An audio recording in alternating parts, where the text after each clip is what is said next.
The Midnight Club. A Billionaire Romance. By Michelle Love.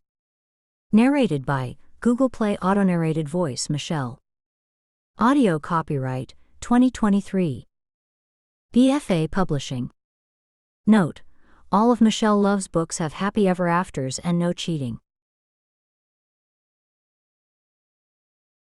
Blurb. They are smoking hot, damaged, and forbidden.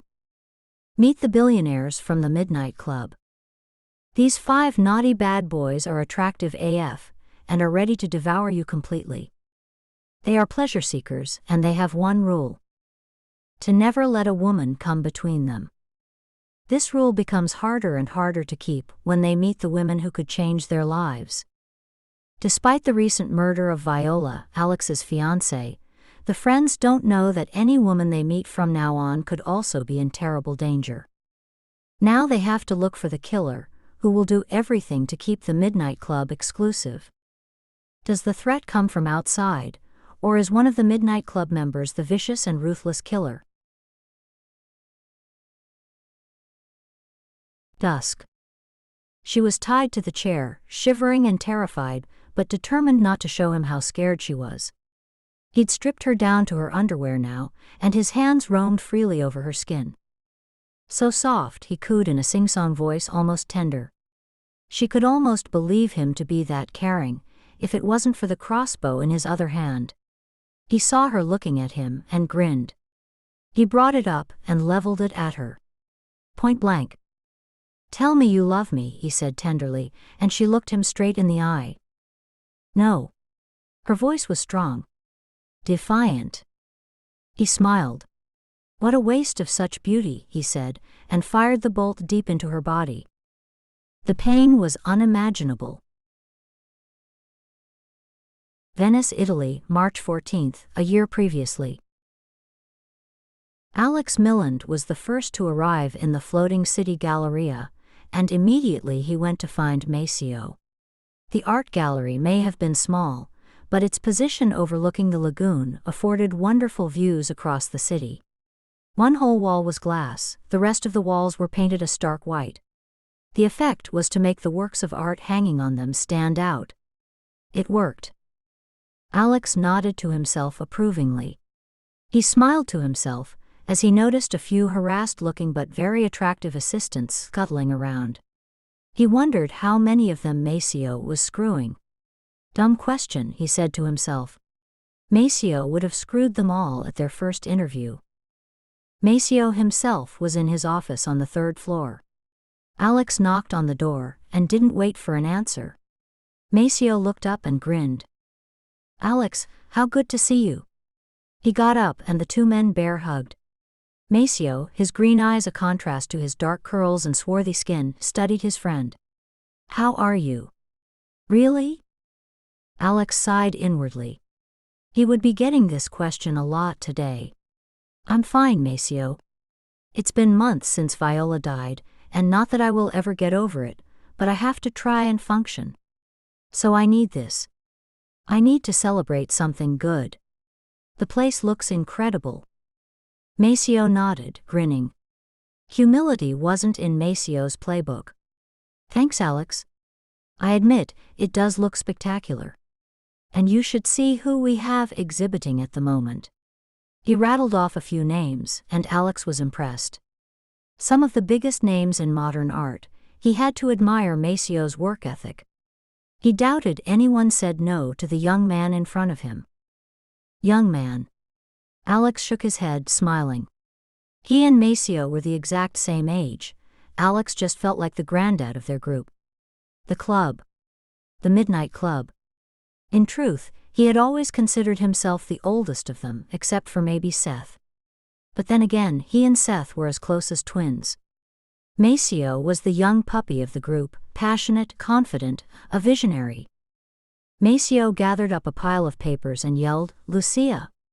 A gorgeous blonde girl walked in and Alex smiled at her. She nodded back, friendly but professional. "You have an intercom, Maceo." "Don't scream at me," she snapped at Maceo, who grinned unrepentantly. She took the papers from him, and as she was walking away, she looked back over her shoulder. I have to duck out for a couple of hours. Personal errand. Your other friends are waiting downstairs. Maceo hooted his delight. Good. Come, Alex, let's go see them. And he bore his friend away back down the main gallery. Orianthe Roy stood outside the airport arrivals feeling lost. Lucia was late, and Ori wondered if she should hail a cab. Italy was new to her, and the flight had tired her out. Now she felt discombobulated as people pushed past her, meeting their loved ones, loudly talking and yelling everywhere. This was meant to be a break. A quiet break, she muttered to herself, then felt a flood of relief as she saw Lucia waving at her. Her friend hugged her. Gosh, I'm sorry, Ori. The traffic was insane. Is that your case? Come on, I'll get you settled at home. Lucia drove them back into the city. Ori was surprised. I thought it was all canals. Lucia grinned. Not yet. We're still on the mainland. Listen, I have to tell you, my boss is having his grand gallery opening tonight, and so I have to work. But I have arranged for you to be on the guest list. Don't worry, it's an invite-only thing and won't go too late. But I would really like you to come. Damn it, Ori thought, but kept a smile on her face. Love to, Luce? Listen, I can't thank you enough for letting me stay. I just needed to get away from all the craziness back home. Lucia looked at her with sympathy. I knew it was bad, Ori, but I have to tell you, you scared me when you called me the other night. What has Yannick done now? Ori felt sick at the mere mention of his name, Tyson Yannick III, congressman and her stepfather.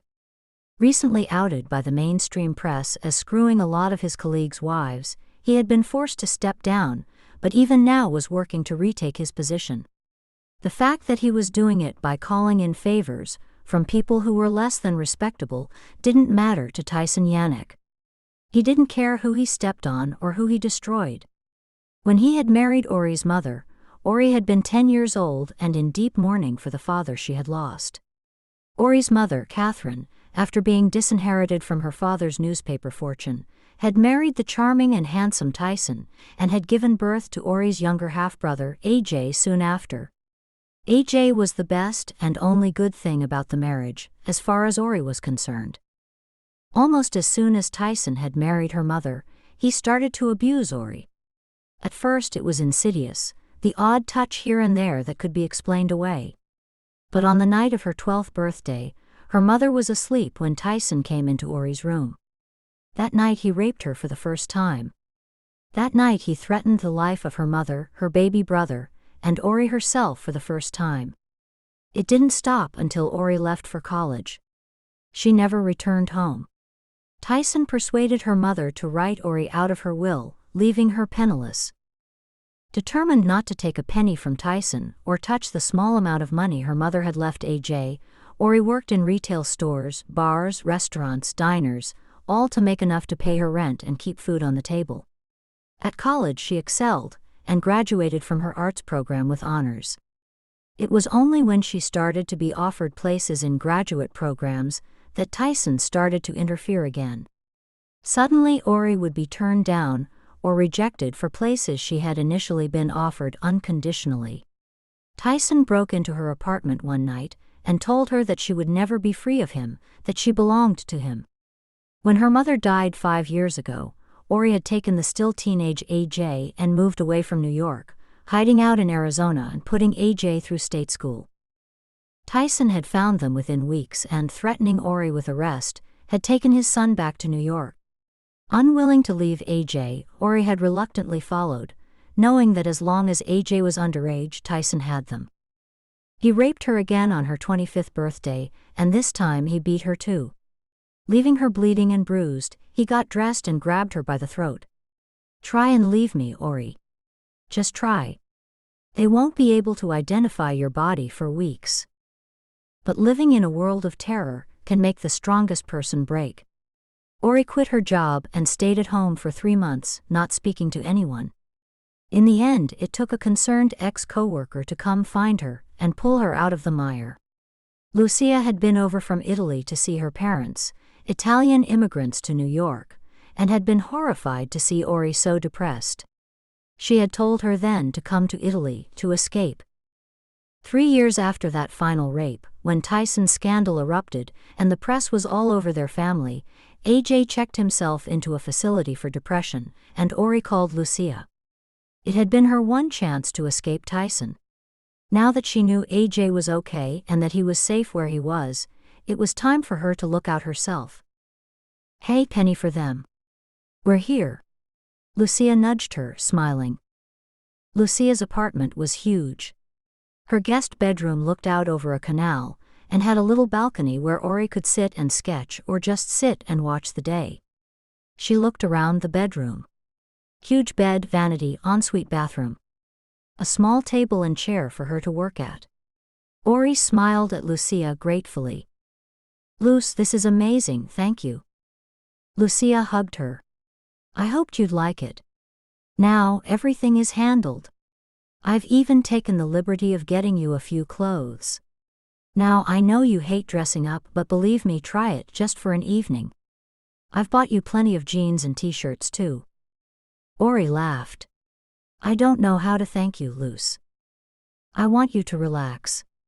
Be yourself. Don't worry about money or anything. I have too much as it is. Macio's a shit, but he pays exceptionally well." Ori was curious about her friend's boss. "Why is he a shit?" Lucia chuckled, rolling her eyes. "Don't get me wrong. I like him a lot, but he's a whore. A complete and utter man slut. He's already worked his way around my staff." "You?" "Hell no. I've had my fill of Macio's kind. I'm happy with my boyfriend. And get this, Macio has 4 friends, all gorgeous, all billionaires. All of them exactly like him." She told Ori about the Midnight Club, and Ori laughed. "Cavemen? Some of them. A couple of them are okay. Seth and Alex. Alex just lost his fiancée a few months ago. He's a wreck, but trying not to show it. Anyway, you'll meet them tonight, no doubt." Lucia left her alone to rest, and Ori walked slowly around the room, feeling the soft white voile curtains and the firm mattress of the bed. She curled up on it now, phone in hand. AJ had messaged her. "How's Italia, sis?" She smiled. "Beautiful, but wish you were here too." She checked the clock. 1:45. She wondered if AJ would be in one of his group meetings about now. She didn't hear back from him, so she assumed he was and closed her eyes. Just 5 minutes sleep. Within minutes she was dead to the world, as outside her window Venice basked in the early afternoon sun. Maceo Bartoli said a few words at the beginning of the reception. Then, with a flourish, he cut the ribbon and the gallery was open. He felt a certain pride as his guests chattered excitedly and sought him out to ask questions. He especially enjoyed the attentions of the beautiful women who drifted around the room. He glanced up and saw his 4 best friends huddled against the back wall, grinning at his easy flirtation with the guests. He managed to make his way over to them, and gratefully took a glass of champagne from Seth, the tall Canadian. "Dude, congratulations. A triumph." Maceo raised his glass. "To us."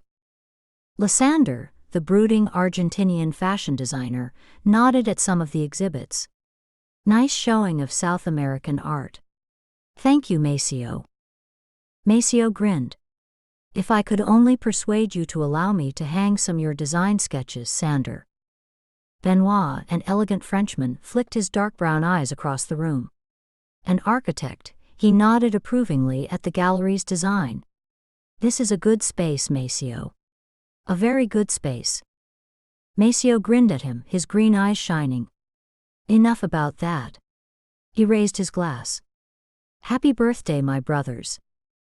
Later, he was talking to a local artist, assuring the man that he would champion Italian art above all else. The man, although talented, had awful dog breath, and so Maceo was edging away from him slowly.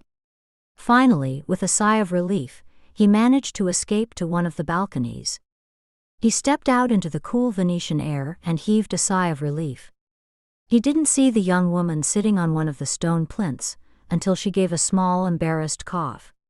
He turned to see a small brunette in a dark mauve cocktail dress. She had long dark brown hair pulled over one shoulder, and her cheeks were adorably flushed pink. "I'm sorry. I didn't mean to startle you." She was American, with a soft melodic voice and eyes the color of the ocean, dark green and large. She had thick dark lashes and a rosebud mouth. Maceo felt his tool twitch, and he immediately went into seduction mode. He'd exhausted his supply of assistants, and he was damned if he was going to sleep alone tonight. He ran his eyes over her body, taking in the curve of her waist, full bosom and shapely legs. He could already imagine that lush pink mouth around his tool. He smiled at the young woman. "It is my pleasure, miss." She looked wary. "Orianthe. Miss Orianthe." "No." She chuckled slightly. "That's my first name." "It's beautiful," he said without missing a beat, his eyes locked on hers and holding out his hand. She shook it. "Maceo Bartoli. Did you like the exhibit?" "Very much. You have a hopper on loan, I see." "He's my hero."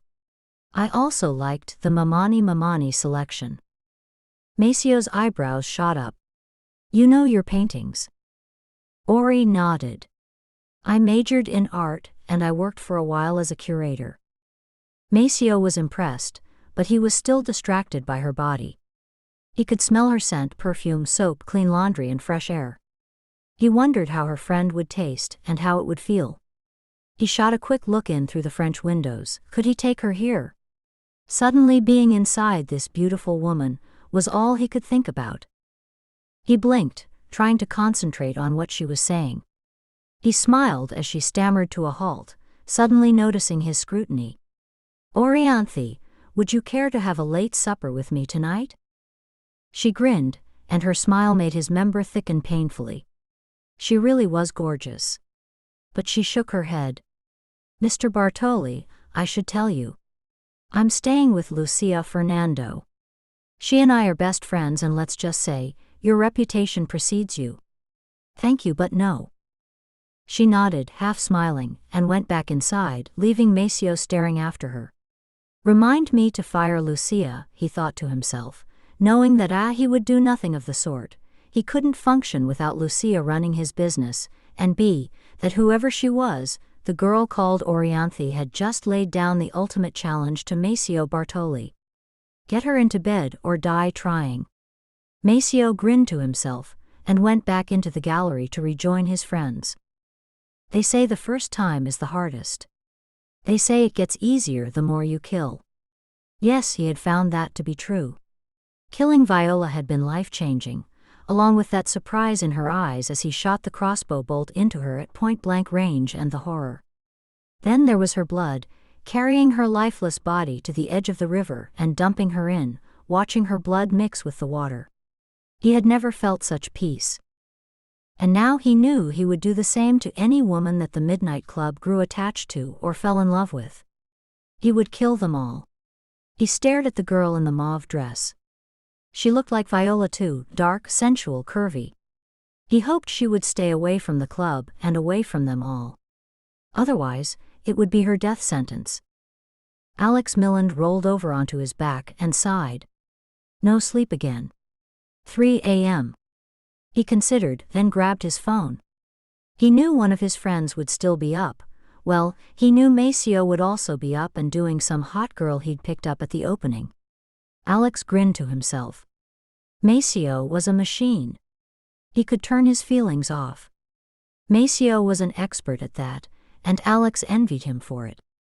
No, he could call on Seth, the calm center of their group. Quiet, fiercely intelligent, and with an empathy that somehow the rest of them lacked, Seth was Vancouver's answer to Bill Gates. He was a brilliant mind, but Alex knew also a solitary one. And to Alex's own benefit tonight, Seth was also an insomniac.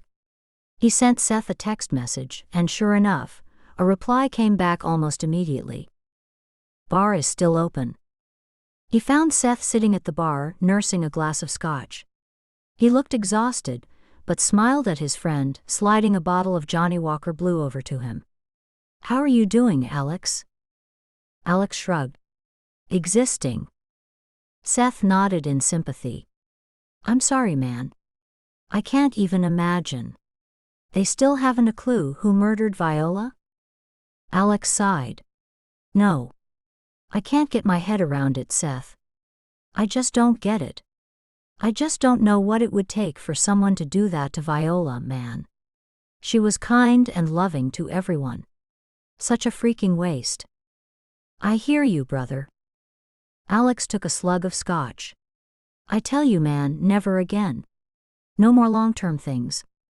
I don't think my heart could cope." Seth studied him. "Alex, you can't let this stop you from being happy ever again."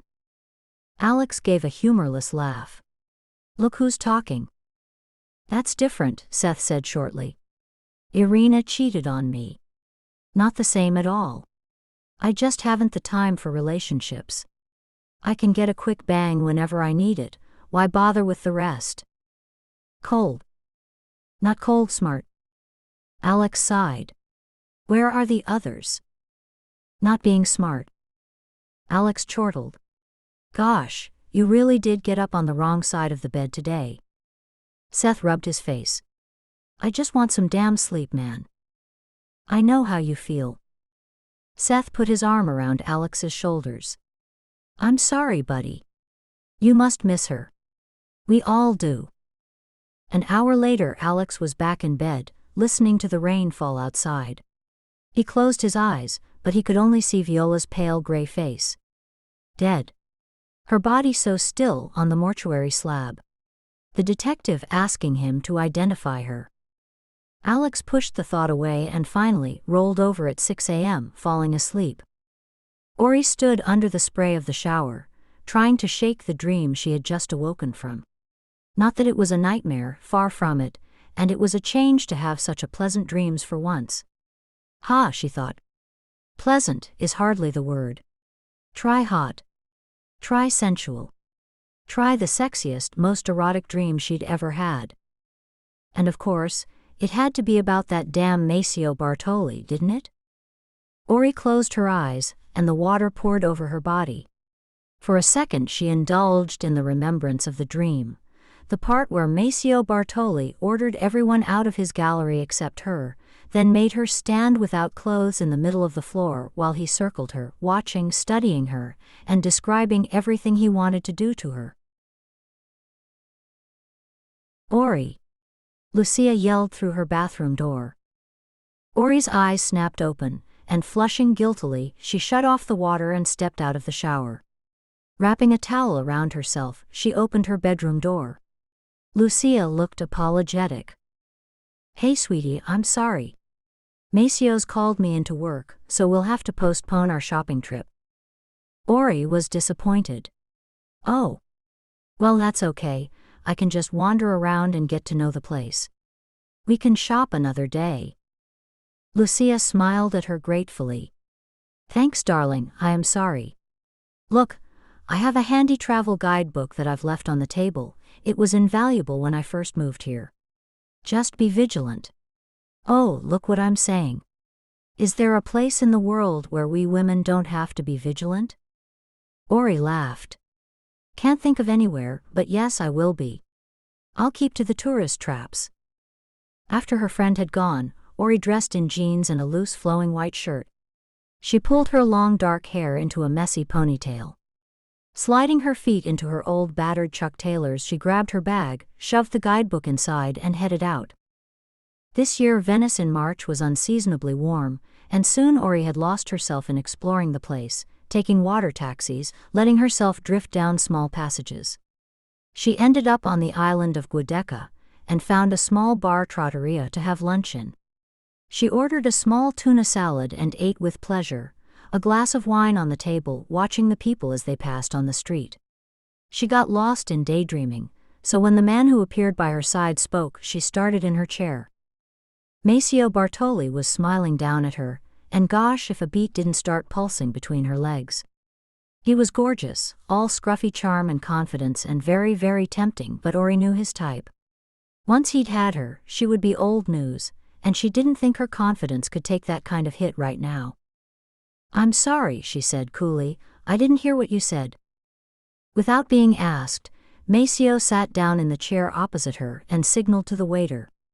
"I said if I pretend that you agreed to have dinner with me, I can count this as our first date." She glared at him. "Did you follow me?" Maceo laughed. Gosh, his smile really was something else. "No. Do not fall for it," she told herself sharply. "I wish I were that sneaky," Maceo admitted. "But no, I promise. Coincidence. A happy one for me, at least. You." Ori hid a smile behind her wine glass. She had to admit his confidence was amusing. And being flirted with by a stunningly handsome man? Not too shabby. But she'd be damned if she'd let him know that. "I haven't made my mind up yet." He laughed again, and something fluttered in her belly. Maceo took out a cigarette pack, offered her one, and when she declined, stuck one in his mouth and lit it. He blew out a lungful of smoke, away from her, she noticed with gratitude. He was studying her. "Tell me, Orianthe." "Ori. Just call me Ori." He inclined his head gracefully. "Tell me, Ori. What are you doing in my city?" She hesitated only a beat. "I'm taking a vacation. A sabbatical." "Are you working?" "Not currently." Why did that always make her feel like a waste of space? Maceo did not seem fazed. "I think sometimes we need to take stock and reevaluate. A sabbatical is good." Ori blinked. What was his game? Agreeing with her about everything? She narrowed her eyes at him. "Are you making fun of me?" "Quite the contrary. I, myself, am a workaholic. I love the adrenaline rush, but I too have thought about taking an extended break." Ori smiled at him. "And what would you do, Mr. Bartoli, on your break?" He smiled. "I would dedicate myself to finding out the best way to do you, Ms. Roy. What you liked, what you didn't. I'd use my hands and my tongue to pleasure you until you screamed my name loud enough for the whole of Venice to hear. Then, just when you thought you couldn't take any more. Until you begged me to stop." Ori, her breath caught in her chest, stared at him. What the hell? Was he serious? However angry she felt was belied by the fact she could feel herself getting excited as he spoke, wanting him to take her there. Who cared who saw, just do me, please. Instead, she pulled herself together. "I imagine that there are some women upon whom that honesty would work," she said rather primly, gathering her bag and scrabbling around for some cash to pay for her lunch. "I, however, am not one of them. Goodbye, Mr. Bartoli." Leaving him grinning after her, she stalked off and caught a water taxi back to Lucia's house. Of all the insufferable, egotistical assholes. She stomped into her room and flung her bag against the wall. "Yeah, but you can't help thinking about him, can you?" "Shut up," she told herself. Gosh, she needed a distraction. She grabbed her phone and went to sit on the little balcony. She found the number of AJ's facility and waited. After a moment, the receptionist answered, and soon AJ was saying hello. His voice sounded dull. "Hey boo," Ori said gently, knowing her brother's moods were erratic. "Hey funny face," he said and sighed. "It's good to hear from you. When are you coming back?" Ori's heart twisted. "Sweetie, No, sorry, don't answer that. I don't want you to come back yet, I'm sorry. I'm just a little down today." "Have you been taking your meds?" "Like I promised, sis. You heard from Dad?" Ori grimaced. "No. Not a word." "Have you seen the latest then? On the news? Some more women are coming forward. Seems Papa really can't keep it in his pants." AJ's voice was so dead, flat, and lifeless Ori could have cried. That his father didn't give a crap about Ori was one thing, that he ignored his only child was unforgivable. "Look, boo, I can come back whenever and bust you out of there." She tried to make a joke out of it, and she heard AJ give a soft chuckle. You know, sis, here was a good idea. This place, I mean. It is helping, obviously, some days more than others, but I do feel at last like I'm getting my head clear. Ori gave a sigh of relief. That is good news. Look, when I come back, we're going to go someplace where he can't touch us. I promise. That sounds like a plan. When she ended the call, she felt calmer. AJ was making progress, and that was all that mattered now. Her younger half-brother was the love of her life, and she knew she would do anything to protect him. When he'd been diagnosed as having bipolar disorder at 14, Ori had been beside herself, terrified that he would kill himself with drugs or alcohol. Pinnegap Rehabilitation Center was only the latest in a long chain of rehab places, but he seemed to be thriving there, most days. She hoped Tyson would stay away. Just keep paying the bills and leave him alone, she thought to herself now. She considered, and then burrowed in her bag for her other phone, the one whose number Tyson would call her on. She kept it mostly off, unless AJ was unreachable. Then she turned it on in case of emergency. Out of sheer masochism, she turned it on now. Her voicemail was full. Cursing herself, she listening to a few of the messages, all from Tyson. Some of them were rants about her disloyalty, others were disgustingly lewd. The latest were short and sweet. Where the heck are you, Orianthe? Do you think you can hide from me? She deleted every last one of them and then cursed. Why did she do that? It was evidence. Dumb stupid girl, she snarled at herself, then stopped. Evidence. Was she that convinced that one day she would need evidence against him? Fuck, she was messed up. She pushed the thought away and went to make some dinner for Lucia. She had bought fresh ingredients for seafood linguine, and as she cooked, she could feel all the tension leach out of her. She chopped, diced, and steamed, and by the time Lucia got home from work, there were 2 plates piled high with pasta. Lucia swooned over the hot, buttery food, garlicky ciabatta on the side to soak up the creamy sauce. You are wasted as an art curator, Lucia told Ori afterward, when they sat outside on the balcony with a half-empty bottle of wine between them. You should retrain as a chef. Ha! Ori smiled, one good dish doesn't make a chef. They chatted easily, and then Ori, not being able to help herself from talking about him, mentioned she had seen Maceo out on one of the islands. Lucia rolled her eyes. I wondered where he'd gotten to. I had buyers waiting. He seemed very pleased with himself when he got back. I hope it wasn't awkward. Not at all. You're right though. He's trouble with a capital T. Big trouble, Lucia agreed, then stared at her. Oh gosh, you haven't got a crush, have you? Because he'll trample all over your heart if you let him. Don't be ridiculous, I don't know the man. Who needs to know a man when he looks like Maceo? Sounds like I'm not the one with the crush, Ori chuckled at her friend's horror-stricken face. That is not what I meant, Orianthe, and you know it. But I'm not blind, I can see that the man is delicious. He's just too sure of himself. Ori tapped Lucia's wineglass with her own. That's what I think. But later, in bed, she allowed herself to fantasize about what it would be like to be screwed by such a man. She imagined his lips against hers, her hand sliding down. Just like every time she came though, afterward the tears would come, the release of tension too much for her, and she sobbed quietly until she fell into an uneasy sleep. You're still here? Alex was surprised. Benoit and Lysander had already flown home to Paris and Buenos Aires respectively, but Alex had stayed to hang out with Maceo. Now he saw that Seth was at the table too. The tall Canadian smiled at him. I was persuaded to stay another night, he said, nodding at a grinning Maceo. Just one more quiet meal with friends, Maceo explained. But sadly, Ben and Sander had to work. The never-ending toil, he said dramatically, and the other 2 laughed. Maceo was undoubtedly the joker of their group, but Alex knew that sometimes his friends, the stoic Ben especially, found him a little too much. Tonight, however, he was in good form. I must tell you, friends. I believe I have finally met my match. Ha, Seth snorted. I'll believe it when I see it. No, really. This girl is special.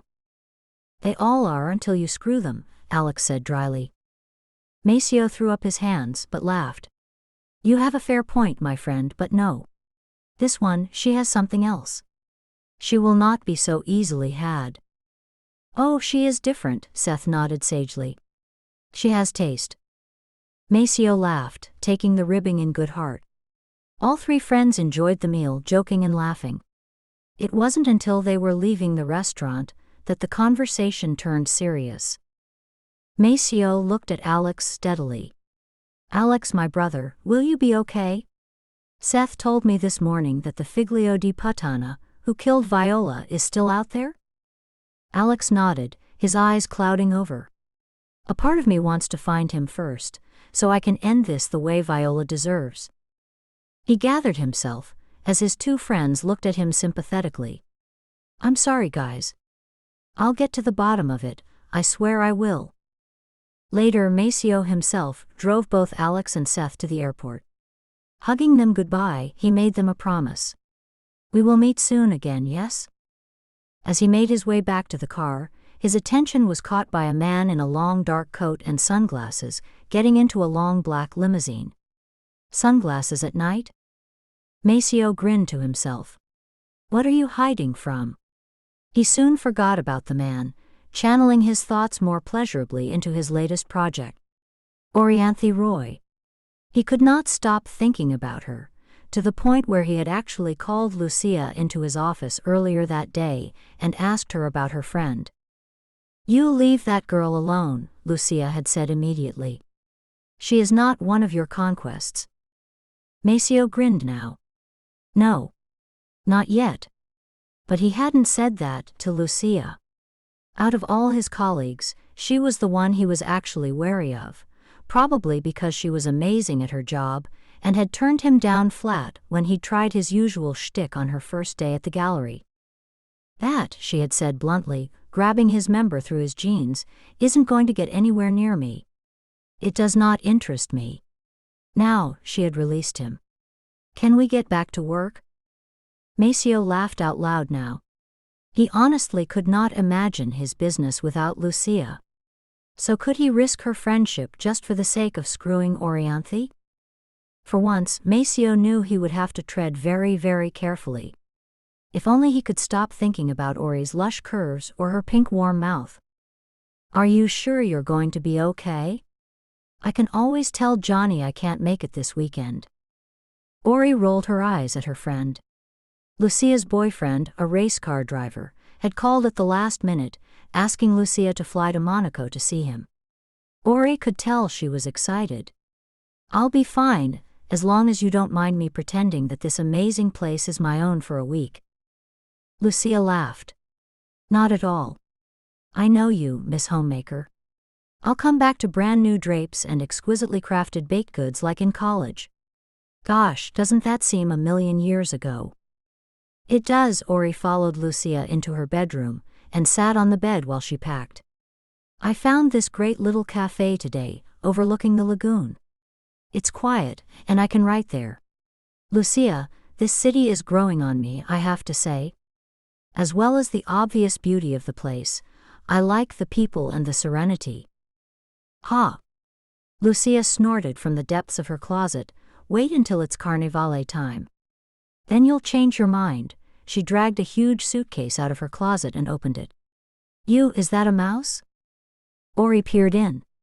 No, it's half an earmuff, you loon, she threw it at a relieved Lucia. How's the Bartoli Bonefest going to cope without you for a week? Rich boy's going to have to get his own coffee. Ori grinned at her friend, as Lucia tried to look disapproving. You are so mean. Haven't you been the one to warn me away from him? Just because I don't want a nice girl like you to get hurt by Maceo, doesn't mean I'm not very fond of him. Under all the bullshit, well, let's just say I think still waters run deep. Ori was surprised, but didn't say anything else. She'd spent the past few nights dreaming of Maceo Bartoli. If nothing else, he helped the nightmares stay away. Lucia left a couple of hours later, with hugs and kisses and promises to call. And then Ori was truly alone. She felt weird banging around in the big apartment by herself, and since it was too early to call AJ, she decided to take her computer and go do some writing. She went to the small cafe she had discovered and ordered coffee and gelato. Opening her computer, she launched her browser and checked the news in the States. Her stepfather was front-page news again. Ori ignored the gnawing terror that Tyson Yannick's handsome face gave her every time she saw it, and read through the story. More women coming forward with intimate assault claims. Gosh, the man was a monster. Her eyes scanned the rest of the story, stopping when she saw her name mentioned. There are few people in this world whom I trust, Yannick told a press conference, but I know I can count on the support of my daughter Orianthe and my son Adam James. They are the closest people to me. The congressman appeared emotional. I love them with all my heart, they truly are the best of me. Prick. Ori whispered to herself. Gosh, he really was repellent. How much would it shock the world now to find out he was a rapist scumbag? Yannick was entirely responsible for AJ's staggering lack of confidence and his depression. Ori was angrier for AJ than for herself. AJ was Yannick's biological son, for Christ's sakes. She slammed the lid of her laptop down, a little too hard, and took a deep breath in. AJ is safe and well away from him, and so are you, Orianthe. So are you. She finished her coffee and settled down to work on her project. It was near dusk when she looked up from her work. She stretched and packed up her stuff. Home, a bath, food, and a good book. Sounds like the perfect evening.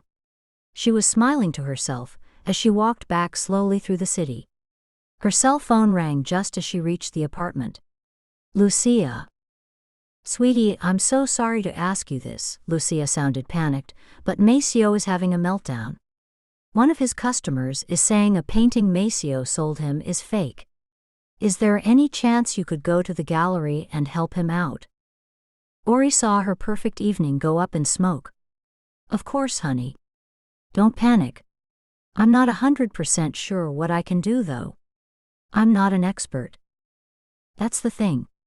Ori, we have this happen to us all the time, and when it does, I usually act the part of the art expert. Most of the time it works, and we don't have to fly our real expert in from Geneva. So if you could, pretend. Ori started to laugh. You are kidding me, right? Lucia chuckled. I wish I was. Ori sighed. No problem. Look, if I'm going to look the part, can I borrow your work clothes? I can't show up in jeans. Of course, anything you need. Thanks, Ori, I owe you one. That was how, 45 minutes later, Ori, dressed in a black skirt and jacket with her hair pulled back into a severe bun and her spectacles perched on her nose, marched into Maceo Bartoli's gallery. She was gratified to see Maceo's eyes open wide in surprise, and saw him suppress a smile. He turned to the middle-aged man, who was eyeing Ori both suspiciously and appreciatively. Ori knew immediately that this would be easy. In less than a half hour, the man went away that satisfied his painting was the original. It was. Ori knew an original Kala when she saw it, and Maceo was grinning broadly as he poured them some drinks in his office. He handed her a flute of champagne. Thank you, Ori. Anything to help Lucia, she said smoothly but with a grin, and he laughed. He indicated her suit. That works. She rolled her eyes. If you have a secretary fetish, keep it to yourself. Maceo shrugged good-naturedly. Fair enough. But seriously, thank you. Man, you'd think my reputation alone would be enough to convince these people that I don't trade in counterfeit goods, but there it is. Ori considered. Mr. Bartoli. I'm just guessing. Some of these men who come back to your gallery angry and bitter, would they happen to have attractive wives? Maceo's grin was wide and completely unrepentant, and Ori had to laugh. Oh, you really are a Casanova. Glad to help, Maceo, but next time keep your pecker in your pants. She got up to leave, but Maceo put up his hands. Wait before you go. Lucia tells me you've become fond of our city. Ori sat down again. I have. It's beautiful and restful and serene. Maceo laughed. Not during Carnevale. Ori grinned. That's what Lucia said. What's your point? Maceo sat back. Ori tried not to look at the open neck of his shirt or the swarthy skin of his chest. I want to offer you a job, Ori. I need a curator to work ahead of our current schedule and line up exhibits months, even years in the future. You have contacts at MoMA and the Guggenheim, right? Ori nodded, her interest piqued. All of the big guns, plus a lot of the small galleries. Contacts like those are invaluable, Maceo sighed, his handsome face serious for once. Ori, we put together the exhibition we have now by the skin of our teeth. We simply don't have the time to fill our schedule at the moment, which means we miss out on the best pieces. I need someone like you, not just for the big names, but as a scout finding new talent, as well as negotiating with galleries worldwide. Ori was speechless for a moment. Maceo Bartoli, whether he knew it or not, had just described her dream job. Actually, dream job didn't even begin to cover it. And this man, this charming, gorgeous, yet completely untrustworthy man, was offering it to her right here, right now. She narrowed her eyes at him. Forgive me for asking. You know if I work for you that there's even less a chance of me sleeping with you, right? For a moment, she wished she could take back the words because maybe, just maybe, she saw a little hurt in his eyes. But a second later Maceo smiled, and the cocky businessman was back. So does that mean that until you start work for me, there is a chance? Ori couldn't help but chuckle at him. Absolutely none. Can I think about the job? Maceo smiled. Of course. May I at least take you to dinner to say thank you for tonight? Gosh, it was tempting, but if she let him wine and dine her, there was no way she'd be able to resist that smile, that body, those green eyes. I can't. But thank you. He nodded. Then let me call you a water taxi. He kissed her hand before she got into the water taxi, and as she was driven away through the canals, she looked back toward the dock. He was still there, watching her. He raised his hand, and unthinkingly, Ori did the same. Before she even made it back to her apartment, she knew she would tell him yes to the job. And not just because it was her dream job. Ori never saw the man in the shadows outside the apartment. He watched her go in and lock the door after herself. Then, as lights came on in the first-floor window, he smiled to himself. He walked a little down the street, so he could not be seen or heard if she came out onto the balcony. He hoped she would. The girl was a looker, all right. He pulled his cell phone out. It's me. Yeah. You can tell him it's confirmed. His stepdaughter is in Venice, as we thought. What does he want me to do? He listened carefully and began to smile. Yeah, okay. 24 hours. He shut off his phone and stared up at the balcony. Come on, Juliet. Show Romeo something here. He grinned as Ori, now changed into a slouchy sweater and pajama pants, stepped out onto the balcony, a cup of steaming tea in her hands. Her dark hair tumbled over her shoulders. The observer felt his groin tighten. No wonder Yannick wanted her found. He almost felt sorry for the girl. He was absolutely sure that Yannick didn't have good things planned for this little beauty. Not good things at all. Ori leaned her hot forehead against the cool tiles of the shower. The water spray was hot against her skin, but she barely felt it, concentrated as she was on imagining Maceo Bartoli's hands where hers were now between her legs, relentlessly massaging her, until her vision exploded with stars and she gasped through her O. She panted for air, reveling in the sensation. Damn you, Maceo Bartoli. Her dreams had been full of him, mostly a continuation from last night. Him stopping her before she left his office, reaching around and freeing her hair from its bun, tugging open the white blouse, tiny white buttons flying everywhere. Her pushing him into his chair and straddling him. Oh goddamn you, Maceo Bartoli, she whispered as another orgasm ripped through her. She'd woken up hornier than she had been in years, maybe even ever. For a second now, as she panted her way back to sanity, she wondered whether she should just go ahead and do him. Tell him no strings, no need to call. Just a sensational, mind-blowing bonk. She laughed out loud. What is the matter with you, girl? She dressed quickly in sweats and set out to clean the entire apartment, distracting herself. Mid-morning, she heard her phone beep and checked it. Made up your mind yet? She grinned. About the job? Yes. I'll take it. Thank you. Good. See you Monday, unless I can persuade you to join me for dinner tonight? Yes. Mr. Bartoli, I don't think that is a good idea. Take a risk. Ori felt her heart beating hard against her ribs. Oh, I want to. You don't know how much I want to, but she knew enough about powerful rich men like Maceo to know that once she gave in to him. I can't. Another time. She was both grateful and regretful that he didn't try to persuade her.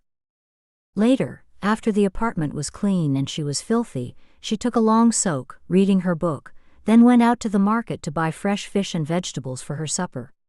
While she was cooking, she called AJ and was happy to hear him sounding upbeat and positive. She went to bed early, falling asleep just after 10 p.m. It was quiet outside, and she could hear the lapping of the water on the sides of the canal.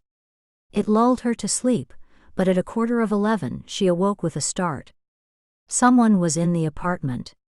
She could hear them moving in the other room. She slid out of bed, looking around for a weapon. She grabbed a vase from the dresser and stole to the side of the door, peeking out. She held her breath, but the fear was almost overwhelming, the memories of years ago when her stepfather was creeping down the hall to her bedroom. Never again. She drew in a deep breath then, and with a banshee howl, darted for her intruder. He picked her up easily, her size no match for his, and threw her across the room. Adrenaline made her leap back to her feet, and she ran at his midsection, hearing a muffled oof as her head connected with his belly. Freaking bitch. His hands were around her throat then, squeezing until nothing. She could breathe again, and his weight was being pulled off her by someone else, someone shouting, a familiar voice. Maceo. The two men struggled as Ori tried to catch her breath. Then with a roar, Maceo threw the man out into the hallway and her attacker took off, cursing. Maceo locked the door behind him and came to her, wrapping his arms around her, calming her. Confused, scared and discombobulated, Ori let him hold her until she had calmed enough to meet his gaze. Maceo opened his mouth to speak. Instead, Ori, driven by terror, lust and chaos, pressed her lips to his hungrily. He took her face in his hands as he kissed her, and they only broke apart when they ran out of air.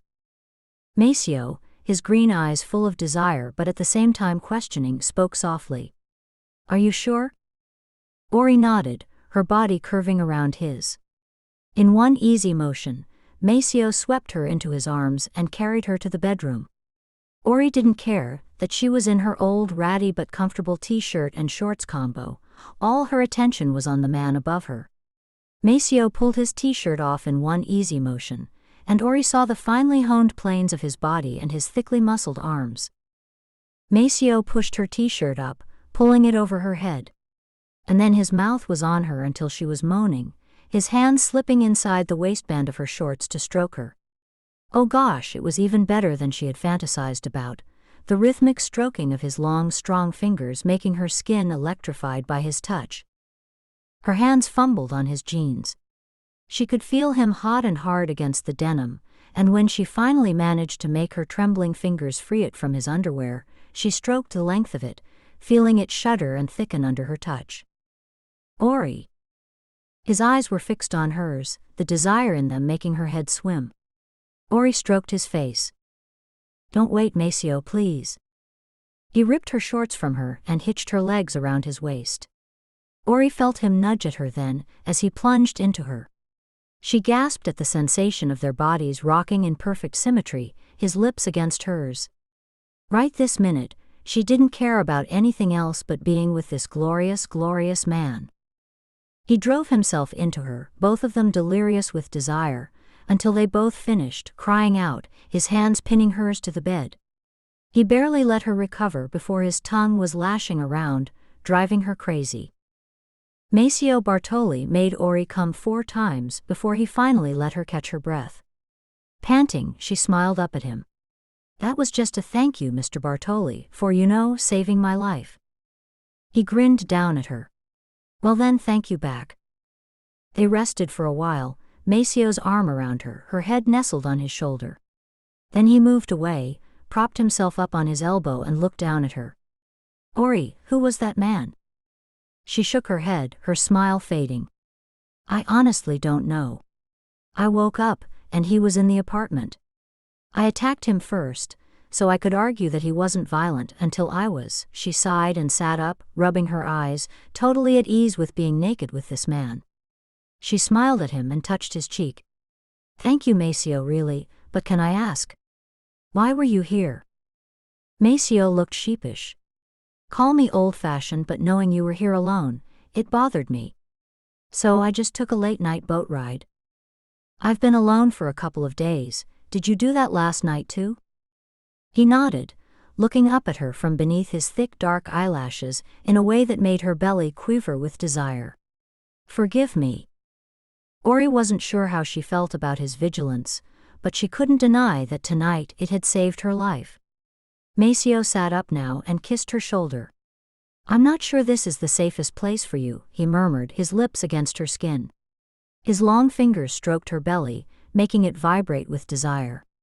"Why don't you come back to mine?" She was tempted, sorely tempted, but she shook her head. "I don't think that's a good idea. I mean, I don't want to give the impression that I can't look after myself. Tomorrow I'll go get a deadbolt." Maceo sighed, running a hand through his dark curls. "Simpler to stay with me." She looked around at him and smiled. "Maceo, on Monday morning you'll be my boss. I don't think it's advisable to be sleeping with the boss." Maceo was silent, his lips still on her shoulder, his light green eyes fixed her hers. Goddamn, he really knew how to work that whole smoldering Italian thing. "Fine," he said suddenly. "But I'm staying tonight." Ori was strangely relieved. "Thank you. I'd like that." He pulled her back down onto the bed, on top of him. "And also, I'll get my people to find out who your intruder was. If you like, we can go to the Polizia. But I warn you, a case like this, they won't spend a lot of time on it. That's just the way things are here."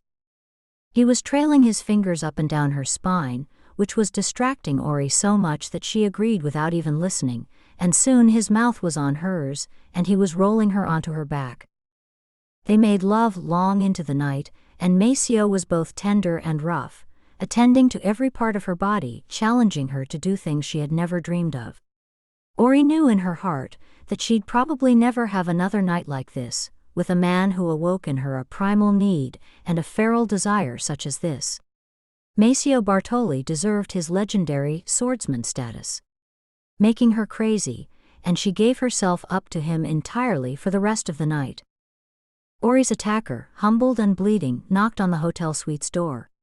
He'd ignored the curious stares of the staff at reception as he had limped towards the elevator. The night manager had approached him, but he had warned him off with a "don't mess with me" stare. A bald, gigantic henchman opened the door of the suite, smirking when he saw the man's wounds. "Got your ass handed to you by a girl, did you? Shut the hell up, moron. Is he here?" "Ready and waiting." The man walked into the suite's living room. Tyson Yanek was impeccably dressed, even at this late hour, in a Seville Row suit, a heavy glass of bourbon in his hands. He stood with back facing the room, but turned as the man greeted him. His steel gray eyes were cold. "Where is my stepdaughter? She attacked me, and then her boyfriend got involved. I thought it best to back off and reevaluate." Yanek's face was expressionless. "My stepdaughter does not have a boyfriend, Mr. Harrison. Are you telling me that there was a man with her tonight?" Harrison nodded. Yanek put his glass down on the table. "Filthy little tramp," he whispered almost to himself. He was silent for a few long moments, then looked back at Harrison. Find out who the boyfriend is and end him. Harrison, who had no trouble killing women but balked at taking on men twice his size, looked alarmed. Sir, I think that might be a mistake. Yannick looked faintly amused. You do. Harrison kept his mouth shut, knowing this look of old. It was the calm before the storm. Yannick would appear amused, then from nowhere would explode into a rage which made Hurricane Katrina look like a brief rain shower. Yannick picked up his glass. So she has a boyfriend. I knew the blessed little pristine act wouldn't last, he considered, then glanced back at Harrison. Fine. Keep watching them, but I want to know everything about the boyfriend. Harrison was relieved. Consider it done. When he was alone, Yannick brooded, nursing another drink. He had come to Italy after a mutual friend had told him he'd seen Ori in the city. Alone, the friend had told him. Tyson Yannick had seen his political career collapse because of his affairs with the wives of his friends, but he was convinced he could turn things around in a year or two. After all, who would honestly care about it after the initial scandal? How many times had JFK screwed up? And yet he was still considered a god. Tyson went to his bathroom now and stripped off. At 55, he was still hard-bodied and had the handsome all-American good looks that had propelled his career so far. Even now, so near to the scandal, people were already whispering that he was so good-looking. Who could blame those women for falling for him? Who could blame a red-blooded male for taking advantage of what was thrown in his path? Once Catherine had, fortuitously in Tyson's opinion, died young of cancer, he had been able to focus all of his attention on Ori. On those nights he used to go to her room, force the door open, and see her cowering on her single bed. There was no one to hear him and stop him then. Nor would there be now. When she left home, practically the day she turned 16, Tyson had lost some of that control over her, but while AJ was still under his parentage, he knew he could still be sure that Ori would not tell anyone about Tyson's particular peccadillos. Now AJ had left home, and Tyson no longer had that assurance. Which was why, regrettably, his beautiful Orianthe would have to die. He stepped into the shower, cranking the hot water on. As he stood under the spray, he imagined the leverage that a tragic death in the family would give him. All sins would be forgiven, as the courageous, devastated congressman bravely vowed to find out who murdered his beautiful stepdaughter. And now that she had a boyfriend, he suddenly realized, he had someone to pin it on, to frame when they found Ori's broken, brutalized body. Tyson grinned to himself as he shampooed his hair. Perfect, he thought. Perfect. Now he just had to pick the perfect time to kill her. Harrison was willing, if not eager to do it, but Yannick had turned him down. As much as I admire your bloodlust, Harrison, I will be the one to end Orianthe's life. He couldn't wait. When Ori woke in the morning, the bed beside her was empty. For a long moment, she fought with both disappointment and acceptance. It's for the best, she told herself. Maybe Maceo understood that this could not be a thing if they were to work with each other. She pushed the sheet back and swung her legs over the side of the bed just as she heard the door to the apartment open, and his voice calling, "Good morning, beautiful." Ori flushed, her heart leaping with joy. She padded barefoot into the living area to see him dumping fresh breakfast rolls onto a plate, a jug of orange juice already on her table. Maceo switched her coffee pot on and grinned at her. She laughed softly. Domesticated. Maceo laughed. No, just a hungry man. I need some energy after last night. Come here to me. He held out his arms, but Ori backed off, grinning. 2 seconds to brush my teeth, I have morning breath. He held up his hands. I don't care, but okay, go do what you have to. Ori scooted into the bathroom and brushed her teeth, trying to get a handle on what she was feeling. Thoroughly and professionally screwed for one, she grinned to herself now as she rinsed her mouth. Her thighs ached and geez, even thinking about it made her feel pleasure again. Her smile faded when she noticed the bruises on her neck and the clearly defined fingerprints. Geez, what a whirlwind. 1 minute I was being murdered, the next screwed to within an inch of my life. Who the hell had broken into her apartment, and why had he tried to kill her? An image of her stepfather flashed into her mind. No. He had no idea where she was, did he? Surely now that he was in disgrace, a lot of the contacts he could have used to find her had vanished, mostly because he'd screwed their wives. A wave of nausea hit her, and she gripped the side of the wash basin to steady herself. "Are you okay, Bella?" Ori looked up to see Maceo watching her with concerned eyes. She smiled weakly at him. "I think the break-in just hit me." He came to her then, his fingers brushing her bruised neck. "I won't let anything happen to you, Ori. I promise." Gosh, she could get lost in his green eyes. Maceo brushed his lips against hers. He tasted of fresh air. Ori closed her eyes and reveled in his kiss, his tongue gently massaging hers, his hands dropping to her waist and pulling her close to him. "What this man does to me." She gave a little moan, which seemed to spur him into action. They devoured the breakfast rolls hungrily afterward, and Maceo told her some more about her new job. "I think we will be working together very closely," he said with a wicked grin. "I need someone to travel the world with me, to go and scout the cities while I deal with the red tape and business side. It is regretful that I cannot make the time to see all the galleries. That is my first love, but it's not what made me a billionaire." Ori was curious. "Do you come from a rich family?" Maceo shook his head. "My mother looked after me on her own, and gave me a good upbringing, but we did not lead a wealthy life. It made me determined to give her everything. I am glad I got to spoil her before she passed." Ori felt a wash of sympathy. "I'm sorry she's gone, Maceo." He nodded, comfortable with his emotions. "What about you?" Ori shifted in her chair. "My mom died a few years ago. I have a younger brother, well, half-brother, AJ. He's the love of my life, really." She was grinning now, thinking of him, and Maceo smiled at her. "I can see that. Lucia tells me your stepfather is a politician." Ori's smile faded, and unconsciously she touched the bruises at her neck. "My mother is dead. He's no longer my stepfather." Maceo covered her hand with his. "I understand, Bella." He leaned over to kiss her. "Now, by your own logic, I'm not your boss until Monday morning, and it just so happens that I have the weekend free. Would you spend it with me, Ori? I would like to show you my Venezia."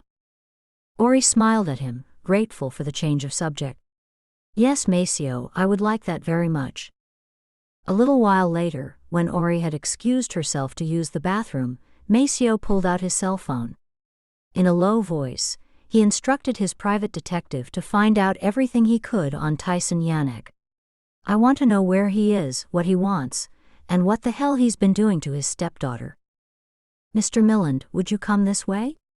The police captain came to greet him personally and led him to his office. After they had been seated, the captain gave him a sympathetic look. "Mr. Milland, I know this has been hard, but I assure you that we are doing everything we can to find Viola's killer." "It's been weeks and no new leads," Alex said. "Surely there must be something. Can you trace the crossbow bolt?" "Unlikely," the captain said. "Mr. Milland, can you think of anyone or anything, no matter how seemingly inconsequential that might make? Someone fire a crossbow bolt into the abdomen of the woman I loved?" "No," Alex was snippy now. "Viola had no enemies. None. And to do that to someone, why?" The police captain hesitated. "Mr. Milland, our police psychologist has been asking the same questions. And the manner of killing, the way she was tied before being shot, he seems to think it was a sexual motive." Alex leaned forward. "Aren't they all? Viola was a beautiful woman, Captain. I assumed it was sexually motivated from the beginning. The question is, who?" The captain tapped his pen on the desk. "Mr. Milland, how long had you and Viola been in a relationship?" 2 years, 5 months and 7 days. "Why? Is it possible she had a lover? Or lovers?" Alex felt the blood drain out of his face, but he sighed. It's possible. I spent long days and nights away on business. We sometimes argued about it. He turned hooded, haunted eyes to the captain. Am I a suspect? We can't rule out anyone at this point. Alex nodded. I understand. Do you know of anyone close to you who might have had the opportunity? I'm not saying they did anything untoward, but had the opportunity to be alone with Viola? Alex rubbed his head. Yes. I have a group of friends with whom Viola was friendly, and I know when they were in town and I wasn't, they would sometimes have dinner or drinks with her. But none of them would do this, Captain. They are my brothers. It would be good to talk to them, Mr. Milland. Alex shook his head. No, I won't believe any of them had anything to do with this. You're looking in the wrong direction. Still, Mr. Milland, I'd like to have their names. Just to be thorough. The captain's voice had taken on a hard edge, and Alex, seeing how seriously he was taking this, couldn't think of a way to dissuade him. Please don't harass them, he said, and sighing began to recite their names. Lysander Duarte, Benoit Vaux, Seth Cantor, Maceo Bartoli. After a weekend of sightseeing and screwing, sometimes both at the same time, Ori finally sent Maceo home on Sunday evening. I don't want anyone to know we've been together, she said firmly. I need to make my own first impression. I don't want to be known as the girl who screwed her way into her job, Maceo. Maceo had no choice but to honor her wishes, but he insisted on making sure the apartment was intruder-proof before he left. Ori didn't mind that at all. Seeing Maceo working with his hands, fixing deadbolts to the door, installing an alarm, especially when he could have just paid someone to do it, was a huge turn-on. She thanked him profusely in the shower afterward. Now, as she sat outside on the balcony breathing in the cool night air, she missed him. His crazy, infectious energy was like a balm to every bad thing.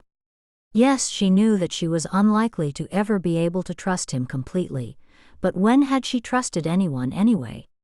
Even her beloved mother had let her down the one time Ori had gone to her and told her what Tyson had done to her. You must never ever say anything like that ever again, child, never. And haunted by the fear on her mother's face, she hadn't. Maceo Bartoli, he had gotten under her skin in a way Ori had never experienced before. She was under no illusions that they were dating, they were merely screwing, no commitment, no relationship, and that was fine with her. But she couldn't stop thinking about the way his lips felt against hers, or the clean scent of his skin, and the way his gaze fixed on hers as he thrust into her. She could still feel the way his dark brown curls felt as she slid her fingers through them. Gosh, stop thinking about him, she told herself fiercely. Even dreaming of him turned her on. She went to bed early, setting her alarm for 7 a.m. She had a water taxi booked for 8. She wanted to be early on her first day. Her work clothes, a simple burgundy dress and heels, hung on the back of her door. Ori got into bed and switched off the lamp, scooching down. She felt optimistic for the first time in a long time. A new job, a new life. A new love? Her cell phone beeped with a text message. Good night, sleeping beauty. I will see you in the morning. Sleep well, Em. Ori smiled to herself and replied. You too, boss. She put a smiley face on the end of the message and shut off her phone. Soon she was asleep, the cool Venice air drifting in through the window. She had no idea how soon her happiness would be shattered. Tyson Yanek stood on the small boat as it pulled up alongside the jetty outside Ori's apartment, but he made no move to get out. Instead, he stared up at the open window of where she had to be sleeping. So close. So she'd scored herself a billionaire boyfriend then? Maceo Bartoli. Tyson's murderous jealousy had not been helped by what Harrison had discovered about the man. He was 39, an art dealer and gallery owner involved in something called the Midnight Club. Bartoli was powerful, had friends in the Italian government, and was a ruthless businessman.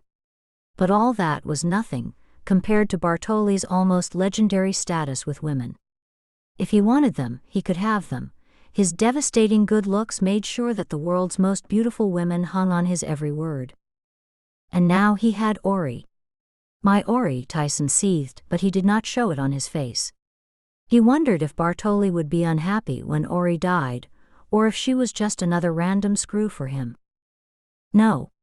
From the personality profile he had on the man, Bartoli might be a harlot, but he treated all his cast-offs royally. He was passionate and caring, even if commitment wasn't his thing. Tyson had to admit, he probably suited Ori.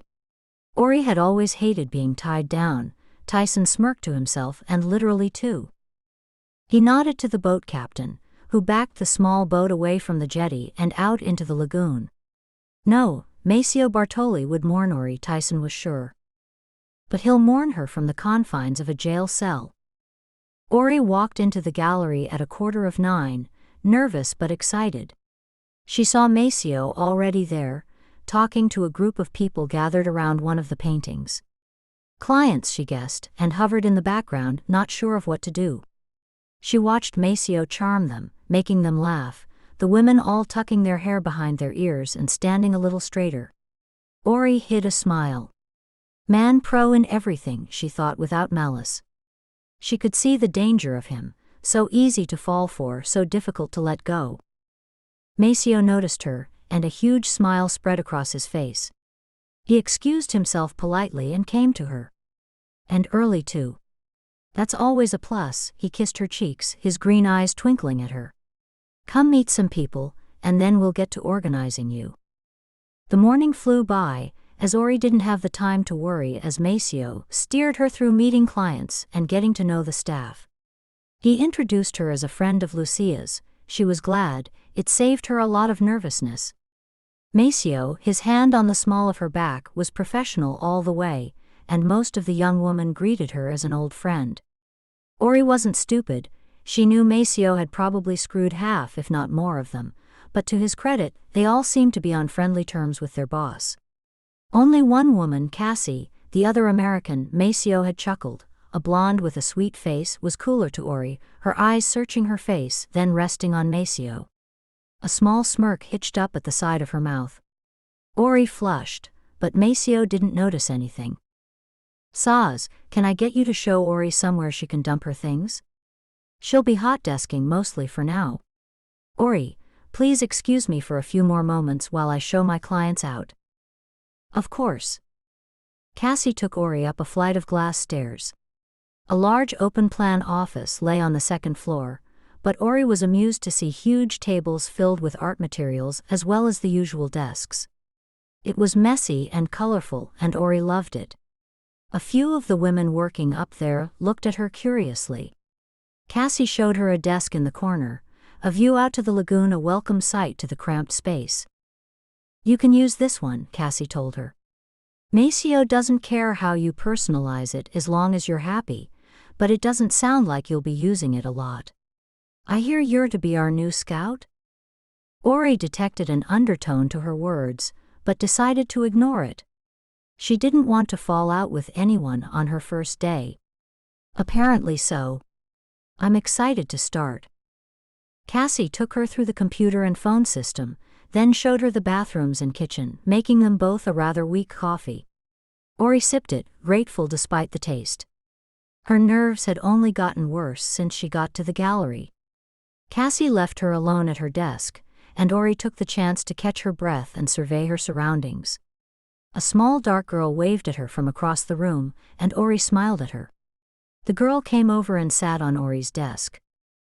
Hello, I'm Serena, Maceo's intern. Anything you need, just ask. I love your scarf. Ori smiled at her. Serena had a warm, friendly face and merry, twinkling eyes. I will, thank you. They chatted easily for a few minutes, before Maceo reappeared and spirited Ori away to his office. She was glad to see that the door had no window in it, because as soon as it was shut, Maceo pushed her up against it and kissed her. She responded to his lips, but then gently pushed him away. Maceo. I don't think this appropriate at work. Mace grinned good-naturedly and steered her to the couch. Fair enough, although seeing you in that dress, damn. He leaned across to nuzzle her neck, and she couldn't resist the feel of his lips on her throat. I want to be inside you, Ori. Her moan of desire gave her away, and in one movement she was under him. Mace pushed the skirt of her dress up as she fumbled with his fly, and in seconds he was thrusting into her. It was a quick, hard, dirty screw which left them both laughing and panting for air. As she tidied herself up afterward, she rammed her legs together and gave him a disapproving look. You just broke all my rules. Maceo was grinning and unrepentant. Bella, you have this effect on me. I cannot help how I feel. Now. He sat down behind his desk and pulled her down onto his lap. Tomorrow you and I fly to Paris. I have meetings set up for us all day at the George V, potential new clients, all of them. Then the next day, we will scout some Parisian artists. My friend Benoit is already looking forward to seeing you again. Maceo, Ori was discovering, worked at breakneck speed. Paris? Tomorrow? Maceo grinned. I told you this would be an exciting opportunity. We fly at 10 a.m. Ori stepped out onto the balcony of their hotel suite. Paris, its lights twinkling in the dusk, stretched out before her. She breathed in the cool night air and listened to the sounds of the traffic drifting up from the streets below. They had been here for 2 days, and it had been a dream. Meeting prospective clients had been nerve-wracking, but she found Maceo could charm anyone. He was aware of her nerves and guided her through the meetings, giving her tips on what the clients liked and what they expected, and soon she was finding her footing. They had dinner with a couple of Maceo's oldest and most loyal customers, and then Maceo had taken her back to their suite and screwed her brains out all night long. Ori laughed to herself now. She couldn't describe it any other way. Maceo, his grin broad and confident, had taken her on the floor, against the wall, in the shower, even when the night was darkest, out here on the balcony, muffling her cries of pleasure with his hand so they didn't draw attention to themselves. She shivered now, reliving the pleasure driving into her, his strong hands on her body. She started as he slid his arms around her waist now, kissing her ear, her neck, her shoulder. Mio caro, he whispered, his fingers splaying out on her belly, warming her skin through her thin cotton dress. Don't turn around. Ori felt him ease her legs apart and lift her skirt from behind.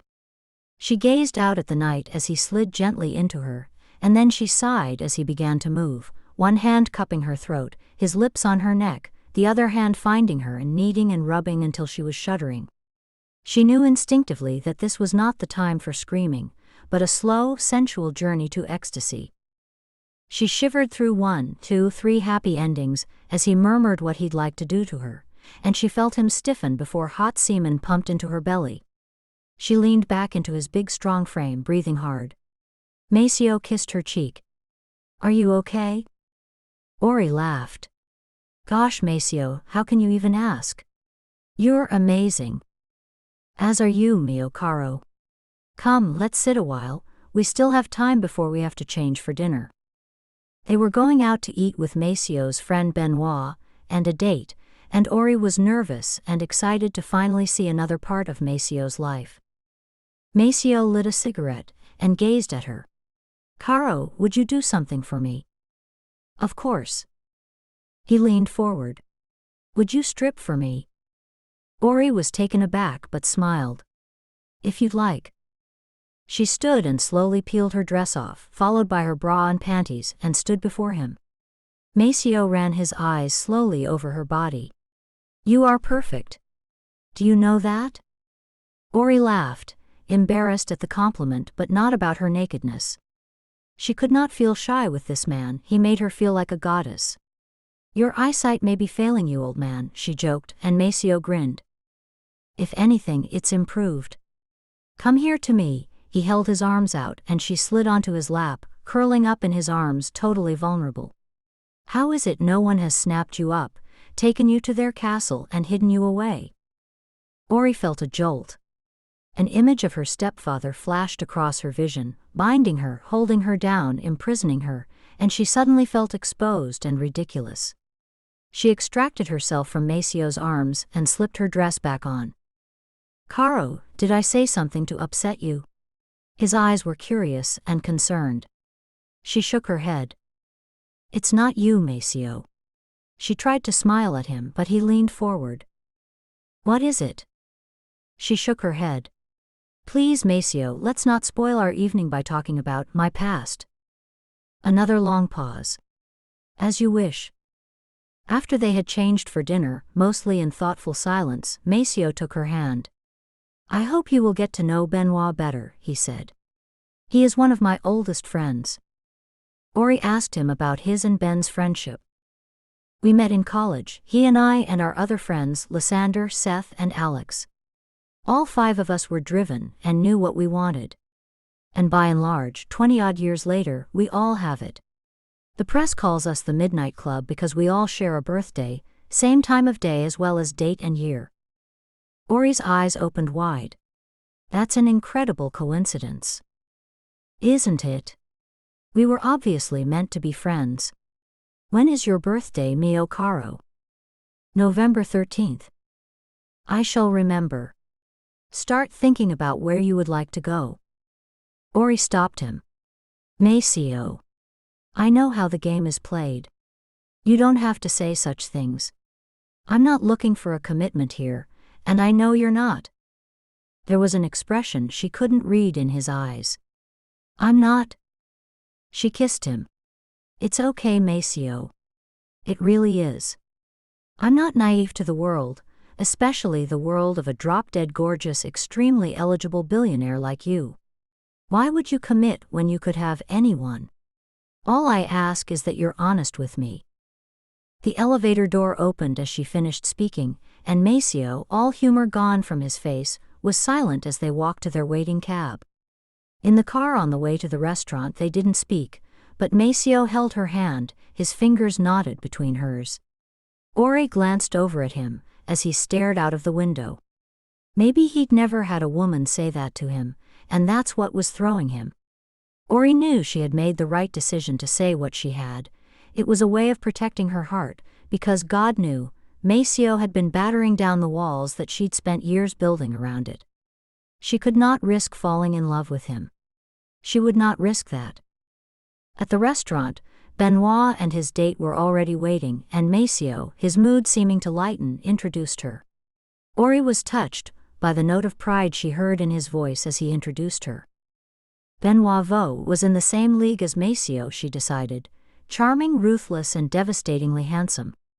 The 2 men shared the same brooding quality, but Benoit seemed more serious than Maceo. His date, Marcella, was an Audrey Hepburn look-alike, all grace and elegance but a very sweet nature. Ori chatted happily with her as the 2 men talked about business.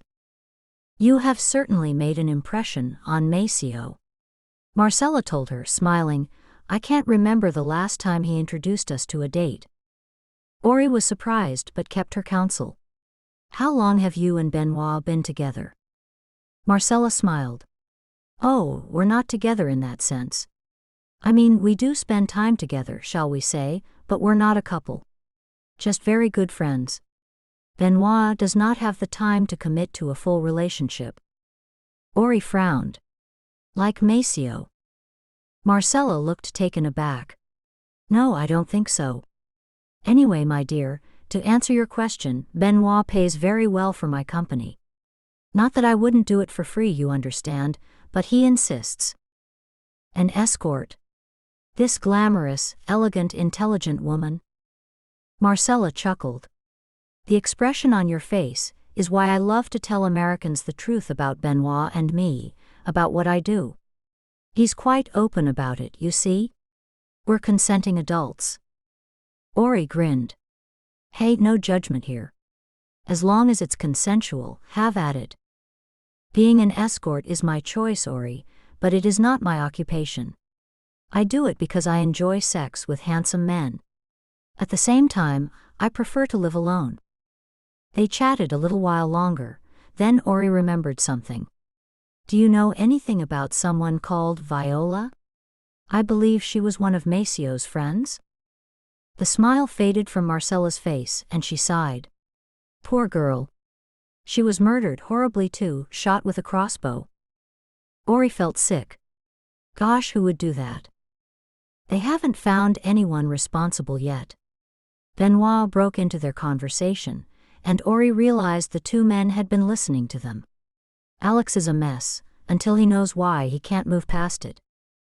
The rest of the dinner was a more somber affair after that, and Ori regretted asking. As she and Maceo were being driven back to the George V, she looked over at him. Maceo. He smiled at her. What is it, Bella? I'm sorry for asking about Alex's girlfriend. It's okay. It's playing on all of our minds. Did you know her well? He nodded but said nothing more. He took her hand and kissed the back of her fingers. Caro, there's something we need to talk about when we get to the hotel. Ori's heart started to pound uncomfortably. No, not yet. I'm not ready for you to dump me. Not here, not now, please, but she just smiled and said, okay. In the hotel room, he led her out to the balcony and pulled her onto his lap. Ori, something has been bothering me this evening. I hope I didn't ruin our evening.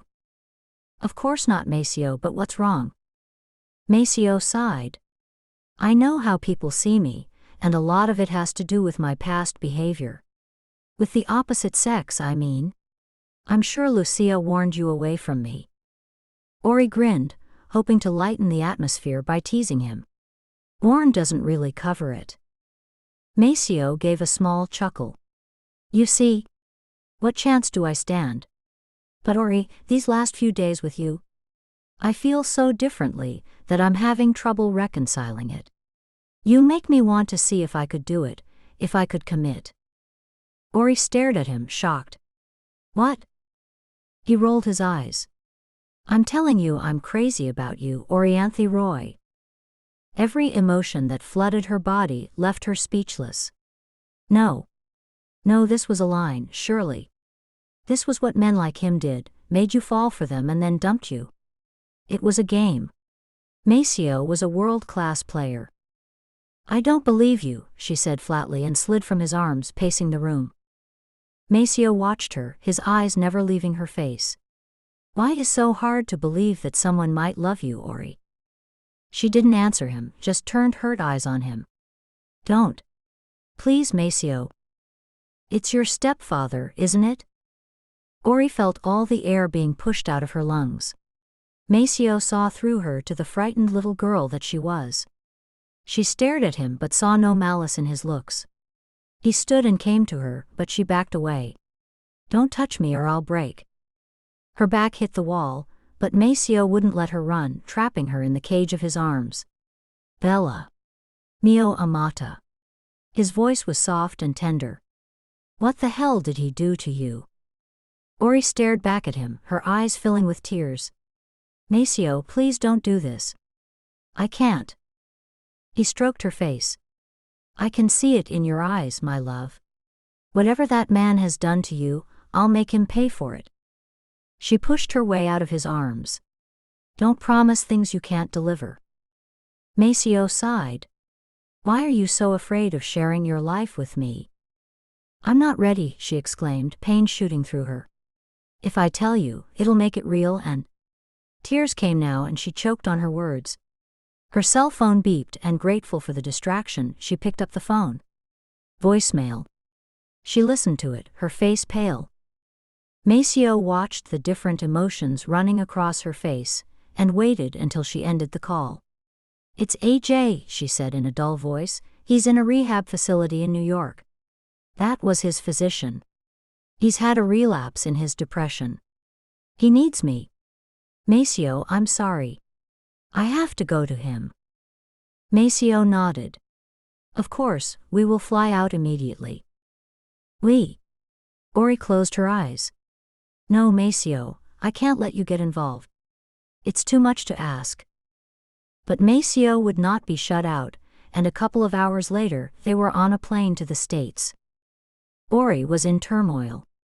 On the one hand, she was grateful to Maceo for his kindness. On the other, she didn't want to drag him into this part of her life, the part where she was unhappy, into her family drama. If Tyson knew about Maceo, who knew what he would do? Tyson Yannick was violently jealous and possessive over Ori. He had paid past boyfriends off, or blackmailed them into leaving her alone. She knew Maceo would not be so easily gotten rid of, and it frightened her to think what depths Tyson would sink to. The thought of anything happening to Maceo. Ori knew then, at that moment, that the worst thing had happened. She was in love with Maceo Bartoli. She closed her eyes, willing the tears not to come, but then felt his lips on her forehead. "Tell me," he said softly, and wrapped his arms around her. And so, in the confines of his private jet, Ori told him the horrors of her family, of how broken she was, and how her stepfather had tormented her whole life. "What do you mean he's not here?" Ori's voice was growing shriller by the minute, as she stood in the very well-appointed reception of the Pinnegap Rehabilitation Facility. The director looked at her with sympathy. "I'm sorry, Ms. Roy. Mr. Yannick removed his son from the facility yesterday. As he has power of attorney, there was nothing we could do. I do have some of Adam's possessions that he forgot in a rush. Would you like to take them to him?"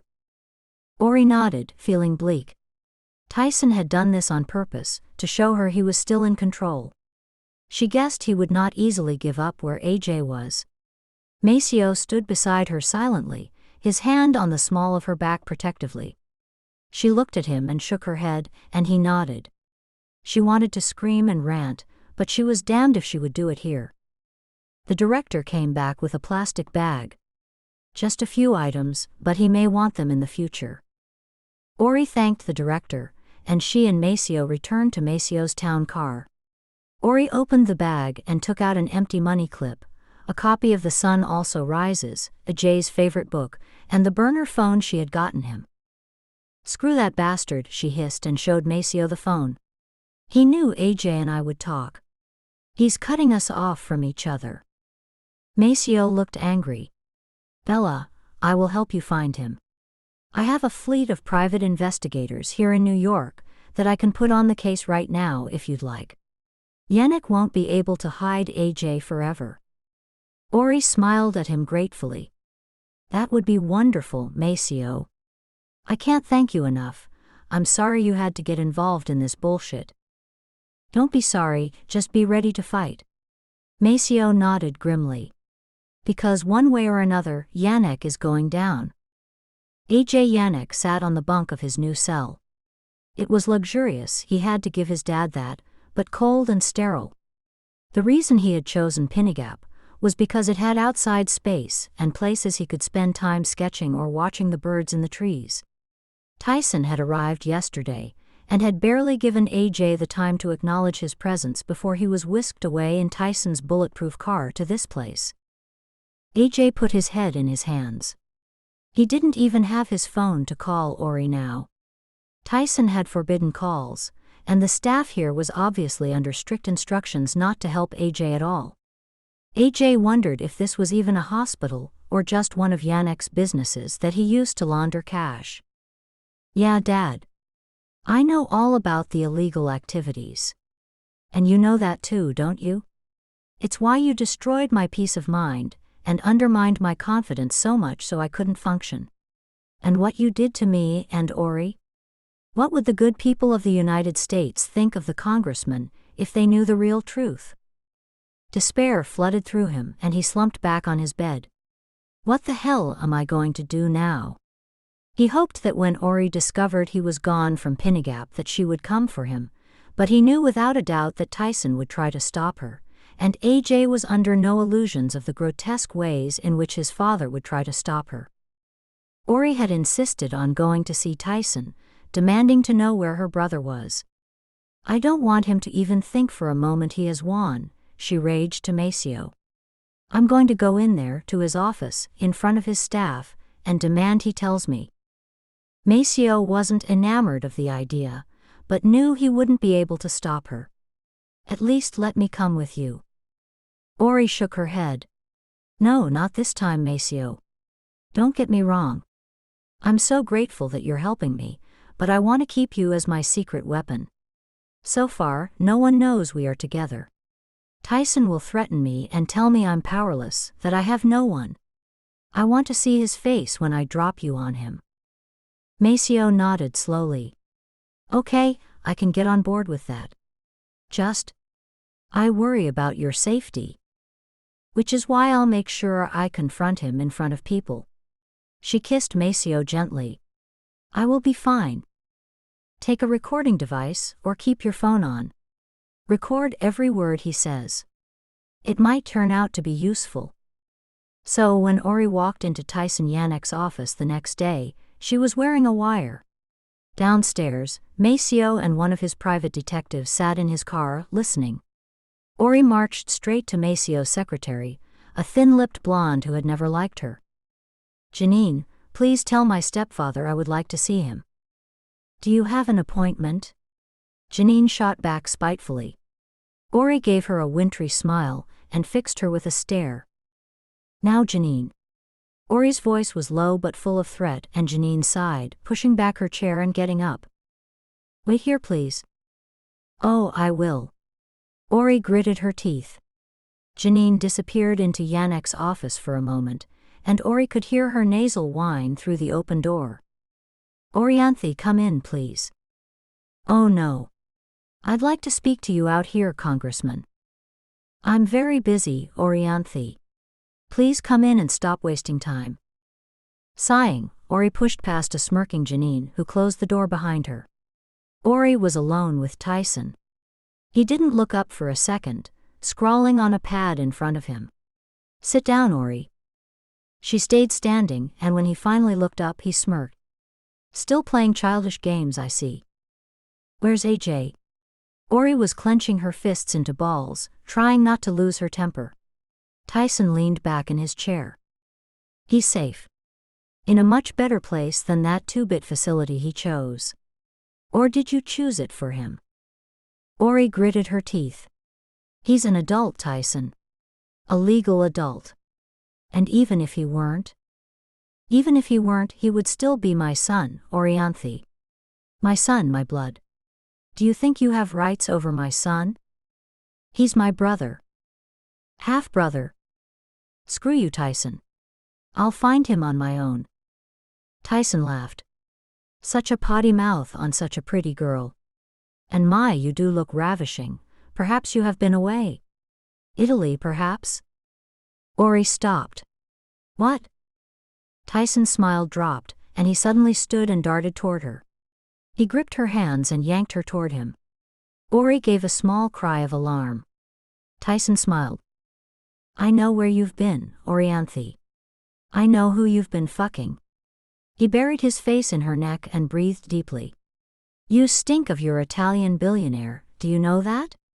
Where was your concern for my son when you were spreading your legs for Maceo Bartoli?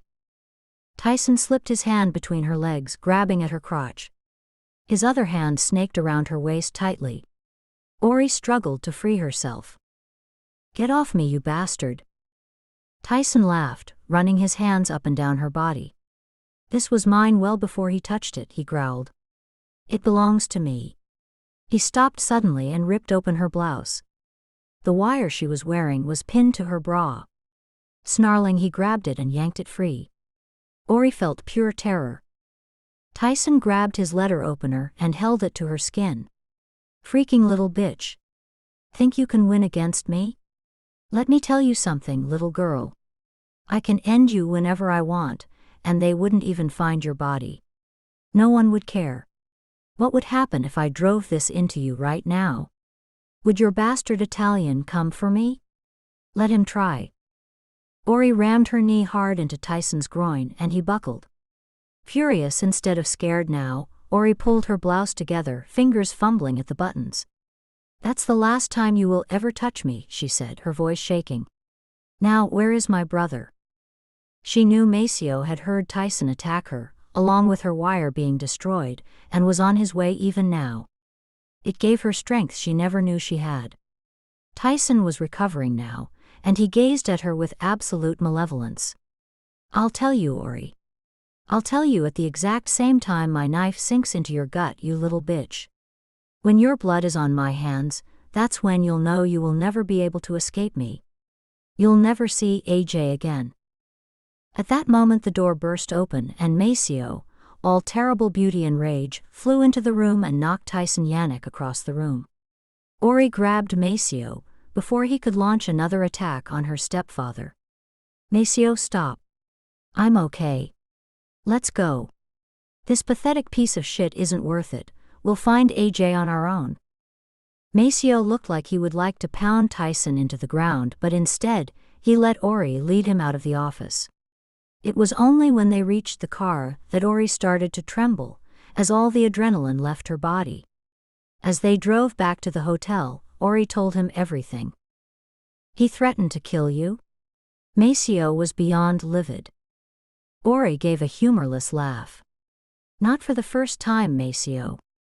He's been doing that since he first raped me. Maceo launched into a torrent of Italian curse words, some of which Ori understood, but mostly she just let him rant. Finally, he looked at her. I want to kill him.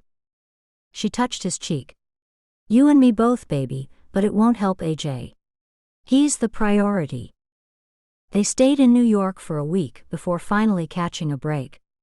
A woman, a secretary from Tyson's office, called Ori from a payphone. I know what that bastard is like, she told Ori, so please don't let him know I told you this.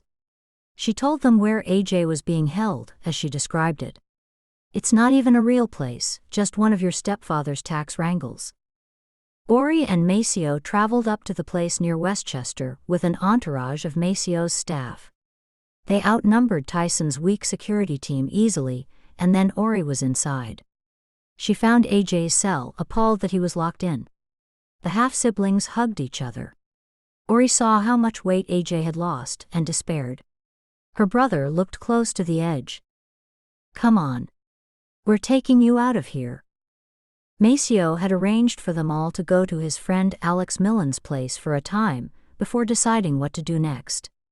It will be safer for both of you, he said to Ori and AJ, who smiled at him.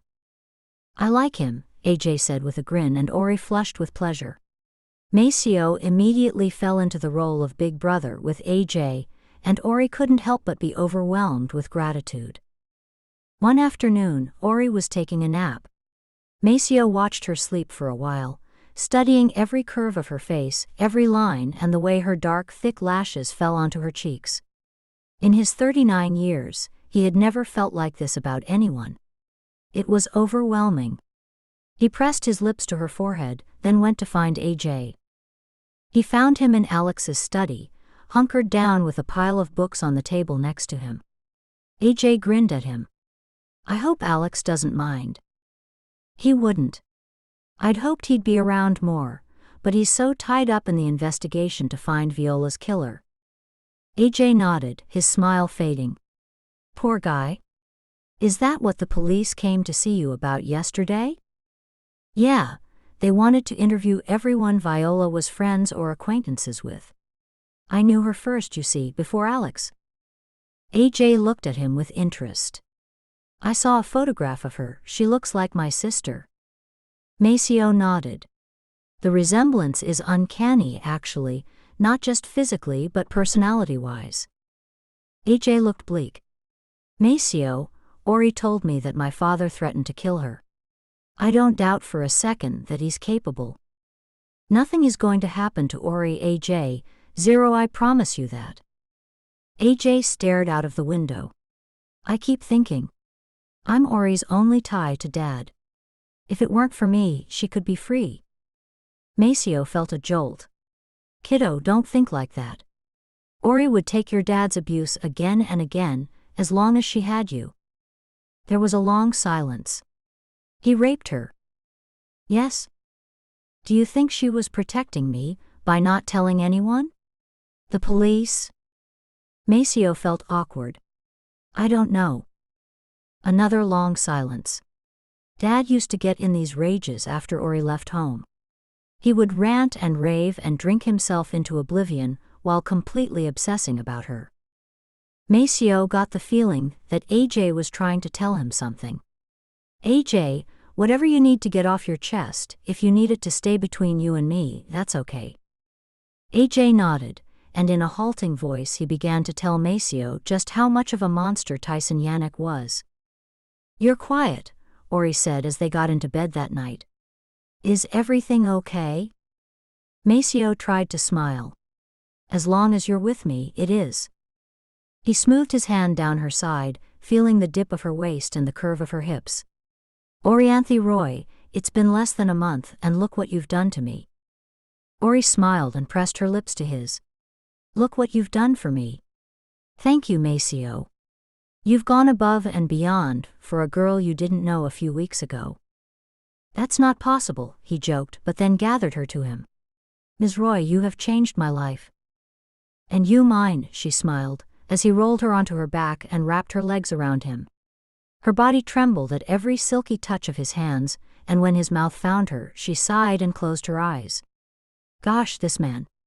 She gasped as his teeth grazed her one after another. How on earth could any woman let this man out of her life? Oh gosh, Maceo. She never wanted this moment to end, this perfect moment with this wonderful man. They fell asleep in each other's arms soon afterward, but, plagued by vicious nightmares, Ori slept badly and gave up at 3 a.m. Sliding carefully out of bed, she slipped into her t-shirt and shorts and wrapped her robe around her. She padded down to the kitchen and opened the refrigerator for some milk. Pouring herself a glass, she set it down on the counter to put the milk carton away, not seeing the man sitting in the corner of the room. Hi, Ori. She started with a small cry, then, when she saw it was Alex Milland, she laughed a little. Hand on her chest, she smiled at him. I didn't see you there. Sorry, I was just... She indicated the glass, and he nodded. Sorry, I didn't mean to startle you. It's just for a moment you looked just like her. Viola. Ori's heart twisted in sympathy, and she went to sit by him at the long kitchen table. Are you okay? We were hoping to see you for dinner. Alex, his eyes tired and sad, tried to smile. More wasted time, I'm afraid. Did Maceo talk to the police? He did. Did you know he was the one who introduced me to Viola? Ori nodded. I did. I was thinking about that just then when you came in, and it made me wonder. Your resemblance to her. Ori suddenly saw where this was going, and felt alarmed. Alex, you don't think Maceo could have had anything to do with her murder, do you? Alex sighed and rubbed his eyes. No, of course not. It wasn't like that, more like you're obviously his type, so then why did he give Viola up to me? Ori tried to smile. We aren't the same person, no matter how much we look alike, Alex. No, of course not. I'm sorry. I'm so tired that nothing makes sense anymore. Let's change the subject. How's your brother? Doing better, Ori smiled at him. I think he's in love with your library. Alex laughed. Then he has good taste. You're always welcome to stay as long as you like. You're very kind. I really am sorry about Viola. Thank you. Alex drained his glass of scotch and stood. I'm going to try and grab some sleep. See you in the morning. Good night. Alone, Ori wandered into the living room and slipped through the French windows into the garden. The grounds were beautiful, but now, here in the moonlight, Ori felt as if she were being watched. Was it just paranoia? She had kept the shock of Tyson's threats internalized for the most part, not wanting to goad Maceo into doing something that would get him into trouble. But she was under no illusions that her stepfather meant her no harm. She could go to the press, her relationship with Maceo giving her some kind of credence, she supposed. The feminist in her cringed at that, but it was true. Maceo was as powerful as Tyson, if not more. His backing would mean they could take down Tyson, but there was still AJ to think about. He was Tyson's son, and Ori would hate to see him hounded by the press. Sighing, she went inside and went to bed, snuggling into the warmth of Maceo's arms. Tonight was not the night to try and figure it all out. She was asleep long before Alex Milland opened the door to their room and looked in on them. I want to find another facility, AJ told them over breakfast. Somewhere that's hardcore, that Dad can't finagle his way into. I truly believe I can get past all this crap, if I get the right help. Ori put her hand over her brother's. Whatever you want, AJ. I'm here for you. We're here for you, Maceo corrected with a grin. You deserve the best, brother, and both of you, you're not to worry about the cost. I have it covered. Just pick the best one for you, AJ, and we'll get you in there as soon as you want. Ori, too emotional to speak, hugged Maceo and he kissed the top of her head. AJ looked at him admiringly. Maceo, man, I don't know how to thank you. A look passed between the two men of understanding, of brotherhood. Ori was aware they had talked, but she didn't want to intrude. She looked up at Maceo as AJ started to talk to Alex, and she pressed her lips to his. I love you, she said quietly, and Maceo chuckled, his eyes shining. Ti amo, he murmured against her lips, and her heart soared. Maybe everything would be okay, after all. A week later, gosh, had it really only been 3 weeks since they met, they were on their way back to Italy. AJ had been transferred to a facility in California, and although Ori was reluctant to leave him, AJ had insisted she go back to her new life, her new job. Try not to dwell on Dad, he said. He can't touch either of us now. Maceo is a good man. Enjoy yourself, Ori. You deserve every happiness. Sometimes AJ seemed much wiser than his 18 years, Ori pondered now as she sat beside Maceo on his private jet. Now her thoughts were turning back to her new job and her old friend. Lucia had returned from Monte Carlo, and had been amazed at Ori's news. Ori omitted the part where she and Maceo were sleeping together, and in love, Ori grinned to herself now. She wanted to tell Lucia that particular news face to face. She wondered if Lucia would be happy for her, or whether her friend would remonstrate with her for falling for her boss after Lucia's warnings. She looked over at Maceo now. He looked glorious, but tired. He hadn't been sleeping well, she knew, and deep inside, she was worried because it seemed like it had been since the I love yous that he'd been restless. Was he regretting showing his hand so soon? He had said he was ready for commitment, but maybe it had all been too much. Her stepfather, AJ, the thing about Viola, it was a lot to put on a man who only a few weeks ago had been carefree and screwing his way around the world's most beautiful women. Ouch. Ori pushed that thought away. No. Don't dwell. Just live and love and everything will be okay. Maceo looked up and caught her watching him. He grinned and her insides went to mush. Are you all right, Bella? I'm with you. Of course I'm okay. Maceo put his laptop down and slid next to her, taking her in his arms. Il mio amore, when we get back to Venice, I would like you to move in with me. I want to know you are safe every minute. I want you to feel safe. And loved. Above all else, loved. Ori was floored and suddenly nervous. Really? Really? As she looked into his sea-green eyes and at their honesty, she knew what her answer would be. Lucia rolled her eyes but hugged Ori anyway. I might have known. For what it's worth, I've never seen him like this before, so I guess it must be love. Ori was relieved that her friend was okay with her sleeping with her boss. She and Maceo kept things professional at the office, and she was grateful that she was learning from him too. She saw the way he dealt with his clients. He was definitely on the side of the artists, and got them the best deals while maintaining good relationships with his buyers. His team too was ultra-efficient, and Ori found them all inclusive and helpful.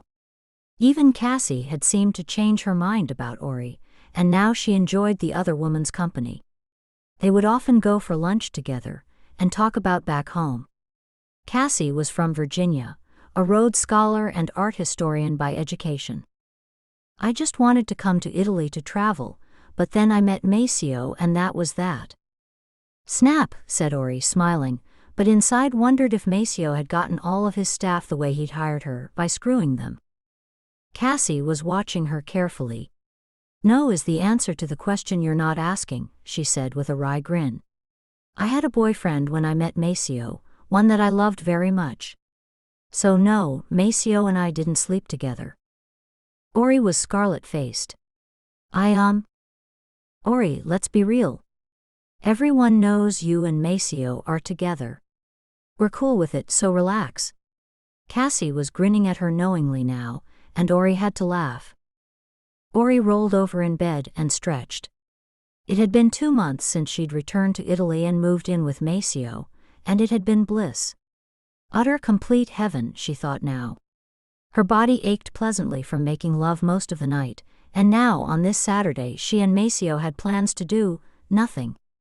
From the whirlwind of work, it was really the first time they had spent together that was free of work commitments, and Ori was really looking forward to just hanging out with him. They had become good friends as well as lovers, equal partners in their relationship despite Maceo's imposing wealth. Ori never felt at a disadvantage with him, even living in his opulent apartment. She wondered where he'd gone now, maybe to fetch some breakfast. She got up and pulled her robe around her body. As she suspected, Maceo was in the kitchen, fighting with his new espresso machine and cursing loudly in Italian. He was bare-chested just in his jeans, and she slid her arms around his waist. Buongiorno, beautiful. He bent his head to kiss her. She kissed him. He groaned, and she giggled as he lifted her onto the countertop. Gosh, woman, you make me crazy. They collapsed to the floor together. Bella, I love being with you, I really do, he said, puffing for air. But God knows how we're going to get anything else done. She wound her arms around his neck. Today, my love, we don't have to. And so they lazed around the apartment, making love and talking, sending out for pizza when they got hungry. The day went by too quickly for Ori's liking. Maceo grinned at her sulky face. Mio caro, tomorrow is Sunday. We can do it all over again. But a phone call changed everything in a heartbeat. At first, Ori frowned at the unknown cell phone number on her caller ID, but when she answered it, the blood in her veins turned to ice and her legs gave way under her. Maceo took the phone from her and talked to the person on the other end. By the time he ended the call, he knew that Ori's world had just collapsed and felt helpless to know how to fix it. Not even his money could help her now. AJ was dead. They told her it was a suicide, but that they had not seen any signs of it.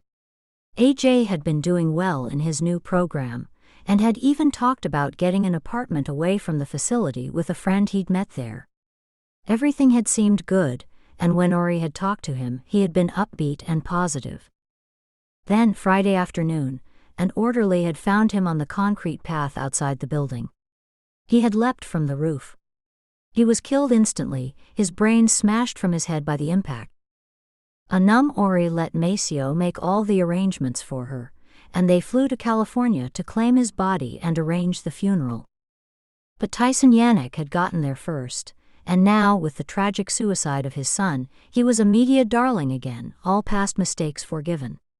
Ori sat through a media circus of a funeral, arranged by Tyson. It had been the exact opposite of what AJ would have wanted. Maceo kissed her gently. Are you sure you'll be okay if I go out? I won't be long. Ori nodded. They were in a hotel in San Francisco. Ori had not wanted to go back to Italy yet, wanting to be near AJ's grave a little while longer. Maceo had other plans. He was going to see Tyson Yannick, not that he told Ori that. Tyson Yannick was going to pay for what happened to AJ and for what he'd done to Ori. He walked into the restaurant where Tyson Yannick was eating breakfast with a Weasley-looking lackey. Maceo strode up to the table and glared at the aide. Fuck off. Now. The aide paled but looked at Tyson, who nodded. Maceo took the seat the aide vacated and stared at Yannick.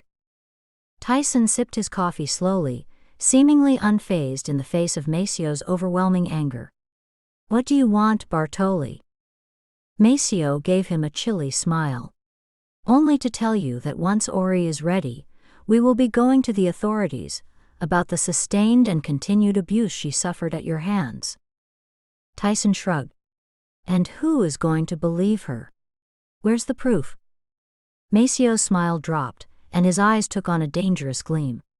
I suppose you think the press, now that you're playing the grieving father card, will slam her for taking advantage at this time? They'll paint her a gold digger? I think not. I have a feeling the press will soon be against you, Yannick, and the scandal you've just weathered will seem like a walk in the park. Tyson laughed loudly. Really? And where are you getting this fairy tale from? Maceo sat back, studying him carefully. Because this world is fucked up, and because it blames the victim rather than the perpetrator, especially if the victim is female, you probably think, hey, who's going to believe her? Tyson inclined his head, and Maceo leaned forward. Then how do you think the press will respond to a father raping his own son, Yannick? You piece of utter shit. AJ told me everything. To Maceo's satisfaction, Yannick paled. What the hell are you talking about? You know damn well. You raped AJ just like you did Ori.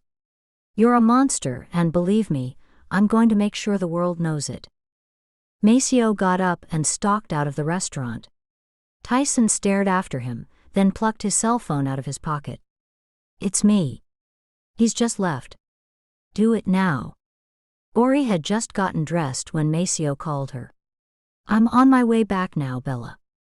I'll see you soon. Ori smiled. Good. I missed you. She scooped her long dark hair into a messy ponytail and grabbed her book from the nightstand, intending to read until Maceo got back.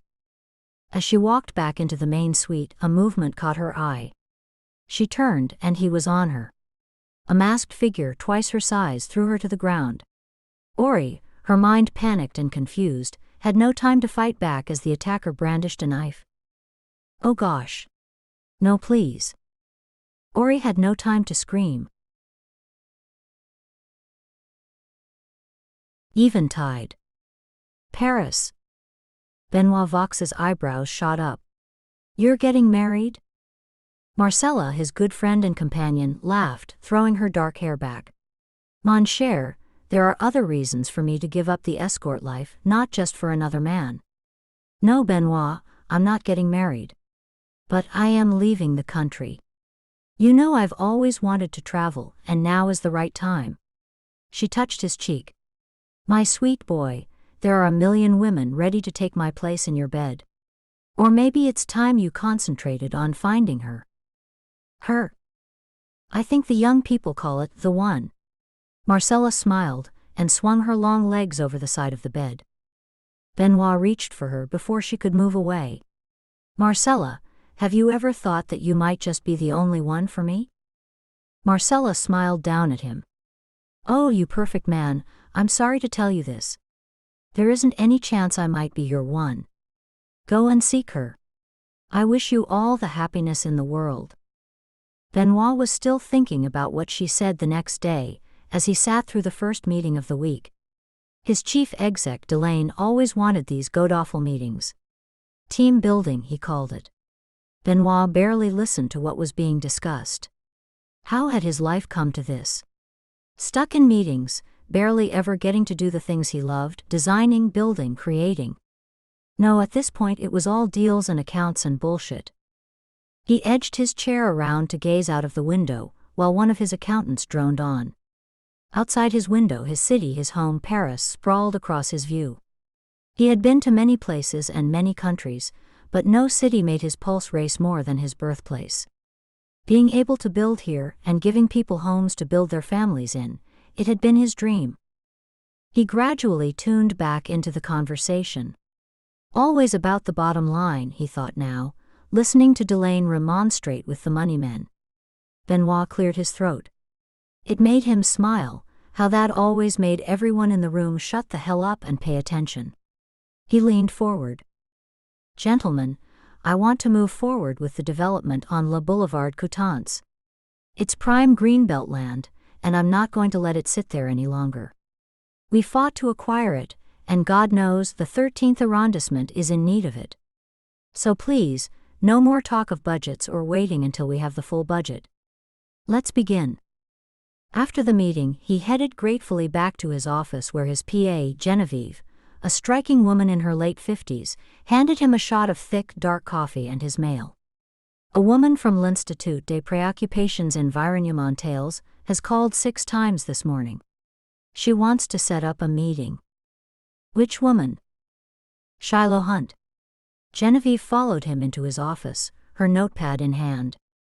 She seems quite intent on speaking to you. Benoit sighed.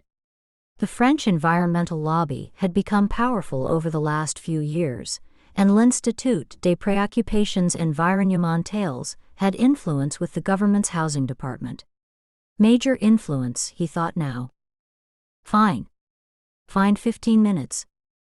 Genevieve hid a smile. How about right now? Benoit, looking at her over his spectacles, looked confused. Huh? She's right outside. You walked right past her. Benoit got up and returned to the outer office. A young willowy blonde looked up at him from behind huge black-framed glasses. Miss Holt? She stood, and Benoit was surprised to see she was almost as tall as his 6 feet, maybe 5'10" even in flat pumps. Her long ash-blonde hair hung below her shoulders in soft waves, and her bright blue eyes regarded him without even a hint of friendliness. Benoit smiled, knowing he was about to get into a fight. Miss Holt, please come in. He shot a look at Genevieve as Shiloh Holt stalked past him. Genevieve hid a smile. Shiloh Holt didn't wait to be asked to sit. As Benoit walked to his desk, he heard her draw in a deep breath. Mr. Vaux, I am here on behalf of l'Institut des Préoccupations Environnementales. I know, Miss Holt. Please have a seat. Shiloh blinked and looked down at the chair in front of her as if it hadn't occurred to her to sit. She pulled it out and sat, rather impatiently. Mr. Vaux. It's Benoit, and I know where you're from, Miss Holt. I assume this has to do with the new development on Le Boulevard Coutances? She inclined her head, slightly mollified. It does. Mr. Vaux, as I'm sure you know, we are campaigning to stop any further development on this piece of greenbelt land. We feel strongly that we must protect the rapidly diminishing green spaces in our city. Benoit smiled. Our city. Ms. Holt, if I'm not mistaken, that's an American accent. And it's Benoit, not Mr. Vaux. Mr. Vaux, Shiloh said, her blue eyes flashing with annoyance. I was born here in Paris. I hold dual nationality. My parents are French. Where did you go to get that accent? Shiloh looked frustrated. This is not what I came here to talk about. Where? She sighed. Brown. Then Harvard Law. Good. Benoit leaned forward, his manner switching from amused to businesslike. Ms. Holt, as you are probably aware, my company vets every piece of land we intend to acquire. One of the main tenets of our ethos is that we exhaust every possible reason not to purchase the land, be it financial, social, or environmental. The land on Le Boulevard Coutances was deemed non-vital. It also has great links into the center of the city, and a thriving community being built up around it. Shiloh was listening to him carefully. Mr. Vaux, Paris has less than 10% of green space in a city whose population grows larger every second. That community of which you speak needs parks and recreational places too. Your boutique apartments or hotels will not benefit that community. They will be priced out of the market, making it more difficult for the people who were born there to stay there. That's true of any developed land, Benoit said calmly. If we considered that as a factor every time we purchased land, nothing would ever get built. We cannot take responsibility for people's lack of finances or their situations. This is a business, not a charity. While he was talking, Benoit was studying the fine planes of her delicate face and the slender frame of her body. Despite her height, he still felt as if she would crumble in his arms if he touched her. She had a kind of fragility that he was drawn to. Shiloh was staring at him, her expression disgusted. Which is my entire problem with men like you, Mr. Vaux. You are soulless. You exist in this otherworldly plane, one where your wealth and your looks open every door. Have you ever struggled to feed yourself, Mr. Vaux? Benoit sighed. The anger in her made her face flush scarlet, and it was very distracting. I think we have wandered from the point. Shiloh sucked in a deep breath. Mr. Vo, I'm asking you to reconsider. No. I'm sorry, Miss Holt, but this meeting is over. We have done our due diligence. The development goes ahead. Shiloh looked askance. You won't even consider my proposal? Benoit sat back in his chair. Ms. Holt, so far you haven't made any proposal. You have ranted at me and called me soulless. Now I have work to do. Genevieve will see you out. Shiloh gaped at him in silence for a beat, then stood and stalked out. He appreciatively watched the way she moved. A beautiful woman, he thought, but a major pain in my ass. Shame. He called Genevieve back in and got on with his work. Only later, when he was alone, did he let his mind wander back to Shiloh Holt's blue eyes, the flush of pink in her cheeks and the rosebud mouth. He wondered if he would see her again. Penny for them. Benoit looked up to see his old friend Alex standing in the doorway. Benoit's face cracked into a wide smile. Mon frère. How wonderful to see you. I had no idea you were coming to Paris. Had to get away from the crap going down at home, Alex shrugged, his eyes sad. Benoit stood and hugged him. Let's go grab a drink and you can catch me up. Ori started to come around just as she heard Maceo calling her name. She opened her eyes and his beautiful face, frantic with fear, filled her vision. Ori. Are you okay? Dio mio, mio amata. She felt herself being scooped into his arms and carried to the bed. She heard him yelling instructions to someone to call for medical help. Her entire body ached and she remembered being forced to the ground, a man, his knife. Had she been stabbed? Everything seemed so jumbled that she couldn't figure out her own body. The only thing she knew for sure was who was behind the attack. Tyson. Gosh, he'd sent someone to kill her, hadn't he? He was making his final moves. Now that AJ had died, she was the only threat left to him. Flashes of the attack were coming back to her as she tried to focus on Maceo's face. He was talking to her, his arms cradling her. Finally, her head started to clear. Maceo. What happened, baby? There was someone here. He grabbed me.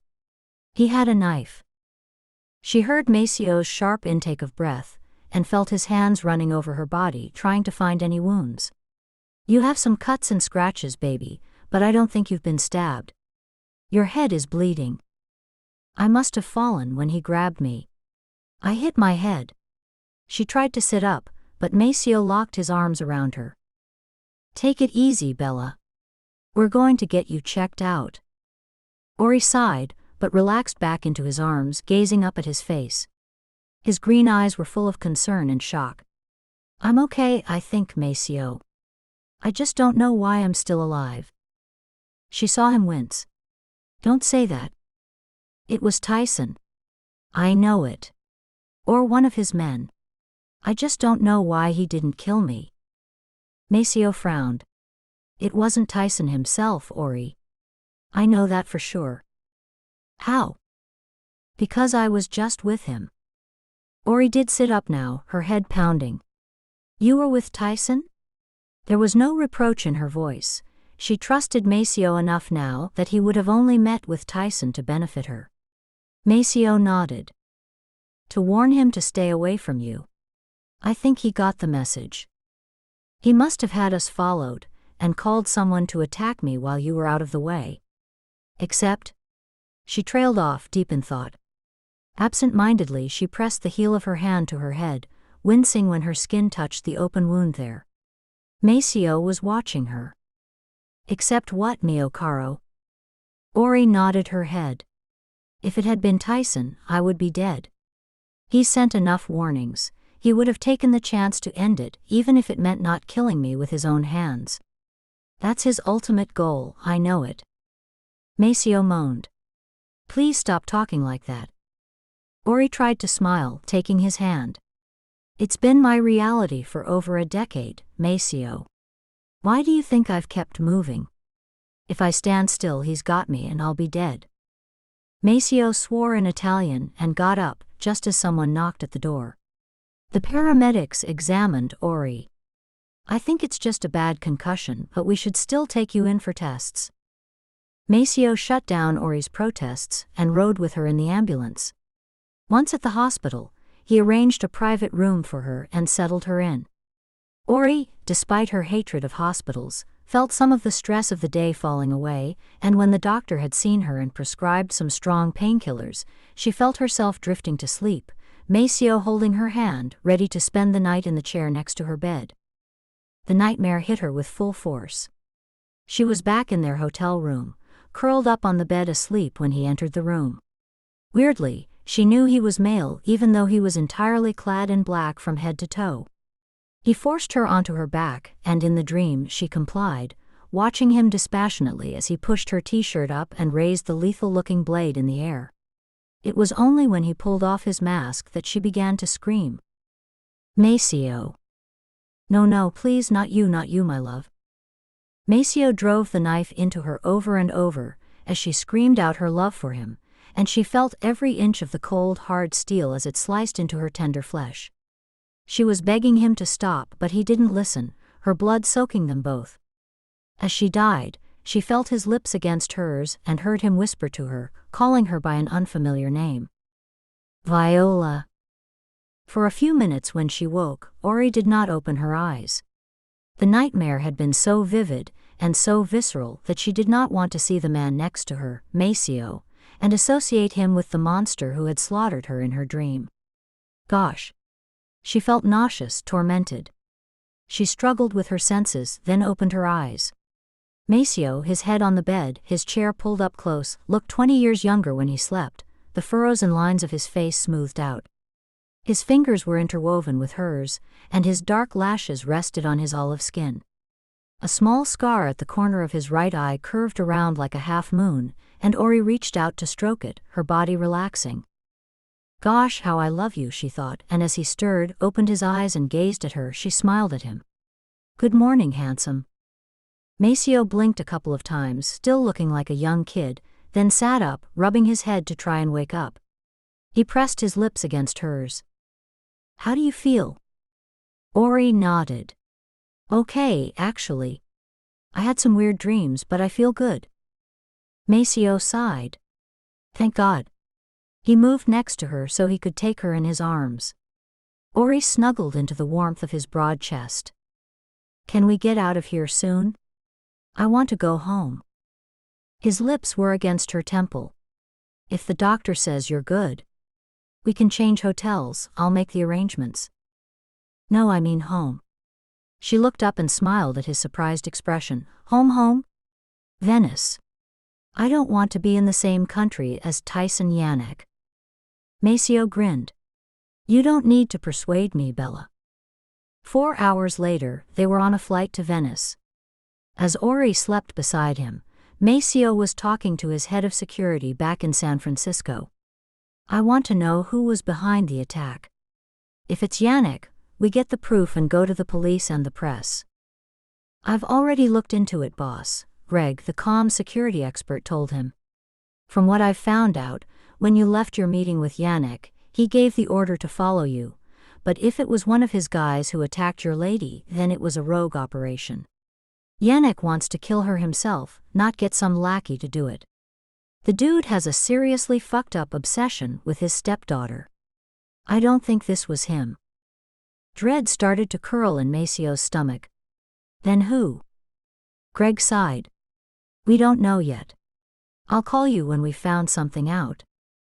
Maceo drew in a breath. So we're being followed? From a distance. We're not letting anyone too close, believe me, but your leaving the States will probably ping their radar, and they know where to find you in Venice. Sure, it's a good idea to go back. I won't be run out of my own city by these figli di puttana, Maceo said in a low voice. Ori and I will make our family there. We have our home there, our work. Greg, who had been with Maceo for many years, gave a low, soft chuckle. Boss, have to say, I've never heard you like this. Maceo smiled. Never felt like this. Keep me informed. He went to check on Ori, who was asleep in the small bedroom at the back of the private plane. He watched her sleep for a few minutes before lying down next to her and pressing his lips to hers. Ori opened her eyes and smiled, her lips curving up against his, and without speaking, he pushed her onto her back and covered her body with his. He smoothed her hair away from her face, gazing down at her, his eyes questioning. Ori nodded, a tiny movement. "Sei così bella," he whispered tenderly. "You're so beautiful." Ori had tears in her eyes as she smiled at him. "Ti amo, Maceo Bartoli." They made love until they were exhausted, then fell asleep in each other's arms. Shiloh Holt was not a happy woman. The small apartment she shared with two of her friends was getting smaller each day, and she longed for her own space. Sadly, being a spokeswoman for an environmental group didn't exactly pay well. Despite this, she had been saving for a couple of years, and now, finally, it looked like she would get her own place, a tiny studio in the Marias. Arranging for her stuff to be moved in a few weeks' time, Shiloh had to drag her attention back to her work when her boss called a meeting on the Thursday afternoon. Most of her colleagues groaned.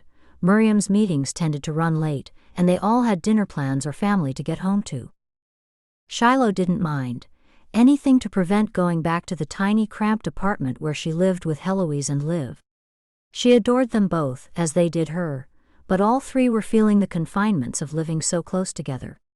Heloise was her oldest friend from college, a Frenchwoman and artist who dressed entirely in black and smoked endless Gauloise cigarettes. Liv, an eccentric Swede, was a science lecturer at the Sorbonne. Along with Heloise's two Siamese cats and Shiloh's cocker spaniel Beau, the small apartment was rarely tidy, organized, or stress-free. No, Shiloh thought to herself now, it's time before we all get on each other's nerves and ruin our friendships. Miriam, the director of the institute, began to run through her schedule. Shiloh only half listened until she heard Miriam say her name. She looked up to see everyone staring at her. She flushed. "I'm sorry, Miriam, I didn't catch that." Miriam's lips pursed in annoyance. "I was asking how you got along with Benoit Vaux." "Got along?" Well, Shiloh grinned, "we didn't get along at all. He was, as expected, the arrogant prick we all suspected." The others chuckled, and even Miriam smiled a little.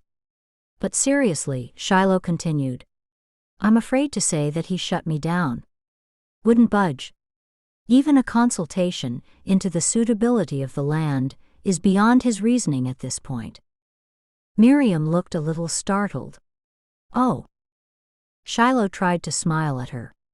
"I'm sorry, Miriam." Miriam shook her head. "No, it's not that. It's just that he called this morning to tell me that I should be very proud of having such a committed and passionate spokesperson." Shiloh was stunned. "He did?" Miriam inclined her head. "And he told me that he would look again at the site." Speechless, Shiloh could only open and close her mouth for a moment. "Excuse me," she muttered after a few moments, then left the meeting room. She strode back to her office and slammed the door. She grabbed her phone and dialed his number. Benoit sounded amused. "How nice to hear from you, Ms. Holt. What game are you playing, Vaux?" Her temper snapped as soon as she heard his chocolate-smooth voice. Benoit laughed. "You'll find out at dinner tonight.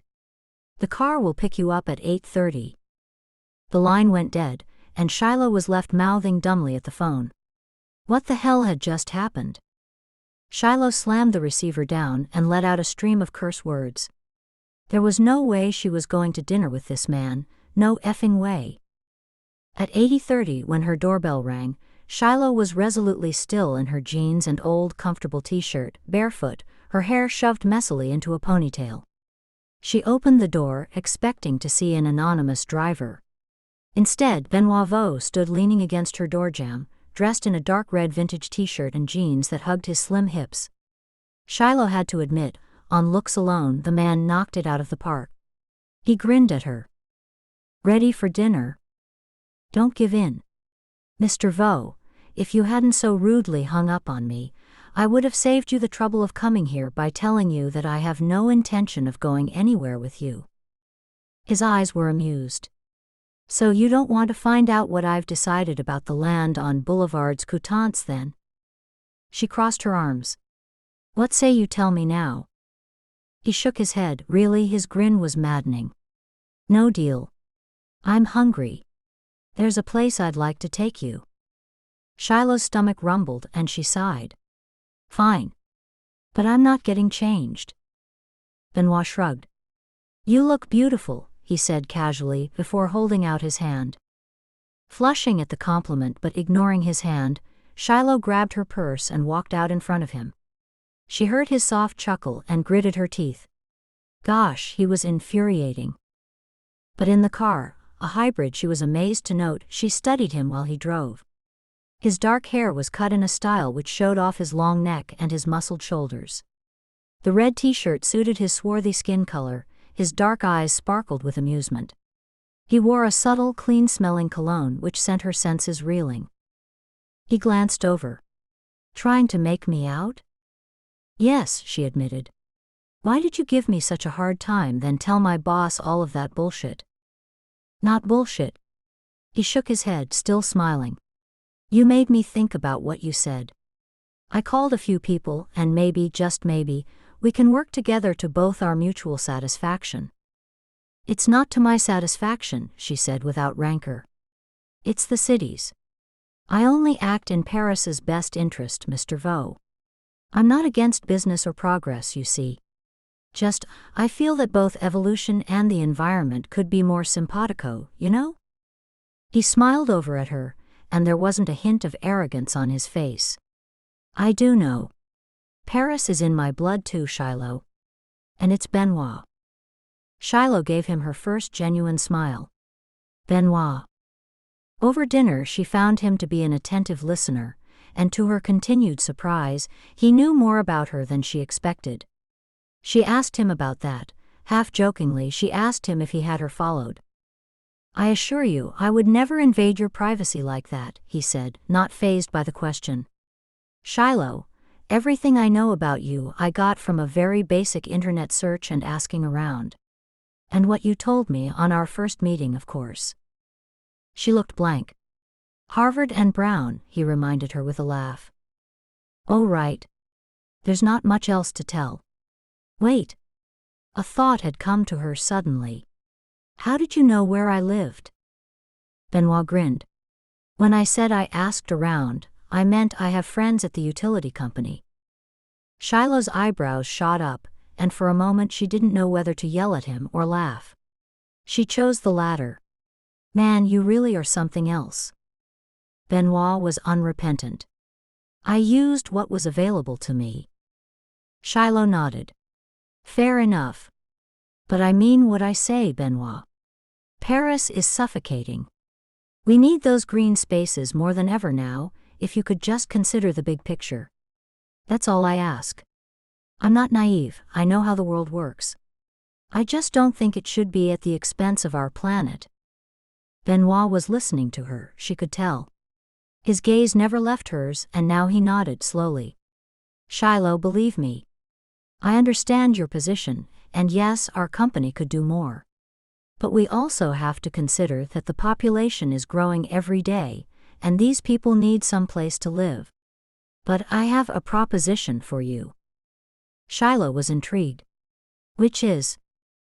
Come work for me. Work with me to try and strike a balance.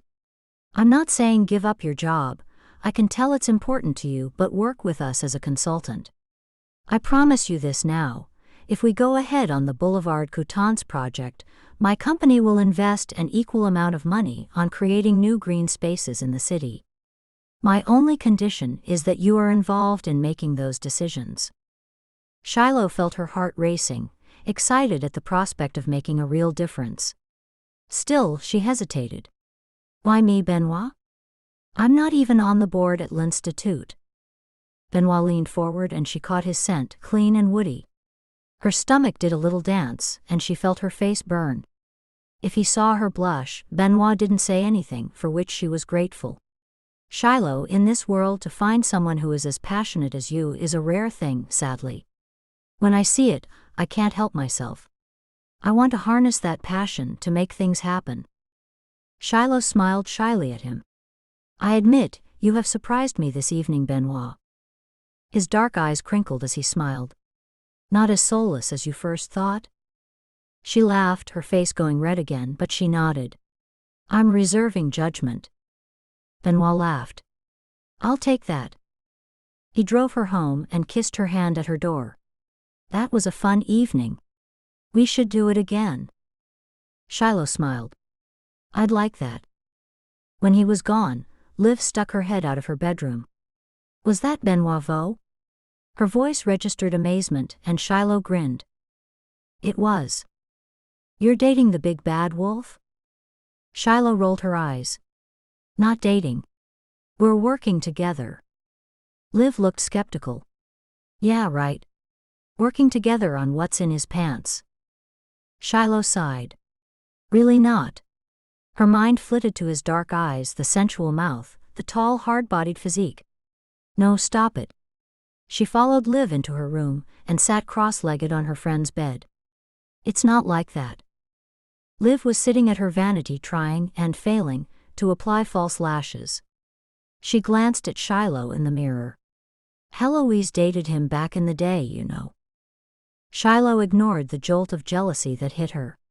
Really? Liv nodded, giving up on the eyelashes. She said he was hot but absent. Didn't give his heart away. She got tired of being treated like an inconvenience in the end. Shiloh stayed silent, wondering why it should bother her so much. Well, I'm just working with the man, so it makes no difference. Liv gave her an amused glance. Come tell me that again in 6 weeks. Lucia knocked on Ori's crowded desk, and Ori, discombobulated, her mind deep in her work, looked up and blinked. Lucia grinned. I've been calling your name for about 10 minutes now, she exaggerated. It's way past 7. Come get something to eat with me. Ori checked her watch. She'd been so focused on what she was doing that she hadn't even noticed the other staff leaving the huge open-plan office in Maceo's gallery. She rubbed a hand over her tired eyes, and Lucia sighed. Sweetheart, she said, her voice gentler. You look exhausted. You're going at this too hard. Is it AJ? Ori swallowed over the lump in her throat. I'm trying to distract myself, she said, her voice gruff, and Lucia put her arms around her friend and hugged her. No one expects you to be over this anytime soon, she whispered, and Ori felt grateful for her kindness and leaned into the hug. I know, and everyone has been wonderful, especially you and Maceo. I just feel this emptiness. It hadn't helped that Tyson Yannick had been all over the news, giving interviews about the tragic death of his son, giving a performance so convincing that for a second Ori could almost believe he was in mourning. But then Tyson would look into the camera and beg Ori to come home. Let us be a family for AJ's sake. Bastard. Ori would grit her teeth, her eyes filled with tears, and shut off the television. She hid her despair as best she could from Maceo, but it had been a subdued homecoming. She and Lucia went to grab something to eat, but Ori was nearly asleep by the time Lucia called one of Maceo's security guards to take her friend home. Ori dragged her feet as she walked into the large, luxurious penthouse she called home.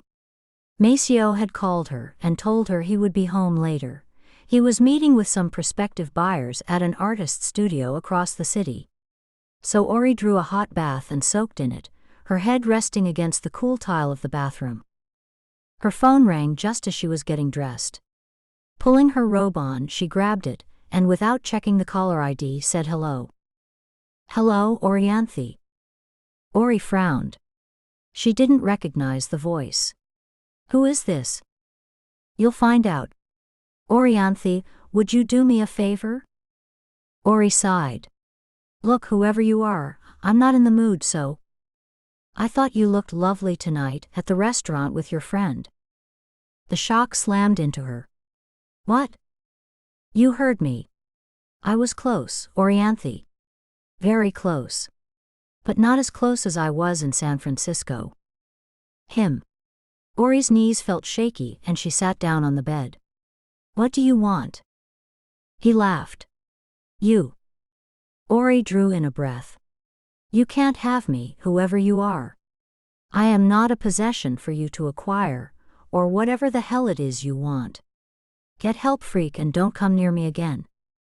A small pause. The favor I ask is this. Go to this website and see. He gave her a short web address. You should see it, Orianthe. You'll learn something about your future. The line went dead. What the fuck?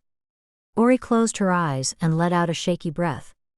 She had enough to deal with Tyson, and now someone else? Or was it someone playing a sick joke? Reluctantly, she grabbed her iPad and brought up the website her caller had mentioned. And she froze. There were 2 photographs on the website's only page. One depicted a dead woman, a crossbow bolt buried deep her belly, her blood spilling from the wound.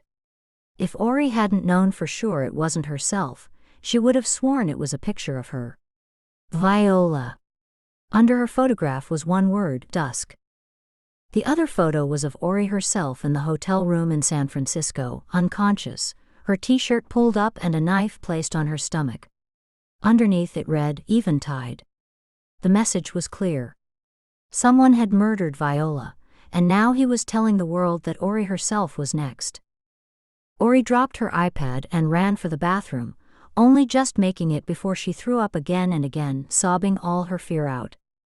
Maceo found her still hunched over in the bathroom a couple of hours later, and when he picked her up and cradled her in his arms, it was all he could do to make out her garbled words. When he understood, his blood turned to ice. He's going to kill me, she said, defeated. He's going to kill me, and I don't know how we're going to stop him.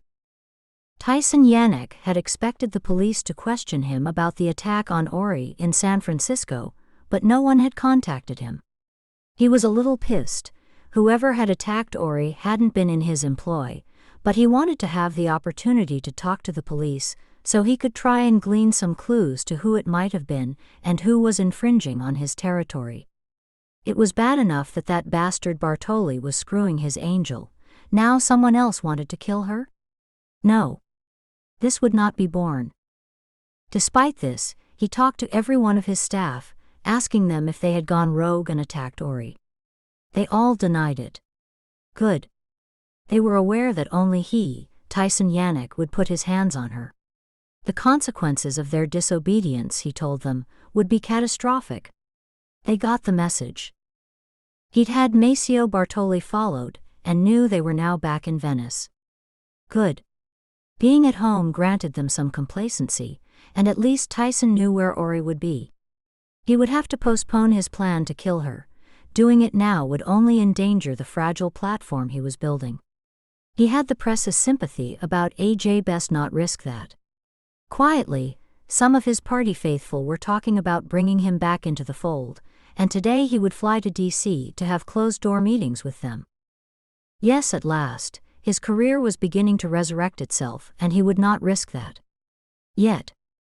He was lost in thought when his aide came to find him. Boss, there's something you need to take a look at. Tyson took the iPad from his hand and glanced at it. For a long moment he studied the 2 photographs, then glanced up at the aide with anger in his eyes.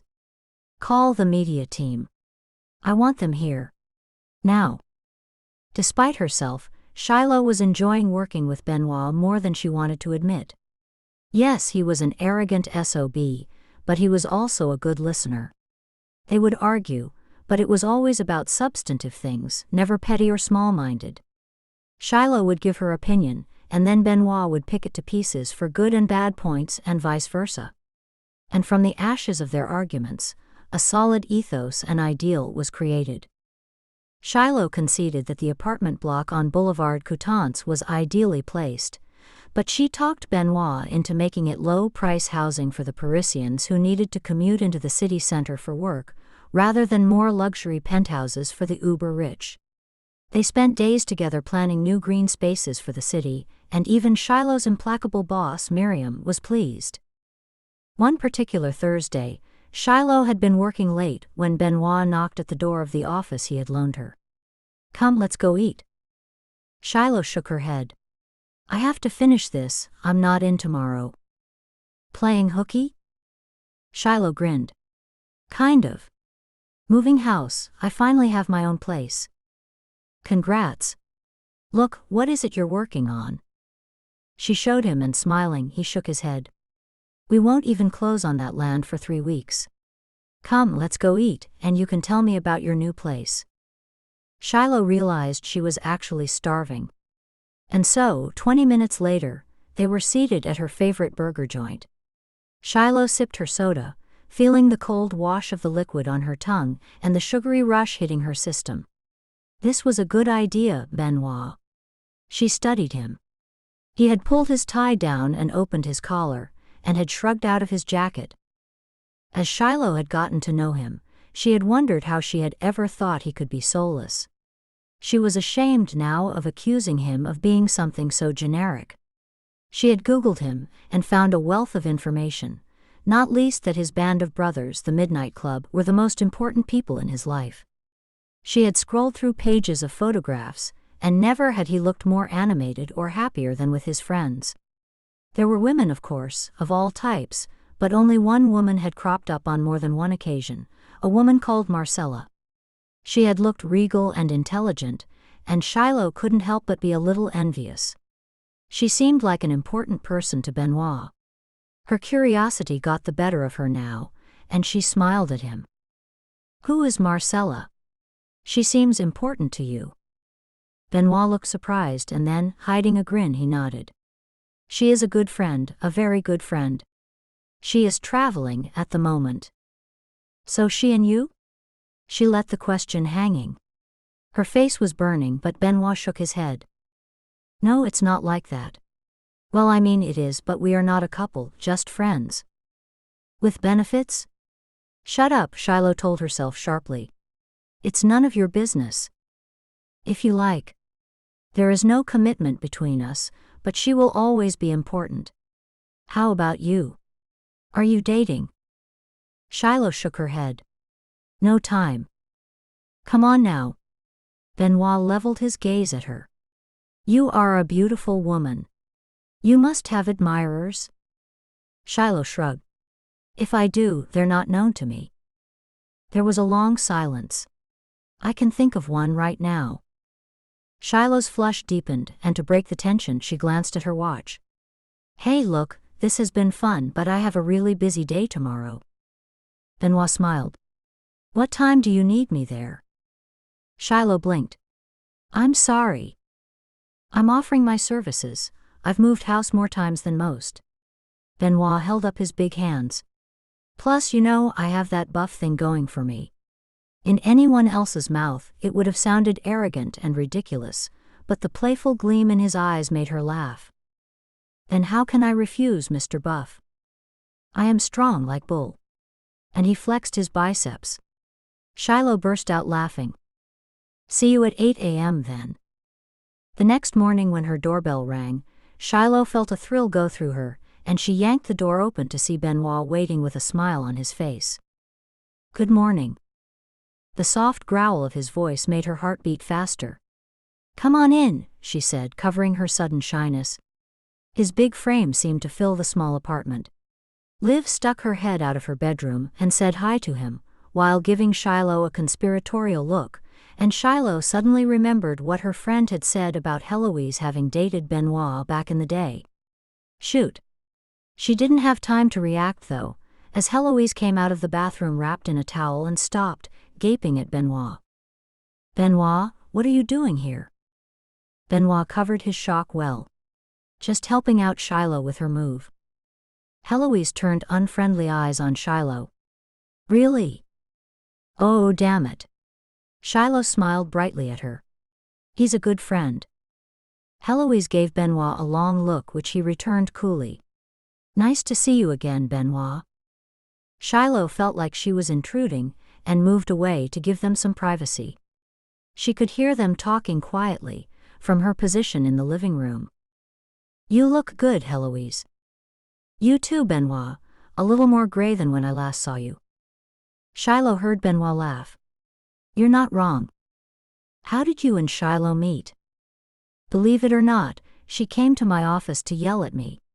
It was the start of a beautiful friendship. Shiloh smiled to herself. That was sweet. She strained her ears, trying to hear what Heloise was saying. I always regret our breakup, how painful it was. Was it?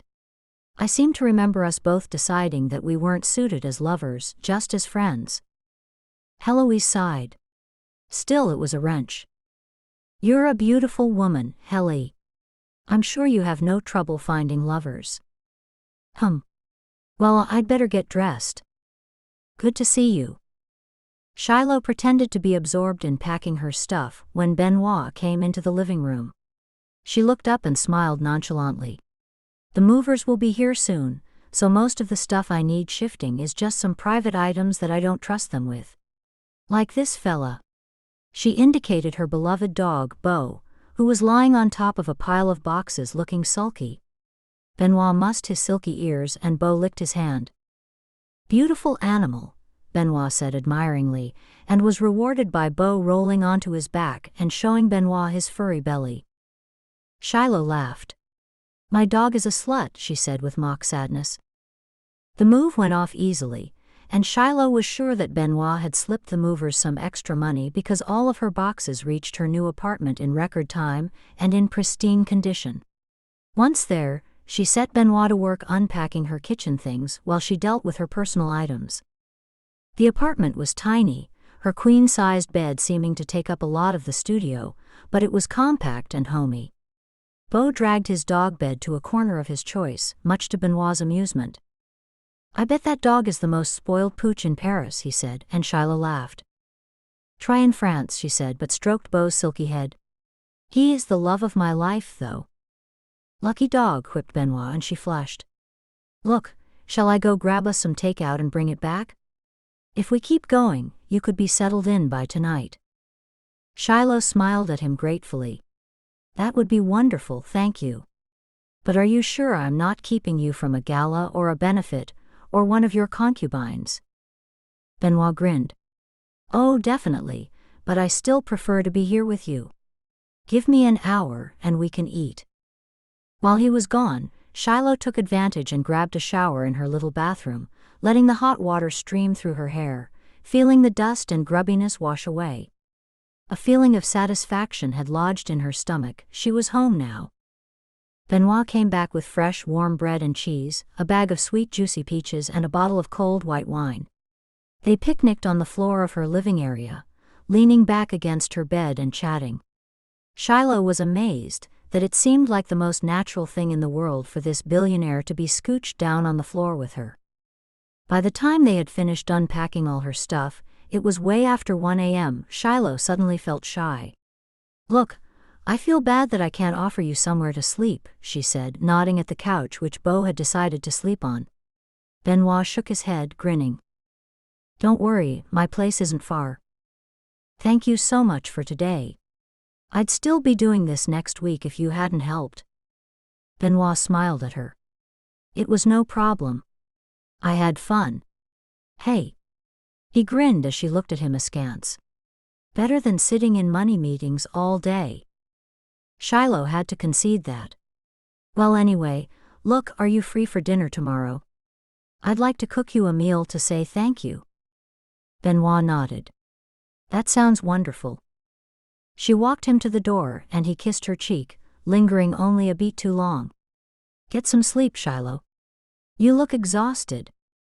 A few minutes later she was crawling into bed, Beau jumping up to snuggle next to her. She fell asleep almost immediately, but soon the dreams came, and in each and every one of them Benoit was making sweet love to her.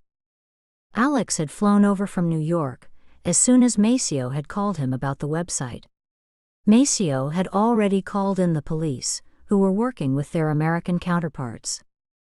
Miss Roy, they had asked Orianthe again and again. Do you know who would wish you harm? Maceo had barely believed it when she refrained from telling them about her stepfather, and it had been the cause of their first and only row to date. Why the hell didn't you tell them about Yannick? Maceo had demanded, his green eyes flashing with disbelief and anger. Ori had stood her ground. Because we both know this isn't him. It can't be. How the hell would he have known about Viola before I even met you? Maceo had no argument for that, but he wasn't mollified. They could have at least questioned him and given him another opportunity to play the concerned stepfather card. No thank you. Ori sighed to herself. But 3 days later now it seemed that Tyson had found out about it anyway. His statement to the press was full of platitudes and nauseating homilies, and Ori pushed away the newspaper in disgust. Since their row, she and Maceo had hardly spoken, but now she felt his hands on her shoulders and she looked up at him. "Let's not fight." "I'm sorry," he said. "I'm just scared." He came to sit next to her, sliding his arm around her shoulders and kissing her cheek. "Ti amo." She nestled into his arms. "I was thinking, whoever is doing this, I don't think it matters who I am to him.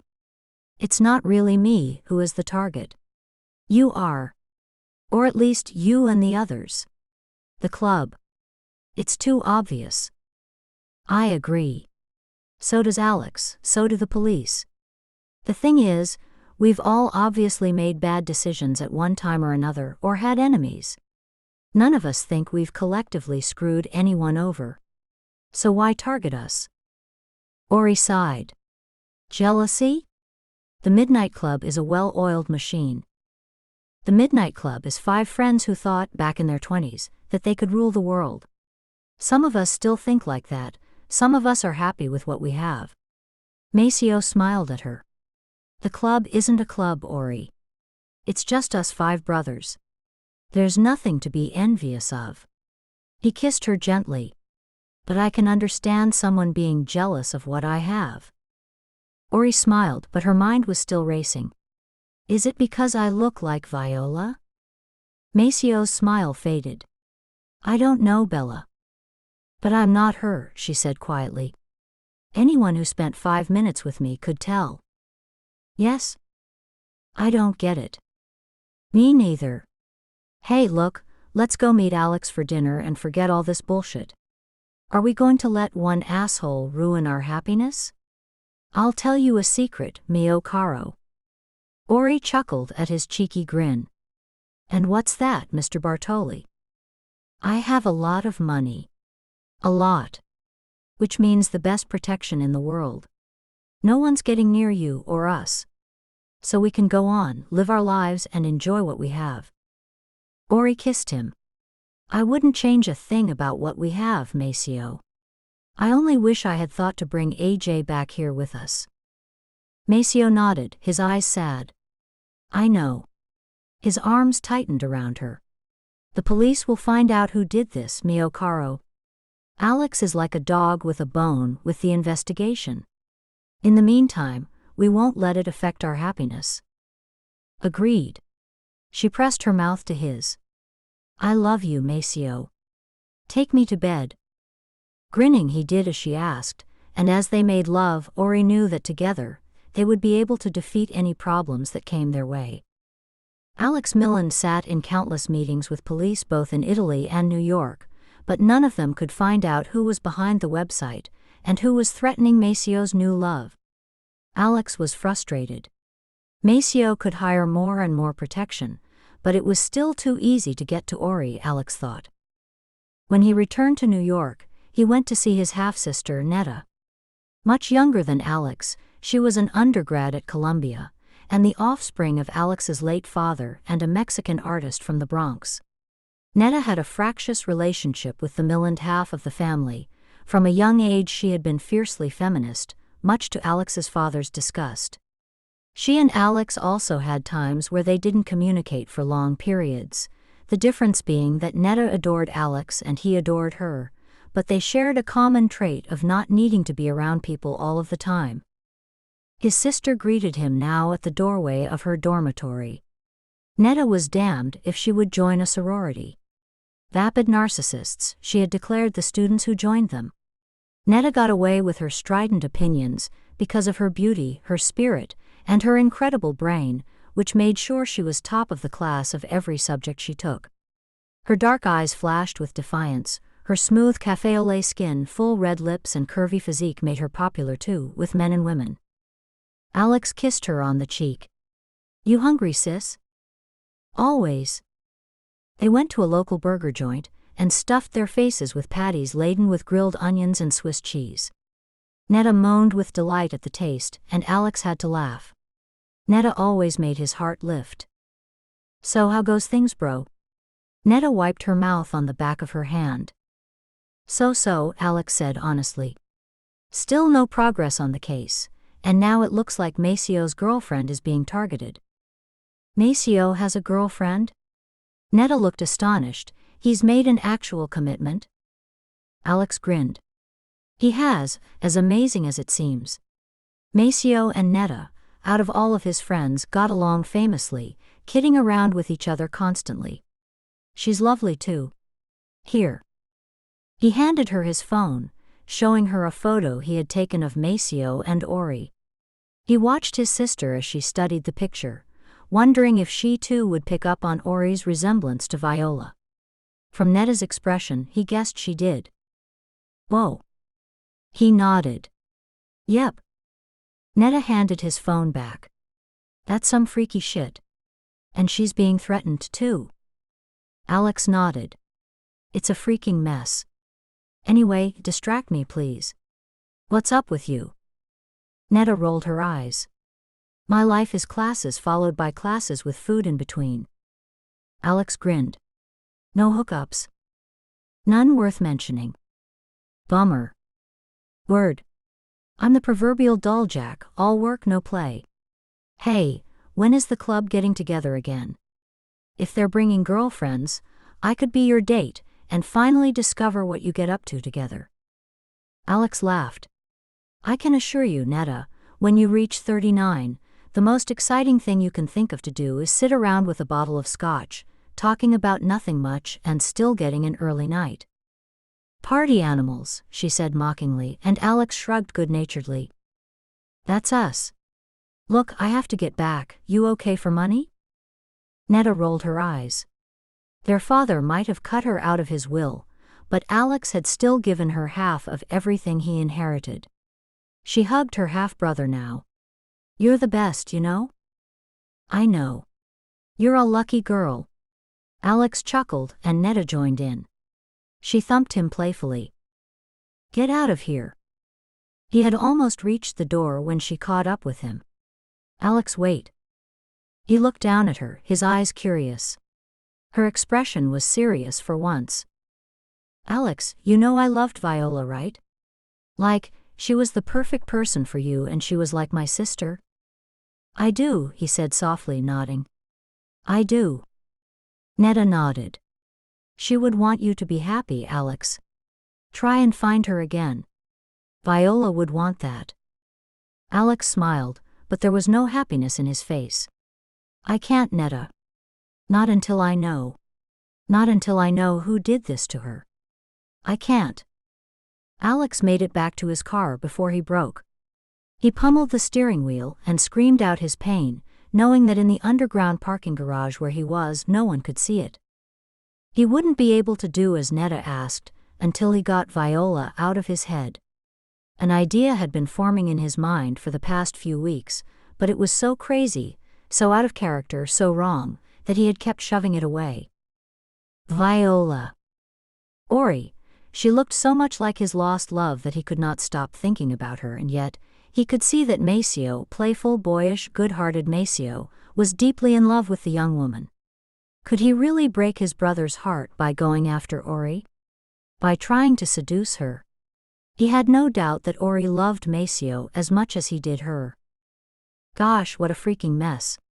But over the next few days he couldn't help returning to the idea that maybe, just maybe, if he could make Ori his, then maybe he would be able to get over Viola.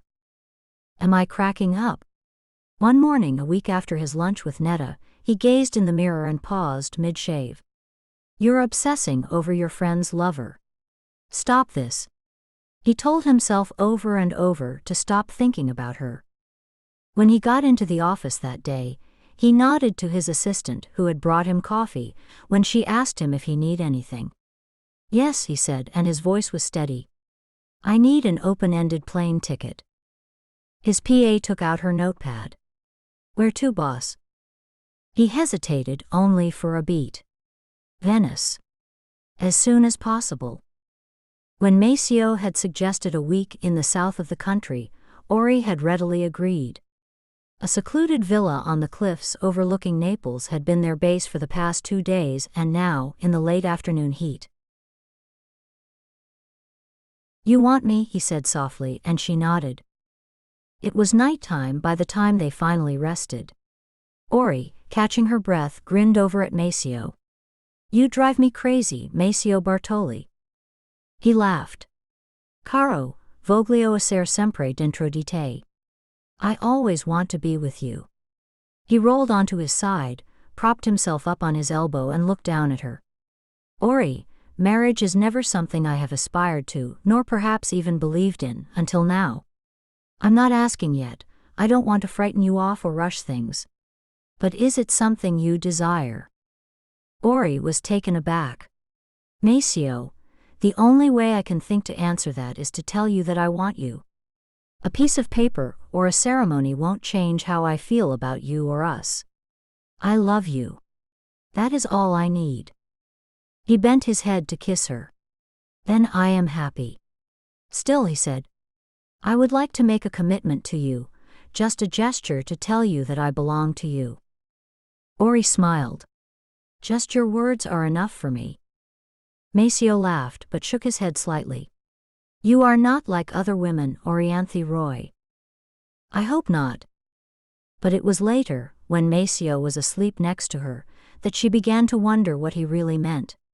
Not like other women. Did he mean she was broken? Was he with her out of some misguided white knight thing? She hoped not, and she told herself it was just night terrors that were bugging her. She sighed and rolled onto her side. "Don't be paranoid." But she couldn't but be wary. Years of her stepfather's abuse made her question any man's motives. She stroked Maceo's dark curls. Asleep, he looked 10 years younger than his 39 years. She brushed her lips gently against his. "Ti amo." And she did love him completely. She just wasn't sure in her heart if she trusted him. He checked to see how many hits the website had and grinned. No doubt they had seen it. Good. Now they knew to be terrified. He assumed when Maceo had found Ori unconscious but alive, he had done the right thing by leaving her alive. The temptation to stab her to death right then had been overwhelming, his blade slicing into her tender skin, seeing the agony in her eyes, the horror, the blood. Soon. When he took her, he would take his time to kill Ori, not like Viola where the crossbow bolt had slammed into her body, severing her abdominal artery immediately. It had only taken her seconds to bleed out and die. No, Ori would suffer horribly before she died. He pushed away from his computer screen. He wondered if any of the other members of the club would avoid getting involved with women once they knew he was deadly serious. The Midnight Club would be brought to its knees by the time he had finished with them. Shiloh was deep in thought as she walked to Benoit's office a week later. They had almost completed the plans for the new developments, the green spaces they had worked so hard on. Now today, she and Benoit would present their plans to the board. Shiloh was going over everything in her head when she suddenly heard Benoit's raised voice. She hovered outside his door, curious. Benoit was speaking fast in French and he sounded angry. Shiloh started guiltily when Genevieve, Benoit's assistant, appeared behind her, but Genevieve grinned at her. "He's in a foul mood today," she murmured. "Good luck with him." She rolled her eyes and grinned, and Shiloh smiled uneasily back. "Should I go in?" Genevieve nodded. "He's expecting you." Still, Shiloh poked her head in to see if Benoit would want privacy for his phone call, but he waved her in and she sat in the chair opposite him. He finished the call by slamming the phone down and rubbing his hands over his head. Shiloh waited for him to speak. "Merde. Well, that was Gaston d'Urberville." The name sounded familiar, but Shiloh frowned. "Is he on the board?" Benoit nodded. "The presentation is cancelled." "Shiloh, I'm so sorry, but it seems my board is more interested in profit than it is in social responsibility." Her heart sinking, Shiloh stared at him. The development. Benoit sighed, and she could see genuine sorrow in his eyes. I'm so sorry, Shiloh. They won't approve it. They will only consider boutique and high-end properties. Damn it, I thought I had them, at least 4 of them swore we would have their backing. It's such a kick in the gut. I don't believe this, all our work. Shiloh's voice was barely a whisper. What the hell am I going to tell Miriam? Benoit shook his head. I'll talk to Miriam, Shiloh. No, it's not your job to tell her. It's mine. Gosh, she trusted me and I failed. I failed the city. Shiloh felt bleak, and Benoit got up and dragged his chair around next to hers. He took her hands in his. Sweetheart, these things happen. Miriam can't blame you. At least you tried. Shiloh gave him a thin smile. That won't be enough. She trusted me with something she wouldn't normally trust anyone in a junior position with. She took a risk and lost. She'll understand. Miriam did understand, but it wasn't enough, and Shiloh tendered her resignation to her boss. Miriam accepted it sadly. These things happen, Shiloh. Learn from this. At least the severance package would pay her rent for a few months, but Shiloh felt bleak. Benoit immediately offered her a job with his company, but Shiloh told him she couldn't work for him, or rather for the board that had shattered their dream. A boutique hotel was swiftly erected on the Greenbelt land, and Shiloh despaired at the world. The one positive thing was that Benoit Vaux had shown himself to be a good friend.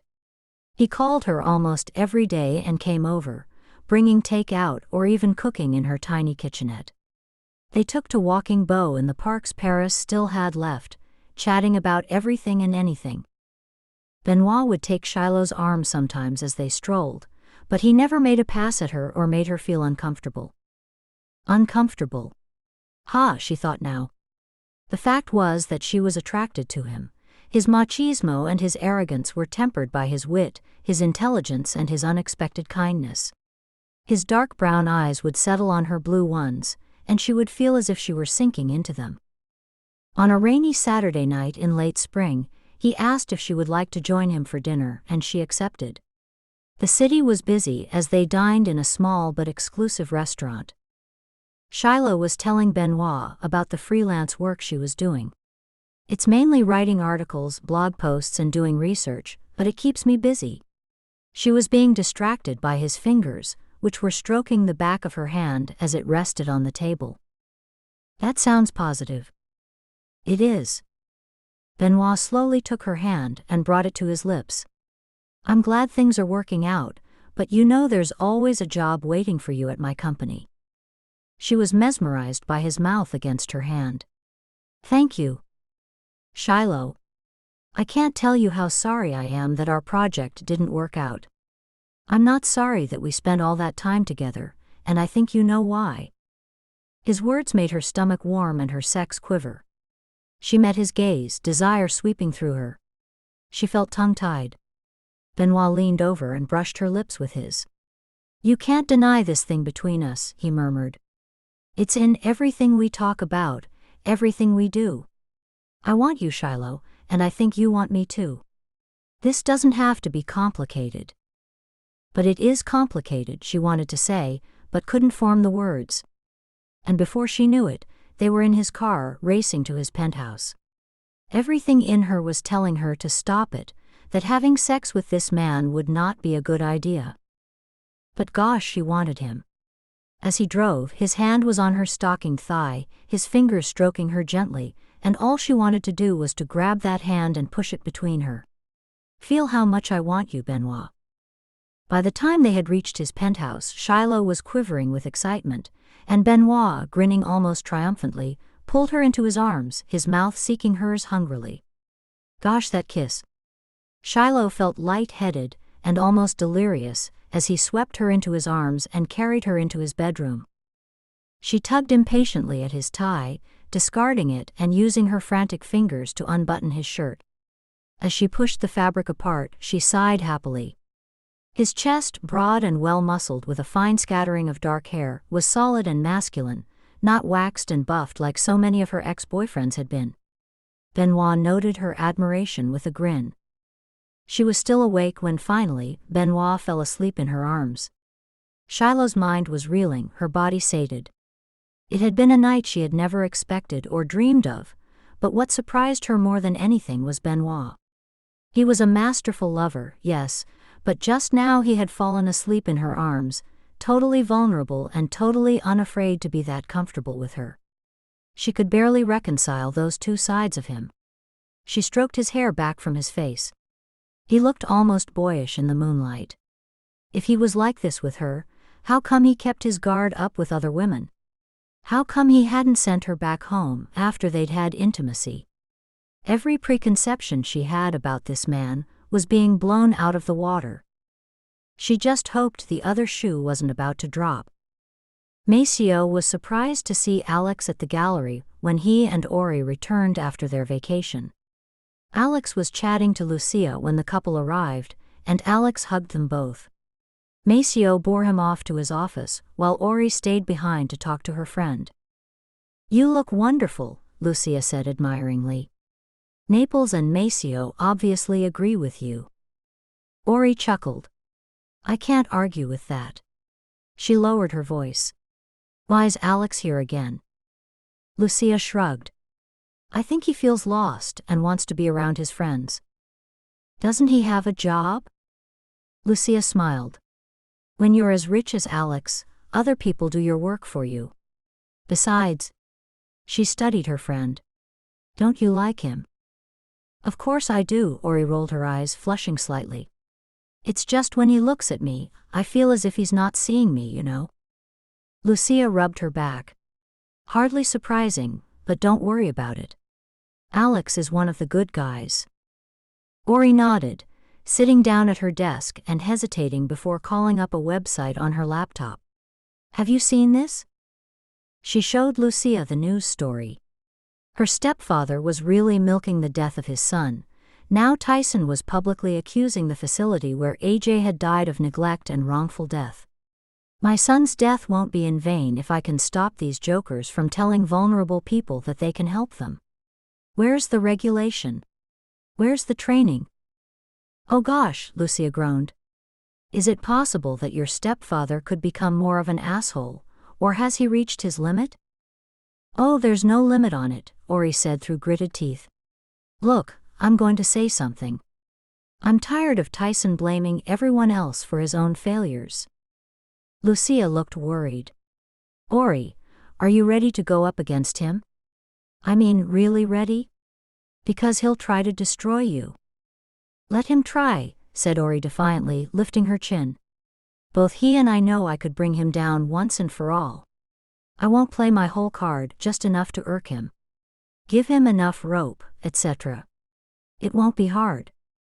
Lucia mulled this over. "Ori, have you told Maceo what you intend to do?" "Not that you have to," she added hurriedly as Ori frowned at her. Ori sighed. "I have. He's not happy about it, but I have to do something for myself. I won't hide behind Maceo's position or wealth. It's up to me to take Tyson down. For AJ if nothing else. Seems like you could do with someone on the East Coast to help out." Both women started as Alex spoke. Neither had seen him return. He smiled at Ori. "I could be your conduit, Ori. It might help you not to be in the same country as that asshat, but I can keep an eye on his movements." Ori half smiled. "I'll think about it." "Thanks, Alex." "No problem. Hey, look, Maceo says he's busy this morning. How about I swing by later and take you two ladies out for lunch?" Ori hesitated, but Lucia nodded eagerly. "Yes, please. I could do with some distraction. I'll pick you up at 12. At 11:30, Ori had caught up with her work and went to see Maceo. She updated him on progress for the exhibit as he watched her, smiling. Finally she looked at him through narrowed eyes. "What are you looking at, Mr. Bartoli?" Maceo grinned. "The woman I love. Just remembering how I made you purr like a cat this morning." Ori laughed. "You have a one-track mind. Speaking of your woman, your woman is going to lunch with another man. How come your woman isn't being taken to lunch by you?" Maceo looked repentant. Rufus called from "Oh mio mio. He wants to come by at 12, to talk about a possible collaboration." Ori was impressed. Rufus Armando was one of Italy's foremost gallery owners. If Maceo could land a collaboration, it would be a huge get. Maceo was watching her. "You don't mind going out with Alex, no?" "Of course not, baby." She got up and leaned over the desk to kiss him. "Alex is a friend. Besides," she flashed him, making him laugh, "better you don't have me all day, makes the anticipation even sweeter." Maceo growled at her. "Damn woman. I don't need to have wood before my meeting." They both laughed and Ori stood, rearranging her blouse. Maceo stood to walk her out, kissing cheek and using the opportunity to murmur in her ear, "I'm going to screw you stupid later, mio caro." "You'd better," she said silkily. Gosh, would she ever get enough of this man? A half-hour later, she was seated in a little trattoria with Lucia and Alex, and remembering Maceo's kiss. Lucia and Alex were chatting amiably, and Ori took the opportunity to study Alex. He was slightly taller than Maceo's 6'2", but they had the same dark hazel green eyes and intense brooding look. Alex's hair was slightly lighter, closely cropped, vague militaristic, and his broad shoulders and slim hips meant he wore his expensive suit well. She could imagine him being a virile and strong lover. Gosh, what was she thinking? But there was no doubt that he had a feral, animalistic sensuality beneath that calm, silent exterior. For a second, Ori let herself imagine Alex in bed. She wondered if he ever let a woman take charge in bed like Maceo did, and whether Alex was ever that generous. Somehow, she couldn't imagine it. She shook herself. Damn, the man has just buried his lover, Orianthe Roy, and you're imagining what? Being screwed by him? You're in love with Maceo, for crying out loud. Ori felt herself blushing, and just her luck, Lucia happened to glance at her at that moment. You okay? Ori tried to laugh her embarrassment off. Hot flash, she quipped. Must be my age. Lucia laughed, but Alex studied her. You're all of what? 25. 28. Given what she'd been thinking about, Ori could barely look him in the eye. Same age as Viola, Alex murmured, and Ori felt bad for him. I'm so sorry, Alex. She leaned over and patted his hand, and he gripped hers for a second, squeezing her fingers. Thanks. Sorry. I didn't think, that was insensitive. Don't be silly, Lucia said, much to Ori's gratitude. The mood had changed at the table now. Viola was part of our family, we all miss her, Alex.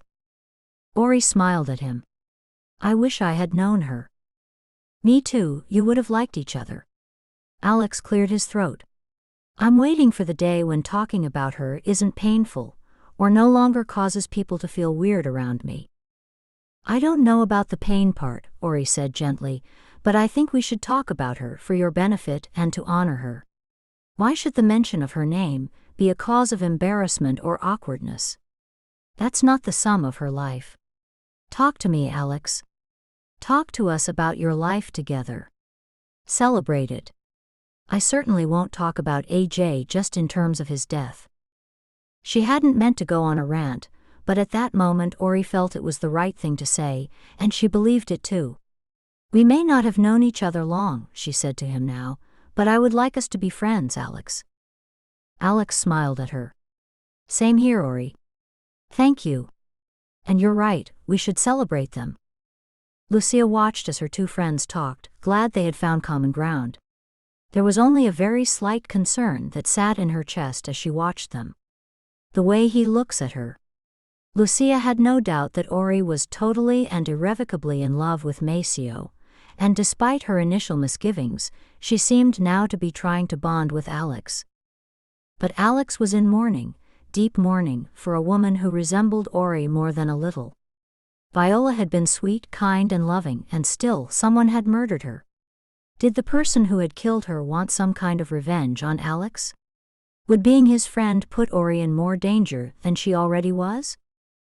And why was she, Lucia, more terrified than anything that Alex might fall for her friend? Tyson Yanek listened to the dull reports he got daily of Ori's whereabouts, about her daily goings-on. She was protected, no doubt, and Yanek's own rising profile meant he could not go to her without raising suspicion. He had a plan, however, but he would need her to come back to the States to execute it. Should she come here, he could have her abducted and taken to the secret compound in the Louisiana swamplands. She would be totally at his mercy. He could spend days there doing her and torturing her before he killed her. It would be days of sadistic pleasure, before he dumped her body into the swamp to make it disappear forever. He imagined her beautiful eyes open and sightless, staring up at the sky as her blood-drenched body sank slowly into the murky water. The thought of it kept him going. But she never came to America.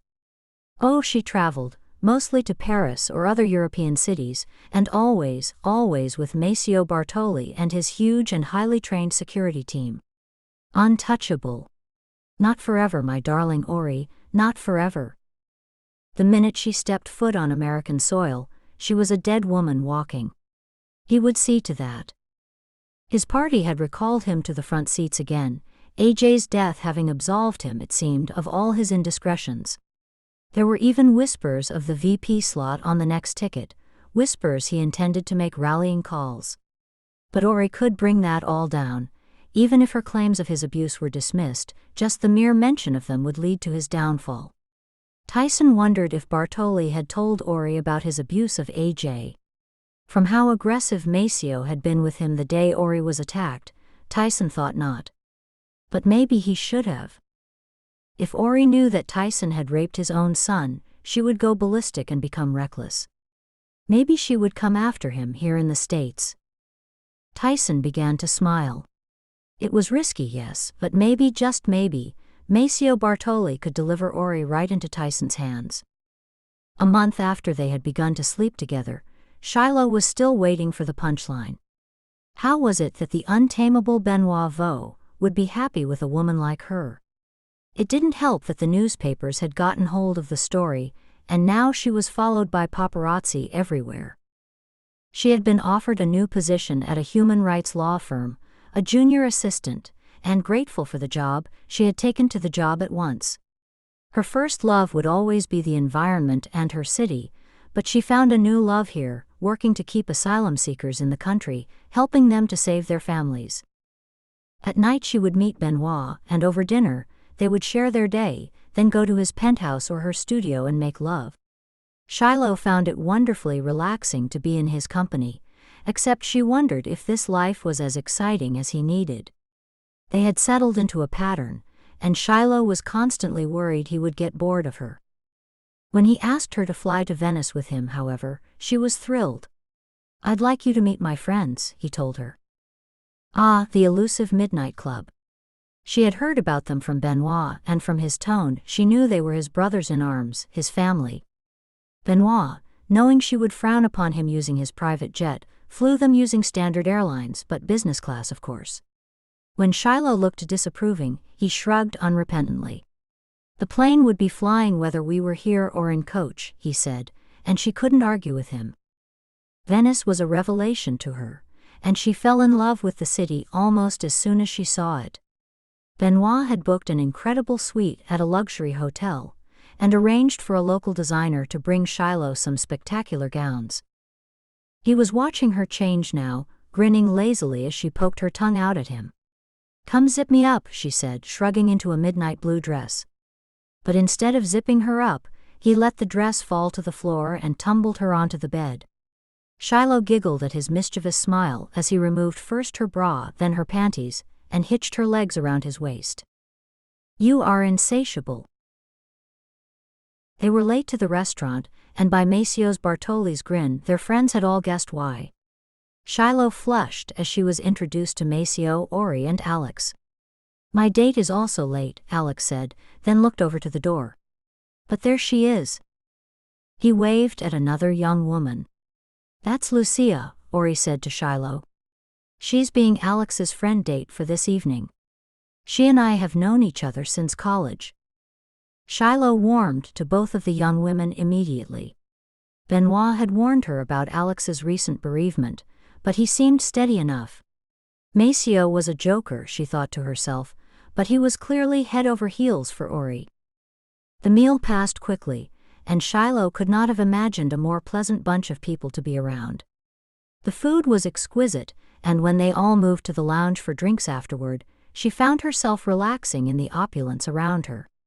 Truly, she could not have anticipated a year ago that she would be here with a man like Benoit. Their whole relationship had been a whirlwind. She swallowed over the discomfort that was sitting in her chest. Shiloh had a secret, something she did not want to tell Benoit, not yet, not to spoil all of this. She was falling for him, hard, and yet something was holding her back. Her law firm had been so impressed with her that they had offered her a chance of a lifetime defending human rights abuses in Africa. It would mean moving to the country for however long it took, which meant she would have to put her life on hold. Her life with Benoit. The trouble was, she couldn't see a way to have her cake and eat it. A man like Benoit would not wait for her forever, and why should he? But Shiloh knew that this was the career break she had been waiting for. She could not in all conscience decline it. So she was doing what she knew best, sticking her head in the sand. Her firm had given her a month to consider, and so right here, right now, she was enjoying her time with Benoit. She had tried talking it over with Liv and Heloise, but Liv was a romantic, and Heloise, well, it hadn't been the same between them since that awkward confrontation at the apartment. Shiloh's heart ached for her old college roommate, especially now seeing Ori and Lucia so close.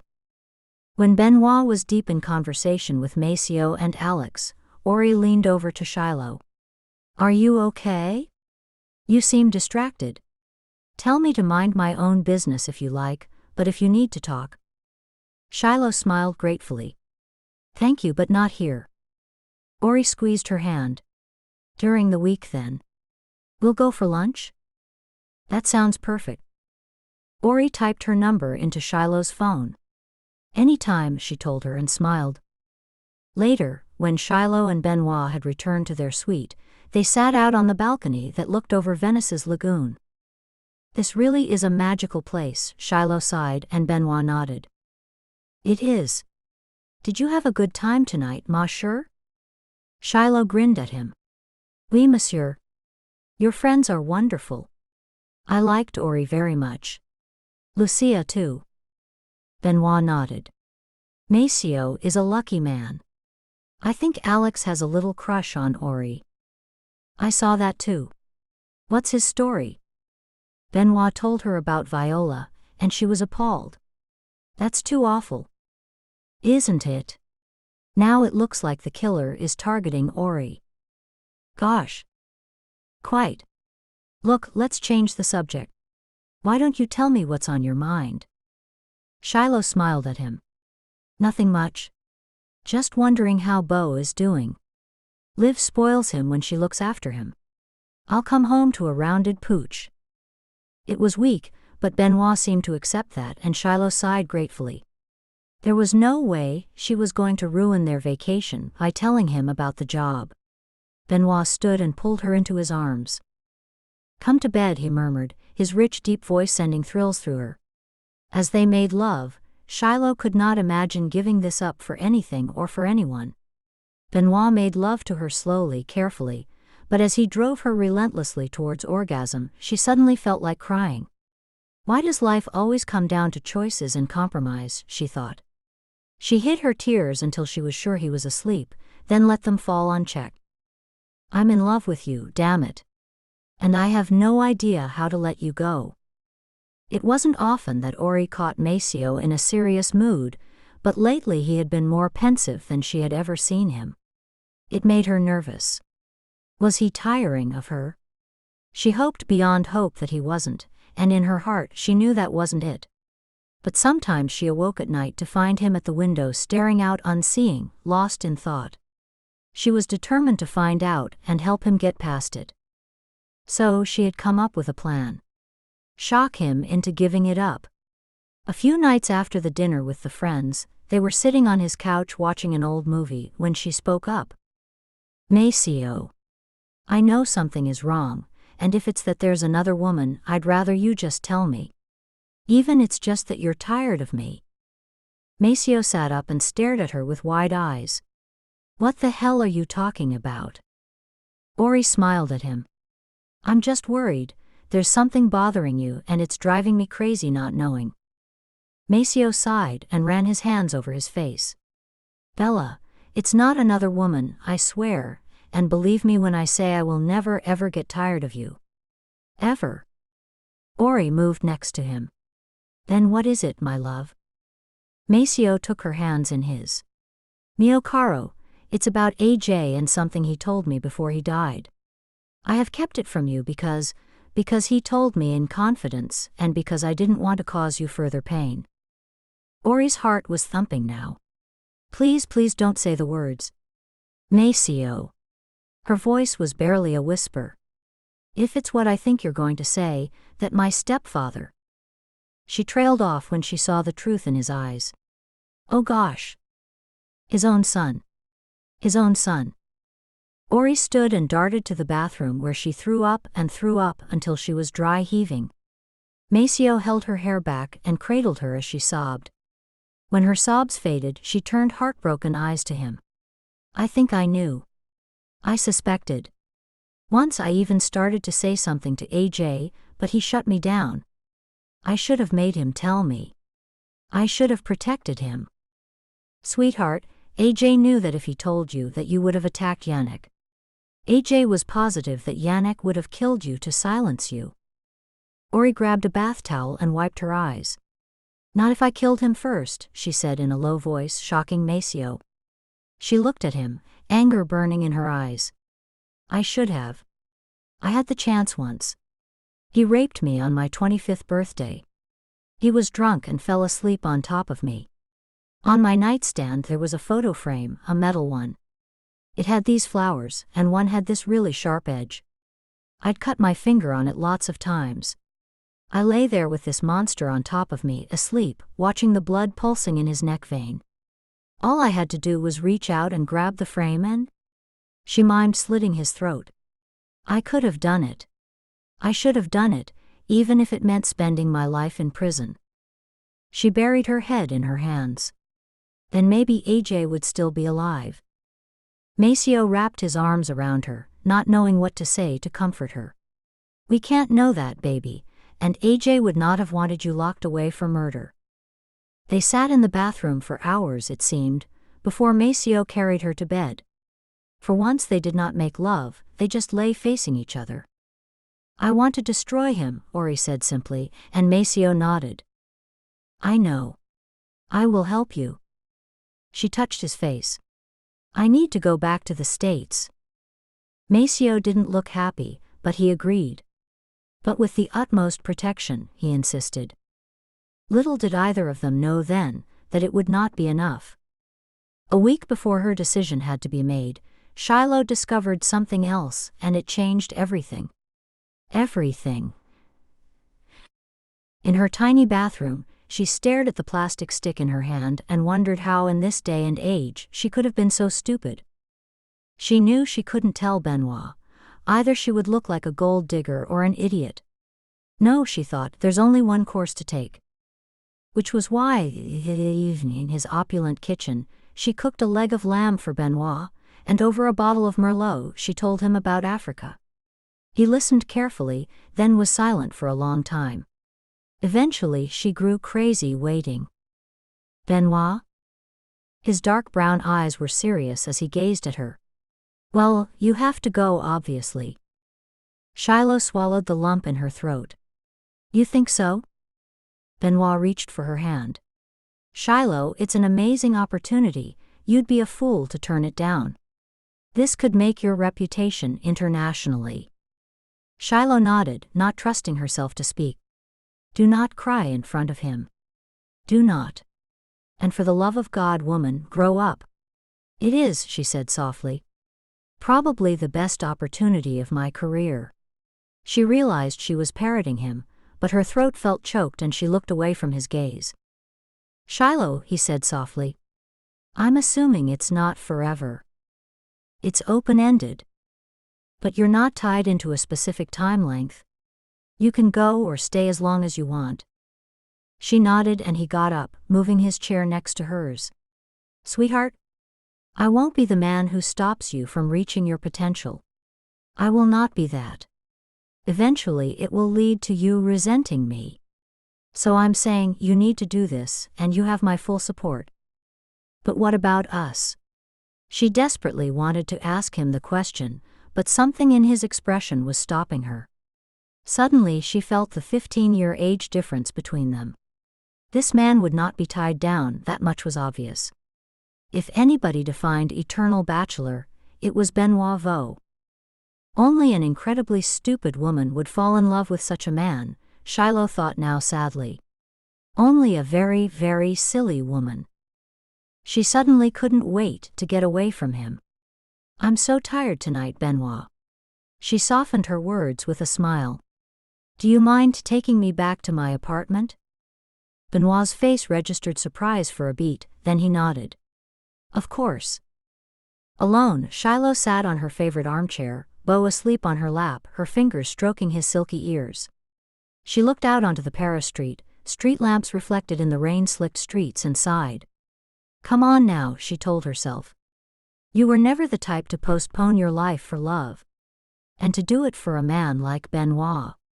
She had to admit that it stung that he hadn't asked her to stay, nor made any reference to his waiting for her to return. That wasn't the way the world worked, she knew.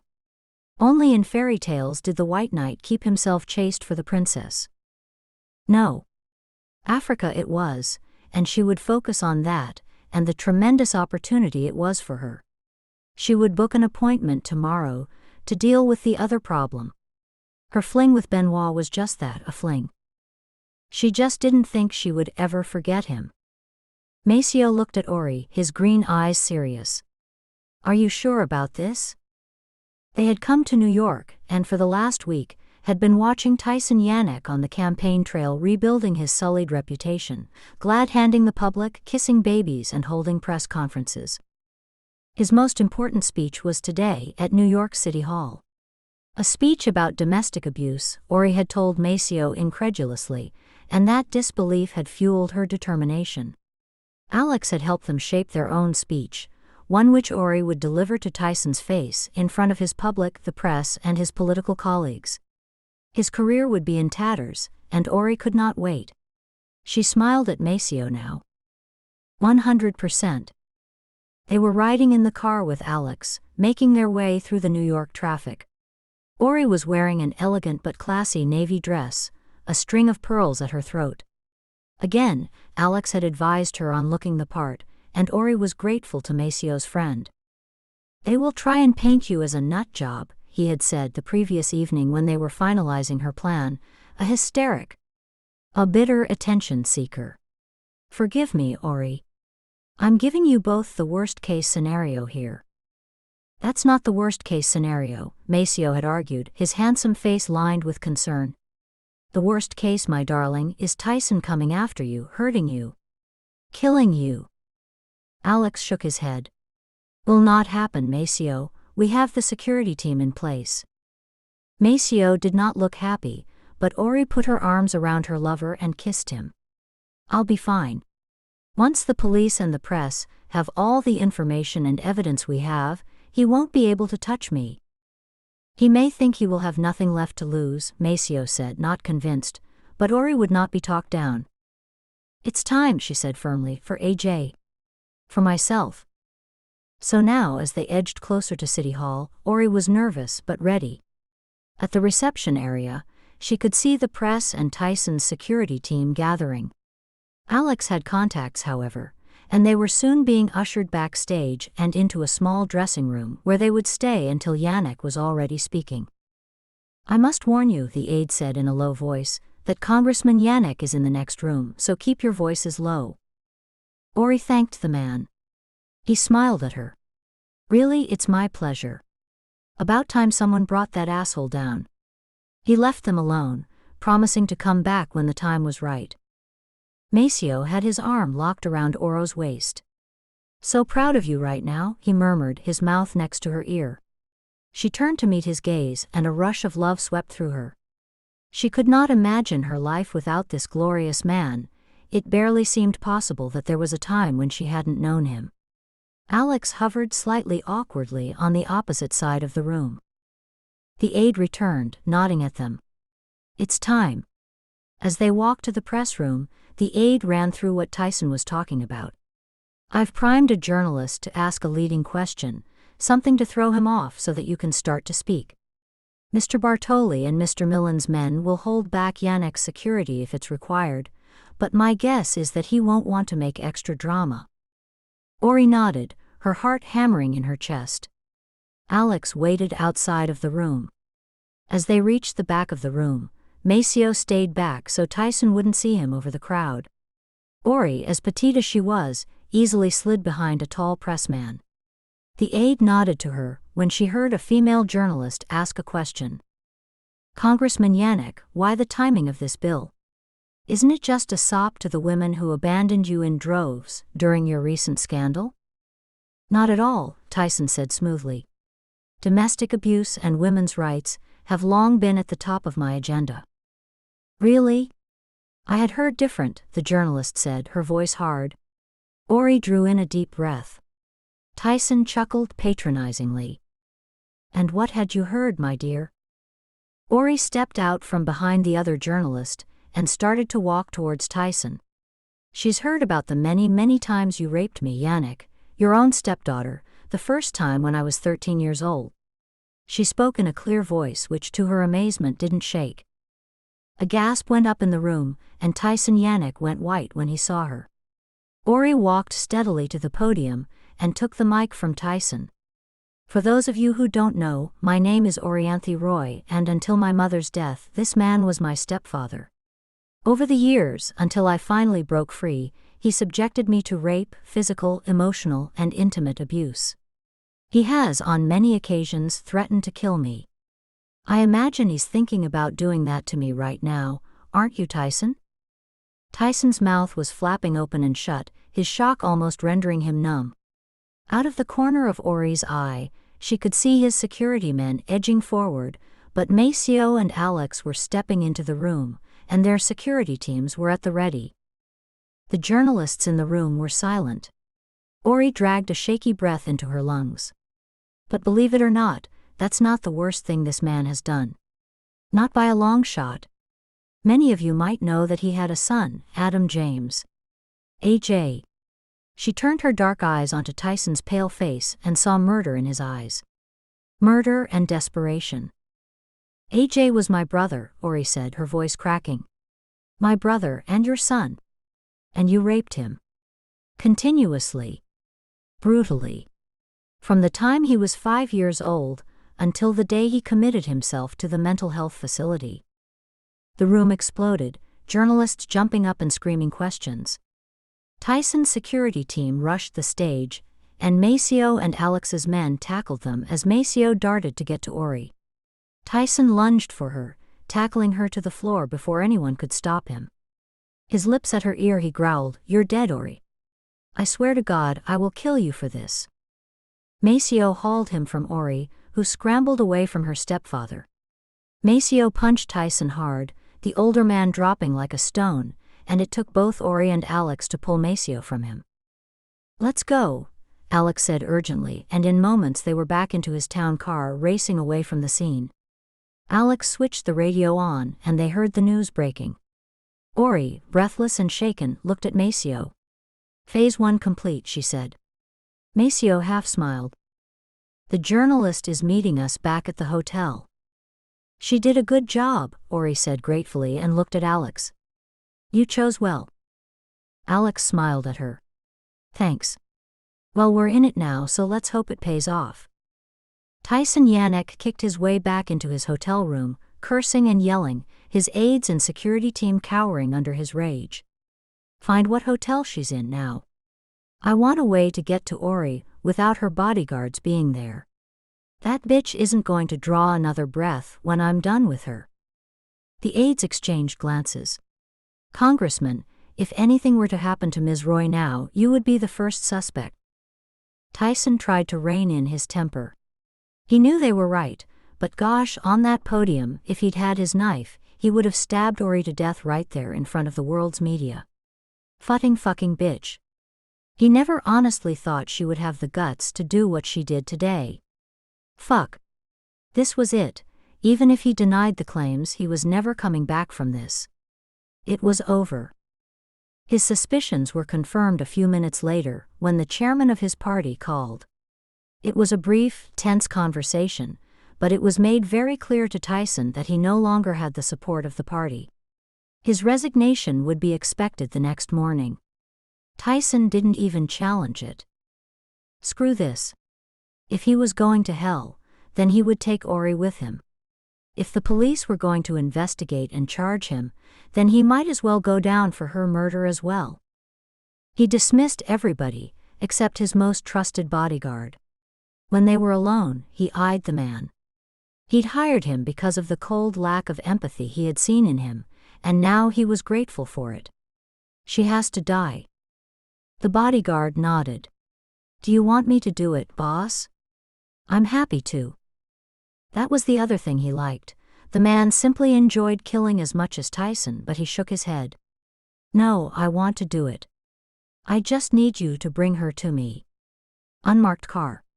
We'll take her out of the city, and I'll do it there and leave her body in the car. She's pretty well protected. I know. Tyson sighed. But there's always an opportunity at some point. Make it happen. Ori was exhausted. After talking with the journalist, telling her and AJ's entire story, it had felt like a huge weight lifting, and now she just wanted to sleep. She lay next to Maceo as he stroked her skin with his hand. There was concern in his eyes, and now she wanted it in the open. He will try and kill me now, she said softly, before I can say anything more, before I give evidence to the police. Which is why we need to get out of the country. Ori shook her head. No. I need to speak to the police first. Maceo gave a sharp sigh of frustration and sat up. I swear sometimes you have a death wish. I don't, Maceo, I swear. But we came here to do this, let's finish it. Maceo's back was tense, and she pressed her lips against his shoulder blade. Baby, we're nearly home and free. Don't be angry with me. He looked around at her, his large green eyes full of love. I'm not angry, mio caro. Ori smiled. Good. She pushed him back onto the bed, unzipping his pants and sliding them down his legs before straddling him. Maceo looked up at her body appreciatively as her hands stroked the length of him. Have I told you just how beautiful you are today? Ori grinned. Cheeseball. Maceo laughed, then shuddered as she cupped his rocks in her hands. The things you do to me, mio caro. They fell asleep just before dawn. A couple of hours later, Alex knocked at their door. You'll want to turn the television on. Huddled on the couch, Ori and Maceo stared at the large flat-screen television as Tyson Yannick, his face pale and drawn, spoke to a much tighter group of journalists than yesterday. Obviously, these allegations are a disgusting slur on my character, and I can assure you that I will prove my innocence in all matters. My stepdaughter has long been bitter towards me, since her mother cut her out of her will. This was after discovering that the young and precocious Orianthe had made many intimate advances to me.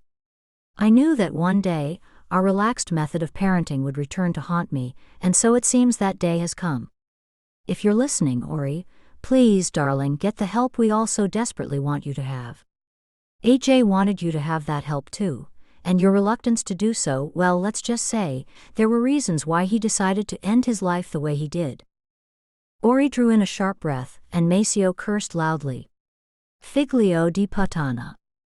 Alex shut off the television and held up his hands. It's hard to hear that, but here's the thing. The press isn't buying his story, Ori. The New York Times has basically been gathering information about Yannick's proclivities for years, and they hit him with it in this morning's edition. He handed her the paper. Ori read the headline, Yannick's closet empties out. Congressman denies rape and abuse, but staffers say it went on for years. She felt a lump in her throat and looked at Maceo and Alex. His staffers are telling the truth? More than one, Alex said gently. Ori wiped a tear away. He really is going down, huh? The FBI are investigating, Ori. I've already had a call about you being interviewed. Ori sighed, leaning against Maceo, who put his arms around her and looked up at his friend in gratitude. Thank you, my friend, for everything. We could not have done this without you. Alex smiled. My pleasure. Look, we need to talk security later, but for now I'll give you two some space. When they were alone, Ori looked at Maceo with shining eyes. It's over, isn't it? Maceo nodded, smiling. It looks like it, Bella. Thank God. Benoit had insisted on driving Shiloh to the airport himself. Shiloh had been quiet all day, and now he looked over at her. Are you excited? I am, she said softly. I'm just not a fan of traveling. Besides, I worry about Bo in the cargo hold. I would offer my private jet, but I know you don't approve. She gave him a half smile. I'm not going to lie, I would be torn about my principles and having Bo in the cabin with me. You will email me. We can Skype often too, and I can keep you up to date on my projects if that would be of interest. Of course. She looked away and out of the window, and Benoit nodded to himself. He would not make this separation harder, by telling her just how desperately he would miss her. He was already grieving for the loss, but he was damned if he'd show it.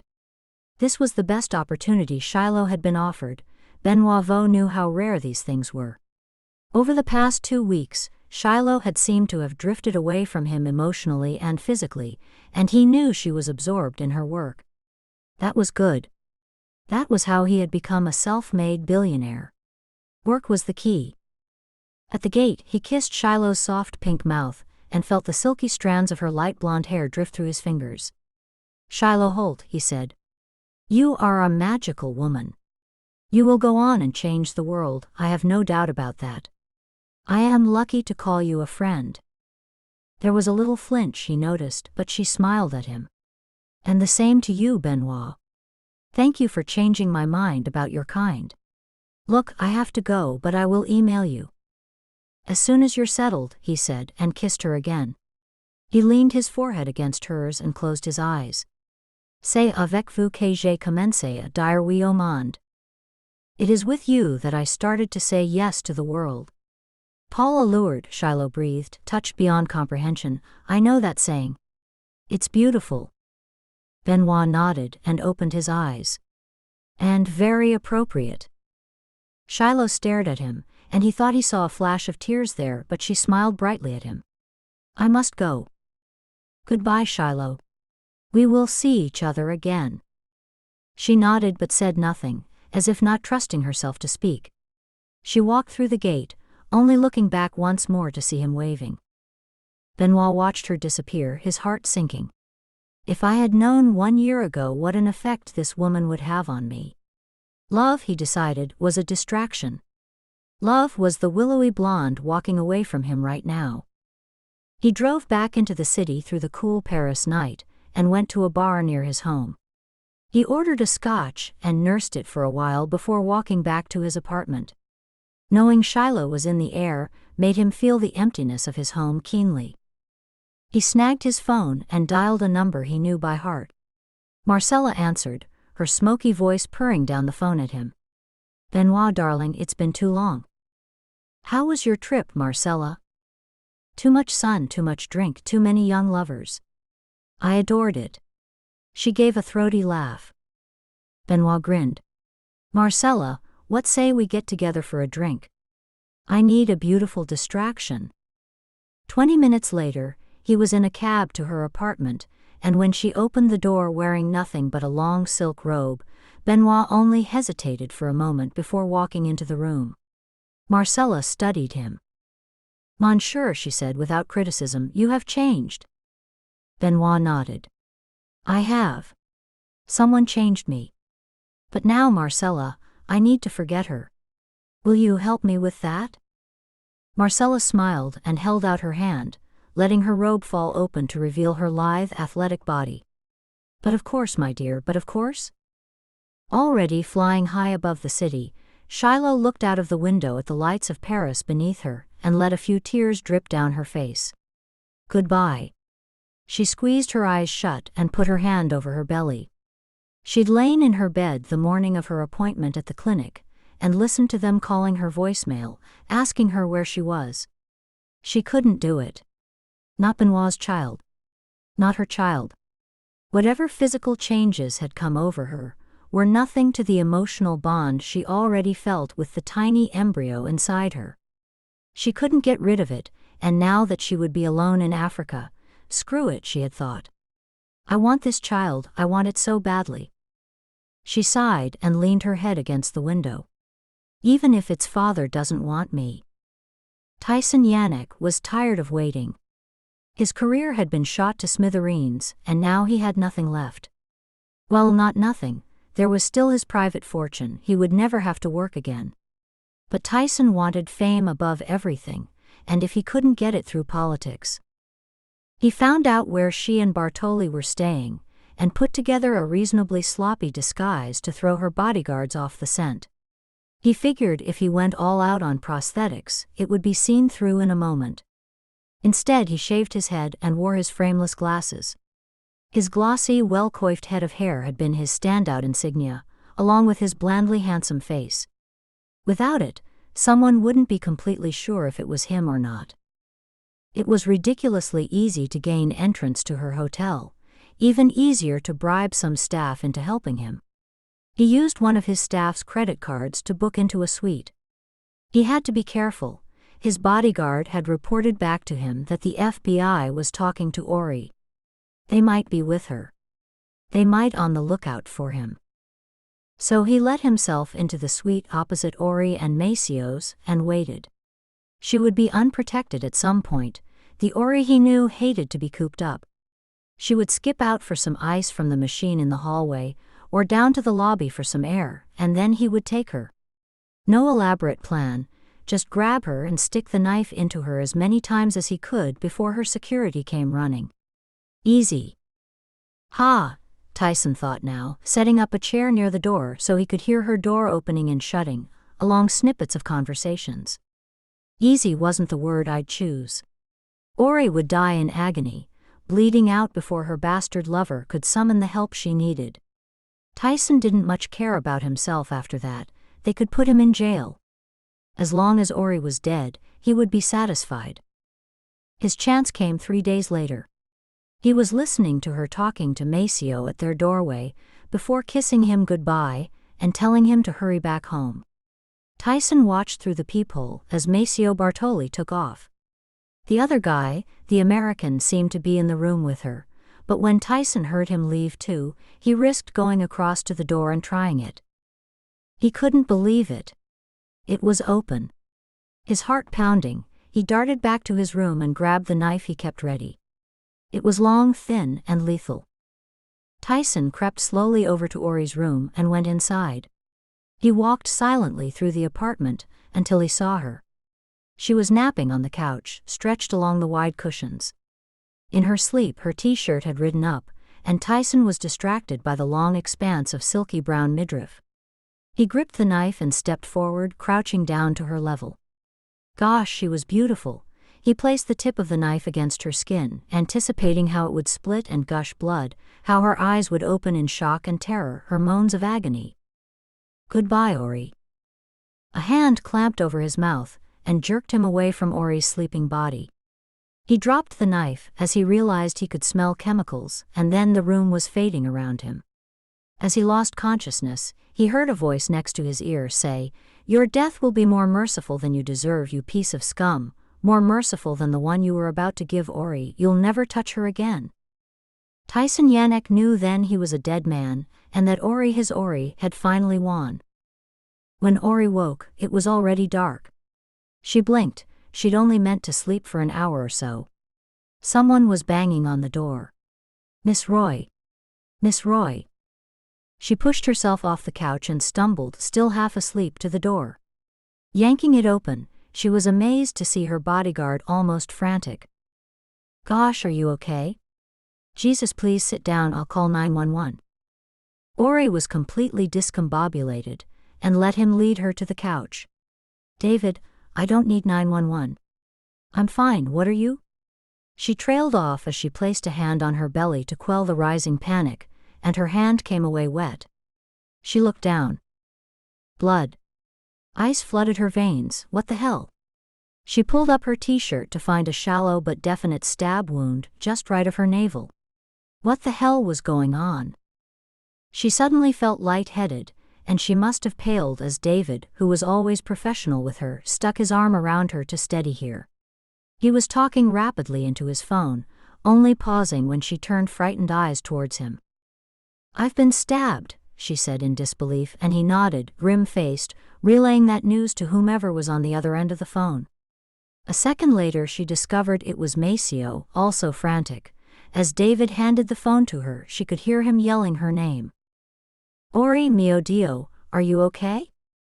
"Maceo, calm down, I'm fine. It's not very deep. I just don't understand how it happened." She heard heavy breathing as Maceo tried to gather himself.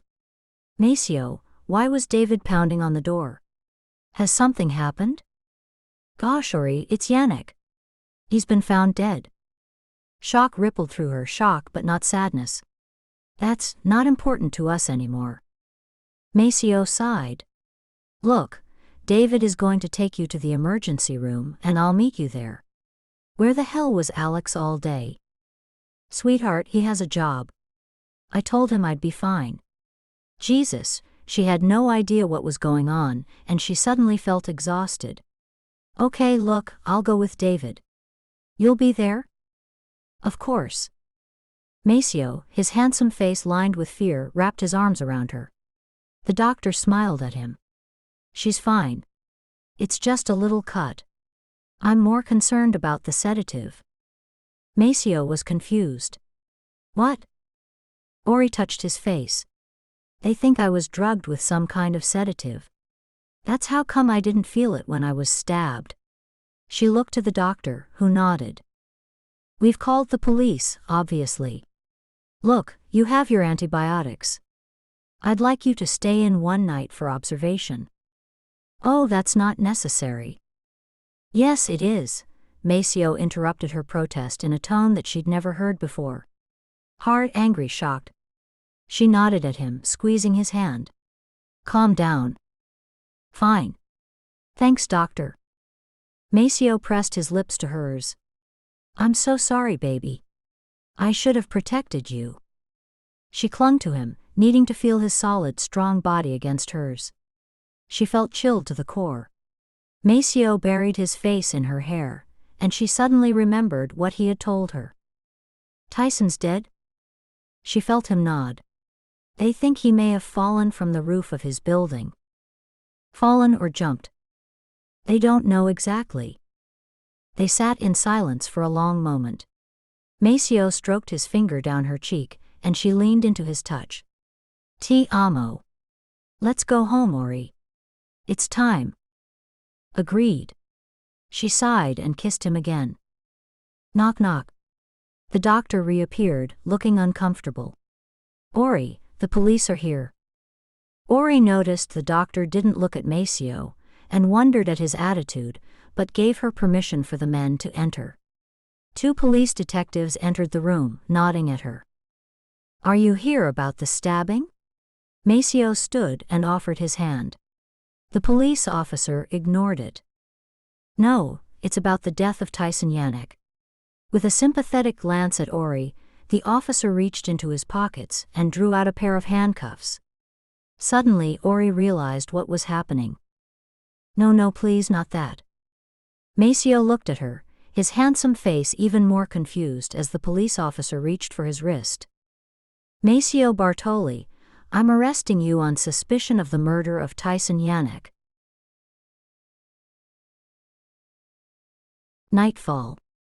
Fashion god Lysander Duarte is in the middle of prepping his biggest show ever, when the news breaks that his brother-in-arms, Maceo Bartoli, has been arrested in connection with the murder of disgraced politician Tyson Yanick. Maceo's lover, Ori Yanick's abused stepdaughter, calls on the Midnight Club to help Maceo, convinced of his innocence. Lysander races to New York and meets with Maceo's lawyer, Kate Garcia, a junior partner in one of the Big Apple's most prestigious law firms. Fiery Lysander, however, is outraged that Maceo is taking legal advice from a child, but as he gets to know her, an undeniable attraction forms, and soon they are both questioning their lives. Meanwhile, a devastated Ori works with Alex to find out what happened the night of Tyson Yanick's death, and who drugged and injured Ori herself the same night. She finds more and more ties to Viola's death, and when the website showing their photos is updated with a new horrific message, she realizes her time is running out. With Maceo absent, will Alex be able to protect Ori, or does he hide dark secrets of his own? Lysander Duarte did not speak to anyone the entire flight from Buenos Aires to New York City. The flight attendants fussed over him, bringing him champagne, but Lysander barely registered their presence. Maceo. Arrested for murder. Jesus. What was shocking Lysander more than anything was that somehow this had been inevitable. Maceo had always been the one to get into trouble, but at the same time, out of all of the Midnight Club, Maceo was the one Lysander would have sworn blind would never ever be violent. Leave that to Alex or me, he thought now, shaking his head. But maybe Maceo's love had been in serious danger. Alex had called Lysander and filled him in, and Lysander had taken a look at the website. Seeing Viola's dead body like that. Gosh. Lysander had swallowed the bile that rose in his throat. Alex had also told him about Maceo's alleged victim. Yanick was a rapist and a pedophile, Alex spat out, and he was going to murder Ori. Maceo swears he didn't kill him, but would any of us blame him if he did? No way. He and Alex had always been the most similar of their group, no-nonsense straight shooters who would do what it took to protect the people they loved. Had they underestimated Maceo's capacity for violence? Alex had arranged for a car to pick Lysander up at the airport. At Alex's hotel, he greeted his friend with a hug. Where is Maceo now? Holding cell. He's got a lawyer, but bail's not been set yet. How's he doing? Alex half smiled. He's Maceo. A little shocked to be banged up, but he's pretty confident this will be sorted out. What about Ori? Alex sighed, his expression softening. A mess. She got hysterical when they arrested Maceo, so the doctors have kept her in the hospital, sedated. They think whoever killed Yanick, well, they saved her life. Cops believe that Yanick stabbed her and was stopped from going all the way. There were signs of a struggle in the room. Lysander ran a hand through his pale brown curls. Jesus, what a mess. Do we think Yanick was behind that website? Alex shook his head. No. Ori is the only connection between the two cases. Lysander studied his friend. Alex looked older and grayer, the grief of Viola's murder etched on his handsome features. And how about you, my friend? Alex tried to smile. The main thing is to get Maceo freed, and to make sure Ori is safe. Seth thinks the best way is for me to take her out of state while Maceo is locked up, but she's chafing against leaving him. What does Maceo say? Keep her safe. At whatever cost. Who's his lawyer? Catherine Garcia. She's a junior at Fielding Lawn and Greg's. Wait, junior? It was short notice, Sander. Maceo is happy with her. Lysander's face tightened. Look, I want to see Maceo and talk to this lawyer. Alex shrugged. No problem. Look, I can drop you at the prison if you'd like. I'm going to see Ori to try and talk some sense into her. Kate Garcia tried not to grimace as she was being patted down for the third time that day. How would I have smuggled something in when I haven't been outside since the last time you did that? The guard gave her a withering look and Kate grinned. No sense of humor. The guard buzzed her through the gate, and she walked quickly down to the interview rooms. Maceo was already waiting for her, his eyes tired and stressed, but he still had a warm smile for her. His green eyes crinkled at the edges. It would be quite easy to get a crush on you, Kate thought, but quickly pushed the thought away. Firstly, she was a professional. Secondly, Maceo Bartoli was crazy nuts for his lover, the deceased stepdaughter. Kate had seen the press conference where Ori had outed Yannick for his abuse of not only her, but his biological son. Kate had cheered on the brave young woman and had been amazed when, not 24 hours later, she had been called to represent this man, Ori's love, for the murder of Yannick. "Did you sleep?" She studied Maceo's handsome, scruffy face. He shook his head. "Not much." "How is Ori? Have you seen her?" Kate smiled. "She's fine, Maceo, just worried about you. The doctors haven't released her yet, but I'm sure that when they do, her first visit will be to you." Maceo shook his head. "No. I don't want her coming to a place like this. Seeing me like this." "Maceo. No. Please. I couldn't bear it. Alex will know what to do." Kate sighed. "Okay, well, I'll stay out of it, but Ori won't be happy. I just want her safe." "I know." Maceo fixed her with a steady gaze. "I didn't kill Yannick, but I would have. For her. He stabbed her. Gosh, when I think about it." "Don't think about that," Kate said sharply. "Ori is fine. And don't ever say that again to me or anyone else. At least not while we're fighting this case." Maceo agreed and drew in a deep, shaky breath. "So, did they tell you how it happened? Why they think it was me?" Kate looked at her notes. Yannick's throat was cut, he was almost decapitated. They found the knife, the same knife used to injure Ori. How did he get into the hotel? I have no idea.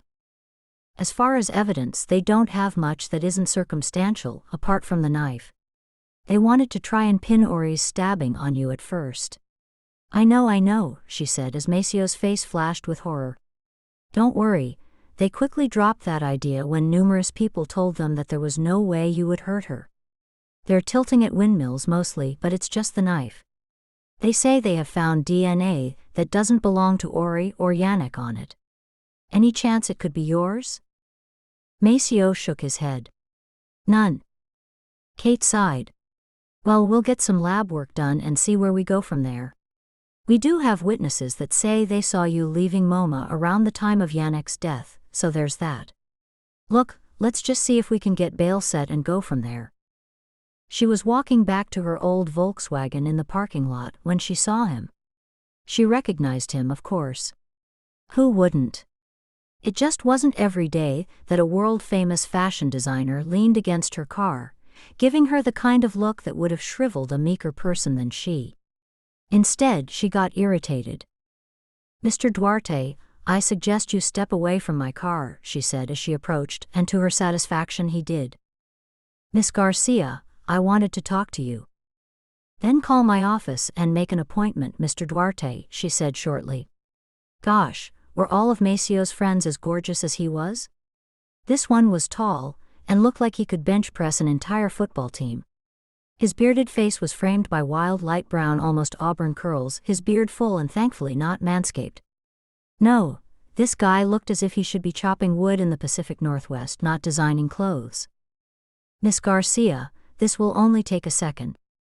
"Call my office, Mr. Duarte," she said firmly and opened the driver's door. Lysander put a hand gently over hers, and electricity snapped up her body. He leaned in so that his face was close to hers, but strangely Kate didn't feel threatened. "I will call," Lysander said softly, "but for now, just tell me how he is." His hand felt huge over hers, the warmth of it against her skin. Kate cleared her throat, aware her face was burning. "Mr. Bartoli is fine. Tired, but that's understandable." Lysander removed his hand, and Kate felt bereft. "Thank you," he said. Gosh, that voice, deep, smoky, the heavy accent. Kate nodded sharply and got into her car. She watched as Lysander returned to the waiting taxicab she hadn't even noticed was there. Damn. She let out a long breath. It had been a while since anyone had had that effect on her, even, she thought now guiltily, her longtime boyfriend Nikos. She pushed the thought away. What the hell is wrong with you today? First Maceo and now his friend. Are you extra horny for some reason? She chuckled to herself as she drove back into the city. A half-hour later, she got her answer as the monthly stomach cramps hit. Of course, she thought, but then felt a strange pull of relief.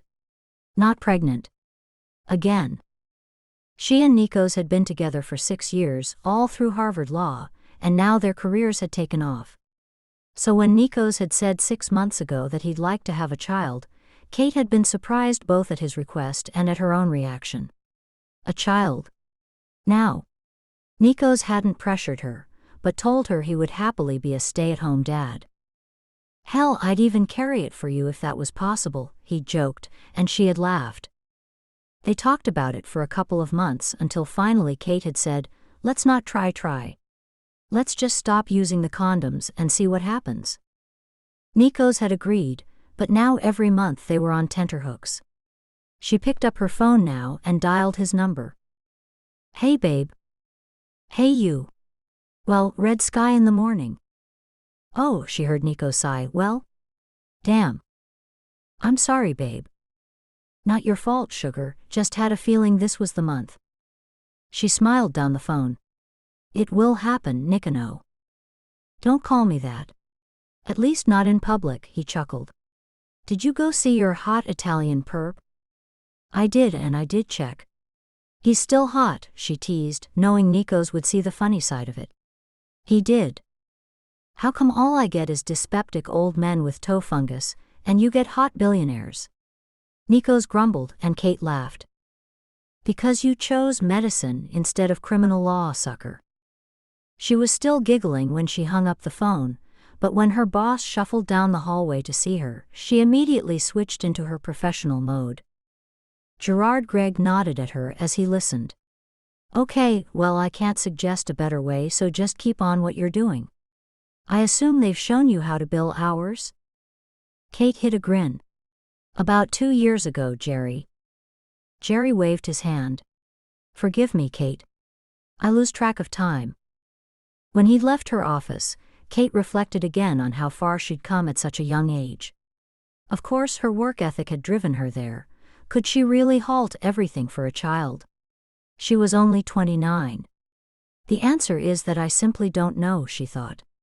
I don't know if I want a new life. For some reason her mind flitted back to Lysander Duarte, and she wondered idly what his children would look like, before imagining him without clothes and screwing her, his machismo a total turn-on. Kate wriggled in her chair. Stop that right now. She sighed and got back to work. Orianthe Roy had already packed her things by the time Alex turned up at the hospital. She greeted him with a hug, and he laughed as he watched her shoving her clothes into a holdall. Have the doctors actually said you can go? Yes, she said firmly, then grinned. No, but they will. The doctor is due here any minute. How's your wound? Hardly feel it, she said brightly. Really, I think people were making a big fuss over nothing. A stab wound isn't nothing, Alex said softly, noticing her wince at the word stab. Ori fixed him with her cool hazel eyes. Alex? I want to go see Maceo the minute we get out of here. Alex shook his head. Not going to happen, sweetheart. Maceo does not want you near that prison. Tough noogies, she said shortly, I'm going. Alex sighed. Ori, look. Maceo and I talked, and we think the safest thing for you is for me to take you out of state until Maceo is bailed. Ori gritted her teeth. Alex, do I get a say in this? Not really, Angel. It's for your own safety. Ori was silent, and Alex could see the conflict in her eyes. Finally, she turned to him. I will go with you on one condition. What's that? I get to see Maceo once before we leave New York. Maceo had agreed reluctantly, and Ori would never know how Alex or Maceo's lawyer had swung it, but they had arranged for Maceo and Ori to have a private room to themselves for a few hours. As soon as she saw him, she ran into his arms, and his lips found hers. "Gosh, I missed you," he murmured, and with tears in her eyes she nodded. "Let's not waste time," she said, her eyes locked onto his. "I want you now." With a growl, Maceo pulled her to him, and soon they were shedding their clothes, not caring that the door of the room they were in was locked from the outside. It was a hard, furious, desperate bang, and afterward Maceo stroked his hand slowly, languorously over her soft skin. He touched a fingertip to the butterfly stitches over her small wound. "Does it hurt?" "No. It never did. If it hadn't been for the blood, I doubt if I would have even noticed it. It truly is nothing." She nestled closer to him as they lay together, using their clothes as a blanket. Maceo tightened his arms around her. "We'll get through this, you know." "I know. I'm just scared that they need a scapegoat for Tyson's death, and you're it." "I'm not sorry he is dead." "Me neither." "Hey," she grinned up at him, "now I only have one psycho after me." "Score." "Don't even joke," he said, but couldn't help laughing at her mischievous grin. "In all seriousness, Ori, you will go with Alex, yes? Until I make bail?" Ori sighed. "Yes, okay. If it's what you want." "It is, mio caro. I hate that you have to see me like this." Ori propped herself up on an elbow and looked at him. "Maceo, I know you didn't do this, but I wouldn't have blamed you if you had. If I had had the chance to kill that man, well, maybe I would be here instead of you. But I know you didn't." He stroked her face. "Non ci sono abbastanza modi in questo mondo per dirsi mostra quanto ti amo." Ori smiled. "That's beautiful, what does it mean?" Maceo pressed his lips to hers. "There are not enough ways in this world to tell you how much I love you." Ori felt tears prickling her eyes. "Ti amo, Maceo. Ti amo." She straddled him, her body lit by the small window, her hand slipping between his legs to stroke him. Maceo smiled lazily at her as she brushed the tip up and down her warm wet, before impaling herself slowly onto him, pushing her hips against his. "Promise me something," Ori said, as their time together drew to a close. Maceo kissed her gently. "Anything, mi amore." Ori looked up at him, her eyes serious. "Don't ever lose faith, will you? In your innocence. In the future. In us." Maceo smiled at her. "I promise, and the same goes for you. You and me." "You and me," she said. It was only later, when Alex was flying her in his private jet up to his house in Vermont, that Ori allowed herself a few tears. She couldn't help feeling as if she was abandoning Maceo when he needed her the most, but he had been adamant. "The worst thing I can imagine is something happening to you," he said. "Alex will keep you safe." Ori knew Maceo was aware of the small crush Alex obviously had on Ori, but still trusted his friend to take care of her. Ori too knew she could rely on the big man, and that he would not take advantage of the situation. "How can you be so sure?" A small voice inside her piped up, but she batted the thought away and tried to get some sleep. Benoit Vaux woke to the news of Maceo's arrest, and immediately made plans to fly to New York. He called Seth, who told him about Alex taking care of Ori. "Maceo could really do with the rest of us being there for him," Seth said in his soft Canadian accent, and Benoit agreed. But no sooner than he had ended the call, than Alex himself called him. "Benoit. I hate to do this, but have you been seeing someone? A blonde woman called Shiloh Holt?" Benoit's heart began to pound. "We saw each other for a while, but she's in Africa now." "Why?" Alex hesitated. "I just rechecked the website, the one with photos of Viola and Ori. There's a new photograph, Benoit." Benoit looked up the address Alex gave him, and his heart froze. It was a photograph of Shiloh, her blonde hair flowing down her back, walking through the arrivals area of a foreign airport. Underneath, the caption read "Nightfall." "Jesus," Benoit hissed, his emotions swirling. There was something else about the image he couldn't quite get a handle on, but he listened as Alex calmed him down. Look, man, unlike the photos of Viola and Ori, she's not injured in any way, but I thought you should know. She's on this crazy's radar now. Benoit was silent for a long time. Who the fuck is doing this? And why not come after the four of us, not the women we love?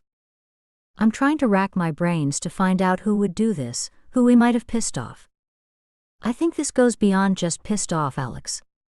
Yeah. Benoit sighed. Look, I was going to fly to New York, but now I think I had better go to Africa and make sure Shiloh is safe. After he had hung up, he studied the photograph of Shiloh closely. There was something about her demeanor, and the way she carried herself. When it came to him, he pushed back his chair and strode to his office door. Genevieve, book me a flight to Nairobi as soon as you can. Kate Garcia glanced over at her client as they sat in his bail hearing. The DA on the other side smirked at her. Kate knew him well. She had been at law school with his younger brother. Smug bastards, both of them from a rich family. All rise for Judge P. Richards presiding. The judge made his way in and sat down. I understand the prosecution has something to say at this time? Kate glanced over at the DA quickly. She didn't know what they were playing at. Maceo looked at her, but she shrugged. Your guess is as good as mine. Your Honor, we would like to ask the court for a postponement of this bail hearing in light of the new evidence we are just receiving. Kate was up. Objection, Your Honor. What new evidence? That's for me to ask, Ms. Garcia, said the judge mildly, then looked back at the DA. Let's have it. The DA glanced at Maceo quickly. We feel certain Mr. Bartoli is a flight risk, and today we have come into some information that he had already been planning to return to Italy once his bail was set. Maceo looked confused and shook his head at Kate. She stood. Your Honor, my client knows nothing about these plans. So this itinerary and flight plan are nothing? The DA held up a sheaf of papers, then presented them to the clerk of the court. Maceo bent his head towards Kate. I made no such plans. Someone's framing me. So it would seem, Kate murmured. And that gives me pause. I don't think it would be a bad thing to postpone bail. Something about this is hinky, and I don't want you vulnerable. Maceo nodded. Understood. Kate stood. Your Honor, the defense has no objections to the postponement of bail. When Maceo had been returned to the prison, he and Kate sat in the interview room, hot but weak coffee in front of them. Kate fixed him with a long stare. Maceo, someone is trying to frame you for Yannick's death. I want you to tell me everything about yourself, where you were born, who your parents were, where you went to school, were friends with, weren't friends with. Who you've screwed. Everything. Something is rotten here, and I want to know what it is. Maceo nodded. Me too, Kate, me too, and began to tell her the story of his life. Lysander waited for Gerard Gregg to be available. Gregg's very nervous PA's eyes had widened when she saw who was demanding to see her boss. Lysander tried to smile at her, but it came out as a grimace, and he saw her flinch just as Gerard Gregg opened the door and ushered him into his office. The man was elderly, Lysander saw, but there was still the spark of great intelligence and wit in his eyes. What can I do for you, Mr. Duarte? Lysander sat forward. Mr. Gregg, I am here regarding my friend and your client, Maceo Bartoli. I am concerned about his legal representation. What are your concerns? The man's tone was mild, but wariness flashed in his eyes. Lysander cleared his throat. Ms. Garcia seems very young to be taking such a big case. Jerry smiled. If that's your concern, you have nothing to worry about. Kate is one of the best lawyers I've ever seen, and I've been doing this for nearly 50 years. Don't let her youth fool you, that one is a killer when it comes down to it. If you'll pardon the metaphor. Lysander wasn't satisfied, but the older man would not give way, and eventually Lysander stalked out of the office, cursing under his breath. Kate Garcia was walking into the building, talking on her phone. She saw him, and to Lysander's amazement grinned at him. She came to a stop in front of him. "Yeah, I'm with him now. See you in a few." She ended the call, dropping her phone into her bag, and gazed up at him, scrutinizing his face. Lysander suddenly felt guilty. "Look, Kate grabbed his arm. "Come with me." She marched him out of the building and down the block, Lysander just going with it. They went to a small bar where Kate ordered 2 whiskey sours and some chicken wings. "I don't eat during the day," Lysander said, desperate to regain some of the control in this situation. He had to admit, being bossed around by this little firecracker was kind of a turn-on. Kate scoffed, "They're not for you, big guy. Get your own." She took a sip of her drink. "So, you think I'm a little young to help your friend beat a murder rap?" "Ah." Gerard Gregg had ratted him out. Lysander took a deep breath in. Honesty was the only way to go. "I do. Which is no reflection on your abilities, Ms. Garcia." "Kate. And I'm confident in my ability to defend Maceo. What specifically is your concern?" She met his gaze with a cool, steady look, and Lysander suddenly wondered if she was this assertive in bed. Her caramel hair fell in waves past her shoulders, and her warm honey-colored skin was smooth and clear. The swell of her breasts under her blouse was intoxicating, and Lysander felt his groin tighten. "Mr. Duarte." "Damn." She has caught him staring and was grinning. "Mr. Duarte, is it because I have boobs?" "Because I assure you, hell, Beyoncé assures you, girls run the world." Suddenly Lysander burst out laughing, an unusual sound even to his own ears. He shook his head. "You are like no one I've ever known," he admitted with a wry smile. Kate's chicken wings arrived, and she fell on them, offering him one despite her earlier declaration. Lysander shrugged and took one. "Let me guess," Kate said, wiping her mouth. "The women you're used to are pin-thin models with all the personality of the undead, or B, praying mantises who see dollar signs." Lysander's mouth hitched up in a smile. "That's a very jaded view of the world. I speak as I find." "I'm beginning to see that. So, apart from my relative youth, what's your objection to my representing Maceo?" Lysander sighed. She had him beat. "Look, I'm sorry. I overreacted.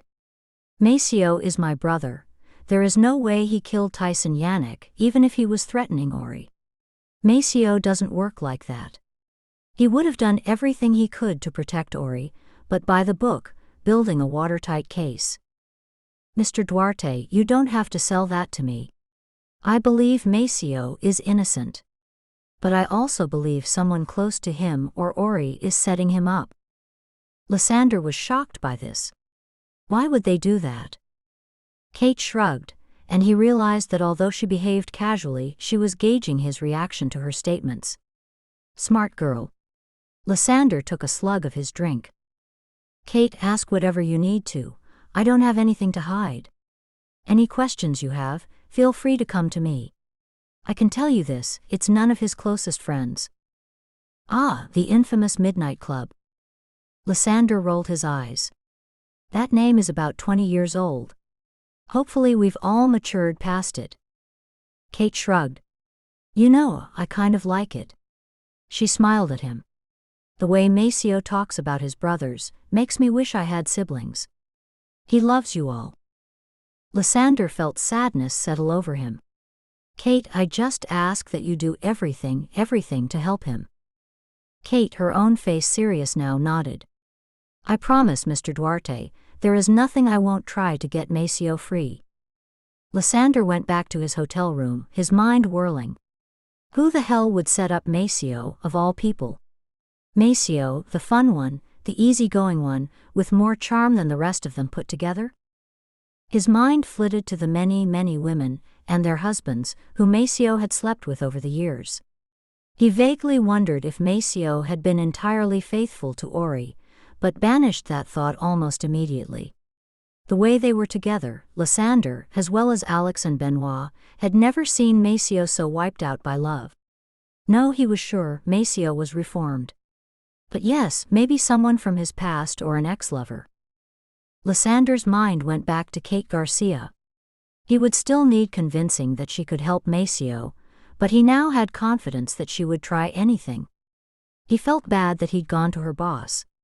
I should apologize. He called the concierge and asked him if he could arrange for some flowers to be sent to her. He allowed himself a small fantasy that Kate Garcia would be so grateful that she would immediately come to his hotel suite to thank him. He imagined unbuttoning that blouse of hers and letting her honey-skinned front fall into his hands, taking them into his mouth. Lysander sighed. Really, man, you're thinking about intimacy at a time like this? He couldn't help be attracted to the young lawyer, though. He just hoped she would see Maceo through the roughest time of his life. Benoit strode through the hotel lobby. Nairobi was sweltering, but all he could think of was seeing Shiloh, confronting her actually, he thought. If he was correct in his assessment of the photograph, then not only was Shiloh in serious danger, but she was hiding something from him. Something huge. He hadn't called ahead, he wanted to catch her unawares. Money changed hands at the reception desk, and then he was in the elevator to her floor. The hotel itself wasn't luxurious but merely functional, and Benoit noticed signs of wear and tear as he walked to Shiloh's room. He knocked and listened for her inside. Shiloh opened the door and rocked back when she saw him. She was wearing a pale yellow sundress, her skin already a little tan from the African sun. Benoit, what the hell are you doing here? Benoit smiled, but it didn't reach his eyes. May I come in? Shiloh hesitated for the briefest second, then stood aside. Please. He walked into the tiny room. Shiloh shifted some of her stuff from the bed, and they sat facing each other. Benoit, what are you doing here? She asked again, and this time he reached into his pocket and pulled out the photograph from the website. He handed it to her. Shiloh glanced at the photo with surprise. Who took this? We don't know. But we're pretty sure it was taken by the person who murdered Viola. Shiloh, this photo appeared on a website with two other photos, one of Viola, dead, one of Ori after she had been attacked. It's a threat. I've come to take you home and keep you safe. Shiloh was open-mouthed, her face pale. Benoit. And then there's the other thing, Benoit said softly. He took the photo and traced the image of her hand on her belly, looking down at the minuscule bump. Benoit looked back up at her. Why didn't you tell me? Shiloh had tears in her eyes. Because I didn't want you to feel burdened or trapped. It was an honest accident, and I was going to deal with it and never tell you. But I couldn't go through with the abortion. I want this baby, Benoit, but I do not expect anything from you. You think I'd abandon my child, Shiloh? Shiloh looked away from his keen gaze. You told me to come to Africa, Benoit. You made your position clear. A tear dropped down her cheek, and Benoit couldn't help but brush it away with his fingertips. Shiloh, perhaps I didn't make things clear enough. I didn't send you away. I wanted you to take this opportunity because it was the best thing for you. He grinned suddenly. If I had my way, you'd never leave my bed. Shiloh looked up at him. What? I'm telling you how I feel about you, Shiloh. But listen, I can see you're upset, and I think I know why. Let me put your mind at rest. When it comes to us, I'm in, Shiloh. We're a partnership. A team. You make me a better person. My heart is yours. Shiloh looked pale and shaky. And you're not just saying that because? Her hand fluttered over her belly, and his big hand covered hers. No. But I am excited about the future, for the three of us. I don't know if we can work it out, but I'm willing to give it a try if you are. His lips found hers then, and he felt her sink into his arms. They lay back on the bed and began to make love slowly, Benoit tracing his lips along the fine planes of her body, noticing, despite the baby, that she had lost a little weight, her delicate limbs curving around his body. He gazed down at her as he moved inside her. Gosh, this woman, he knew he was falling in love with her. He had never felt this connection before with anyone. A child. Benoit had been staggered to find himself excited at the prospect of being a father. Kids had never been part of his plan. But now with this remarkable woman, yes. He hadn't lied to her. He was in. Later they ate together, using room service. Benoit returned to the subject of the website. I think it's pretty obvious now that someone is targeting us. Ori's been attacked twice now. We're all scared that the next time it happens, she won't be so lucky. Have you noticed anyone following you? Shiloh shook her head. But then, I haven't been particularly vigilant. Time to change that. Yes? She ate in silence for a time. Benoit, what do you think I should do? I mean, I'd be sorry to leave here before I even started to make a difference. Benoit nodded. And why should you be driven out of the country by this coward? I agree, stay, be defiant, make a difference. The one thing I ask is that you let me provide you with security. Better safe than sorry. I know you don't like to be around people all the time, they'll be discreet. Shiloh sighed, her body slumping, but she nodded. Okay. I know you're right. Benoit, and she suddenly flushed. What about you? Will you come back and see me? Benoit smiled and took her hand. All the time. I wish I could be here permanently for you, but you know my work is in Paris. I do. It's a heck of a commute. Benoit laughed. It is that. And look, not to pressure you, but doesn't the baby kind of put a time limit on this job? It does. I worked out that I have about 6 good months. Even if I just get the ball rolling on some cases, I will have felt that at least I achieved something. Benoit squeezed her hand. Should we talk about living arrangements when you come back to Paris? Shiloh hesitated. I don't know. How about we say not yet, and see how this thing progresses? Benoit lifted her hand to his mouth and kissed her fingers. Agreed. Shiloh smiled at him. Hey. How's Maceo? And Ori? Benoit's smile faded. Maceo is bearing up. Ori. Alex took her out of state, to his place in Vermont. Alex did? She sounded skeptical, and Benoit frowned. Concerns? Shiloh raised her eyebrows. Hasn't Alex got a pretty major crush on Ori? Benoit half smiled. I don't think that's anything to worry about.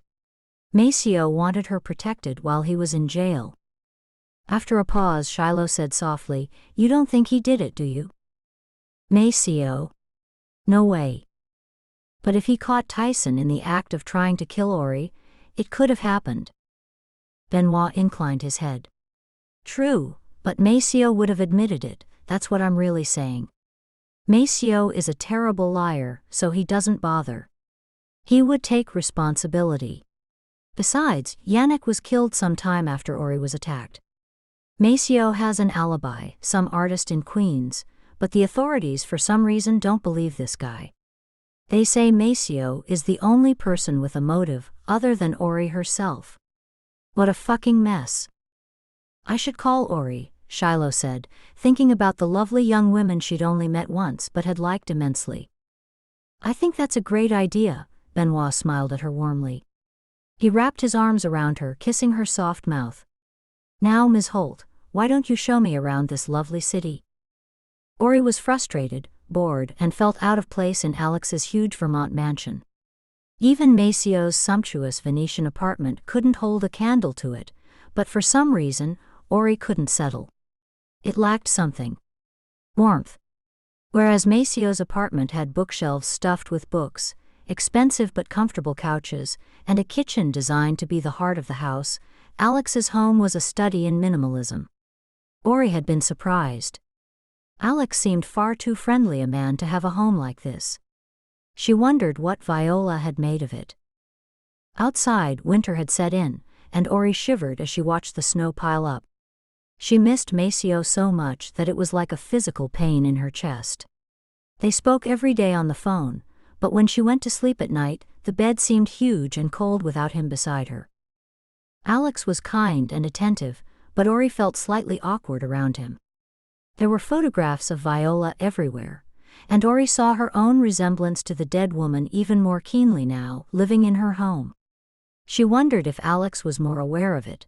She would catch him staring at her as if he had seen a ghost sometimes before turning away, apologizing. "You poor man," she thought now. "I cannot imagine how I would feel if anything happened to Maceo." Desperate to distract herself, she spent time talking on the phone to Lucia at the gallery back in Venice, and burying herself in the work Lucia emailed to her. Kate Garcia, Maceo's lawyer, had come up to interview Ori and had brought Lysander. Ori had been amused by the pair's bickering as Kate grilled Ori on Maceo's personality, and Lysander rolled his eyes constantly. As the pair were leaving to go back to New York, Ori had nudged Lysander.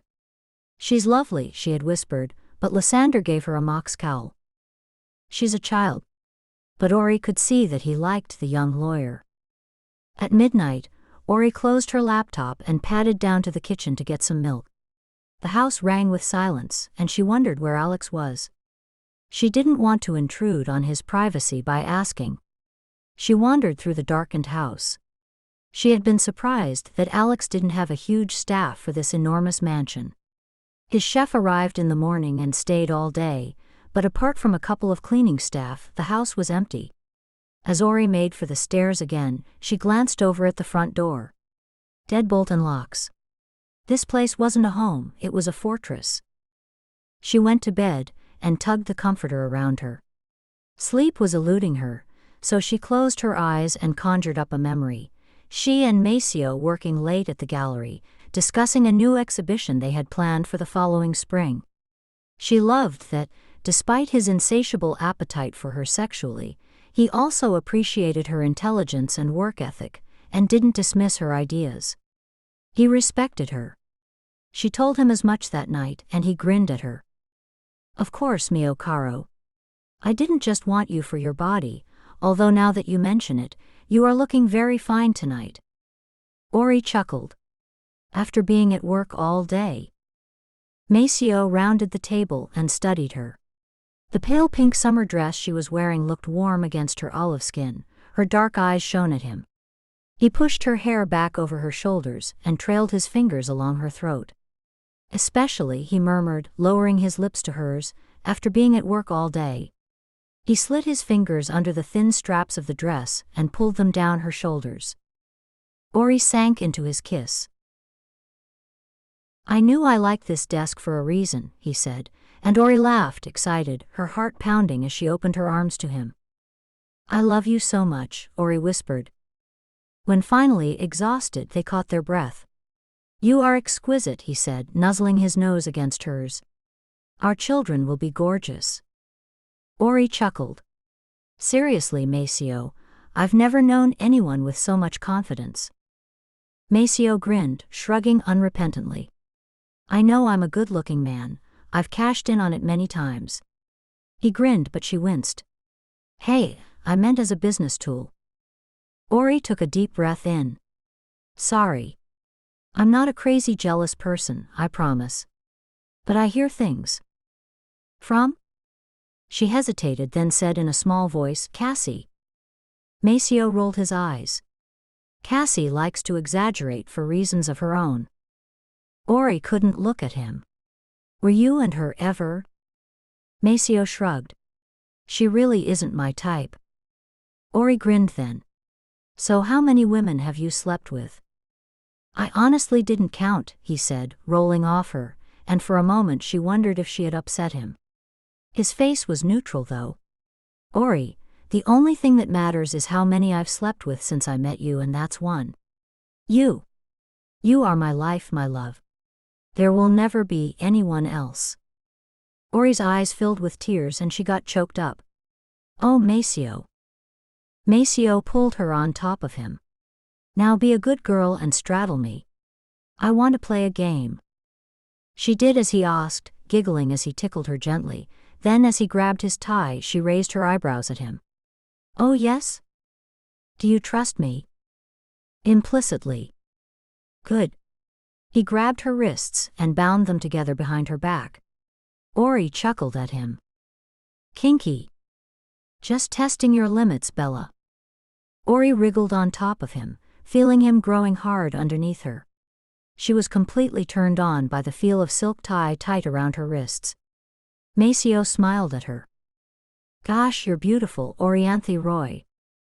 He gathered her to him and kissed her, murmuring, how about we just stay here forever? If only they had, Ori thought now, all these weeks later. The ache she felt in her chest and not being with Maceo was agonizing, and finally she let herself cry out all her sorrow, for Maceo, for AJ and for herself. He almost marveled at their arrogance.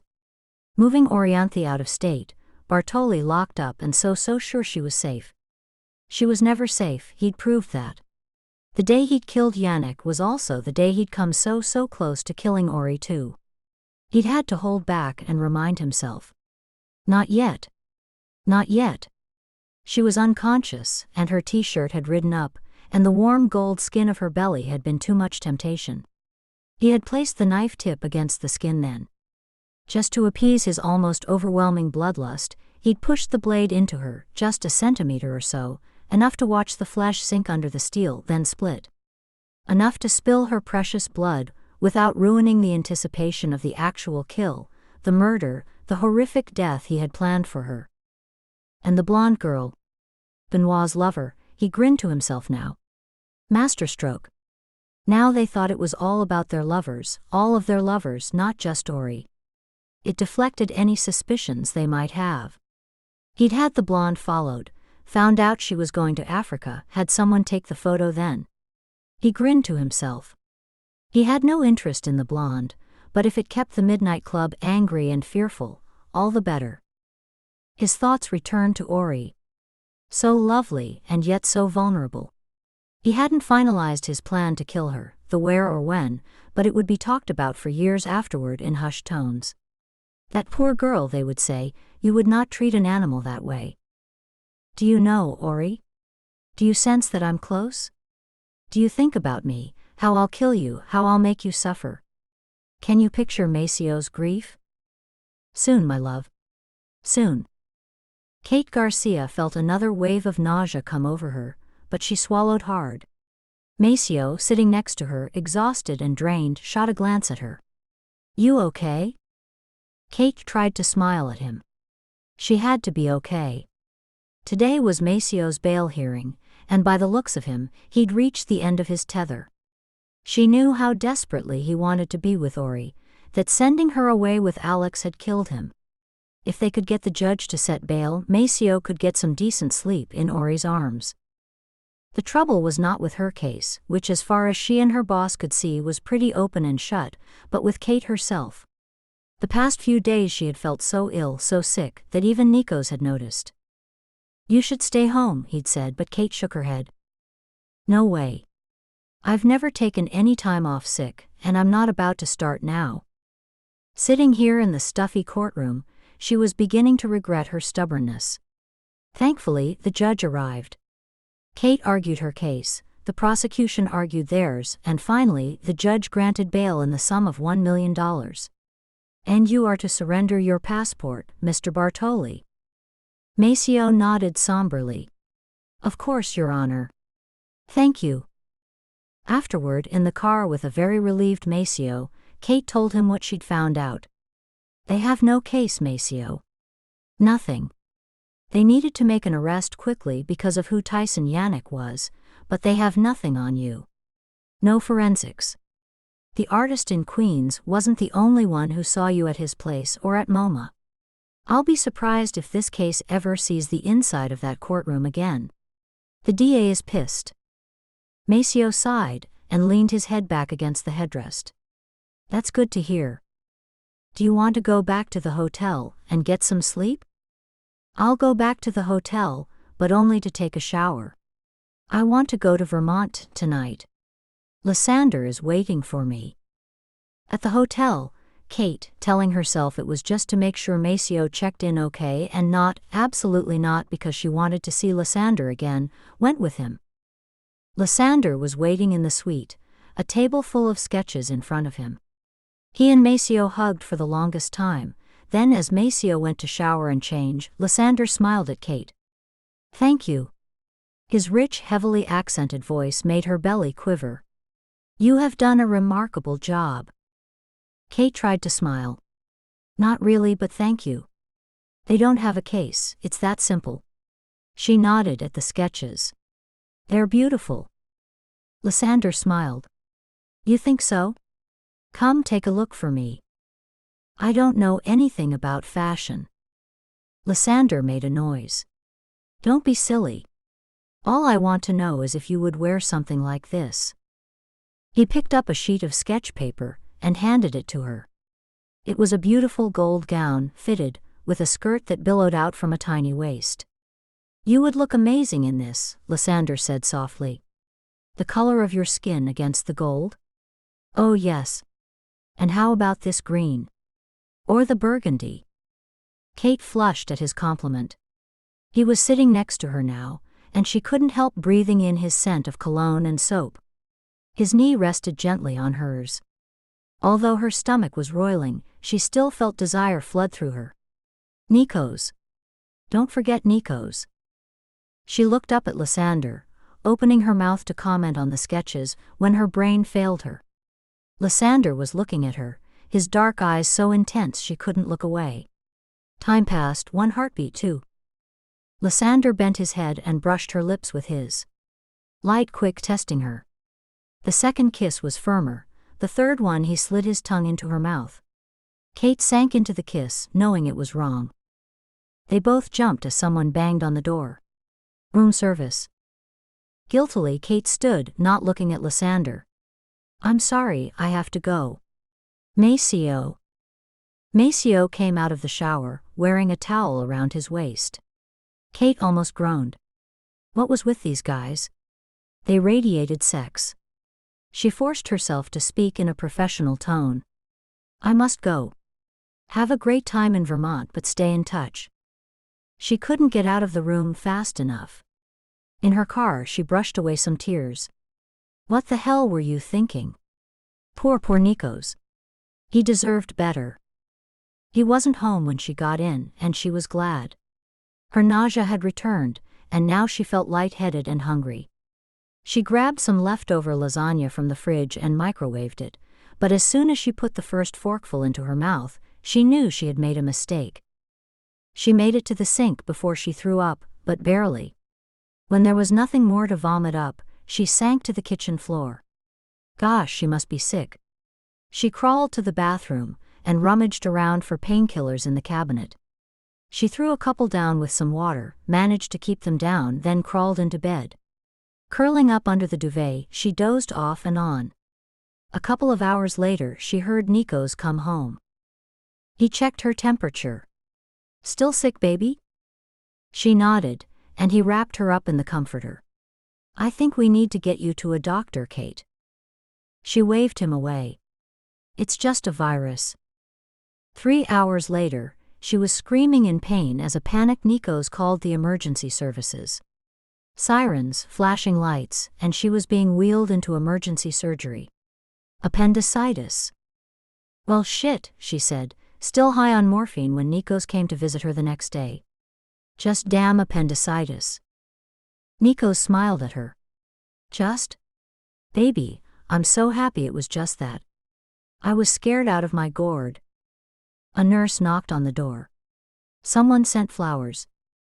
"That's nice, oh wow." Kate gaped, as a huge bouquet was brought in with a large manila envelope. The bouquet was stunning, pale golds, creams, yellow and whites, roses, gerberas, lilies, and Kate noticed a few fronds of pampas grass. She suppressed a smile. Lysander. How the hell did he know she was here?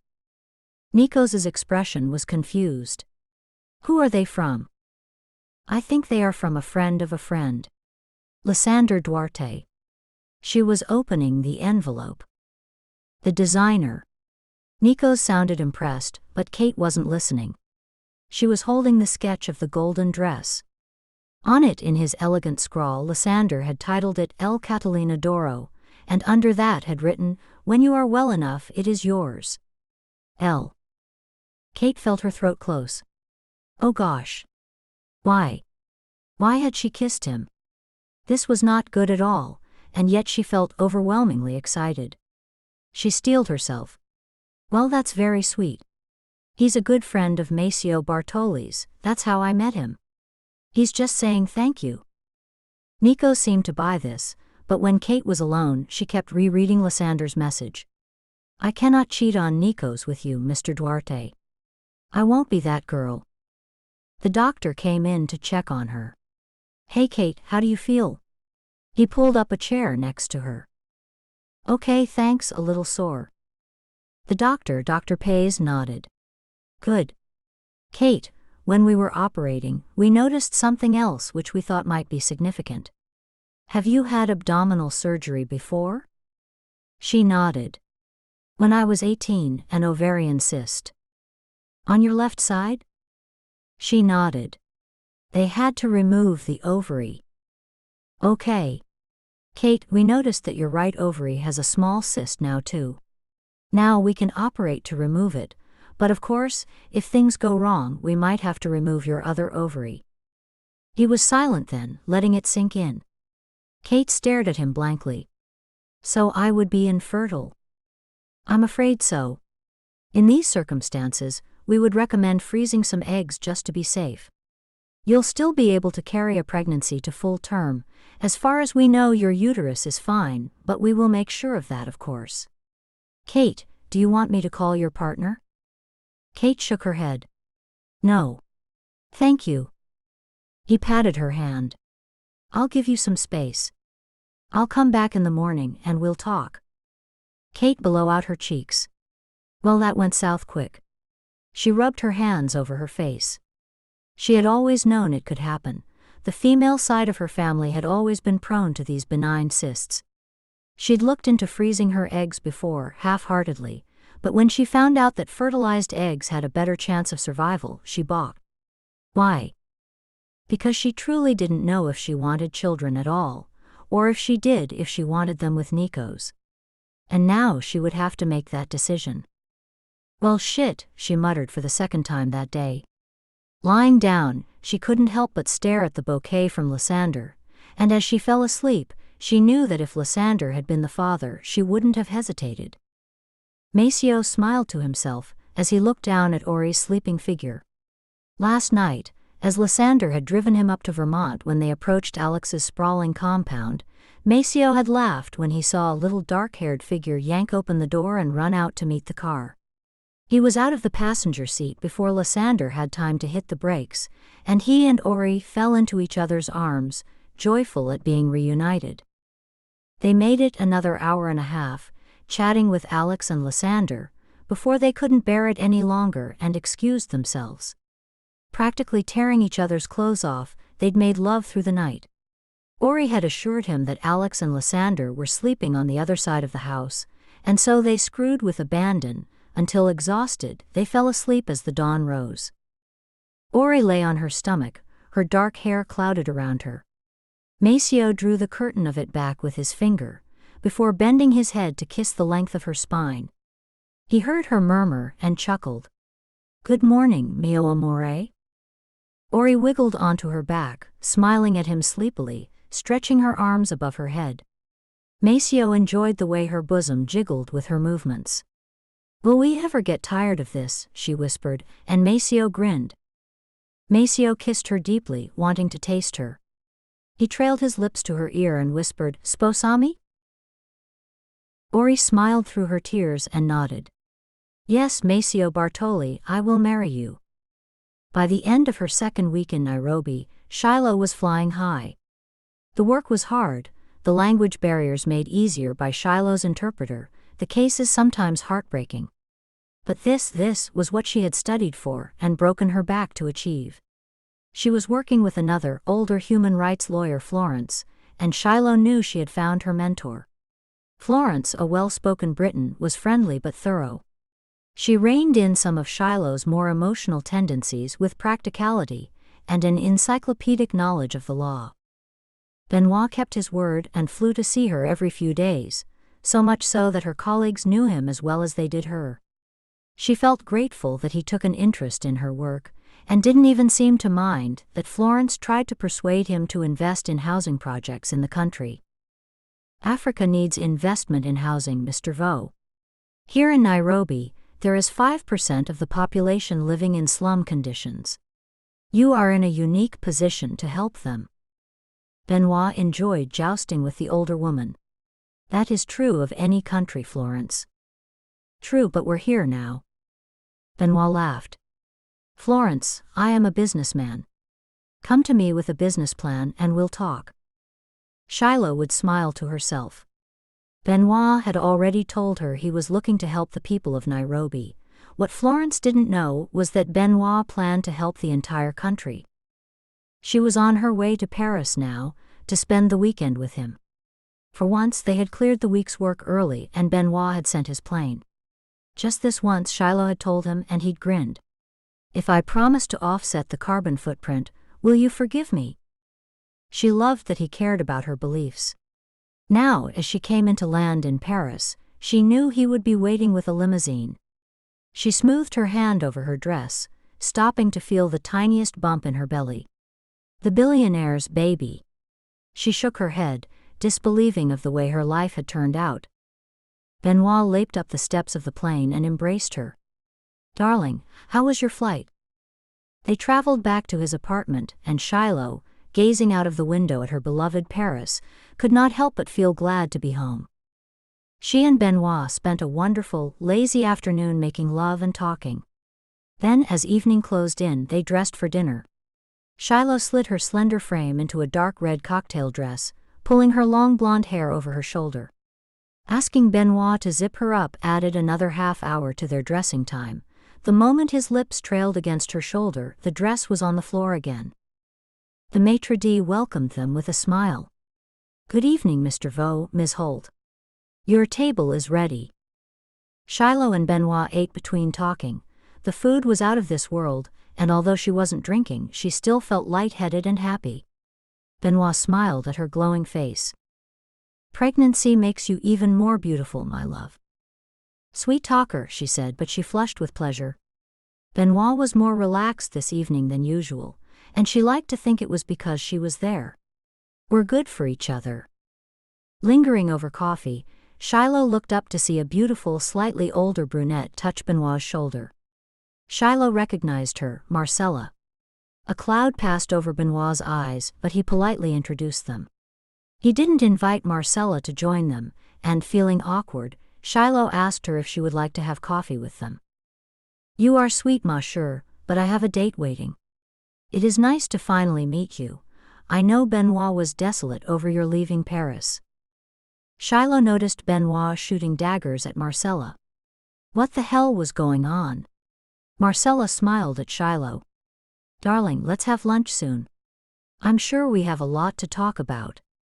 Marcella sashayed off to her table, and Shiloh suddenly felt sick. Can we go? Benoit, grim-faced, nodded. In the car, Shiloh opened the window, letting the cool night air ease her nausea. It could be nothing, she thought, probably morning sickness. But there was a tension in the air that was palpable. At the apartment, she waited for Benoit to say something. When he didn't, she told him she was going to bed. I'll be in shortly, darling. Shiloh changed into her nightgown and slid between the cool cotton sheets. Her chest hurt, and she couldn't shake the feeling that Benoit was hiding something from her. When he hadn't come to bed in an hour, she got up and padded into the living room to find him. She heard him talking on the phone in hushed tones. He was arguing with someone in rapid French. Shiloh stayed out of sight and listened. Whoever was on the other end of the phone, and Shiloh was convinced it was Marcella, was arguing with him, as his voice was hard, impatient. No, she need never know because it was nothing. I made a mistake and you know that. No, Marcella. You do not understand. I have found my person, my love. You told me to find her and I did, because you didn't want me, Marcella, do you remember that?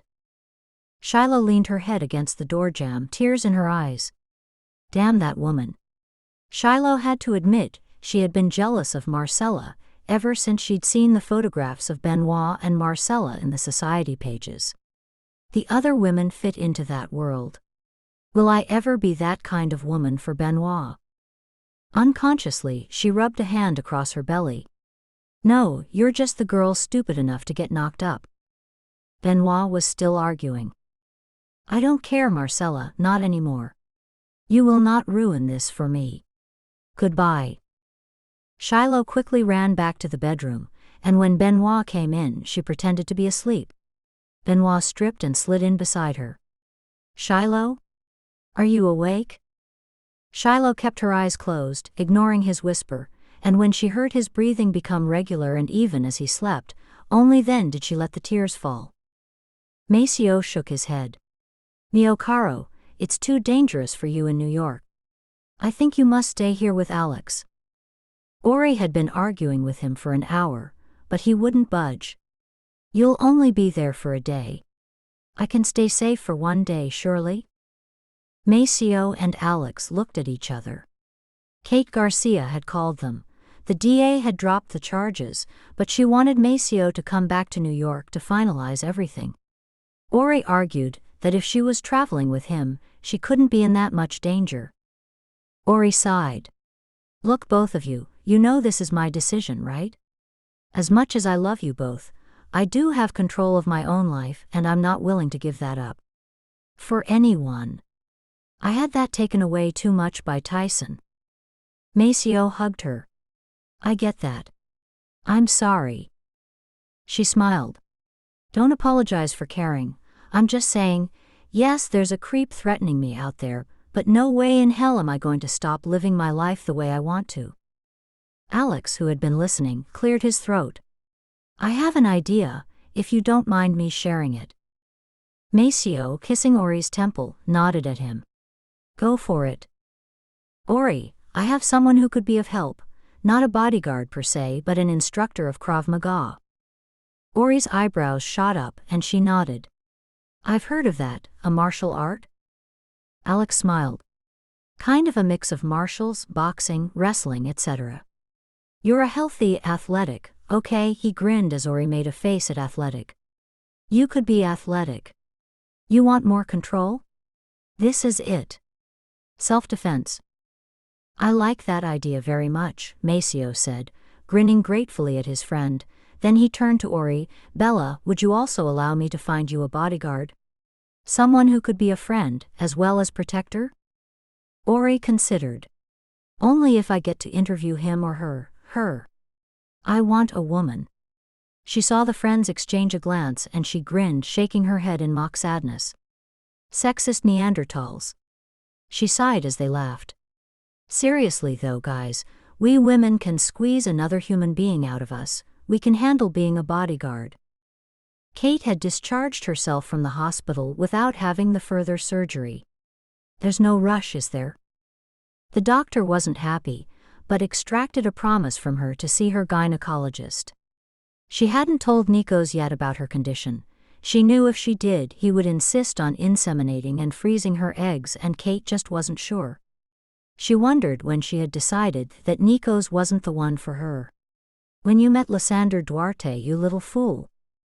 Now it was a month later, and Kate was relieved when Nikos told her he was working out of the city for a week, and Kate could bury herself in her work. There had been an odd atmosphere between her and Nikos, one which neither of them wanted to address, so they limped on, never really talking. Maceo was officially a free man. There was simply no evidence he had killed Tyson Yannick, and the DA's office had to walk back a very embarrassing statement they had made about catching his killer the day of the murder. Kate had never known the DA's office to behave so recklessly, and she was determined to find out if the DA himself had any ties to Tyson Yannick. She would bet her life he did. Tyson must have poured poison into his ear about his stepdaughter's new love. She made her displeasure with the DA known. Jerry had talked her out of launching a formal complaint until they were sure he was corrupt. A junior partner accusing the DA without proof, that would be the end of your career, Kate. Not just in the States, either. News travels. Kate had been digging around without much success, and was in her office being frustrated by the lack of response to her questions, when Lysander Duarte knocked on her door. "Hey," she said in delighted surprise and stood to greet him. She suddenly felt awkward. Did she shake his hand or hug him? They had kissed, but Lysander saved her by placing his hands on her shoulders. "Let me look at you. You seem healthy. I trust you're doing well?" She grinned. "I am, thank you. Appendicitis is painful, but thankfully the recovery is quick. Thank you, Mr. Duarte, for the beautiful flowers and the sketch. It meant a great deal to me. I think we can go with Lysander and Kate now, can't we?" Lysander grinned, taking the seat she offered. "And it was my pleasure. I meant what I said. When you're ready, that gown is yours." "You are too kind." Kate could feel her face burning. "What brings you into the city?" "Forward planning for New York Fashion Week. And I wanted to see you, and make sure you were okay." Her face couldn't get much hotter, Kate mused, but she was delighted he wanted to see her. She threw caution to the wind. "Hey look, I'm finishing up here, want to grab a drink somewhere?" Lysander pushed through the crowded bar, and to the table he and Kate had commandeered. He handed her one of the sodas in his hand, and they clinked glasses. Kate Garcia was easy to spend time with, he thought now, and she'd done what nothing else had done for months now, made him smile. She grinned her thanks to him for the drinks as he sat back down beside her. "Thanks for taking care of Maceo," he said, clinking his glass to hers. If only all cases were that easy. She checked her watch and leaned back happily, but not for another hour. "I could live here." She looked around the bar, its subtle lighting and dark wood complementing the big leather couches. "You seem like a woman who would want to go out every night, soaking up everything New York has to offer. Good or bad," he added, grinning wickedly. She laughed. "Yeah, been there, done that. Not here, but yeah, I've done my share of partying." Her expression was suddenly changed, bleak and sad. Lysander frowned. "Sorry." She shook her head. "No, it's okay. I was a mess with drugs, booze, anything that was available. My dad had just died, Ma was remarried and with her new family." She laughed quietly then. Lysander waited, and she smiled at him. "Little Miss New Boobs." Lysander's eyebrows shot up. "Excuse me?" Kate grinned. "It's from friends. When Janice's husband leaves her for another woman and his new family, she calls her Little Miss New Boobs." Lysander shook his head. "Your knowledge of friends is somewhat encyclopedic." She bowed her head. "I thank you. I could probably recite the whole 10 seasons to you verbatim. It's a gift." "It's something, all right," Lysander muttered and laughed when she punched his shoulder. "Hey, tell me to mind my own business." "Mind your own business." Funny girl. So what was the catalyst? To stop the partying? Kate smiled. "I can't even tell you. It's like one day I just woke up and thought, what the hell is this life? Such a waste. I remember being out at Coney Island, and it was cold but sunny and just a perfect day. I had a hangover, but the fresh air blew through me, and I just decided at that moment to change. So I got clean. It's not like I was on the heavy drugs, it was just the odd ecstasy pill and some weed, and enrolled in college. And that was that." Lysander nodded. "Impressive. For what it's worth, I'm very grateful to Coney Island." Kate laughed. "Me too." She met his gaze, and her stomach flipped. Lysander smiled, a soft, intimate smile, and then his lips were on hers. Gosh, that kiss, tender, gentle, then firm and masterful. Kate's head whirled with desire. Lysander leaned his forehead against hers. "Wanna get out of here?" She took him back to her apartment, her desire for this man overriding the thought of Nico's. Lysander's hands were on her body, caressing, massaging, stroking, and she let go of all her ambitions. "I want you, Katie." A punch to the gut. Katie was Nico's nickname for her. "Oh gosh, Nico's, I'm sorry." She gently pushed Lysander away. "I'm sorry, I can't." She couldn't look at him. He stood catching his breath, silent for a few moments. It's okay, it's okay. He tried to smile, but Kate could see the hurt in his eyes. She slid off the counter and went to him. I'm sorry, I don't know what I was thinking. She grinned wryly. I truly am a big old mess at the moment. I have a boyfriend, his name is Nikos. Until I get things resolved with him, it's not fair to him. It wouldn't be fair to you. I'm just not ready. She tried to read his expression. Friends? Always, he said with a sad smile. Kate stroked his face. It's not that I don't want you, Lysander. I do. I have ever since that first day. I just have to end things with Nikos first. I don't want to be a cheater. Lysander nodded. I understand. Look, I had better get out of here before you change your mind and wrestle me to the ground again. Kate laughed, grateful for the joke. Does anything dent your confidence? Lysander grinned. Not really. He cupped her face in his hand and brushed her lips again. Kate groaned.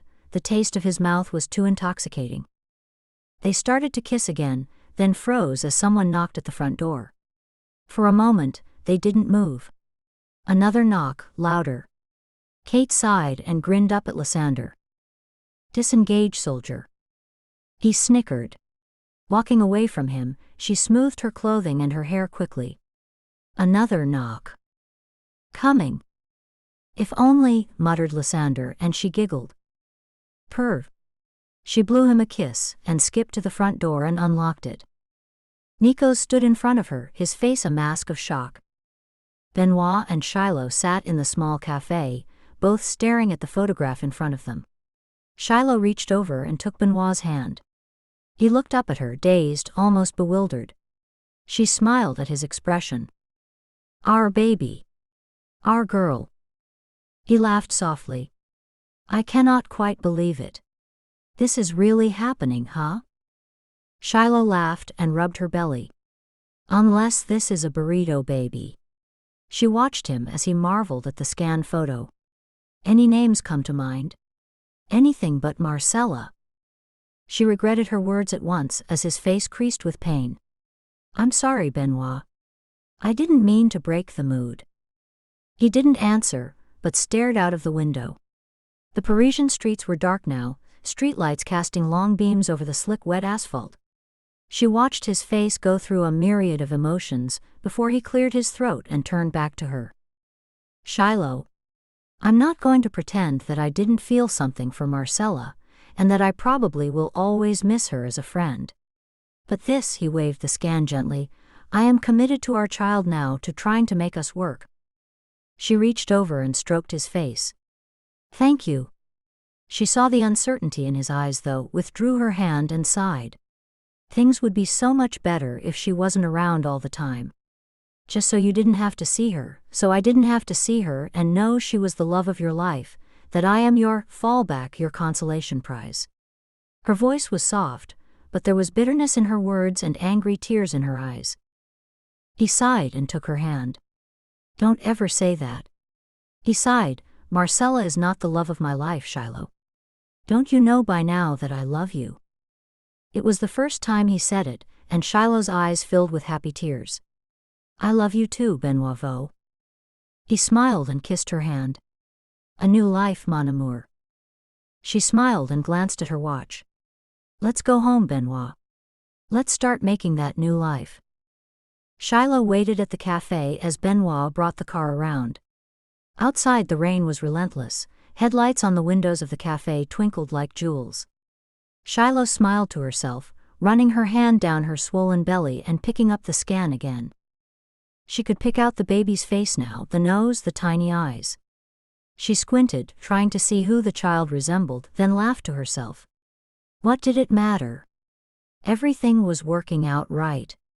She traced the fetus outline with her finger, her eyes pricking with tears. Love. It was a feeling she had thought she would never feel for a child. We're on our way, baby, she whispered, grinning to herself. She noticed an old couple looking over at her, and she waved the scan at them. They nodded and smiled. Sighing happily, she gazed out of the window again, trying to pick out Benoit's form in the melee of cars and bodies and rain, and waited. He watched her from across the street, his eyes following the elegant sweep of her neck, the way her blonde hair fell over her shoulders in fine strands. So she was pregnant? That made things more interesting. Still, he was only tracking her to throw people off his scent. This blonde girl was merely collateral damage. Ori was his real prize, her resemblance to Viola fueling his bloodlust. He would use the blonde to distract the midnight club and then, when the time was right, claim his prize. It was getting harder and harder to get to Ori alone. He would have to take his chance whenever he could. He just hoped he would get the chance soon. Orianthe Roy could not be permitted to marry Maceo Bartoli. She was his and his alone. Shiloh saw Benoit pull up to the curb and gathered her things. She stepped out into the rain, and Benoit leapt out to open the door for her. As he did, a car came from nowhere, tires screeching wildly, and slammed into their car. The force knocked both Benoit and Shiloh off their feet, broken glass shattering around them. Benoit threw himself onto Shiloh as the car headed inexorably towards them. It was over in seconds, and then all was silent for a beat. People began to stream out of the cafe to help. The attacking car pulled back and screeched away, the driver unseen. Benoit quickly gathered Shiloh to him. A large gash on her forehead was oozing blood, her cheeks were grazed, but she blinked at him, dazed but conscious. "Ka va?" His voice was urgent, and she nodded. "Oui. Toi." Benoit was shell-shocked but unharmed. What the hell was that? He looked up at some of the bystanders. "Did you see who that was?" They all shook their heads, but later at home, when they were resting, he got his answer. A text message. "Nightfall." Benoit cursed, and Shiloh looked at him with big frightened eyes. Together, they looked at the website. A new photograph of her had appeared, sitting in the cafe waiting for Benoit. A warning, "I am close." Benoit did his best to reassure Shiloh. "I will never let him hurt you or our child." 4 hours later, in the dead of night, Shiloh awoke, panting, pain like she'd never known ripping through her. She staggered to the bathroom to find blood flooding out of her, the pain in her abdomen excruciating. She managed to scream for Benoit before she passed out. Seth Cantor had been concentrating so hard on his work that he barely heard his cell phone. As the weather worsened in Montreal, he stayed longer hours at the office. Now that he and Irina were over, he had no appetite for socializing. He knew his friends were worried about him, but they all had bigger problems at the moment. He snagged the phone from his pocket. "Cantor." "It's me," Benoit said, his voice flat. Seth's heart began to beat fast. "Please don't let this be bad news." "Did you see the website today?" Seth brought it up and cursed. "A new photo. It was taken yesterday, just before we were hit by a car. Shiloh's in the hospital. They think she might be miscarrying." Seth's heart sank. "Oh gosh, I'm sorry." "Thanks. Look, they're trying to stop it, but I really need your help. We need to find this guy before he kills Shiloh or Ori or anyone else." "Agreed. Look, I'm on my way to Paris. I'll be with you soon. Hang on there, buddy." "Thanks, Seth." Benoit sounded relieved and grateful. "See you soon." Alex told Ori and Maceo about the attack in Paris as they ate breakfast. Both expressed their sorrow. "Do you think we should go to them?" Alex shook his head. "Maceo, you haven't got your passport back yet. Seth is going, and we all agree that putting Shiloh and Ori in the same place is not a good idea. He or she is determined to kill you," he said to Ori, who paled. "I think this shows he will stop at nothing. I'm glad you have Jason and Krav Maga." "Cheers to that," Maceo murmured and kissed Ori's temple. She smiled but said nothing. Over the last 4 weeks she had been training hard every day with Jason Meeks, an instructor who Alex knew. She was enjoying the physicality of it, and her body changing as she got fitter and leaner, but there was something else, something she hadn't shared with Maceo or Alex. Jason himself had appeared friendly when she started working with him. They would go for long hikes in the woods, but it wasn't until a few days ago that she'd noticed his changing attitude. He began to flirt, complimenting her on her body in a way that made her uncomfortable. What was the word, she thought? Intimate. He pretended there was an intimacy between them that didn't exist as far as she was concerned. Then yesterday, she had been late to the rendezvous point. Tired, cranky, and hormonal, she had overslept, and the aspirin she'd taken for cramps hadn't kicked in yet. She pulled her car alongside his at the parking lot of the trail. He stood, his hands on his hips, staring at her car. She sat in the car for a few minutes, trying to gather herself. It was obvious Jason was waiting for her. She rubbed at her eyes and dropped her head into her hands, frustrated. 5 minutes. 2. Myself, she intoned softly, her words muffled.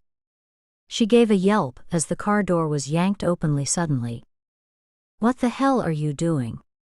Jason's face was red with anger. I was worried sick about you. Her annoyance flooded over, and she slid from the car and slammed the door shut behind her. Ignoring him, she stomped into the small hut where the bathrooms were, trying to slam the door in his face. He caught it though, following her, and she turned on him. I don't answer to you, Jason. I don't answer to anyone. Now, if you don't mind. He stepped toward her, and she caught her breath as she saw the rage in his face. She swallowed and turned away, but his hand was on her shoulder then, gripping, spinning her around. You don't talk to me like that, baby girl, do you understand? After all I've done for you, is it too much to ask for a little common courtesy? Ori felt a jolt of dread as she looked into his handsome yet angry face. Suddenly Jason blinked, stepped away from her and held his hands up. Gosh. I'm sorry, Ori. That was totally inappropriate. Please forgive me. I was worried sick about you, and I took it out on you. Please, I'm sorry. He looked so genuine contrite that Ori's anger seeped away. It's okay, she said rather stiffly. Look, shall we leave it for today? Jason sighed. If you'd like, but I'm willing to put this behind us and carry on if you are. Ori considered. Her stomach cramps were telling her to go back to bed, but she knew that if she carried on, the exercise would be good for her. And indeed it proved so as they ran, walked, and practiced their moves. She had to admit she loved training out in the open, no matter how cold it was. She felt like she was becoming strong and hardier. Jason didn't mention his outburst again, but she knew she would never feel comfortable with him. So now when she had the chance to say something to Maceo or Alex, she stayed silent. Jason Meeks was the least of her problems right now. Maceo's passport had still not been returned by the DA, and now Maceo's lawyer was getting involved, making noise. She and Maceo wanted desperately to go home to Italy. She missed her work, Lucia, all her friends, along with their life together in Venice, away from all this crap. She had a constant dread that she would never see that life again, that it would be taken from her one way or another. She and Maceo had been trying to find a suitable bodyguard who wouldn't mind traveling around the world, but it had been a hard job. Alex assured them that while they were living under his roof, they were safe. Ori pulled away from Maceo and went to use the shower. A few minutes later, he joined her in there, sliding his arms around her wet body and turning her to face him. The spray pounded down on them, flattening his dark curls, and she grinned. Maceo's eyes were serious though. Are you okay? She nodded, smoothing his wet hair back from his face, his glorious face. She loved how one moment he could look like a teenager, the next like a dangerous man, his eyes growing dark and brooding. You are so darn hot, she said to him now, and he smiled. Don't try and distract me, mio caro, I'm concerned. Nevertheless, he pressed his lips to her throat. Ori leaned into his big solid body, skin on skin. This is the place I feel safest in the world. Ori laughed. Never a chance of that, my love. Maceo's cell phone rang. Oh hey Kate. Yup. Gosh, that is good news, thank you. Yeah. Courier will be fine. I can't thank you enough. He gave Ori a thumbs up and mouthed passport to her. Ori felt a flood of relief. They could go home at last. They told Alex the news, and Ori sensed he was slightly disappointed. She felt a rush of fondness for him. He was obviously lonely. "You could always come with us," she said to him. "It might do you good to get away from here for a while." Alex smiled gratefully at her. "You're very sweet. You'll stay another week?" Maceo looked at Ori, who nodded. "Of course, my friend, we would be happy to." Ori looked out of the window. Jason was picking her up today, and she saw him coming up the driveway. She pushed the little bit of unease she felt to the back of her mind, and kissed Maceo goodbye. Shiloh and Benoit waited for the doctor, their hearts sinking. "Hey," he said softly, "if it's bad news we can try again." A nurse poked her head in the door. "The doctor is running behind." "I'm so sorry, but he'll be another couple of hours." Shiloh nodded, but Benoit let out a long breath, obviously irritated. Shiloh smoothed his hair. "You look exhausted." She looked around him. "Seth, help me out here, get him to get some sleep." Seth had been their rock over the last few days. The doctors had operated on Shiloh, trying to save the baby, but it was a long shot, they told her. Not wanting to invade their privacy, Seth moved out of the gloom of the corner. "She's right, Benoit. You've been awake for 3 days straight." Benoit looked mutinous for a moment, then relented. "Okay, look, I'll grab an hour in the room next door. They had a cot set up in there for us. Are you sure you'll be okay?" She put her hands on his face and pulled it to her. "I'll be fine, baby. Go sleep." She kissed his eyelids. "Sleep." Benoit kissed her, then stood. "You wake me if anything happens." He said this to Seth, who nodded. "Go, Benoit. I'll be here. With Shiloh." Seth smiled at her. Benoit hesitated, then moved to the door. With one last look back at her, he disappeared into the next room, leaving the door ajar. Shiloh saw this and rolled her eyes at Seth. He stifled a laugh. "Can I get you anything, Shiloh? Some hot tea would be lovely if it's not too much trouble." "Thank you, Seth." The doctor came eventually. "It's good news," he smiled at them. Shiloh burst into tears, and Benoit looked vastly relieved. "I want to keep Shiloh in for a couple of days, but then you should be good to go." Mon Dieu. Benoit rubbed his face, then hugged Shiloh tightly. "I've never been so scared in my life." Seth chuckled. "I'm intruding on your family time, I'll give you some space." As he left, Benoit hugged him. "Thank you for being here." "Anytime." Benoit and Shiloh sat and talked about their future, their child, for a time, then Shiloh met his gaze.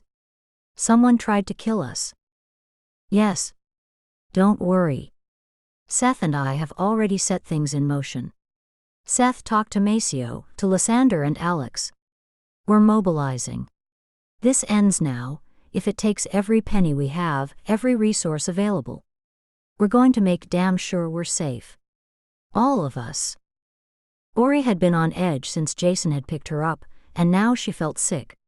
He wasn't driving her to their usual workout spot. She realized this as they passed the turning. "Where are we going?" Jason smiled at her, and she couldn't detect any menace behind it. "A surprise. Somewhere I think you might enjoy." From what Ori could make out, they were going deeper into the forest. As Jason pulled the car over, he started talking. "This is my favorite place to run and walk. It's gorgeous. I guarantee you'll love it." There was no one else around, and the forest was quiet. Ori felt her muscles tense as they walked along a path. Then, as they started to run, she wondered if it had been a good idea after yesterday's debacle. An hour later, they were deep inside the forest when Jason stopped, offering a bottle of water. "I wanted to talk to you, Ori, without anyone around." "Oh gosh, no." She had been right, this was a plan. Jason studied her. "You have nothing to be afraid of with me, Ori, I swear to God. It's Alex I wanted to talk about." Ori was astonished. "Alex? Why on earth would you need to talk about Alex? I've known Alex a lot longer than you have, Jason said gently, and I knew him with Viola. I knew Viola pretty well. Ori, you and she could be sisters. So people have kept telling me. Ori couldn't help but be a little irritated at being reminded of her resemblance to a dead woman, over and over. This is not news. Is Alex being in love with you news? Ori rolled her eyes. Alex is not in love with me, Jason. He might have a little crush, but love? I don't think so. Jason was quiet for a long moment. Then if it's not love, it's obsession. Oh, come on. Ori yelled, throwing her hands up.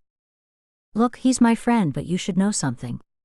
Alex was extremely possessive about Viola. Extreme to the point of violence.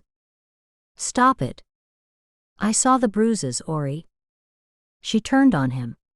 Why? Why are you saying this shit? Because I care. I care what happens to you. She held her hands up. Please, please tell me you're kidding, or this is some deluded way of getting me to. Viola slept with Maceo. He could not have said anything else that would have made her shut down as quickly. No. No, Maceo would have told her. She put her hands on her face. Why are you doing this? I have no proof of this, but I think Alex is dangerous, and I think he wants revenge.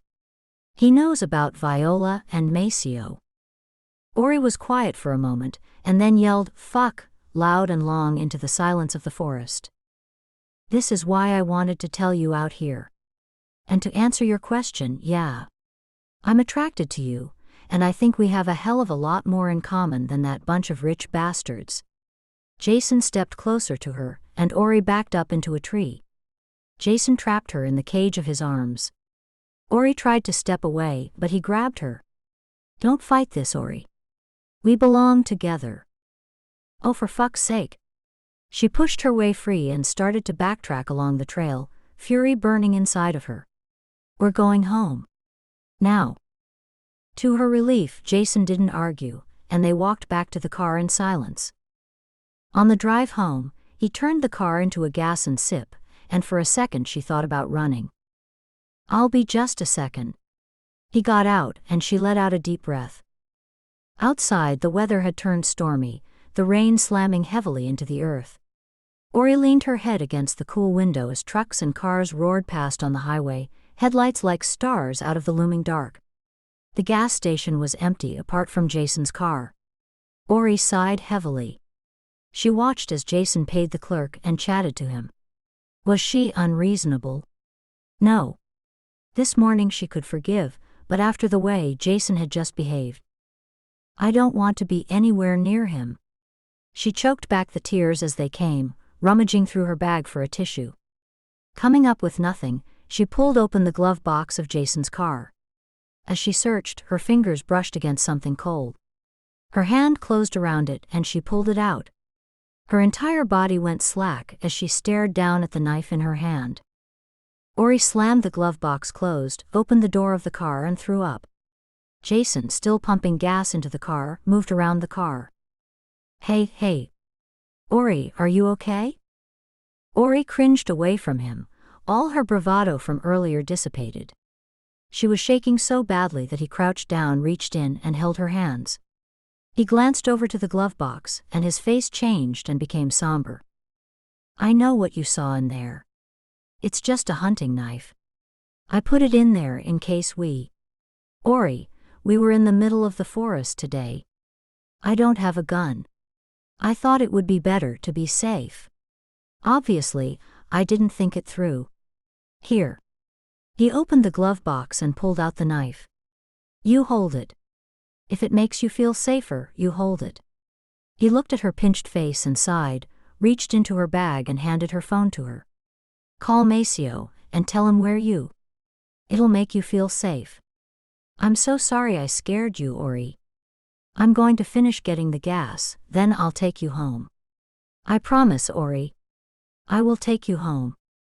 She didn't say anything to Maceo or Alex later, but both of them noticed how quiet she was. After the house had gone to bed, she lay awake, gazing at Maceo's handsome face, wondering if Jason had been telling the truth. In her heart she knew he was. Maceo had been a different person before her, at least that's what she told herself. How long would it be before he grew tired of her and strayed? Ori felt her eyes fill with tears, and not wanting to disturb him, she got up and went down to the kitchen to cry silently. As she cried herself out, she felt a hand on her hair smoothing. She knew immediately it was Alex. She looked up at him through her tears. "Maceo and Viola," she said simply, and he nodded. "Yes. I hoped you wouldn't find out. How long have you known?" "Since before she died. She told me herself. We talked. I forgave her. But you never told Maceo." He shook his head. "No. I know what Maceo must have felt, the tremendous guilt he must have been carrying around. It was a mistake, a one-time thing, not an affair." He sighed and pulled up a chair, sitting down, taking her hands. "There is a difference between a one-time thing and a full-blown affair, Ori, and I know that. I was not always faithful either. I have not been faithful to her memory." His gaze locked onto hers, and she shivered with the intensity of it. "You must know how I feel about you. But I would never act on it while you were happy with Maceo. Are you happy with Maceo?" She opened her mouth to tell him yes, yes, yes, I love Maceo more than my own life, but the words choked in her throat. He bent then and kissed her on the mouth softly and smiled as he drew back. "Maceo is a fool if he doesn't hang on to you." He kissed her again, and she felt herself respond, returning the kiss. She pulled away after a second, stunned at her body's response. Alex cupped her face in his hands. "I'll see you in the morning." And he was gone, walking down the dimly lit corridor. She stared after him, her mind in turmoil. What was that? Ori went to the bathroom to brush her teeth. She stared at her reflection in the mirror. She looked lost, she thought, lost and frightened. She got back into bed and turned on her side, away from the sleeping Maceo. She stared at the darkness outside the window, until her eyes grew heavy and she let herself sink into sleep. Kate and Lysander had not seen each other since the day Nikos had almost caught them kissing. Kate and Nikos had talked and talked, but both of them realized this was the end. Kate moved out of the apartment and was staying on a friend's couch, and now she was apartment hunting. By the third apartment, Kate's spirits had begun to lift. A new life, she thought, and remembered when she last said those words. The day she met Lysander. Could that really have been less than forever ago? She smiled at the realtor, Mindy, who was looking at her expectantly. "Well?" The apartment was a one-bed, one-bath, small, but the large windows and view over the city more than made up for it. Even better, Kate thought, were the inbuilt bookcases that stretched from floor to ceiling. She could see herself curled up on the couch with a book, maybe a dog curled up in her lap. The thought of it made her excited. "Yes. This one is just perfect, I mean a little small, but hey, it's just me." "What's the situation with the seller?" "He bought it to rent out, did that for a few years, and then just wanted to get rid of it. Everything is included, all the furniture, it's a tad worn but usable. You could move straight in, and as there's no forward chain, escrow shouldn't be difficult." Kate nodded. "I do love it, the openness of it. The kitchen and living room are a nice space." She could feel Mindy watching her and grinned. "Min, just ask the question you've been holding in all day." Mindy laughed. "All right. A few weeks ago, you told me there was no way you could live anywhere but with Nikos. What changed?" Kate didn't answer for a beat, then sighed. "A lot of stuff has happened. A lot. I don't really want to go into it, but let's just say I needed some distance, some independence." Mindy nodded sympathetically. "I get it. And your friend? The tall guy, Lysander, was it?" Kate, rather indiscreetly, had told Mindy about Lysander. Kate didn't meet her gaze. "He's just a friend." "Whatever you say." She gave Kate a cheeky grin. It faded when she saw the unease in her friend's eyes. Hey, I'm sorry, I didn't mean to pry. Kate shook her head. It's complicated. Just some stuff I have to sort out. She smiled at Mindy. I'd like to make an offer. Mindy indicated the table. Sit down with me and we'll go through the figures. Kate pulled out a chair and sat down. As Mindy chatted and calculated, Kate realized she was glad she was here in her own place, well, hopefully her own place. She went back to her office. Despite it being a Saturday, she wanted to catch up on work. Also, her friend whose couch she was sleeping on could probably do with some alone time with her partner. She'd been there for a couple of hours when her phone rang. Hey Kate. It's me. Her heart began to thump wildly. Lysander? Where are you? Outside your office. I saw the light on, may I join you? Kate looked out of the window and saw it was dark already. I'll come down and unlock the door. When she saw him, her mouth went dry. Had he gotten more gorgeous since she saw him last? How was that possible? She unlocked the door and he stepped inside. It had been raining, and he was dripping wet. Kate suddenly grinned. Are we in a cheesy movie right now? Lysander threw back his head and laughed. Well, in that case. He took her in his arms and kissed her so tenderly that her head swam. When she finally broke away breathless, she grinned up at him. And hello to you too. Sorry, I've been waiting weeks to do that. He cupped her face in his hands. Was it okay to do that? She smiled. It was. Let me get my stuff and we can get out of here.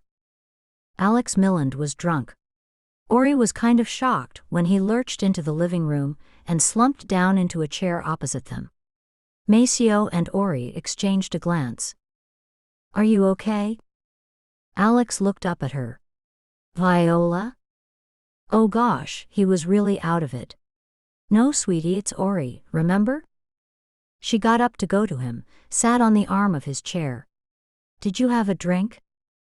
Alex sighed and rubbed his hand over his eyes. Viola, why must you make me this crazy all of the time? Alex, it's Ori, not? What Alex did next shocked them all. He grabbed Ori and wrestled her to the floor, cursing and shouting in her face. Maceo dragged him off of her, roaring his fury at his friend, dragging him out of the room. Ori was shocked to the core, unhurt but badly shaken. She remembered what Jason had said about the bruises on Viola. Ori felt sick. She got to her feet and followed the two men out. She could hear the upstairs shower running and Maceo talking angrily to his friend. She hovered in the doorway of her bedroom as she saw Maceo carrying a dripping wet Alex into his bedroom. A few moments later, Maceo reappeared. He's asleep. He pulled Ori into the bedroom and hugged her tightly. She felt him trembling. I'm so sorry, he whispered, and she tightened her arms around him. I know Alex is hurting, but I've never seen him so. It's okay. Gosh, everything is so fucked up right now. She couldn't finish and held her hand to her mouth. Maceo held her tightly. It's okay, mio caro. She nodded, feeling safer with his arms around her. I have just one question. Right here, right now, Maceo, just tell me. Do you think Alex is capable of hurting someone? I don't know what to tell you. His eyes were hurt deeply, and Ori could feel her chest quiver. Sadness. Fear. He's my brother, Ori. I know, and I wouldn't ask, but... She let out a shaky breath before meeting his gaze. I know about you and Viola. Maceo's expression changed. Devastation. Guilt. He nodded. Yes. It did happen. Just once, and we both regretted it afterward. I think Viola told him. I think so too. He pulled in a couple of painful breaths. I'm so sorry I never told you, Ori. It was something I was and am deeply ashamed of. I broke the code and... Alex kissed me. Silence. When? A few nights ago. The day I found out about you and Viola. We were talking about it, and it just happened. When finally she looked back at him, his eyes were kind. He pulled her into his arms. It's okay, Ori, really. You got caught up in this bullshit and I'm sorry. I know. I know. I don't suppose you can vouch for him on the day she died. Maceo shook his head. I don't want to think that he would wish you any harm because of something I did, my darling. She leaned into his touch. As he cupped her face in his hand, she grabbed it and kissed his palm. If Alex does have anything to do with it, and I don't want to believe he does, then he needs help. Will you please tell me anything, and I mean anything, before you do it? I know that's a lot to ask. He leaned over and kissed her. No, it isn't, Ori. Of course I will, of course. Her eyes were stinging, and as she closed them, tears dropped down her face. He kissed them away. She was still for a moment, then pulled away, stood, and offered him her hand. Maceo, with a confused smile, took it, and she led him to the bed. She turned to him, her face etched with grief and hopelessness. Make the world go away, Maceo. And she pulled him down onto the bed. They went to his hotel suite, and Lysander offered her a drink, but Kate slowly shook her head.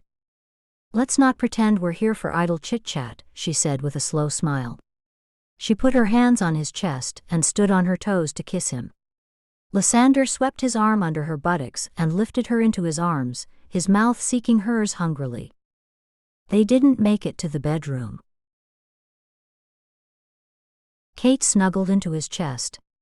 I missed you. I'm sorry things ended with Nikos, but the moment I met you, Lysander Duarte, I knew you were different. Gosh, that sounds so hokey. Hokey works. I like hokey. She felt his laugh rumble through his chest. Alex had apologized and apologized, but Ori wanted out of that house. She and Maceo flew back to Italy the next day, and never had she felt so relieved to be back home. Their apartment seemed like a stranger, but when they returned to a celebratory gallery, Ori knew she was home. Lucia gave her a hug that seemed to go on forever. I've missed you so much. Me too, honey, me too. But we're home now. We're home. That's not a good face. Kate walked out of Lysander's bathroom wearing nothing but his t-shirt. He looked up from his laptop and smiled wearily. She kissed him. Good morning. He slid his hands around her waist, pulling her to him. Morning. He sighed as she hugged him back fiercely. You okay, dude? She felt him nod. There's been another one. The website. Another photo? He nodded again. She sighed and pulled him over to the couch. Is it Ori or Shiloh? She stroked his face and gave him a rallying smile. He hesitated, then shook his head. Let's not talk about it. He let her hold him then, there on his couch, the morning sun casting warmth across the whole room. Like Kate does, he thought. Here now in her arms, he felt like he would be happy to never move again. To hell with work, to hell with his civic duty, he just wanted to lie in Kate Garcia's arms and sleep, eat, make love and laugh. He couldn't remember when he'd last felt joy before Kate inveigled herself into his life. She made him laugh, and for that moment he would forget everything. Sometimes it follows you. Kate frowned and made him look at her. What? What do you mean by that? He looked up at her, her dark eyes curious, confused, her caramel hair falling around her face. He wanted to tell her about the connection to Ori, the coinciding dates, his fears about Alex's preoccupation with Ori. He sat up and gave her a smile. Nothing. Don't worry about it, Kate. What time do you have to be at work? She pulled his face to hers. Not until much, much later. Lysander wrapped his arms around her, burying his face in her hair, deciding that now, right now, was not the time to tell her that the new photograph on the killer's website was of Kate. Underneath it was one word, midnight. In their absence, the staff at Maceo's gallery had been working long hours, and to thank them, he threw a party. Ori was glad to have something positive to focus on.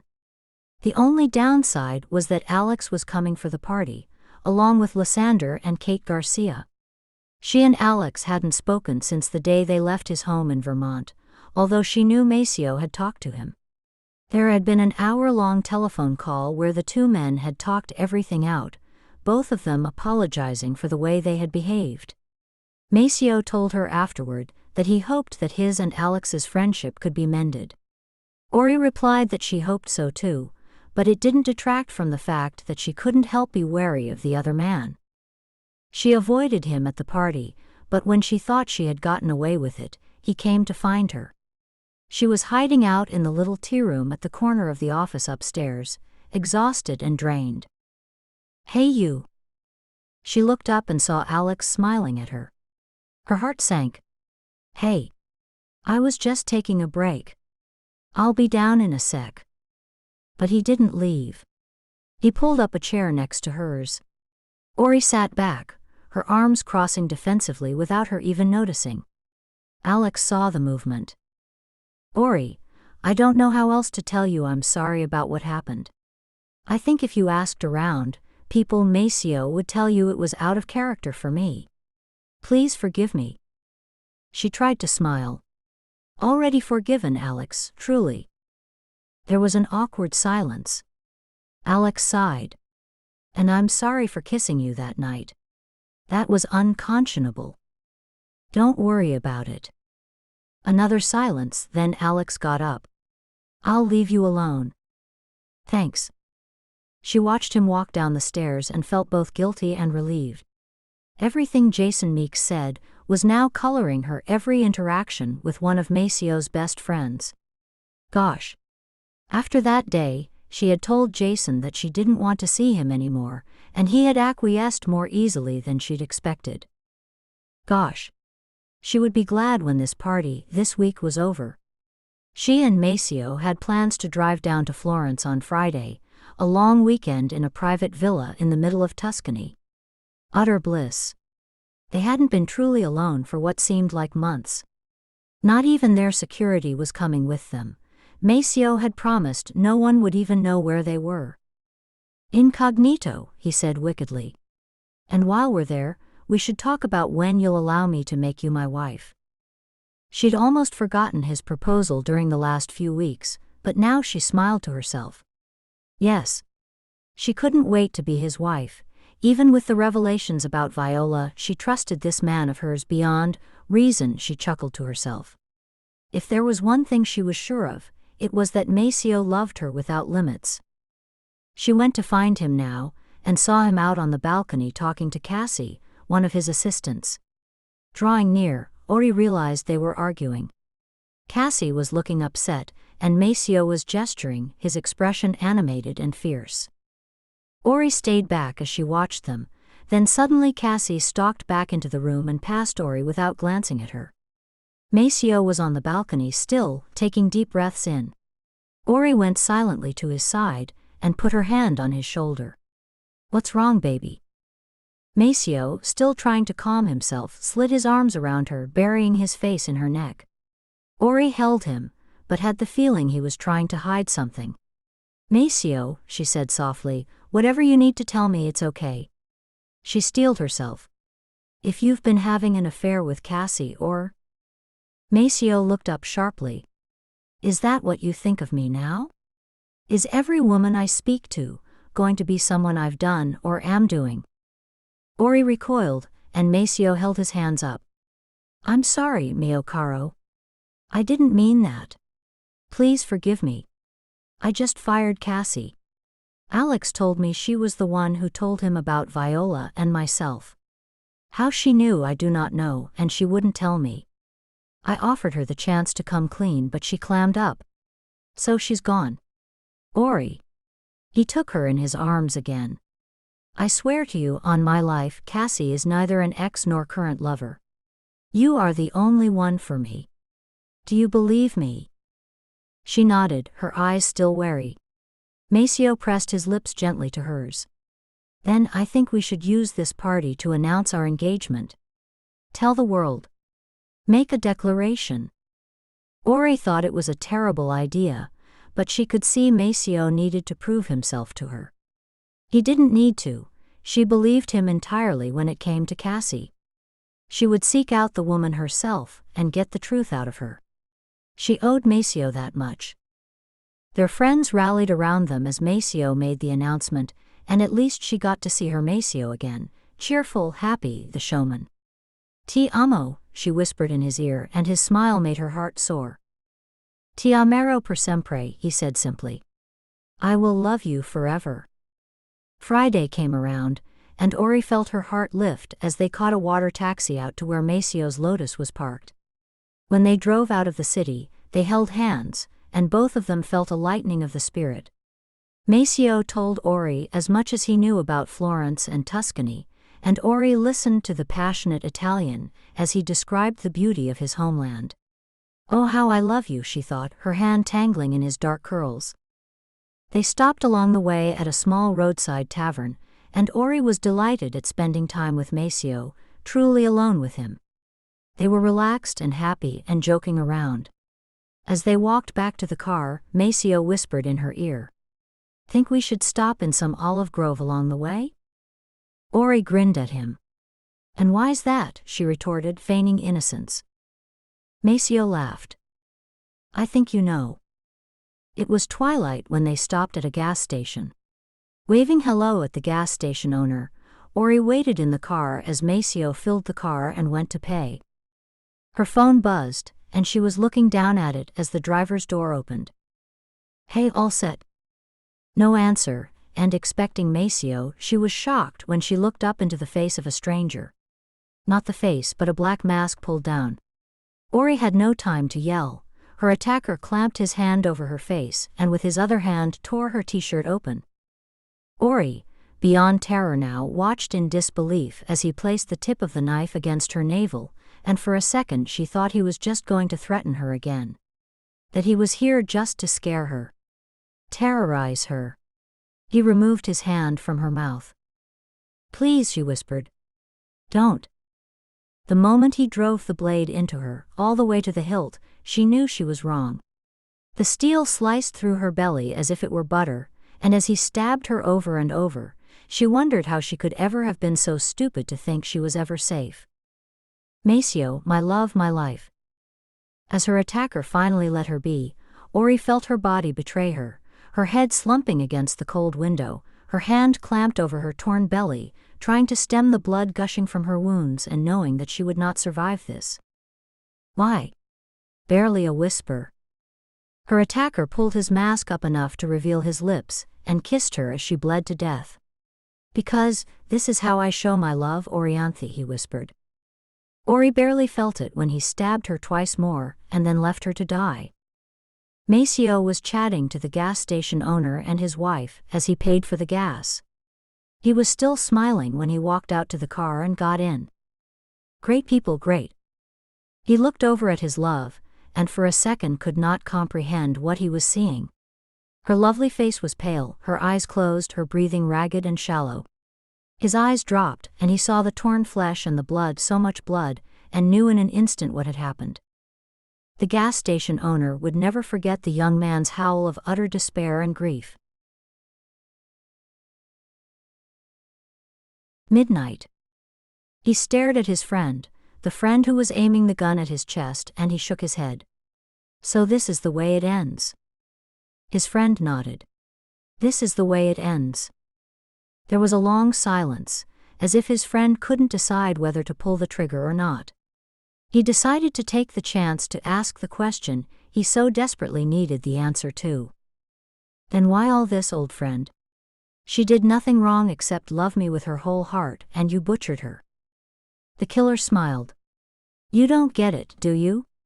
She was dead the second you touched her." And he pulled the trigger. Now. Maceo Bartoli felt as if his eyelids were glued open. His eyes felt gritty and dry, his entire body felt frozen. The air ambulance that had flown him and Ori to Florence had been a godsend, but he could barely register anything else but the stillness of her. He had never known the meaning of the word desolation until that day.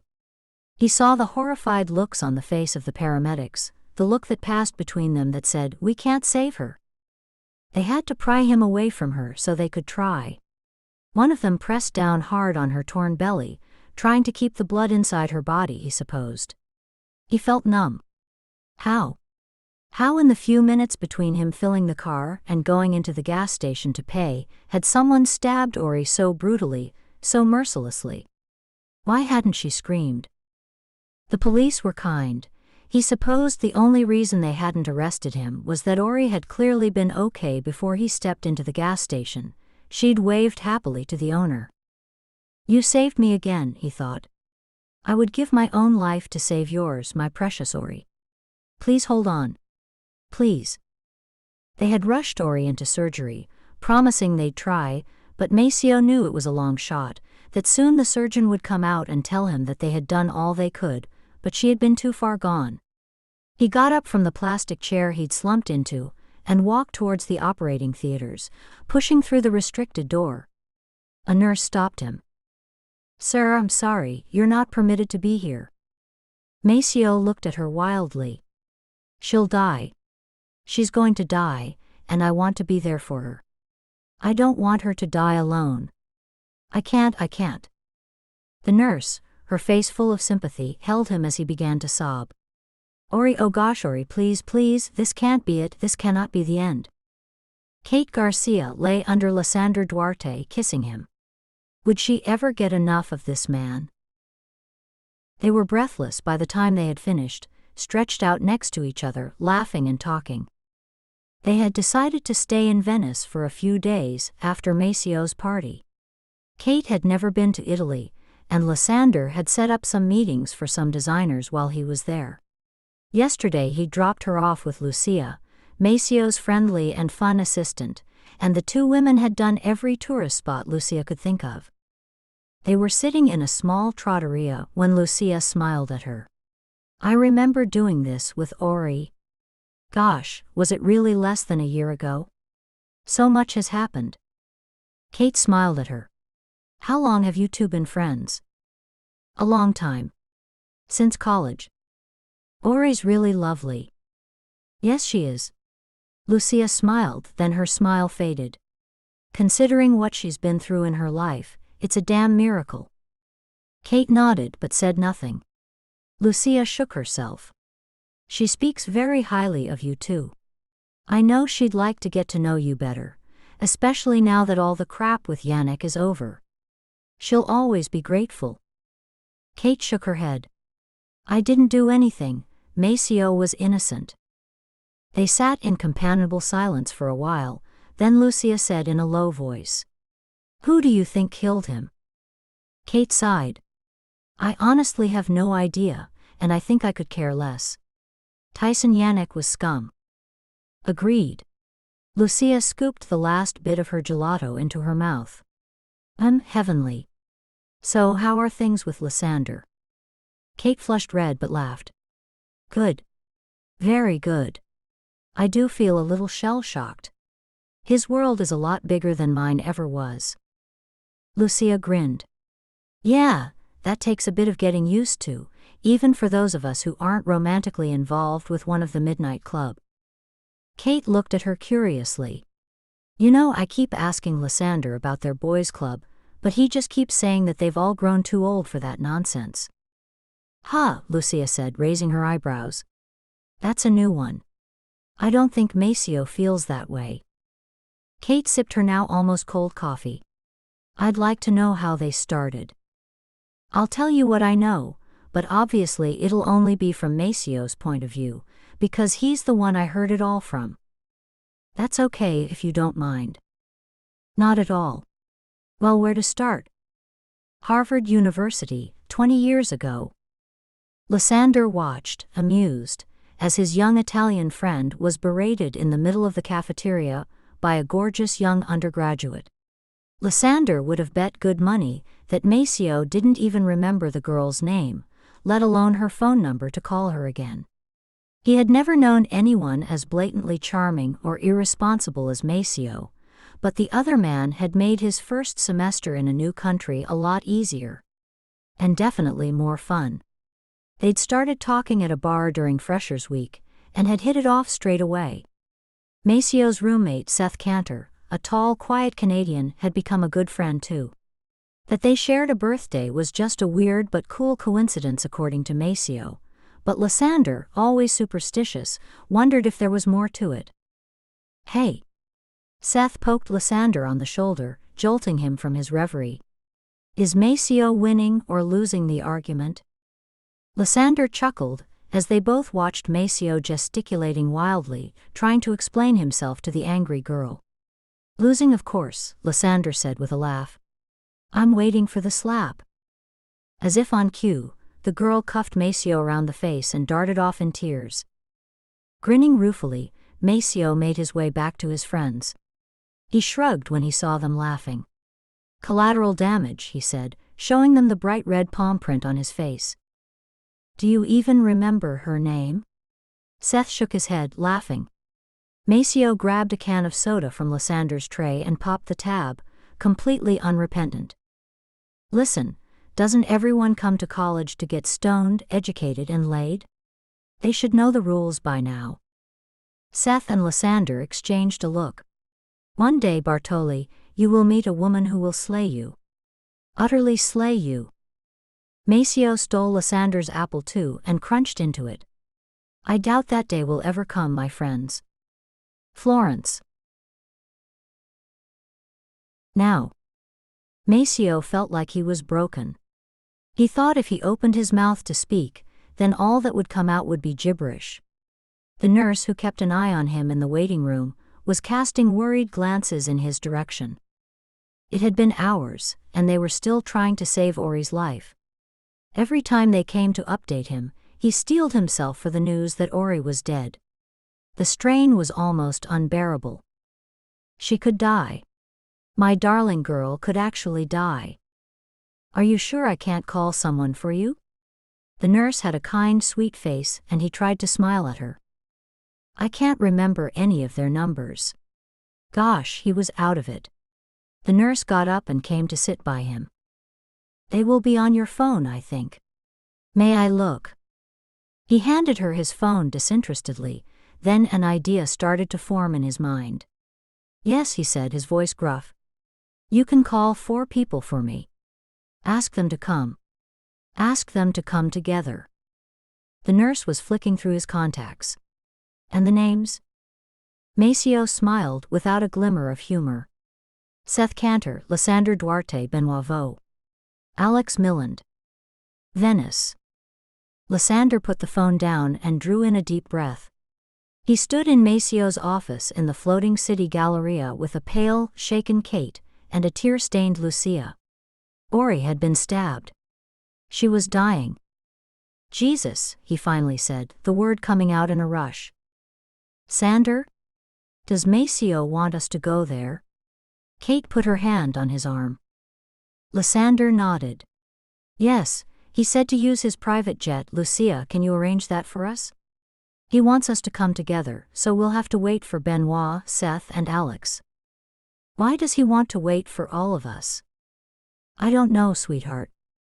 Lucia, who looked like she might pass out any moment, tried to stop the tears from falling, and Lysander put an arm around her shoulder. "I knew," Lucia sobbed. "I knew one day someone would get to her. I thought with Yannick dead that she'd be safe for a little while." Lysander met Kate's eye. "She's in the best place, Lucia." "Where was she stabbed?" "Belly. Multiple times. She lost a lot of blood." Lucia turned and threw up into her trash can. Kate rubbed her back. "Oh, sweetie." She looked at Lysander, desperation in her eyes. "Sander, what are we going to do?" Lysander nodded. "We wait for the others. Then we go to Maceo and hope we're not too late." Florence. The surgeon rolled his shoulders and stepped back from the table. "That's as much as we can do until she gets stronger." He looked down at the beautiful woman on his operating table, her body the scene of unthinkable violence. "Who would do this to you, little one? Will you update the fiancé, Dr. Jolly?" Jolly nodded. "Let me change my scrubs. He won't want to see her blood all over me. Take her to recovery, please, but be gentle. I don't know if that artery will hold. And if it bursts, then she won't stand a chance." Jolly scrubbed out and went to find Maceo Bartoli.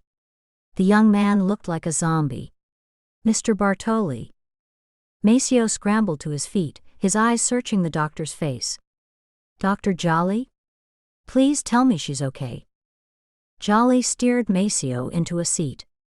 "Mr. Bartoli, I have stabilized Ms. Roy as best as we can, but she's not out of the woods yet. She lost almost half her blood volume, which is normally fatal, but I think the blood loss was slowed by the fact that she was motionless when she was stabbed, and you applied pressure nearly as soon as the incident happened. The medics who came to the scene started the blood bag, so I think that's what saved her." Maceo was listening intently, but when the doctor paused, he stared down at his hands dyed dark red with Ori's blood. He remembered the seconds after he'd realized she'd been stabbed, screaming for help, his hands automatically pressing down on her belly, desperate to keep the precious blood inside her. Her stillness. "Doctor, be completely honest. Will she live?" "I don't know, Mr. Bartoli, and that is the truth. We'll know more in the next few days." "Have the police talked to you?" Maceo nodded. "They say they have CCTV from the gas station, and are going through it now. Whoever stabbed Ori must have been following us." The doctor frowned. "It wasn't a robbery?" Maceo shook his head. "No. Someone has been threatening her for months. I promised her I'd protect her, and I failed her." The doctor didn't know how to reassure the devastated young man. He patted him awkwardly on the shoulder. "I'll come find you when I know more." "Can I see her?" The doctor hesitated. "She's in the ICU at the moment. I'd rather you wait, but if you insist." Maceo nodded. "Whatever you think is best for Ori, doctor. Then perhaps you'll forgive me if I ask you to wait for a while, at least until we have her settled and she's stabilized." "Okay. Thanks, doctor." The doctor nodded and walked slowly back to his office. Why did these cases always get to him? The violence, the cruelty of it all. When he went home that night, he hugged his wife even tighter than usual. She was hovering on the edge of death. Ori knew that, and yet she wasn't scared. She could feel people's hands on her body, could feel the excruciating pain of the knife wounds, but everything else was numb. Blood loss, she supposed. "I'm dying." She could accept that if it hadn't been for Maceo. His grief had echoed through her unconscious mind, him begging her to live. "I will try, my love." She could still recall the lethal blade running her through, the way all the breath in her lungs had been pushed out with the force of the blows. The killer's kiss. She tried to recall that kiss, tried to remember if anything about it was familiar. It was a tender counterpoint to the brutality of his knife. Why? Why would anyone who claimed to love her do that to her? Obsession. A scintilla of an idea floated across her consciousness, but was soon lost in the dark swirls of coma that took over her mind then and sent her spiraling down into the blackness. Benoit and Shiloh were the first to arrive in Venice, shaken and disbelieving, then Seth, and lastly Alex and his half-sister Netta. All of them were pale and sickened by what had happened. Lucia arranged for all 8 of them to fly to Florence that evening. On the plane, they discussed who should go to the hospital. Lucia was adamant. "Ori was my friend, long before any of you met her." There was some anger in her voice, which Lysander, if no one else, understood. He nodded. "Of course. Then perhaps Alex and I. Seth and Ben, perhaps you could go tomorrow?" Benoit was texting. He showed them his phone. "I've been talking to Maceo via text. He wants all 4 of us at the same time. I've told them Lucia is insisting, and he says that's okay." Seth sighed. "Shiloh, Netta, do you mind if we leave you at the hotel?" The 2 women shook their heads. Netta squeezed Seth's hand, "We'll be the relief guard," and grinned at him. Seth smiled at her. "Thanks, Nets." 2 town cars were waiting for them on the runway. Shiloh and Netta got into one, headed for the hotel. The others piled in together to drive to the hospital. They sat in silence as the cab drove through the outskirts of the city. A nurse greeted them at the reception. "Miss Fernando, you can go straight up to the ICU. Mr. Vo, Mr. Cantor, Mr. Duarte, Mr. Milland, Mr. Bartoli would like to see you alone. Please come with me." The men exchanged glances. What the hell was going on? They followed the nurse up to a conference room. "Please wait here for Mr. Bartoli." They were left alone. Benoit frowned at his friends. "What is all this?" The others just shrugged, and a moment later, Maceo came in. His clothes were still blood-stained, his t-shirt covered in dark brown splotches. His eyes were hooded, angry, grief-stricken. "Wow!" Lysander couldn't help the exclamation. He had never seen his friend so devastated, and yet so wild with anger, that his whole body seemed to vibrate with it. Maceo gripped the back of a chair for support, and seemed to be struggling to speak. "How's Ori?" Seth said gently. "Alive. Just." Maceo's voice was gravelly, rasping from fatigue and despair. "She was stabbed 11 times in the belly. They had to remove her spleen and a kidney. Her abdominal artery was damaged, so was her liver. She lost 2 liters of blood and she's in a coma. She may not make it." He looked up finally, lingering on each of his friends' faces. 11 times. She survived rape, abuse, being physically and verbally assaulted, and someone decided she hadn't been through enough and stabbed her 11 times. A defenseless woman. "I just have one question to ask you all." His face hard, his green eyes burning with fury, he studied the face of each of his oldest friends and asked the question that had been roiling inside of him for the last 24 hours. "Which one of you tried to murder my beautiful girl?" Benoit wrapped his arms around Shiloh's waist as she hugged him and buried his head in her hair. "How did it go, darling? Did they let you see Ori?" Benoit shook his head. "No. We just met with Maceo." He told her about Maceo's anger, his utter conviction that one of them was responsible for stabbing Ori and killing Viola. Shiloh listened with growing horror. "He can't mean it, surely? This is the grief talking, the shock?" Benoit met her gaze. "I don't think so, monsieur. I've never seen Maceo like that before. So angry, so sure." Shiloh was silent for a long time, just holding him. "This is a nightmare." "Yes?" He sighed. "And he won't let any of us near Ori except you, Kate, and Netta. But not yet, she's in a too delicate condition." Shiloh stroked his hair. "It's not looking good, is it?" "From what Maceo said, I'm surprised she made it at all." He described what had happened to Ori, and Shiloh looked sickened. "Gosh." Shiloh felt nausea rising in her throat. Unconsciously she touched her belly, the bump where their daughter lay sleeping. "Benoit, is there any chance, do you think there's any chance one of you could have done it?" Benoit's eyes were full of pain when he looked at her. "I don't even want to think about that possibility, but if I'm honest, yes. Yes, I think one of us could have. And gosh help me, I think I know who."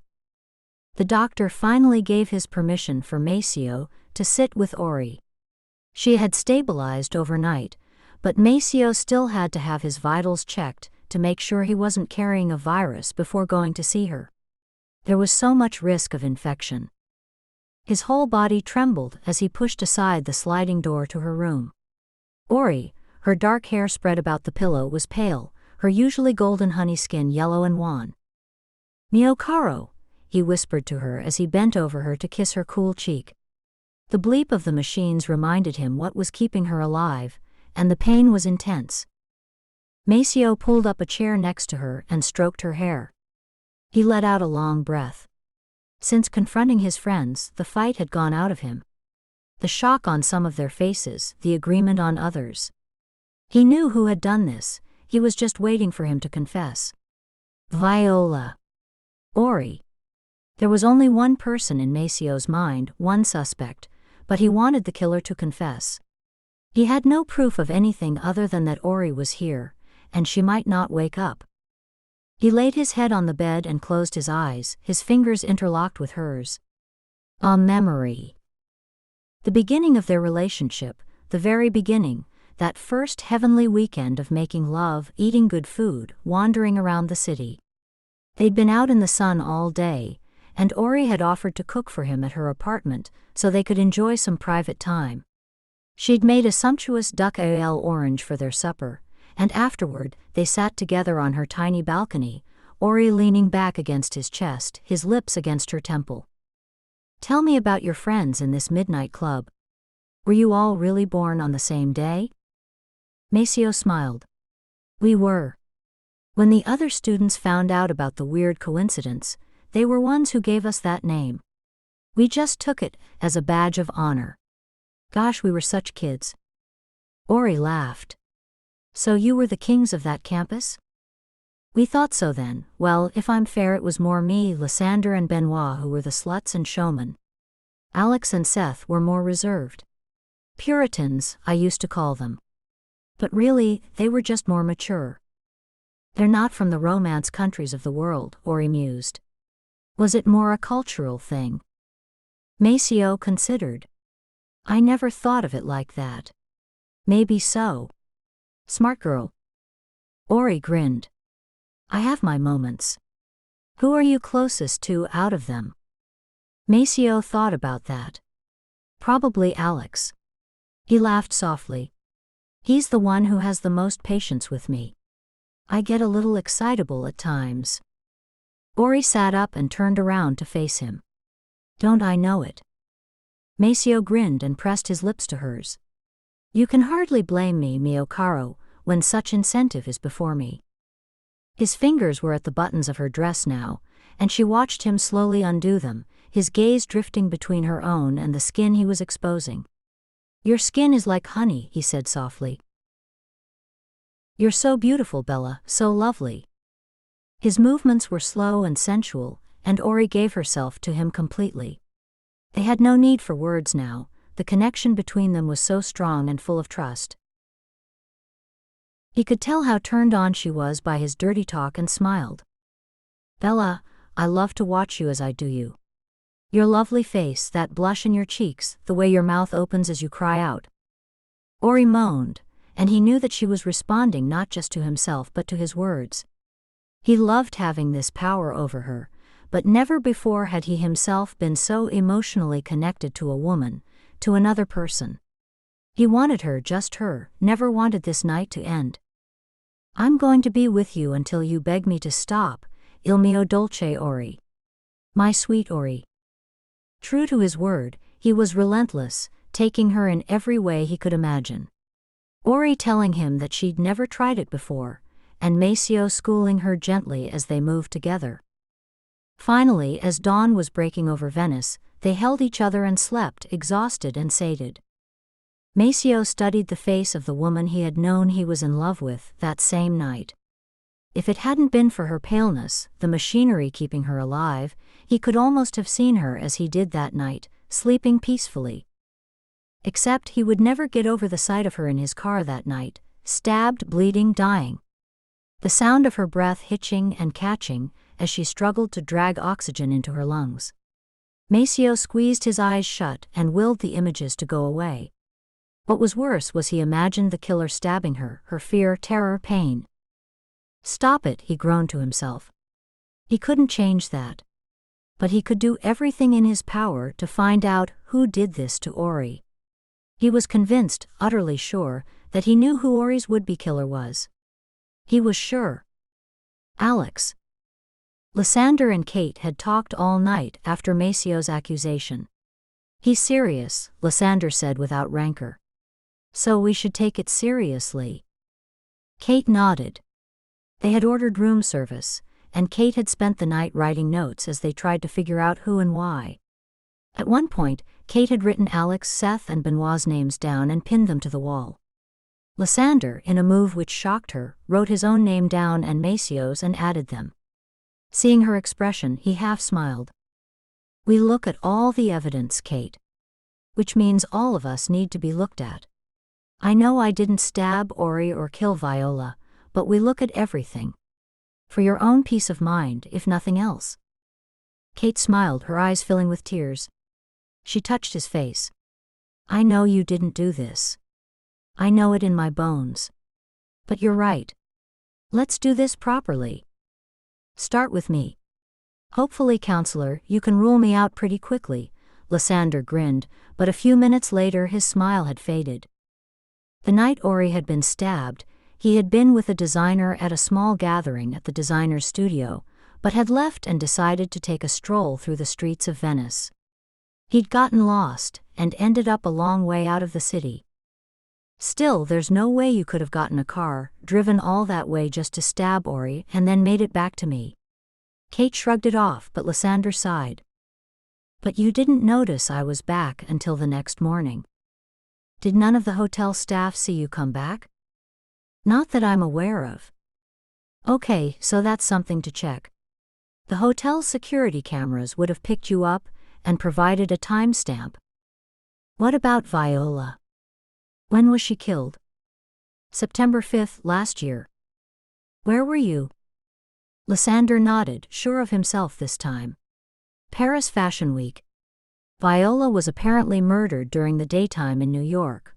There are myriad photos of me that day in Paris. Kate wrote this down and pinned it under his name. See. We're making progress already. Now, when you were in Paris, did you see Benoit?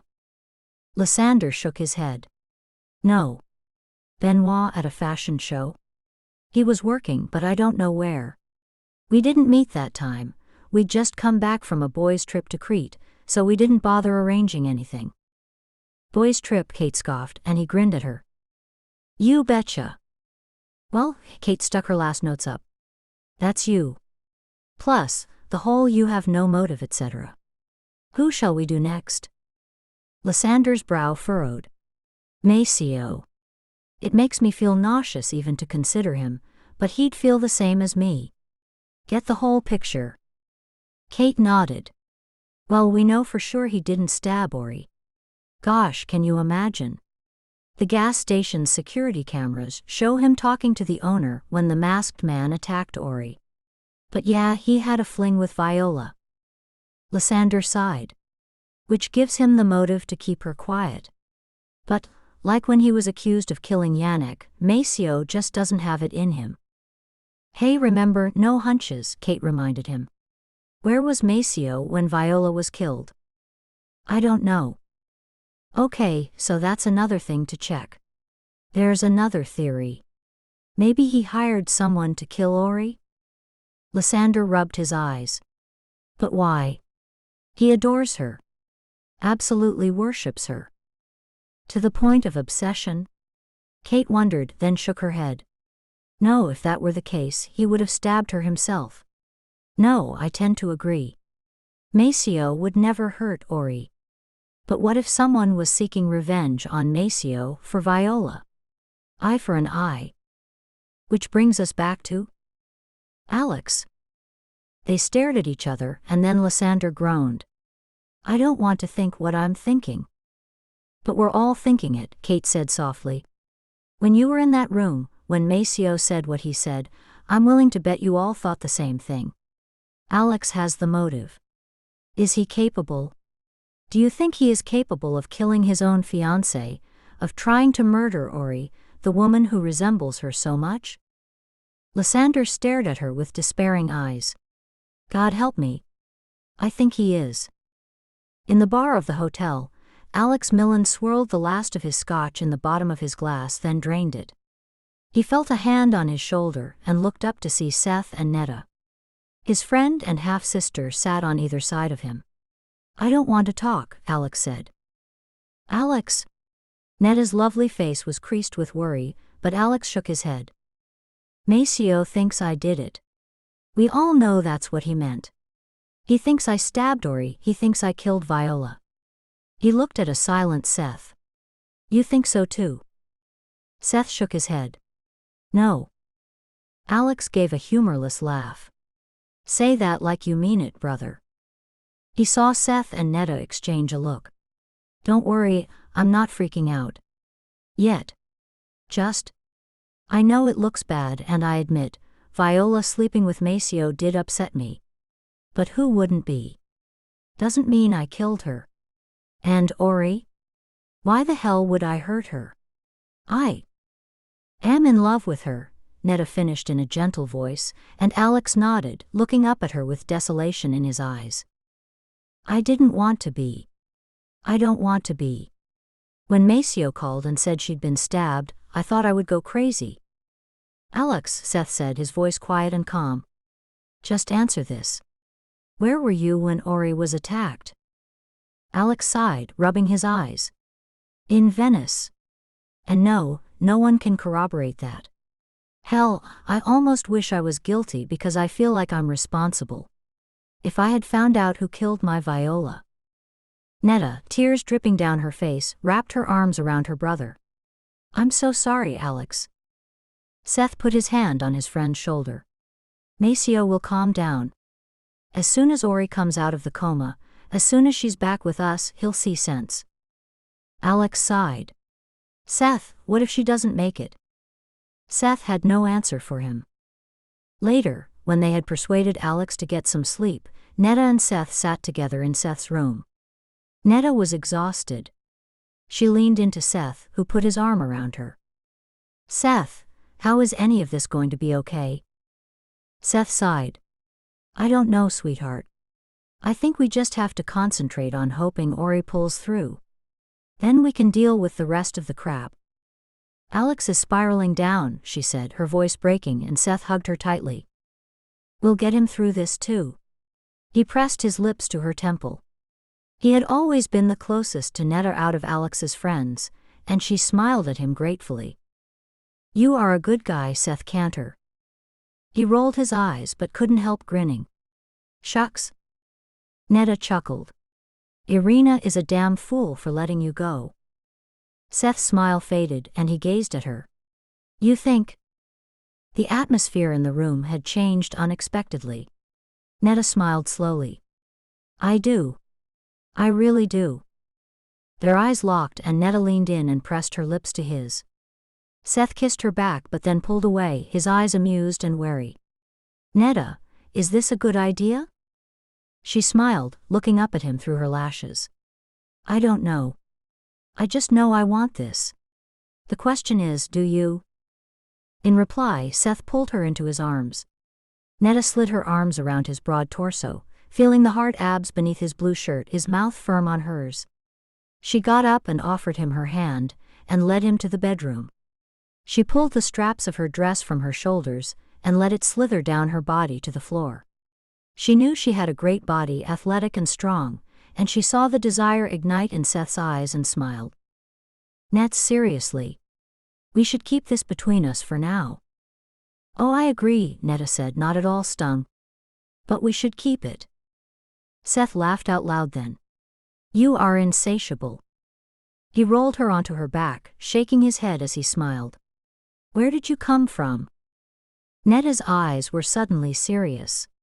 Seth, are you really telling me you didn't know I've had a thing for you for years? I really didn't, he admitted ruefully. I wish I had known. She kissed him. Let's not waste any more time then. And they began again where they had left off. New York City, 5 years previously.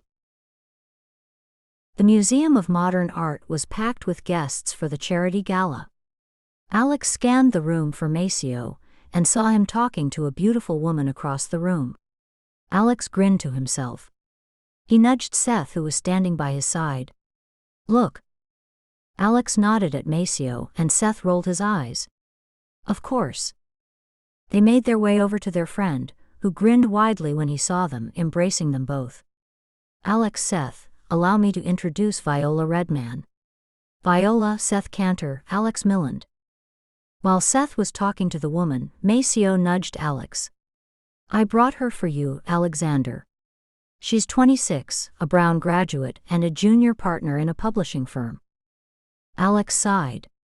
Maceo was forever trying to fix him up, but he had to admit, Viola Redman was stunning with long dark hair that fell in waves to her shoulders and large brown eyes the color of honey. As Maceo very unsubtly steered Seth away from the couple, Viola smiled at Alex.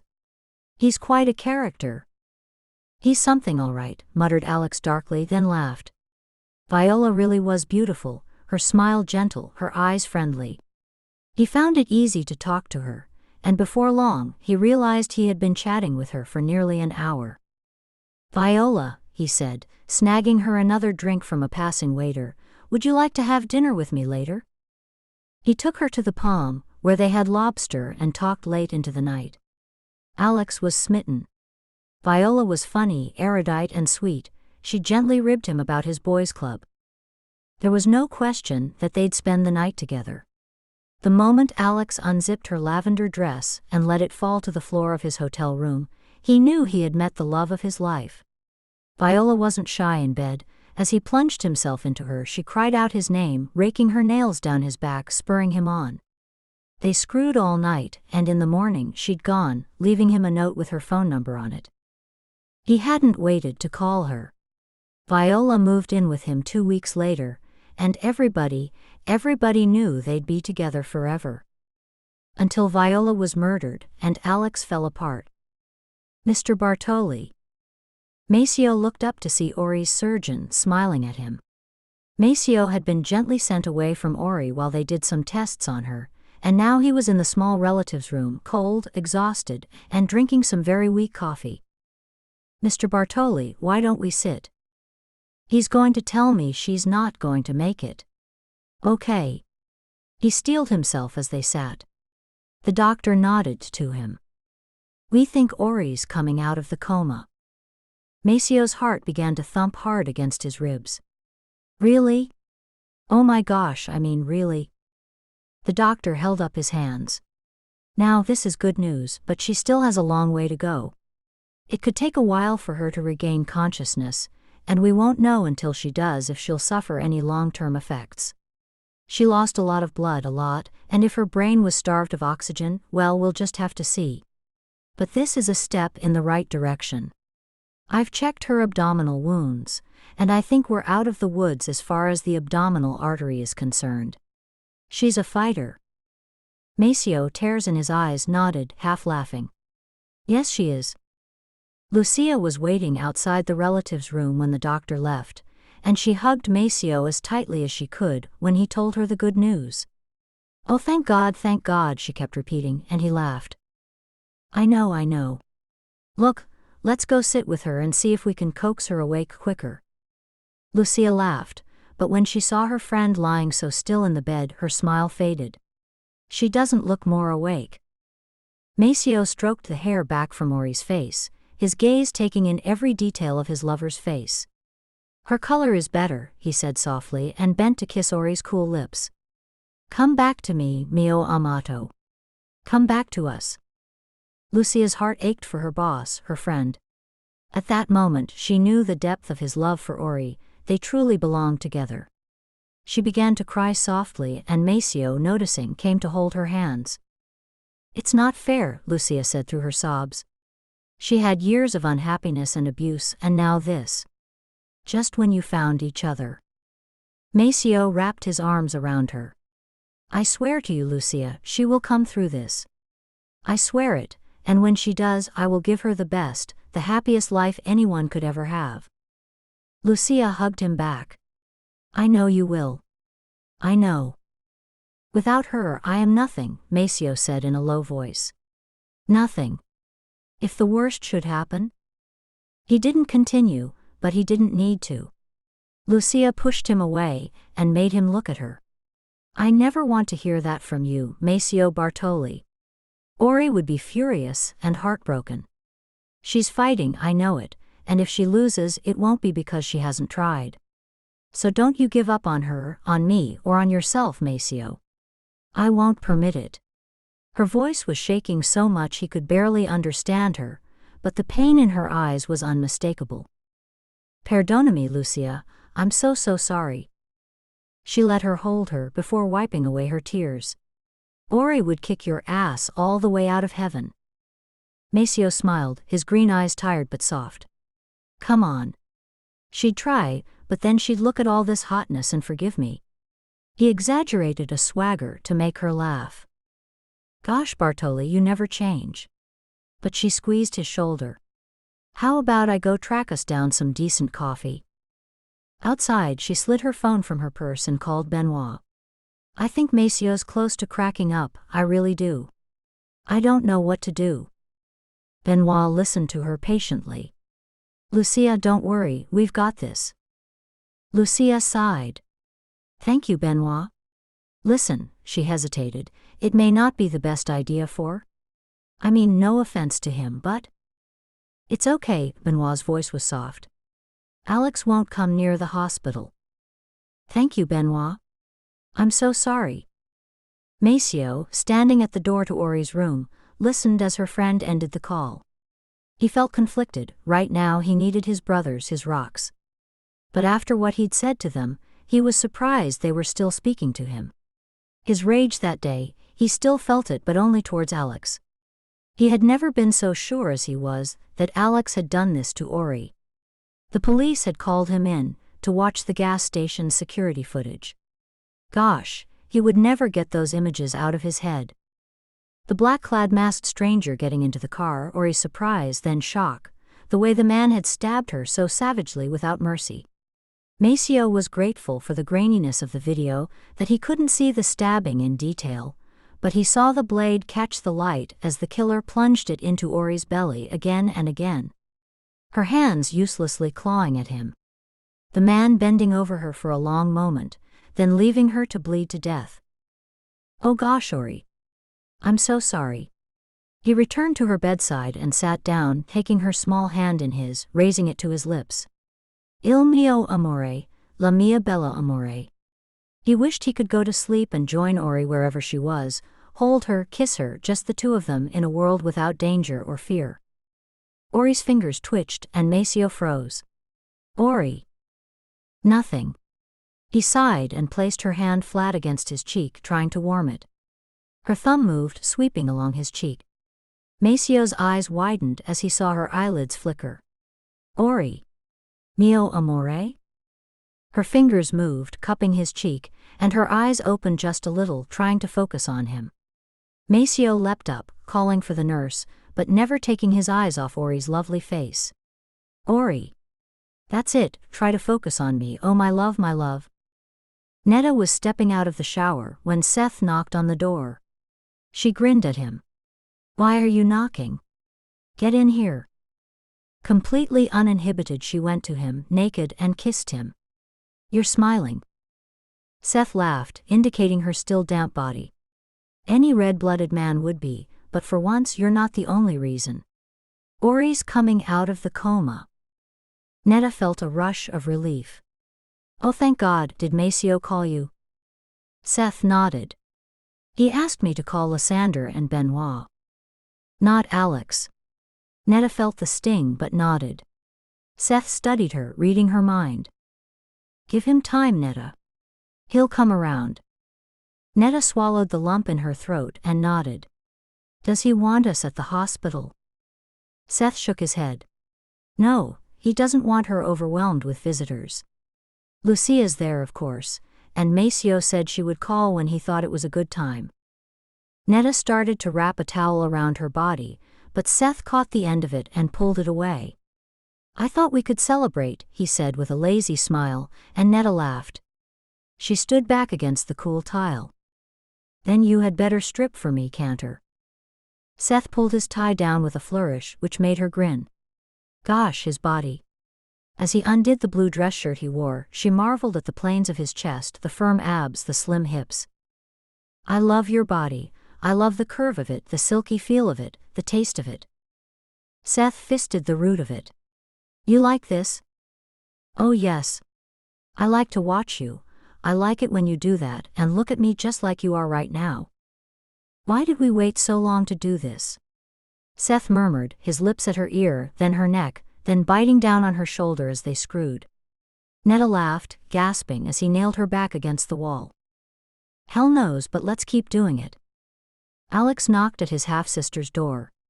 He'd been to the police, them having asked him to come in and talk to them about the stabbing, and now he just needed to vent to someone. He could hear voices from inside and frowned. Nets? Sis? You in there?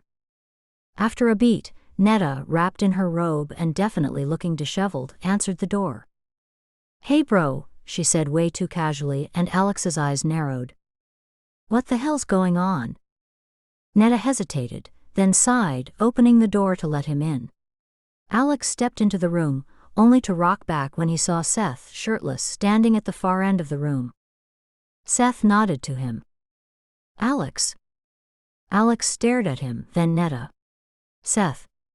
Well, this is, Not at all awkward, seeing as I'm an adult, Netta said firmly. Alex felt an argument brewing inside of him, but suddenly felt exhausted and shrugged. Fine. He sighed and sat down as Seth found his shirt and slipped it back on. Alex looked up at him. Any news from the hospital? Seth and Netta exchanged a glance, then Seth said softly, Ori's coming out of the coma. That's good. That's good news. Netta sat down next to her brother. Alex. Maceo doesn't want me there. That's okay, whatever he needs he gets. Whatever Ori needs. Alex's voice was steady, but Netta could hear the heartbreak in it. Seth touched Netta's shoulder. I'm going to give you two some alone time. Netta nodded and smiled at him. Thanks, Seth. When they were alone, Alex nodded towards the door. How long has that been going on? Just since we came to Italy. It's kind of been brewing for a couple of years, though. Alex smiled at her, his eyes tired. I kind of guessed it might be, but then neither of you seemed to make the first move. Netta stroked his hair away from his temple. I'm sorry about Maceo, Alex. I can't blame him. If the roles were reversed, I would think I was the killer. After all, Viola cheated on me. I have the perfect motive for killing her, and to get revenge on Maceo, what better way than to take away the woman he loves? But I couldn't do it either to Viola or Ori. I don't expect anyone to believe me. I believe you, Netta said, leaning her forehead against his. I always will. Nothing could convince me you're a killer, Alex. Nothing. That helps so much, he said quietly. Thank God for you, because I don't think I have anyone else. New York, 18 months previously. Viola backed away from him. Please, please, you don't have to do this. The terror was overwhelming, as her assailant pointed the crossbow at her. She shivered, forced outside in her underwear by him. She stumbled over the tree roots. I do have to do this, Viola, and you know why. Opening your legs for Maceo? Tramp. Viola shook her head. It was a mistake, please. He fired the crossbow, and the bolt slammed into her belly. She buckled, gasping in agony, her legs giving way as she slumped to the forest floor. He gazed down at her as she struggled to breathe, and bending, he wrenched the crossbow bolt from her and reloaded it. Blood gushed from her wound. He fired the bolt into her stomach, and she vomited blood, her body jerking with the impact. Her lovely dark eyes were wide with fear, pain, and resignation. Why? She managed to whisper, as he pulled the bolt from her body, and prepared to deliver the killer blow. He smiled. Because this is the way I show my love, he said, and shot her again, the bolt burying itself deep into her slim body. Viola shuddered, choked on her own blood, and then finally was quiet, her eyes open but sightless, her beautiful body blood-soaked and still. He picked her corpse up easily, and floated it into the river. The waters were high and fast today, and she floated down, her blood mixing with the fresh water. Florence now. She was waking up. He had failed. Which meant he would have to risk exposure again, to ensure her silence. Orianthe Roy would not recover from this, he would make certain. Even if it meant his capture. Even if it meant killing Maceo to get to her, he hoped he wouldn't have to do that, because more than anything in the world, he wanted Maceo Bartoli to see the woman he loved die. The doctor shone a light in her eyes, and slowly Ori followed the light. She could hear Maceo's deep, silky Italian accent, but she could not quite focus on anything at the moment. Since opening her eyes, there had been a confusing blur of action in front of her that she couldn't make sense of. Someone crying. Machinery bleeping, the annoying hiss of whatever the tube down her throat was connected to. She wanted to rip it out, but her entire body felt frozen and numb except for the burning, tormenting pain in her belly. That was the one thing she could remember. The knife. The feel of the steel slicing through her. Someone wanted her dead. Someone had tried to kill her. A tear trickled down her cheek, and she felt Maceo's fingers sweep it away. He came closer, and his face came into focus. So beautiful, Ori thought. I love you, I love you. Don't try and do too much, he said, his chocolatey voice sending warm comfort through her. You are doing so well, mio caro. Oh, she wanted his lips against hers, made impossible by the tubes. She wanted to curve her aching body into the sanctuary of his, to feel protected and loved. She tried to communicate that much with her eyes, and for a moment she thought he might understand. Instead, he turned concerned eyes onto the doctor. I think she's in pain, doctor. A few seconds later, she felt the numbing warmth of morphine flood through her. She wanted to keep her eyes on Maceo's, but felt them closing again. So tired. So tired. The nightmares that came as she slept made the pain worse. Vivid, blood-drenched nightmares of being murdered over and over by the people she loved. Slashing knives, torn skin, pain above all else, pain. When she woke, her whole body was drenched in sweat, and despite the tube in her throat she was screaming. Another sedative. In the morning, she awoke to the sunshine and to fresh air. The tube had gone. She almost wanted to sob with relief. She made her eyes focus on Maceo. His head was lying on the bed by her right hand, and she slid her fingers into his dark curls, feeling the soft hair on her skin, so warm, so familiar. Maceo opened his green eyes and looked at her and smiled. Good morning, my love. He sat up, bringing her hand to his lips. She tried to speak, but her throat was tinder dry. Seeing this, Maceo sat up, pouring her a glass of water and helping her sip some through a straw. When she had drunk enough, she pulled away but kept her gaze locked on his. Kiss me, she croaked, and smiling, tears dripping down his face, Maceo pressed his lips gently to hers. The soothing warmth of his mouth against hers was better than any morphine. Ori gave a soft moan, not wanting him to stop, and Maceo, chuckling, brushed his lips across her cheek, her forehead, her throat, kissing each of her eyelids. Ti amo, ti amo, ti amo, he murmured, and Ori leaned into him, wincing at the pain but wanting to be in his arms.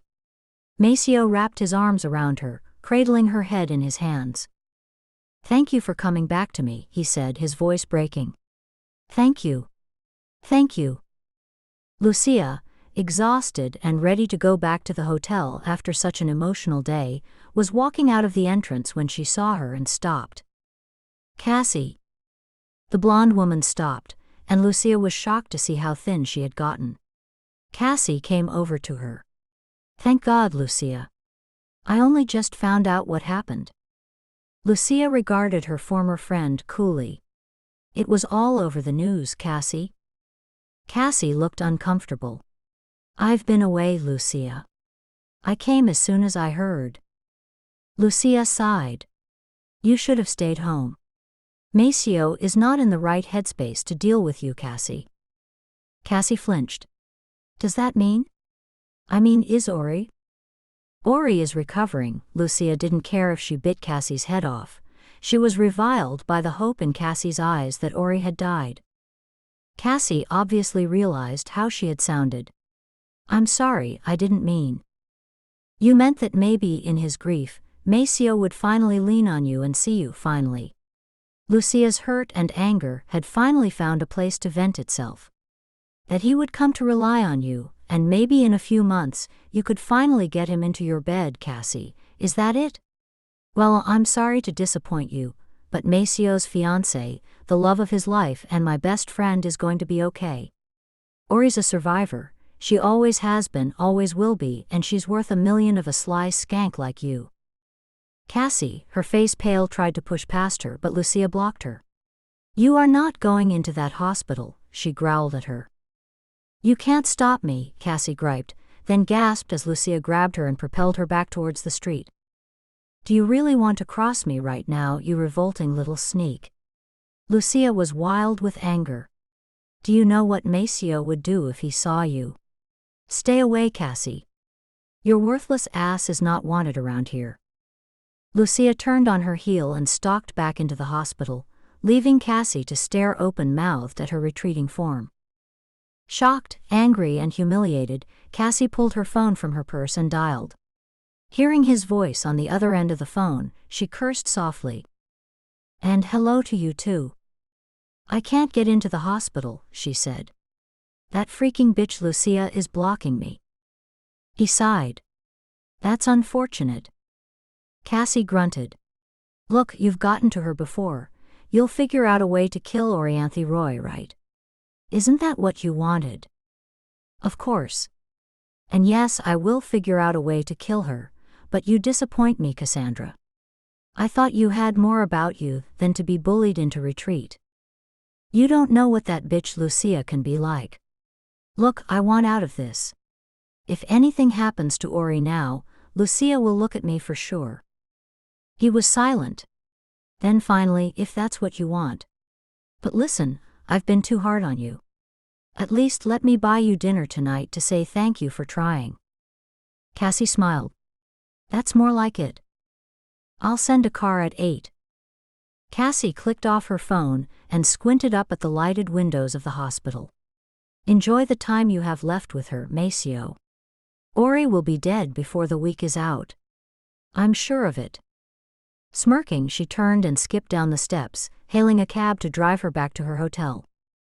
Kate was scribbling notes down as she tried to make times and dates fit the movements of the Midnight Club, but frustrated she threw her pad across the room, barely missing Lysander, who came into the room just then. He grinned at her. Problems? Kate sighed. I give up. I might be a lawyer, but I'd be a useless detective. He helped her up off the floor and took her in his arms. Then let's leave the detecting to them, and let's do something we know we're good at. He began to kiss her, and she sank into the embrace, feeling his fingers slide under her t-shirt and lift it over her head. He bent his head to take her bosom into his mouth, and Kate closed her eyes and enjoyed the sensations he sent shivering up and down her body. As they tumbled down and began to strip each other, Kate wondered how she had ever thought that life before Lysander had been exciting.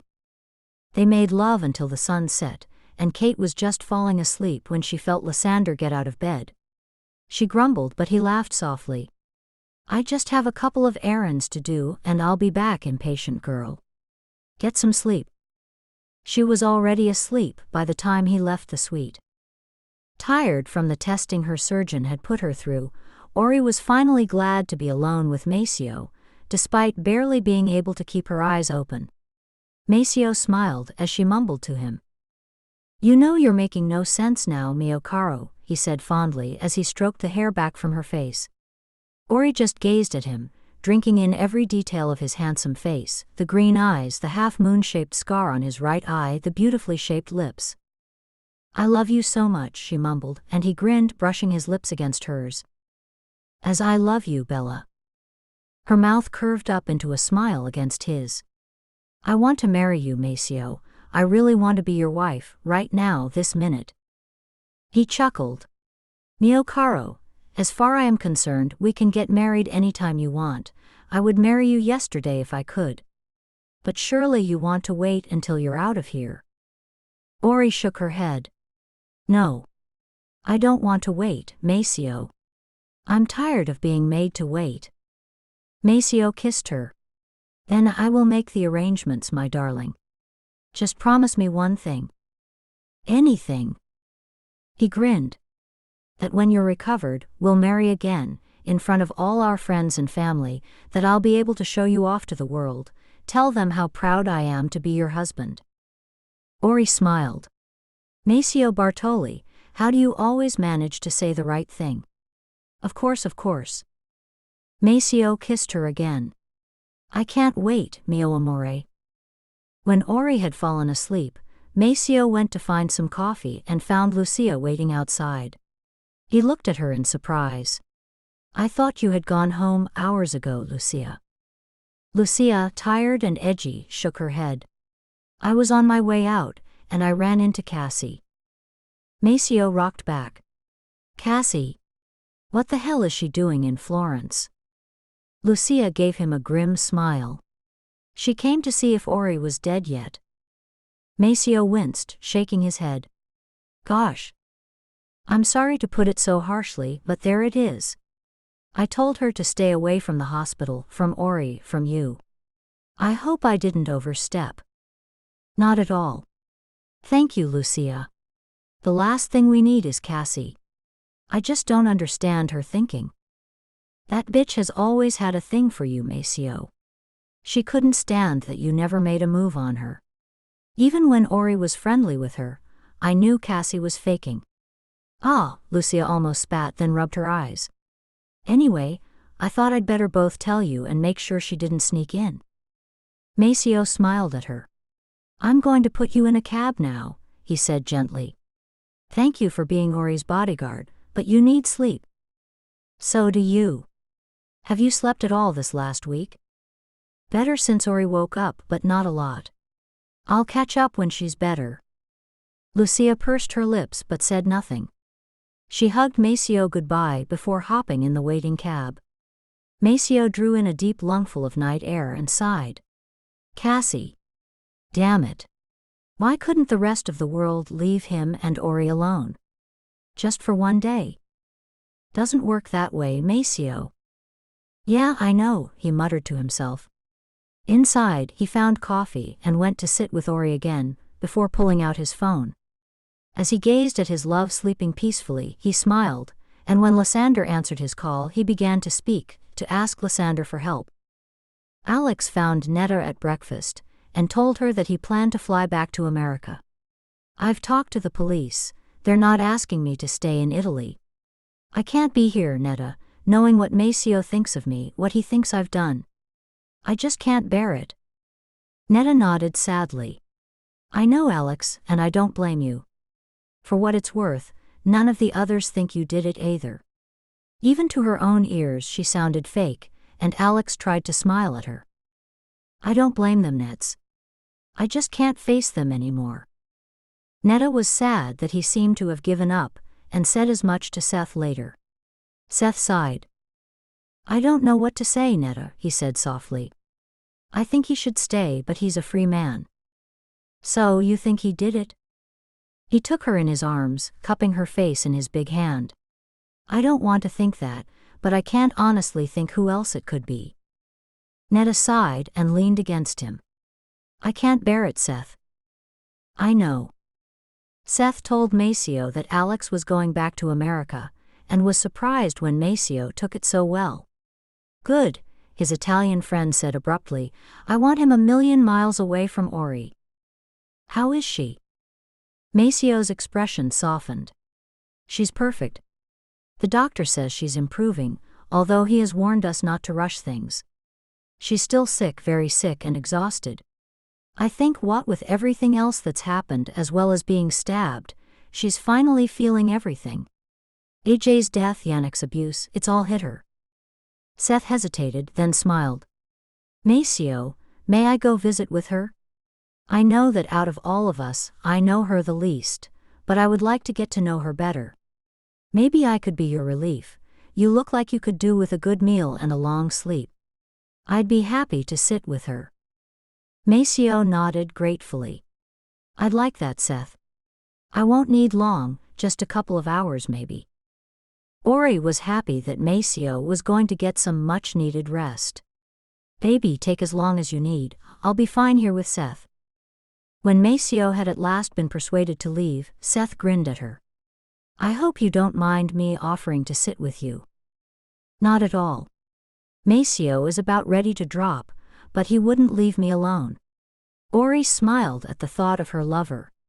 He's very protective. As he should be, Seth's smile faded. I'm so sorry this happened to you, Ori. Ori flushed. Thank you. But hey, I'm still here, and she said, grinning at him, it'll be nice to spend some time with you. They chatted easily. Ori found Seth to be erudite and charming underneath his shyness, and they were soon laughing and ribbing each other gently. Maceo tells me you had a long-term girlfriend? Seth nodded. Irina.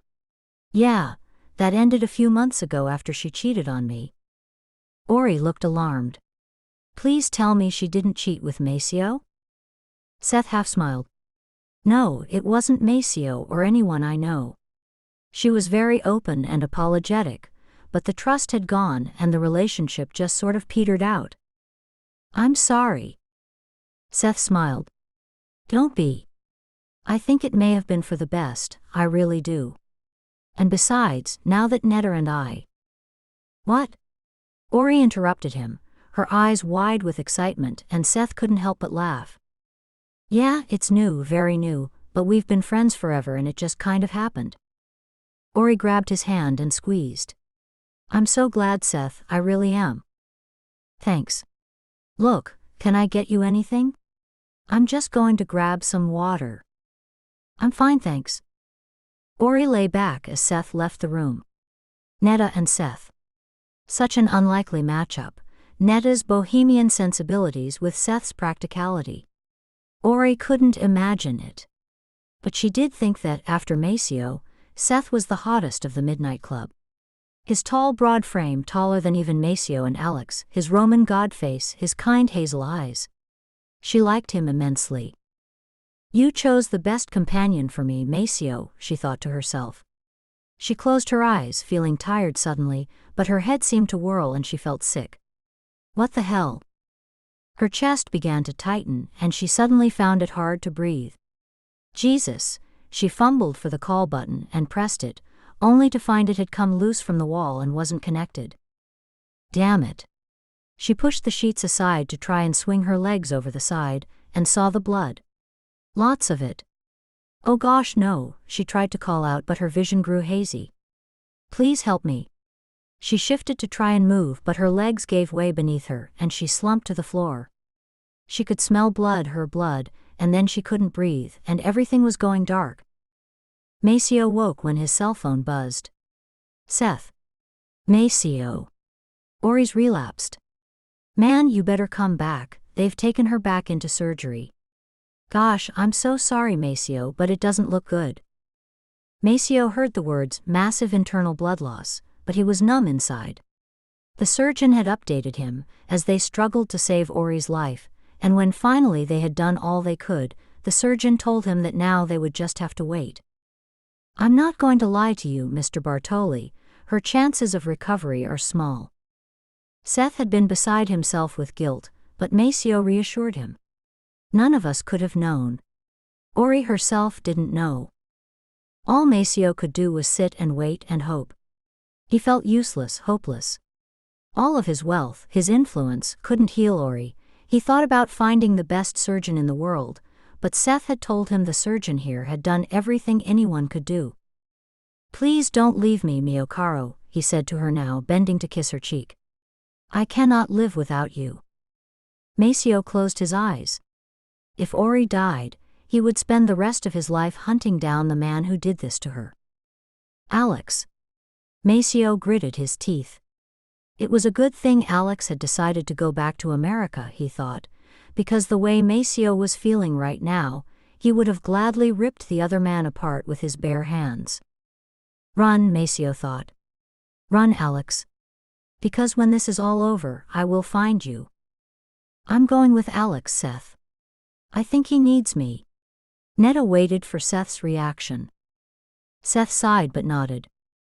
I think it's probably for the best. For now. Which is not to say I won't miss you, but you need to be with your brother. Netta smiled at him gratefully. Thank you, darling. Look, this has all happened so quickly and I want to explore us more, but I think we may have to put things on hold for a while. He took her in his arms. You're right. It will be nice to have time for us, just us, but now isn't the time.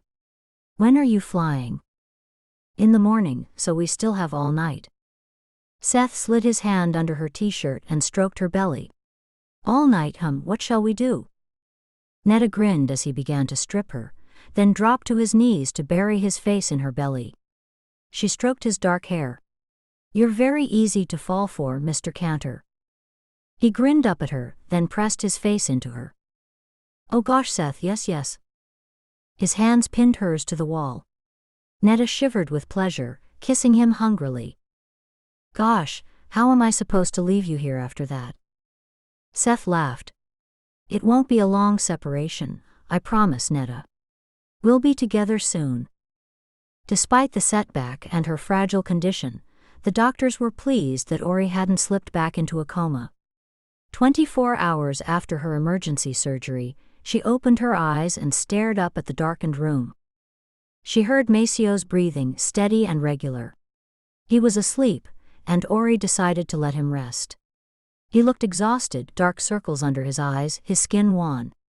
She sighed, pressing the little button to release morphine into her system. She was getting way too used to it, and decided that as soon as she could bear it, she'd stop using it. Easier said than done, she thought now, as pain screeched through her body. She had no idea what had happened to her, but she presumed it had been a bleed, obviously. There were new dressings on her wounds, and even a new site just above her navel. Maybe they'd had to open her up. Damn. She was so tired of feeling like this, so sick, so vulnerable and useless. She wanted to go out into the world, be with Maceo, enjoy their life, but at every turn something or someone stymied them. Was this the price she had to pay for finding happiness with him? She turned her head so she could gaze at his sleeping form. I could not imagine my life without you. But she felt depressed, run down and dirty from spending so much time in bed. Her skin still felt sticky with blood even though she knew she had been cleaned up. Her thoughts went back to the night of the stabbing. It had been so quick, so brutal, so cruel. Her would-be killer kissing her. This is how I show my love. It was all so fucked up. She could still feel every inch of the steel slicing through her body, ripping her apart.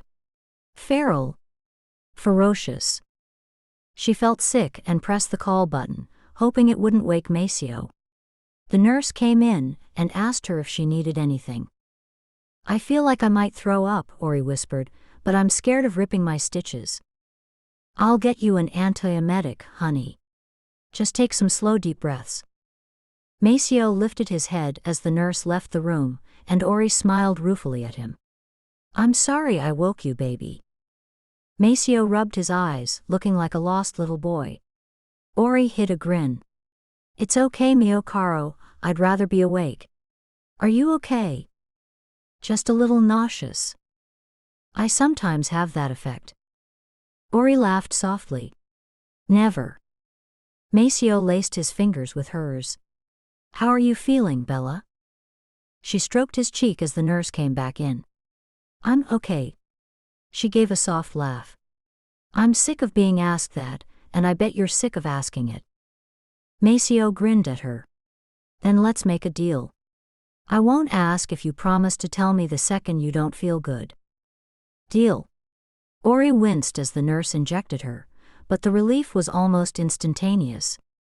She relaxed back against her pillows. Do you want a sedative?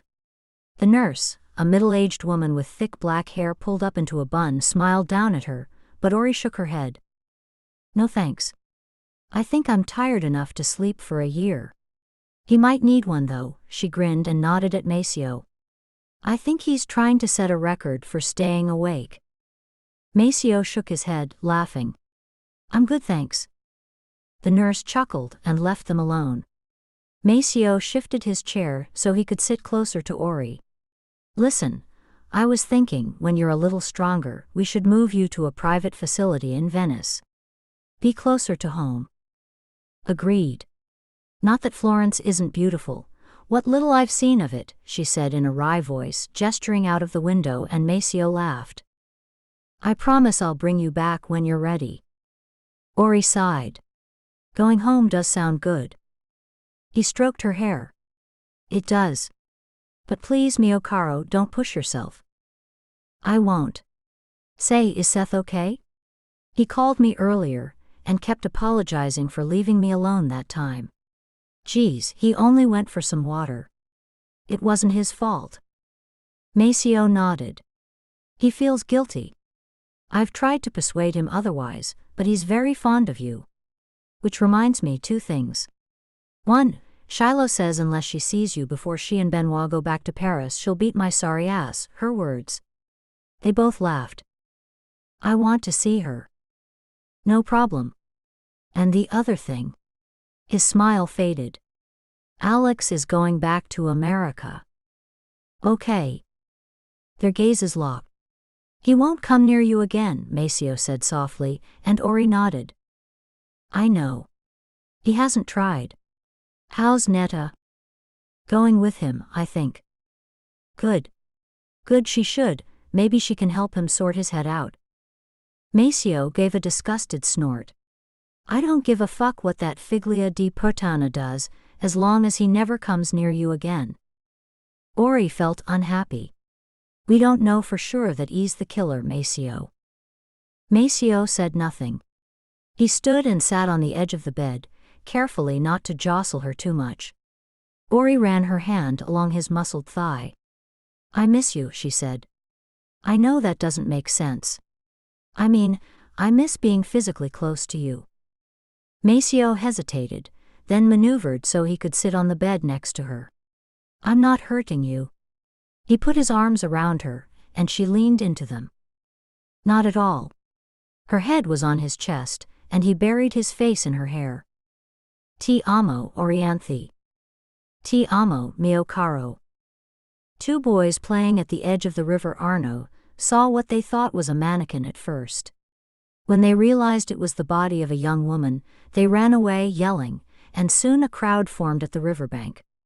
The body was caught in some weeds, and when finally they managed to fish her out, they laid her body on the cold stone and waited for the police. At the morgue, the pathologist confirmed that the unidentified woman had been murdered, her throat cut. From the water and blood in her lungs, he told the police she had been stabbed and pushed immediately into the river, where blood loss and drowning had finally taken her life. Horrific, he said, shaking his head. Police tried to identify the woman, but after a few days they had to rely on the public, releasing a sketch of her to the news stations. Lucia stared in horror at the television, then grabbed her phone. Yes, she said. I know who the woman is. Her name is Cassie. Benoit laughed at Shiloh as she struggled into a t-shirt which stretched over her burgeoning belly. Nothing fits. Benoit was watching her from the bed as she peeled off her top. When we get back to Paris, mon amour, we'll have maternity clothes made for you by all the best designers. I'm sure Lysander would be delighted. Shiloh laughed, finally deciding on a loose-fitting top. Lysander has better things to do with his time. Did you know Kate is going to move down to Buenos Aires with him? Already? Benoit looked surprised, then laughed as Shiloh gave him an incredulous look. Yeah, I guess we're not the poster children for taking things slow, are we? Shiloh grinned and came to sit by him. We are most certainly not. And you know, Benoit, given what I've seen Maceo and Ori go through, I've never been so thankful that we weren't careful. I have never been this happy or excited about the future. Benoit kissed her, placing his hand over the bump in her belly.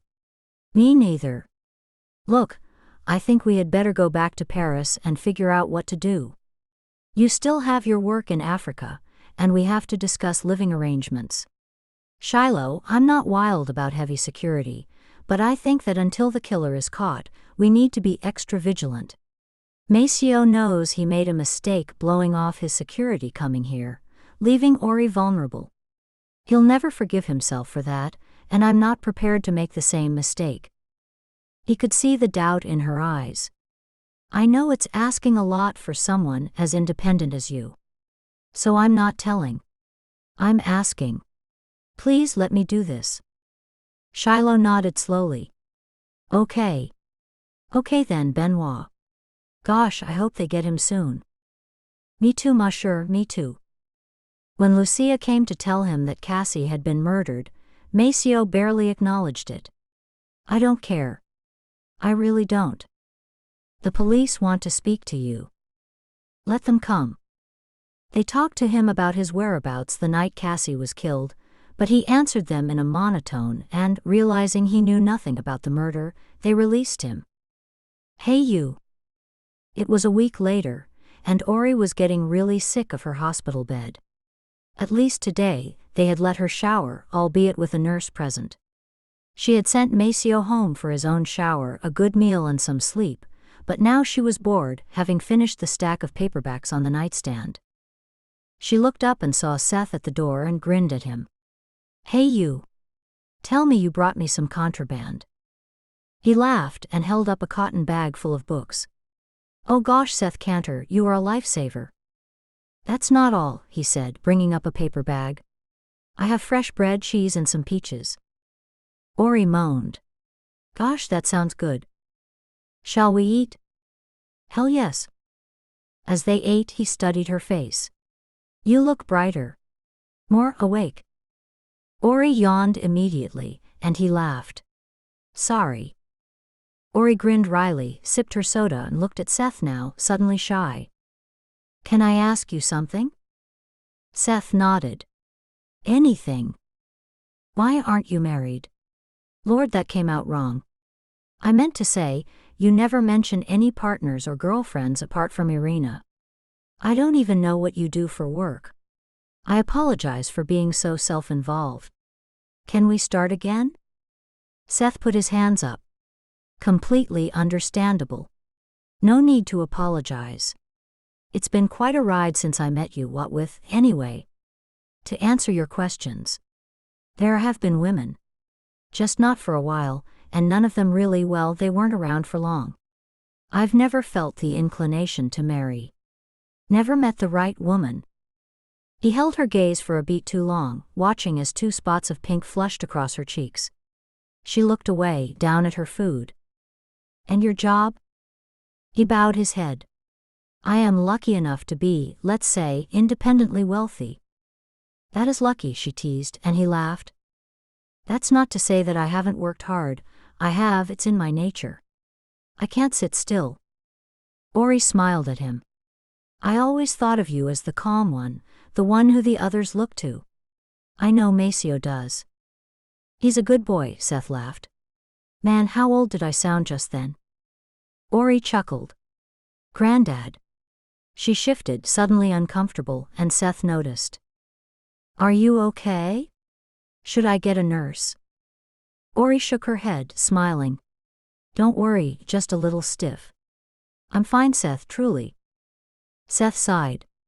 "I'll never forgive myself, Ori. Never." "There's nothing to forgive," she assured him. "I didn't even know it was happening, until it did." Seth didn't look convinced. "Well, I'll let you rest. When are you going back to Montreal?" "When I'm not needed here." He got up and kissed the top of her head. "You'll be okay until Maceo gets back?" "Of course." "Thanks, Seth. I really enjoyed this. And thanks for the books. You don't know how bored I was." Ori smiled gratefully, and he flushed a little. "My pleasure. Later, sweetheart." "Later, dude." Ori was soon asleep, and didn't wake even when the nurse came to check her vitals. When the door opened silently later in the afternoon, Ori was so deeply asleep that she didn't even feel it when the visitor touched her cheek. "So lovely." He stared down at her. "I did this. I'm the reason you are here, my darling Ori, do you know that? You weren't supposed to survive my knife." He heard voices outside, and slipped out of the room, regretfully casting a last glance at the sleeping woman. A doctor passed him and stopped. "Can I help you?" The man looked at him without speaking, and then turned and walked away. He strode out of the hospital, and into the inky Florence night. New York, 1 month later. Netta grabbed her keys just as her cell phone buzzed. She smiled when she saw his name on the caller ID. "Hey you." "Hey." Seth's voice was warm. "How are you?" "Missing you. I'm just on my way to see Alex." "How's he doing?" Netta sighed. "Not great. He's lost, Seth, utterly lost." She heard Seth's deep breath. "Look, I'm going to fly down. Nothing's happening up here. I think I'm needed there." "Always," Netta smiled. "Hey, did you hear? Ori's being moved to a hospital in Venice." I did. It's great news. I know Maceo is delighted, he called me last night. Did you know they got married? Right there in the hospital a week ago. Maceo promised they would have a proper wedding when Ori is well enough, but they didn't want to wait anymore. So sweet. I must call them. Look, when will you be here? Shall I wait? No, I'll be a few hours yet. I'll meet you at Alex's. Okay, baby. I'll see you soon. Can't wait, she said, dropping her voice, her meaning clear, and she heard him chuckle. Me either. Alex Milland had locked himself away in his Vermont mansion, torturing himself, remembering when Ori stayed here, remembering the night he kissed her. There had been something there between them, he was sure. At least, the half-empty bottle of whiskey at his side made him sure. Damn you, Maceo, if you think I could hurt that beautiful girl, your beautiful girl. He dropped his head into his hands. I don't know. Did I try and kill her? Was it something I blanked out? Why was everyone else so convinced he'd done it, everyone apart from the police? And Netta. Yes, Netta thought he was innocent. But I don't know. Alex despaired. There had been times when he had experienced such violent jealousy over Maceo and his betrayal with Viola, only to then meet Ori. Why did Maceo deserve all the good luck? Screw you, Bartoli. Screw you. He threw his glass against the wall and gave a feral howl of rage. Alex. He spun around to see a shocked-looking Netta watching him. How long have you been standing there? Long enough. Alex, this has to stop. You need to stop drinking, you need to talk to Maceo. Why the fudge should I? He won, Netta, he won everything. She is everything. Alex. Alex stopped ranting, shocked by Netta screaming at him. She came to him, her entire body trembling. This is not healthy, Alex. This is why he thinks you stabbed Ori. The old if I can't have her thing. Ori is not a possession, Alex Milland. She chooses to be with the man she loves, Maceo. Grow up and deal with it before you do something you regret. Alex stared at her for a second, and then he crumbled. Gosh, Netta. He slumped into his chair, his face in his hands. Netta, still reeling from his outburst, hesitated before sitting on the arm of his chair and putting her hand on his shoulder. She made him coffee and put him to bed. Alex passed out almost immediately, and the sudden silence made Netta feel lonely and sad. She tried to talk herself out of crying, but when Seth arrived past midnight and she saw his questioning face, she burst into tears. Seth let her cry herself out. Then, as she wiped her eyes, she told him about what had happened. Seth listened, then kissed her forehead as she snuggled into his arms. Sweetheart, I think we have to face the fact that Alex needs help. Serious professional help. Netta was quiet for a time. Seth. I am beginning to think that he might have done it. Seth finished and she nodded, tears in her eyes. If he did, then he wasn't in his right mind, Netta. We need to get him help first, and then we'll deal with the repercussions of what happened in Italy. Netta closed her eyes. Seth, what would I do without you? You'll never have to know, darling.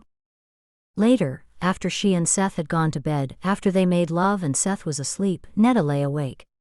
After a few minutes, she got up and went to grab a glass of milk from the kitchen. She sighed. Maybe Seth was right. Alex needed help, badly. His reaction tonight about Ori, she would talk to him, she decided, and ask him to seek help. She poured the rest of her drink down the sink, and padded back to the bedroom. Sliding underneath the covers, she curled herself around Seth's sleeping form and closed her eyes. Ori was walking now, tentatively working with the new clinic's people. You were lucky that your spine wasn't compromised, they told her, but every step was agony. Still, the sooner she could prove to them that she was getting better, the sooner she could leave and go home. Go home to my husband, she grinned to herself, looking at the simple white gold band on her ring finger. Maceo had kept his promise. They had married in a simple ceremony in the chapel of the hospital with Lucia as their weeping witness. Simple vows, but the love between them had radiated throughout. "Shame we have to put off our wedding night," she grumbled later, as Maceo helped her back into bed. He grinned. "Believe me, mio caro, I too am looking forward to the day I can take this beautiful body to bed." Ori giggled at his face. "You're talking about your own body there, aren't you?" Maceo laughed. "Well, of course. No, I mean this body," and he ran his hand up her inner thigh so close to her sex that she sighed happily. "Higher," she said, gazing into his eyes, and smiling. Maceo began to caress her, his thumb stroking her button through her panties, then slipping inside them to stroke her. Ori wriggled happily, wincing when she pulled on her abdomen. "SSSH, mio amore, just lay back and let your husband take care of things." His voice was a husky whisper. Ori closed her eyes and let Maceo stroke her into a mellow orgasm, endorphins flooding her system. Afterward, they lay together on her bed and slept, determined to spend their wedding night close. Now, Ori reflected on everything that had happened in the last year. So much pain, but so much joy. New friends, old enemies, new enemies. She thought about Alex. Unlike Maceo, she still wasn't convinced that he was her attacker. She kept returning to the killer's kiss. Alex had kissed her before, and she couldn't quite reconcile the two. It simply hadn't felt the same. "You'll make yourself crazy thinking like that." She shook her head. Maceo had kept Cassie's murder from her for weeks, and it was only when Lucia let it slip that she had been shocked to find out about it. Maceo hadn't been pleased, and had dismissed Ori's questions. "No one knows who she was meeting that night. Whoever it was who killed her," Maceo said, "had done them all a favor." Ori was a little shocked at his callousness, but when she asked Lucia about it, Lucia was equally hard. "She came to here to find out if you were dead, Ori. She was hopeful. She was never your friend. She probably just got caught up with the wrong guy." But it bugged Ori. What if Cassie had known who stabbed Ori? Or was working with him? She asked the questions of her psychiatrist, but the doctor was more interested in how Ori herself was dealing with the trauma of being an almost murder victim. "I'm fine," she told him. "I've accepted it." The psychiatrist didn't seem convinced. "You've been through more this year than most do in a lifetime. Give yourself time." Now Ori was desperate to get back to her life. She felt as if she could barely remember her home with Maceo, their private hideaway. Too many people were in and out of her life here. She knew Maceo felt it too. She asked the doctor when she would be released, and they prevaricated until she thought she might break and yell at them. Ori knew her injuries would take months, years to completely recover from, but she was getting antsy. She asked Lucia to bring her some work, and although Maceo objected, she told him firmly that she was going to do it regardless. It made her feel as if things were settling back to normal. She also missed Seth's company. In a strange way, he felt like an older brother, a confidant, someone she could tell anything to. He emailed her from Montreal with funny stories and pictures, and Ori knew Maceo was grateful to his friend. 3 weeks after she had transferred to the Venice clinic, the doctors gave her the good news: she could be discharged. Ori was overjoyed, and when Maceo came to pick her up, she threw herself into his arms. "Now don't get carried away," the doctor warned, grinning. "You're still healing, so just take it easy." Ori rolled her eyes, but Maceo nodded, taking the doctor's words seriously. Ori sighed. "Yes, but how long before we can?" The doctor smothered a grin. "You're good to go if you take things slowly." Maceo was still laughing as he drove her home. "You are insatiable." Ori was grinning. "I want to have intimacy with my husband. Is that so bad?" Not bad at all," Maceo winked at her. The apartment did feel strange, but Ori couldn't care less. She dragged Maceo into the bedroom and started to pull his clothes off. Maceo took her by the shoulders. "We're doing this slow, okay?" She grumbled, but Maceo insisted, and to his credit, He made it one of the most sensual experiences of her life. Burying his face in her kitty. Ori moaned happily as they began to make love slowly, Maceo being careful not to strain her tender muscles. They drove each other to ecstasy, and then collapsed happily. At last, Ori breathed, and felt Maceo's deep laugh rumble through his chest. "I know what you mean. Bella, nothing will ever separate us again, I swear it." "Agreed. Agreed times infinity," she smiled up at him. "I love you, Mr. Bartoli." "Ti amo, Ori, ti amo." Kate told her employer that she was leaving, and he nodded sadly. "I thought when you met Mr. Duarte that this might happen." Kate looked upset. "I'm sorry, Jerry, but we just decided to live together in Buenos Aires. I've been scouting positions down there. It's just easier for me to move than Lysander." "I know," Jerry said with a smile, "and please don't apologize for being happy. It's too rare in this world." She told Lysander over dinner. "I will really miss Jerry and everyone." Lysander took her hand. "Don't think I don't appreciate the sacrifice you're making. One day I promise the roles will be reversed." She smiled. "As long as I'm with you, I don't care." They chatted casually about the logistics of moving her life down to Argentina, then went to bed and made love. Afterward, Kate snuggled into his arms. "Did you speak to Alex?" Lysander sighed. "He's a mess. Netta told me he's seeking help, but it'll be a long road. Whether or not we'll ever find who tried to kill Ori, I don't know." Kate propped herself up on her elbow. "Did you check the website today?" Lysander shook his head. "It's gone," Kate told him and watched his eyes widen. "Gone. The police called me today. I'd put in a query about tracing it, but they told me they were unable to help because it's gone. Wiped from the net, every trace. Funny that should happen just as Alex seeks help, don't you think?" Lysander was silent but met her gaze. Kate could see the pain in his eyes, and she stroked his face. "I'm sorry, my love. I know you didn't want to think of him like that."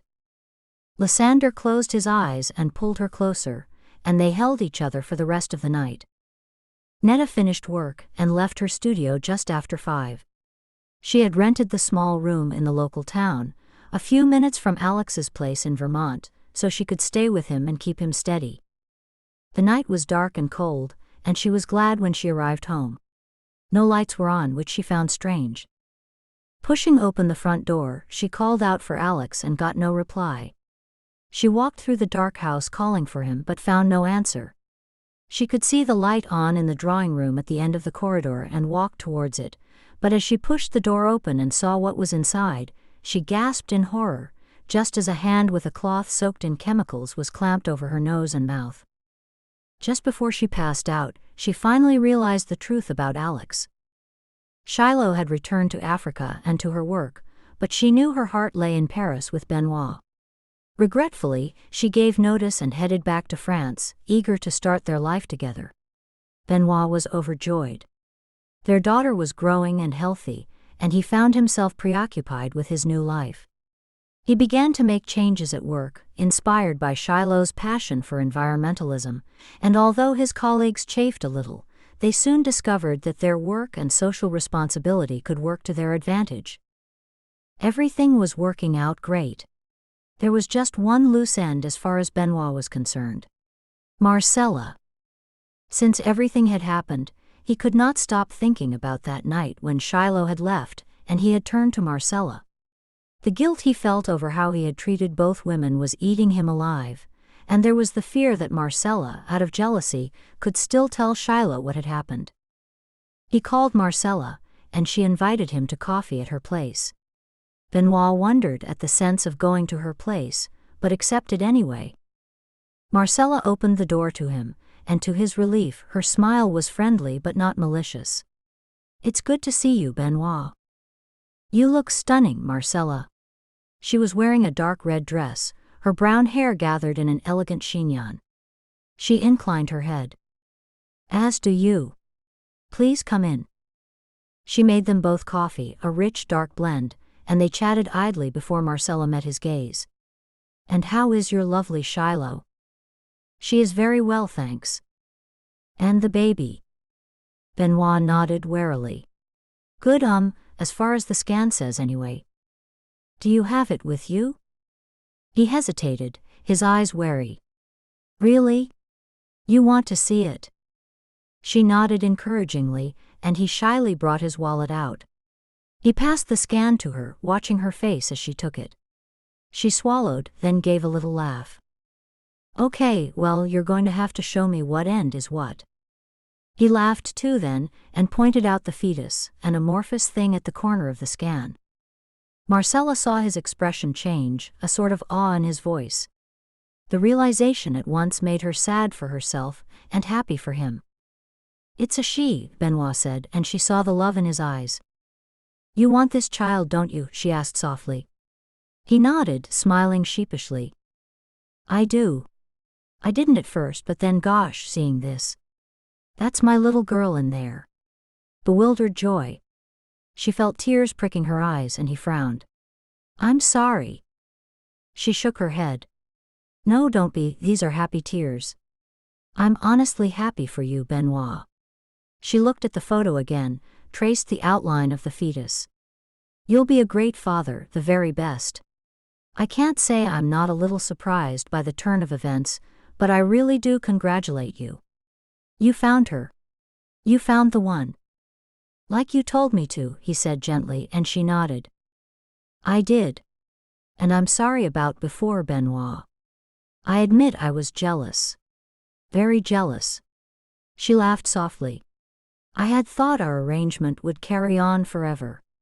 But it was not to be. I really do wish you and Shiloh a very happy life. And don't worry, our little meeting will never be mentioned by me again." Benoit walked back to his office slowly. Despite his gratitude at Marcella's words, he still felt uneasy. He tried to pin down why. Shiloh was back in Paris and healthy, they were happy and living together was working out, the baby was good, so why did he feel like something bad was about to happen? Shiloh noticed his strange mood when he came home from work, and at first he avoided her questions but then asked her to sit with him. Marcella's promise to keep their assignation a secret was good, but he could not start his new life with Shiloh with a lie. Haltingly, he told her about the night she had left for Africa, how he had gone to Marcella just to talk but had in fact slept with her. Shiloh listened, her face pale. After he finished, he studied her reaction.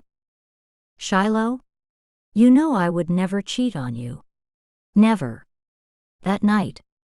I don't know what happened. I was mixed up, stupid. I wanted you to know, because I want to be totally honest with you, and that's new to me. I don't usually let myself become open to anyone." Shiloh nodded slowly. "Thank you for telling me. I just need some time to process it." "Of course." They lay side by side in bed that night, both of them awake until Shiloh suddenly turned to him and rested her head on his chest. Benoit felt a sudden rush of relief, and he wrapped his arms around her, thinking that everything was good and he could relax. He had no idea that he would soon receive some of the worst news of his life. Netta was tied to the chair, shivering and terrified, but determined not to show him how scared she was. He'd stripped her down to her underwear now, and his hands roamed freely over her skin. "So soft," he cooed in a sing-song voice almost tender. She could almost believe him to be that caring, if it wasn't for the crossbow in his other hand. He saw her looking at him and grinned. He brought it up and leveled it at her. Point blank. "Tell me you love me," he said tenderly, and she looked him straight in the eye. "No." Her voice was strong and defiant. He smiled.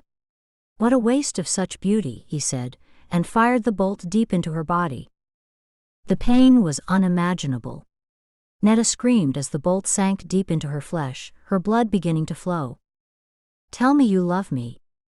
Panting for air, she looked up at him, her hatred radiating from her. "No. You are not worthy of anyone's love. Not Viola's. Not Ori's. Not mine." He smiled. "Viola's dead." Ori will be dead soon. You will be dead even sooner. Netta, despite her fear, smirked.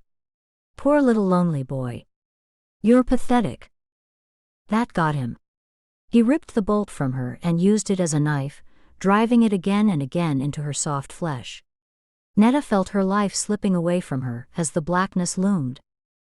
He pushed the chair she was strapped to onto the floor, and Netta struggled to take 1, 2, 3 more breaths, and then there was just emptiness.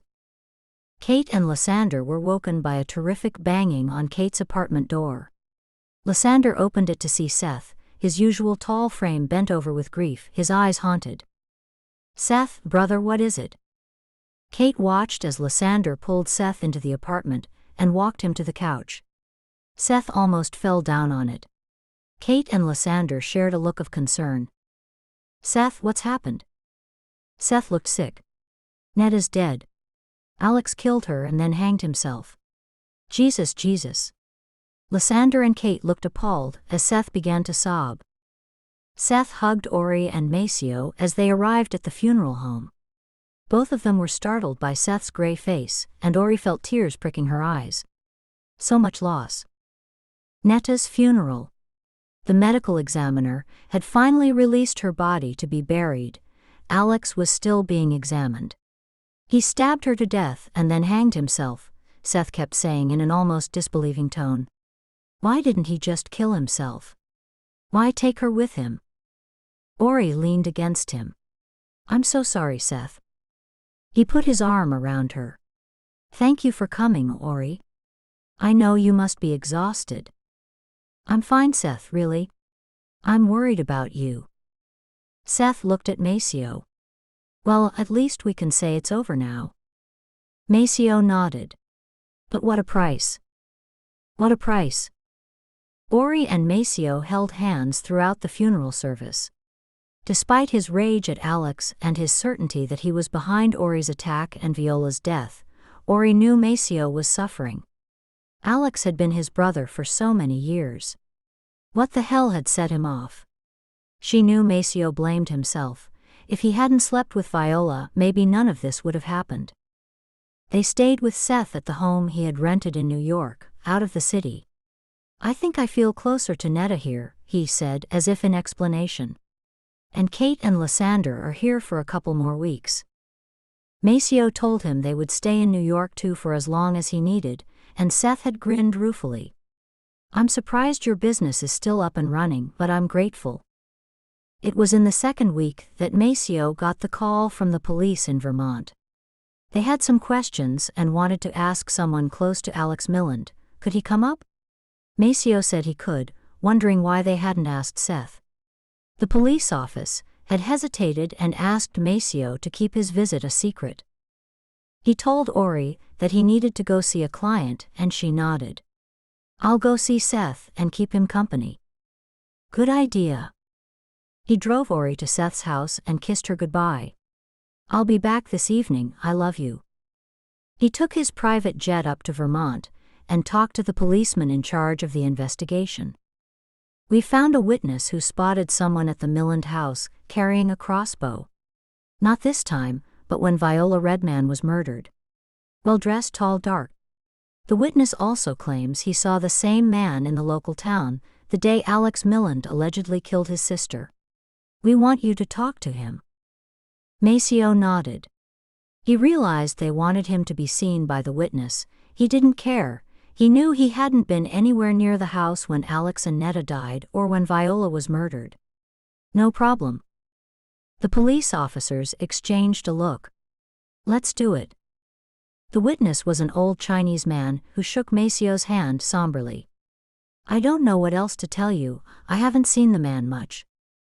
Alex Milland? No, so I don't know if he is the same man. Maceo nodded. Do you mind if I talk to you for a while? He turned to the detectives. Could you find me something? I have an idea. Seth had taken her out to lunch, but Ori was uneasy. All morning he had been in a strange mood, almost hyperactive, his eyes darting everywhere. Ori wondered with a shock if he was on something. Netta's death had obviously hit him for 6. Seth, Why don't we go back home and maybe you can rest a while? No, I'm fine. How's your crab salad? She looked down at her plate, she'd barely touched it. I guess I'm not hungry. Seth reached over to take her hand, but Ori, not thinking, jerked it away. Are you okay, princess? Princess? Okay, this was getting weirder. Ori tried to smile. Yes, fine. He searched her face. You don't seem fine.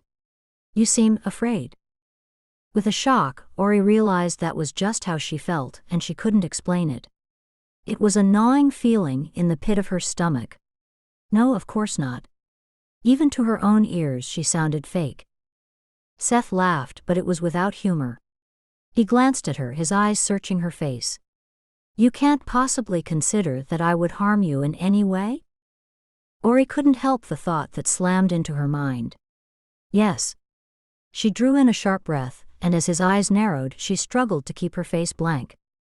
Her hesitation was a beat too long. No, He let her hand go and sat back, hurt flashing across his face. You do. My God. Guilt flooded through her.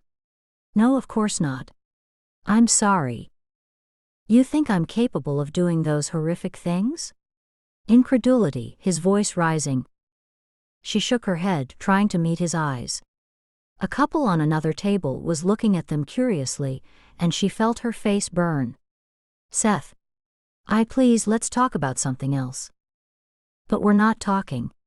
You've barely said a word all morning. He leaned in, lowered his voice. Are you worried I'm going to stab you to death, Ori? It was a growl, his face contorted. Are you scared I might eviscerate you? Cut you open like Alex did?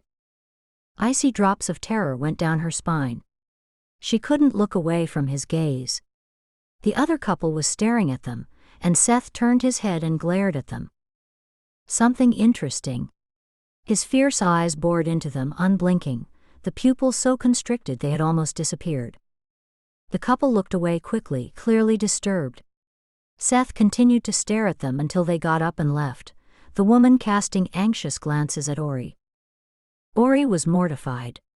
She got up and strode out of the restaurant, away from him, away from the violence of that moment. She walked blindly, automatically toward the parking lot. She had to get away from him. Her breaths came in short, sharp gasps, fear and embarrassment a churning mass inside her. Seth caught up to her. She wrenched her arm from his grasp, but he stopped her. I'm sorry, please, Ori. I'm sorry. He was breathing hard, his face red.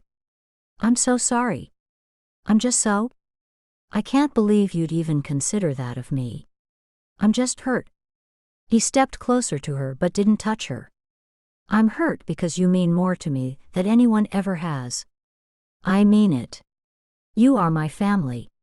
I can't imagine what it would be like to lose you. Please don't push me away. Please. Look, let's go home and talk. Without waiting for her answer, he took her arm and led her back to his car. The detective came in and handed Maceo the photo. Maceo glanced at it. All 5 of them, every member of the Midnight Club. He felt sadness as he looked at them.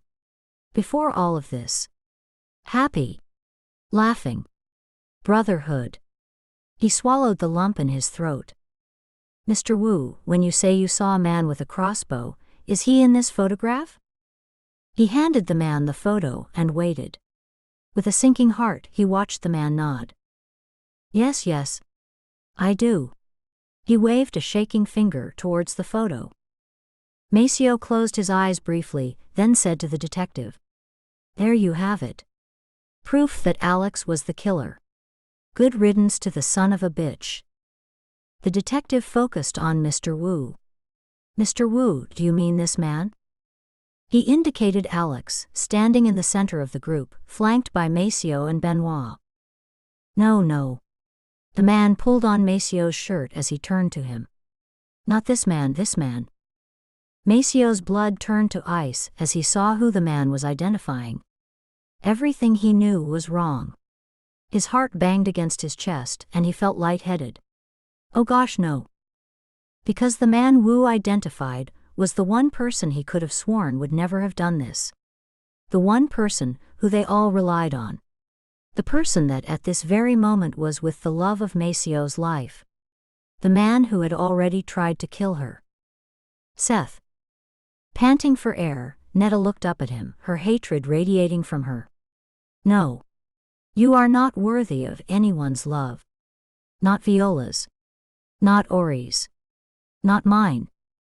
Seth smiled. Viola's dead. Ori will be dead soon. You will be dead even sooner. Netta, despite her fear, smirked. Poor little lonely boy. You're pathetic. That got him. Seth ripped the bolt from her and used it as a knife, driving it again and again into her. He could hear her moans growing weaker, her life slipping away from her.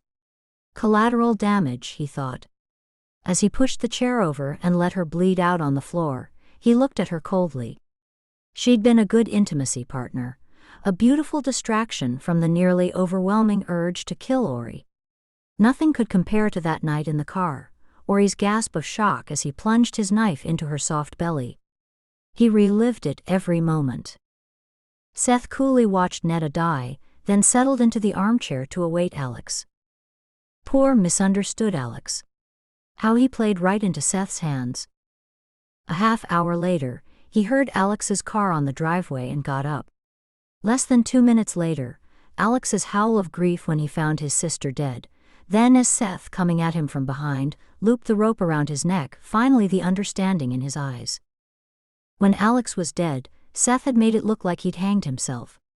More collateral damage. But Maceo needed to be sure Ori was safe, or Seth would never get to her again. And that wasn't acceptable.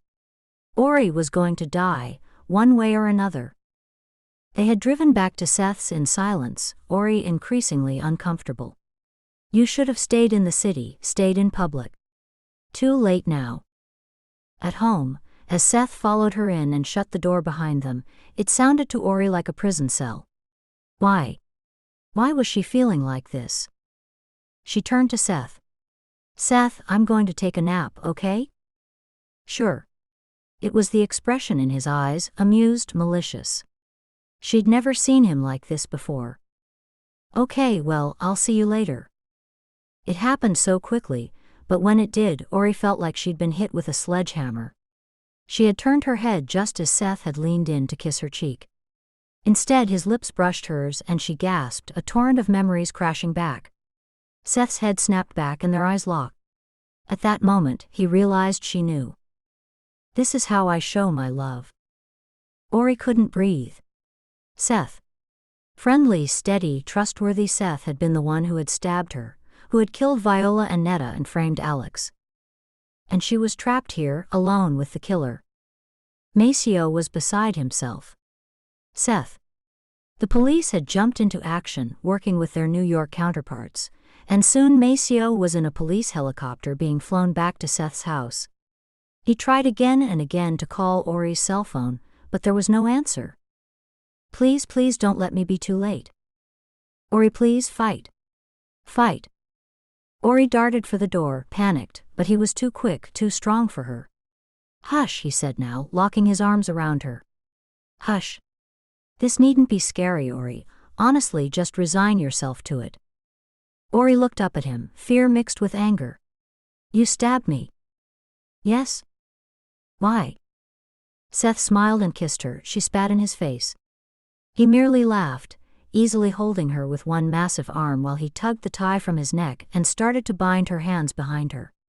Because I wanted to, Orianthe. Look at you.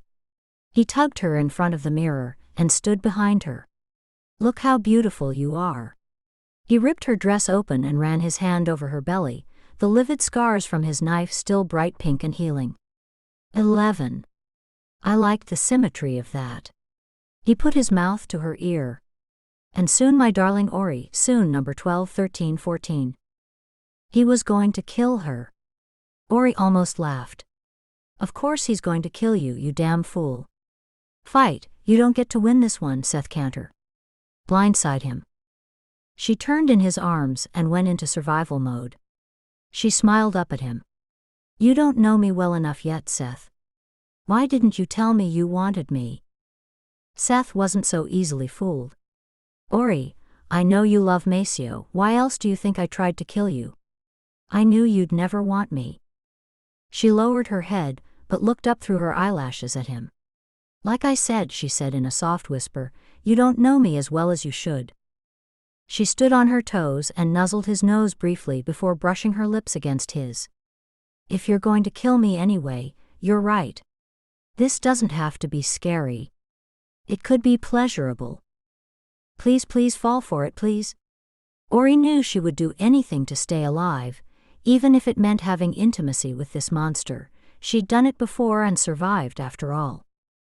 Seth, his expression blank, stared down at her, then cupped her breasts in his hands. If you're lying to me, Orianthe, I will gut you like a pig. Try me, she whispered. Seth gave a growl and tumbled her to the floor, tugging at her underwear. Ori slammed hard against the marble, but felt the tie binding her hands give. Her still healing abdominal muscles screamed with pain, but she played her part well, moaning sensually, kissing Seth. I'm still going to kill you, pretty girl, he grunted. Ori had no fear left, even at his words, his threats. She felt her hands free themselves as Seth came, and she winced at the feeling of his semen shooting into her. Gosh, I'm sorry, Maceo, I'm so sorry. At the moment of Seth's orgasm, when he was at his most vulnerable, when his eyes were closed, Ori made her move. She whipped his tie around his throat and, kicking him out of her, she braced herself against his chest as she throttled him, using her body weight to tighten the cord. Seth struggled, roaring, and Ori didn't know if she could hang on, but her anger, her fear, her love for Maceo, and the desire to live for him, made her strong. She pulled and pulled, using everything inside her until she felt him weaken. She didn't let up, knowing he could be faking it, until his entire body went slack. She kept pulling even when he collapsed on top of her, his eyes bulging, his tongue protruding from his mouth. Then, finally satisfied he was dead, Ori kicked him off of her and scrambled to pull her underwear on. Running through the house, she began to sob, not for herself but for everyone who had died because of that monster. Poor Alex. Viola. Netta. Ori. Maceo's voice echoed through the empty house, and Ori stumbled towards the sound of his voice. Maceo. Ori. She could hear sirens now, so close to safety, so close to love.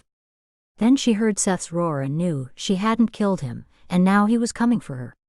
She heard him storming after her, and when the first crossbow bolt hit the wall beside her, she faltered. Don't give up, don't give up. Ori. This time it was Seth roaring her name, his voice bruised and gravelly. Murderous. If she stalled for 1 second, she would be dead. She heard Maceo's desperate shouts for her, and as she reached the front door finally and wrenched it open, she could see her lover running towards her, coming to save her, followed by shouting police officers. A sudden searing, burning pain hit her right kidney, and she knew she'd been hit, but staggered out of the door, throwing herself down the stone steps into Maceo's arms. He's coming, she managed to say to him, seeing the panic in his green eyes. Seconds later, Seth came raging from the building, dropping the crossbow and barreling into the couple. All three were sent sprawling to the gravel. Maceo shoved Ori away before he set upon Seth again. Ori crawled away, groping around to her back, and giving a scream wrenched the bolt from her flesh. She could feel sticky blood on her hands but ignored it. She heard shouting, more sirens, but all she could think of was getting to Maceo, helping to fight Seth, saving at least one of them. Maceo was pounding on Seth, but the other man managed to flip him and plowed his fist into Maceo's jaw.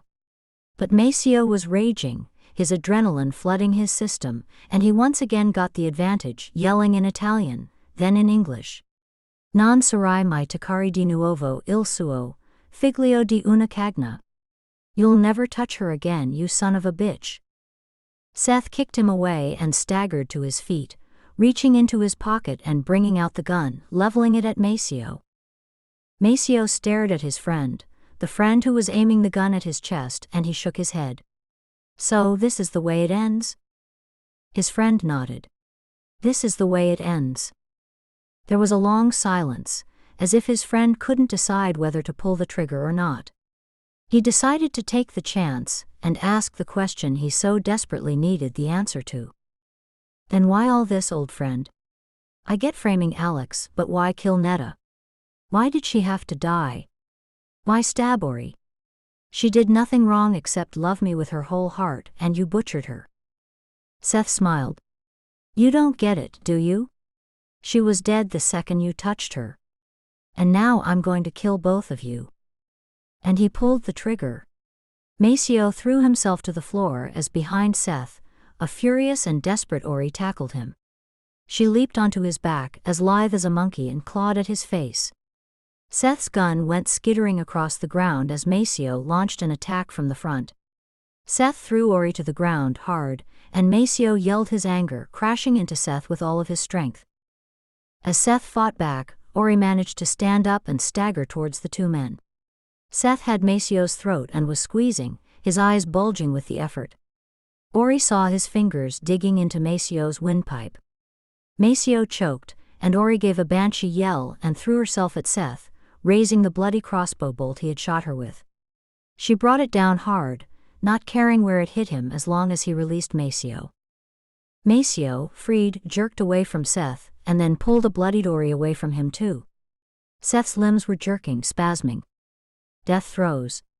Ori had slammed the bolt through Seth's eye into his brain. It was over. Maceo wrapped his arms around her as the adrenaline left them both, and they held each other as the police arrived to help them. You and me, Bella, Maceo whispered to her as she was loaded into the ambulance, you and me forever now. And Ori smiled just once before she passed out. 2 years later. Shiloh hoisted Lily onto her hip, ignoring the toddler's whining, and went out into the garden. Benoit, tanned and smiling from a week in Monte Carlo, came to kiss her and relieve her of their child. Lily giggled as her father threw her into the air and caught her. Tell me all kids are like that, said a heavily pregnant Kate as she moved her chair out of the Argentinian sun. Shiloh laughed. You wouldn't say that if you knew what the little horror was really like. She sat down with her friends and looked at her watch. I hope Ori and Maceo won't be too long, lunch is nearly ready. Lysander rolled his eyes. You know what they're like, probably stop to have intimacy along the way. Even now, they're rolling around in a field of pampas grass. They all laughed. Good grief, what a pair of kids. About time they had themselves some kids. Kate nodded sagely, but a grinning Shiloh poked her. You just want everyone to suffer along with you. I don't blame you, I was the same. She almost broke my hand in the delivery room. Benoit put his arm around his fiancée, who poked her tongue out at him. Mr. Duarte, I think your guests are here. The maid smiled at him, and Lysander thanked her. Ori and Maceo joined them, smiling, happy, holding hands. The friends greeted them. Then Kate, ever watchful, started to laugh. What is it? Ori looked confused. Do I have something in my teeth? Kate shook her head and reached to pluck something out of Ori's hair. She held it up. No, sweetheart. You just have some pampas grass in your hair. The end. We hope you enjoyed this audiobook.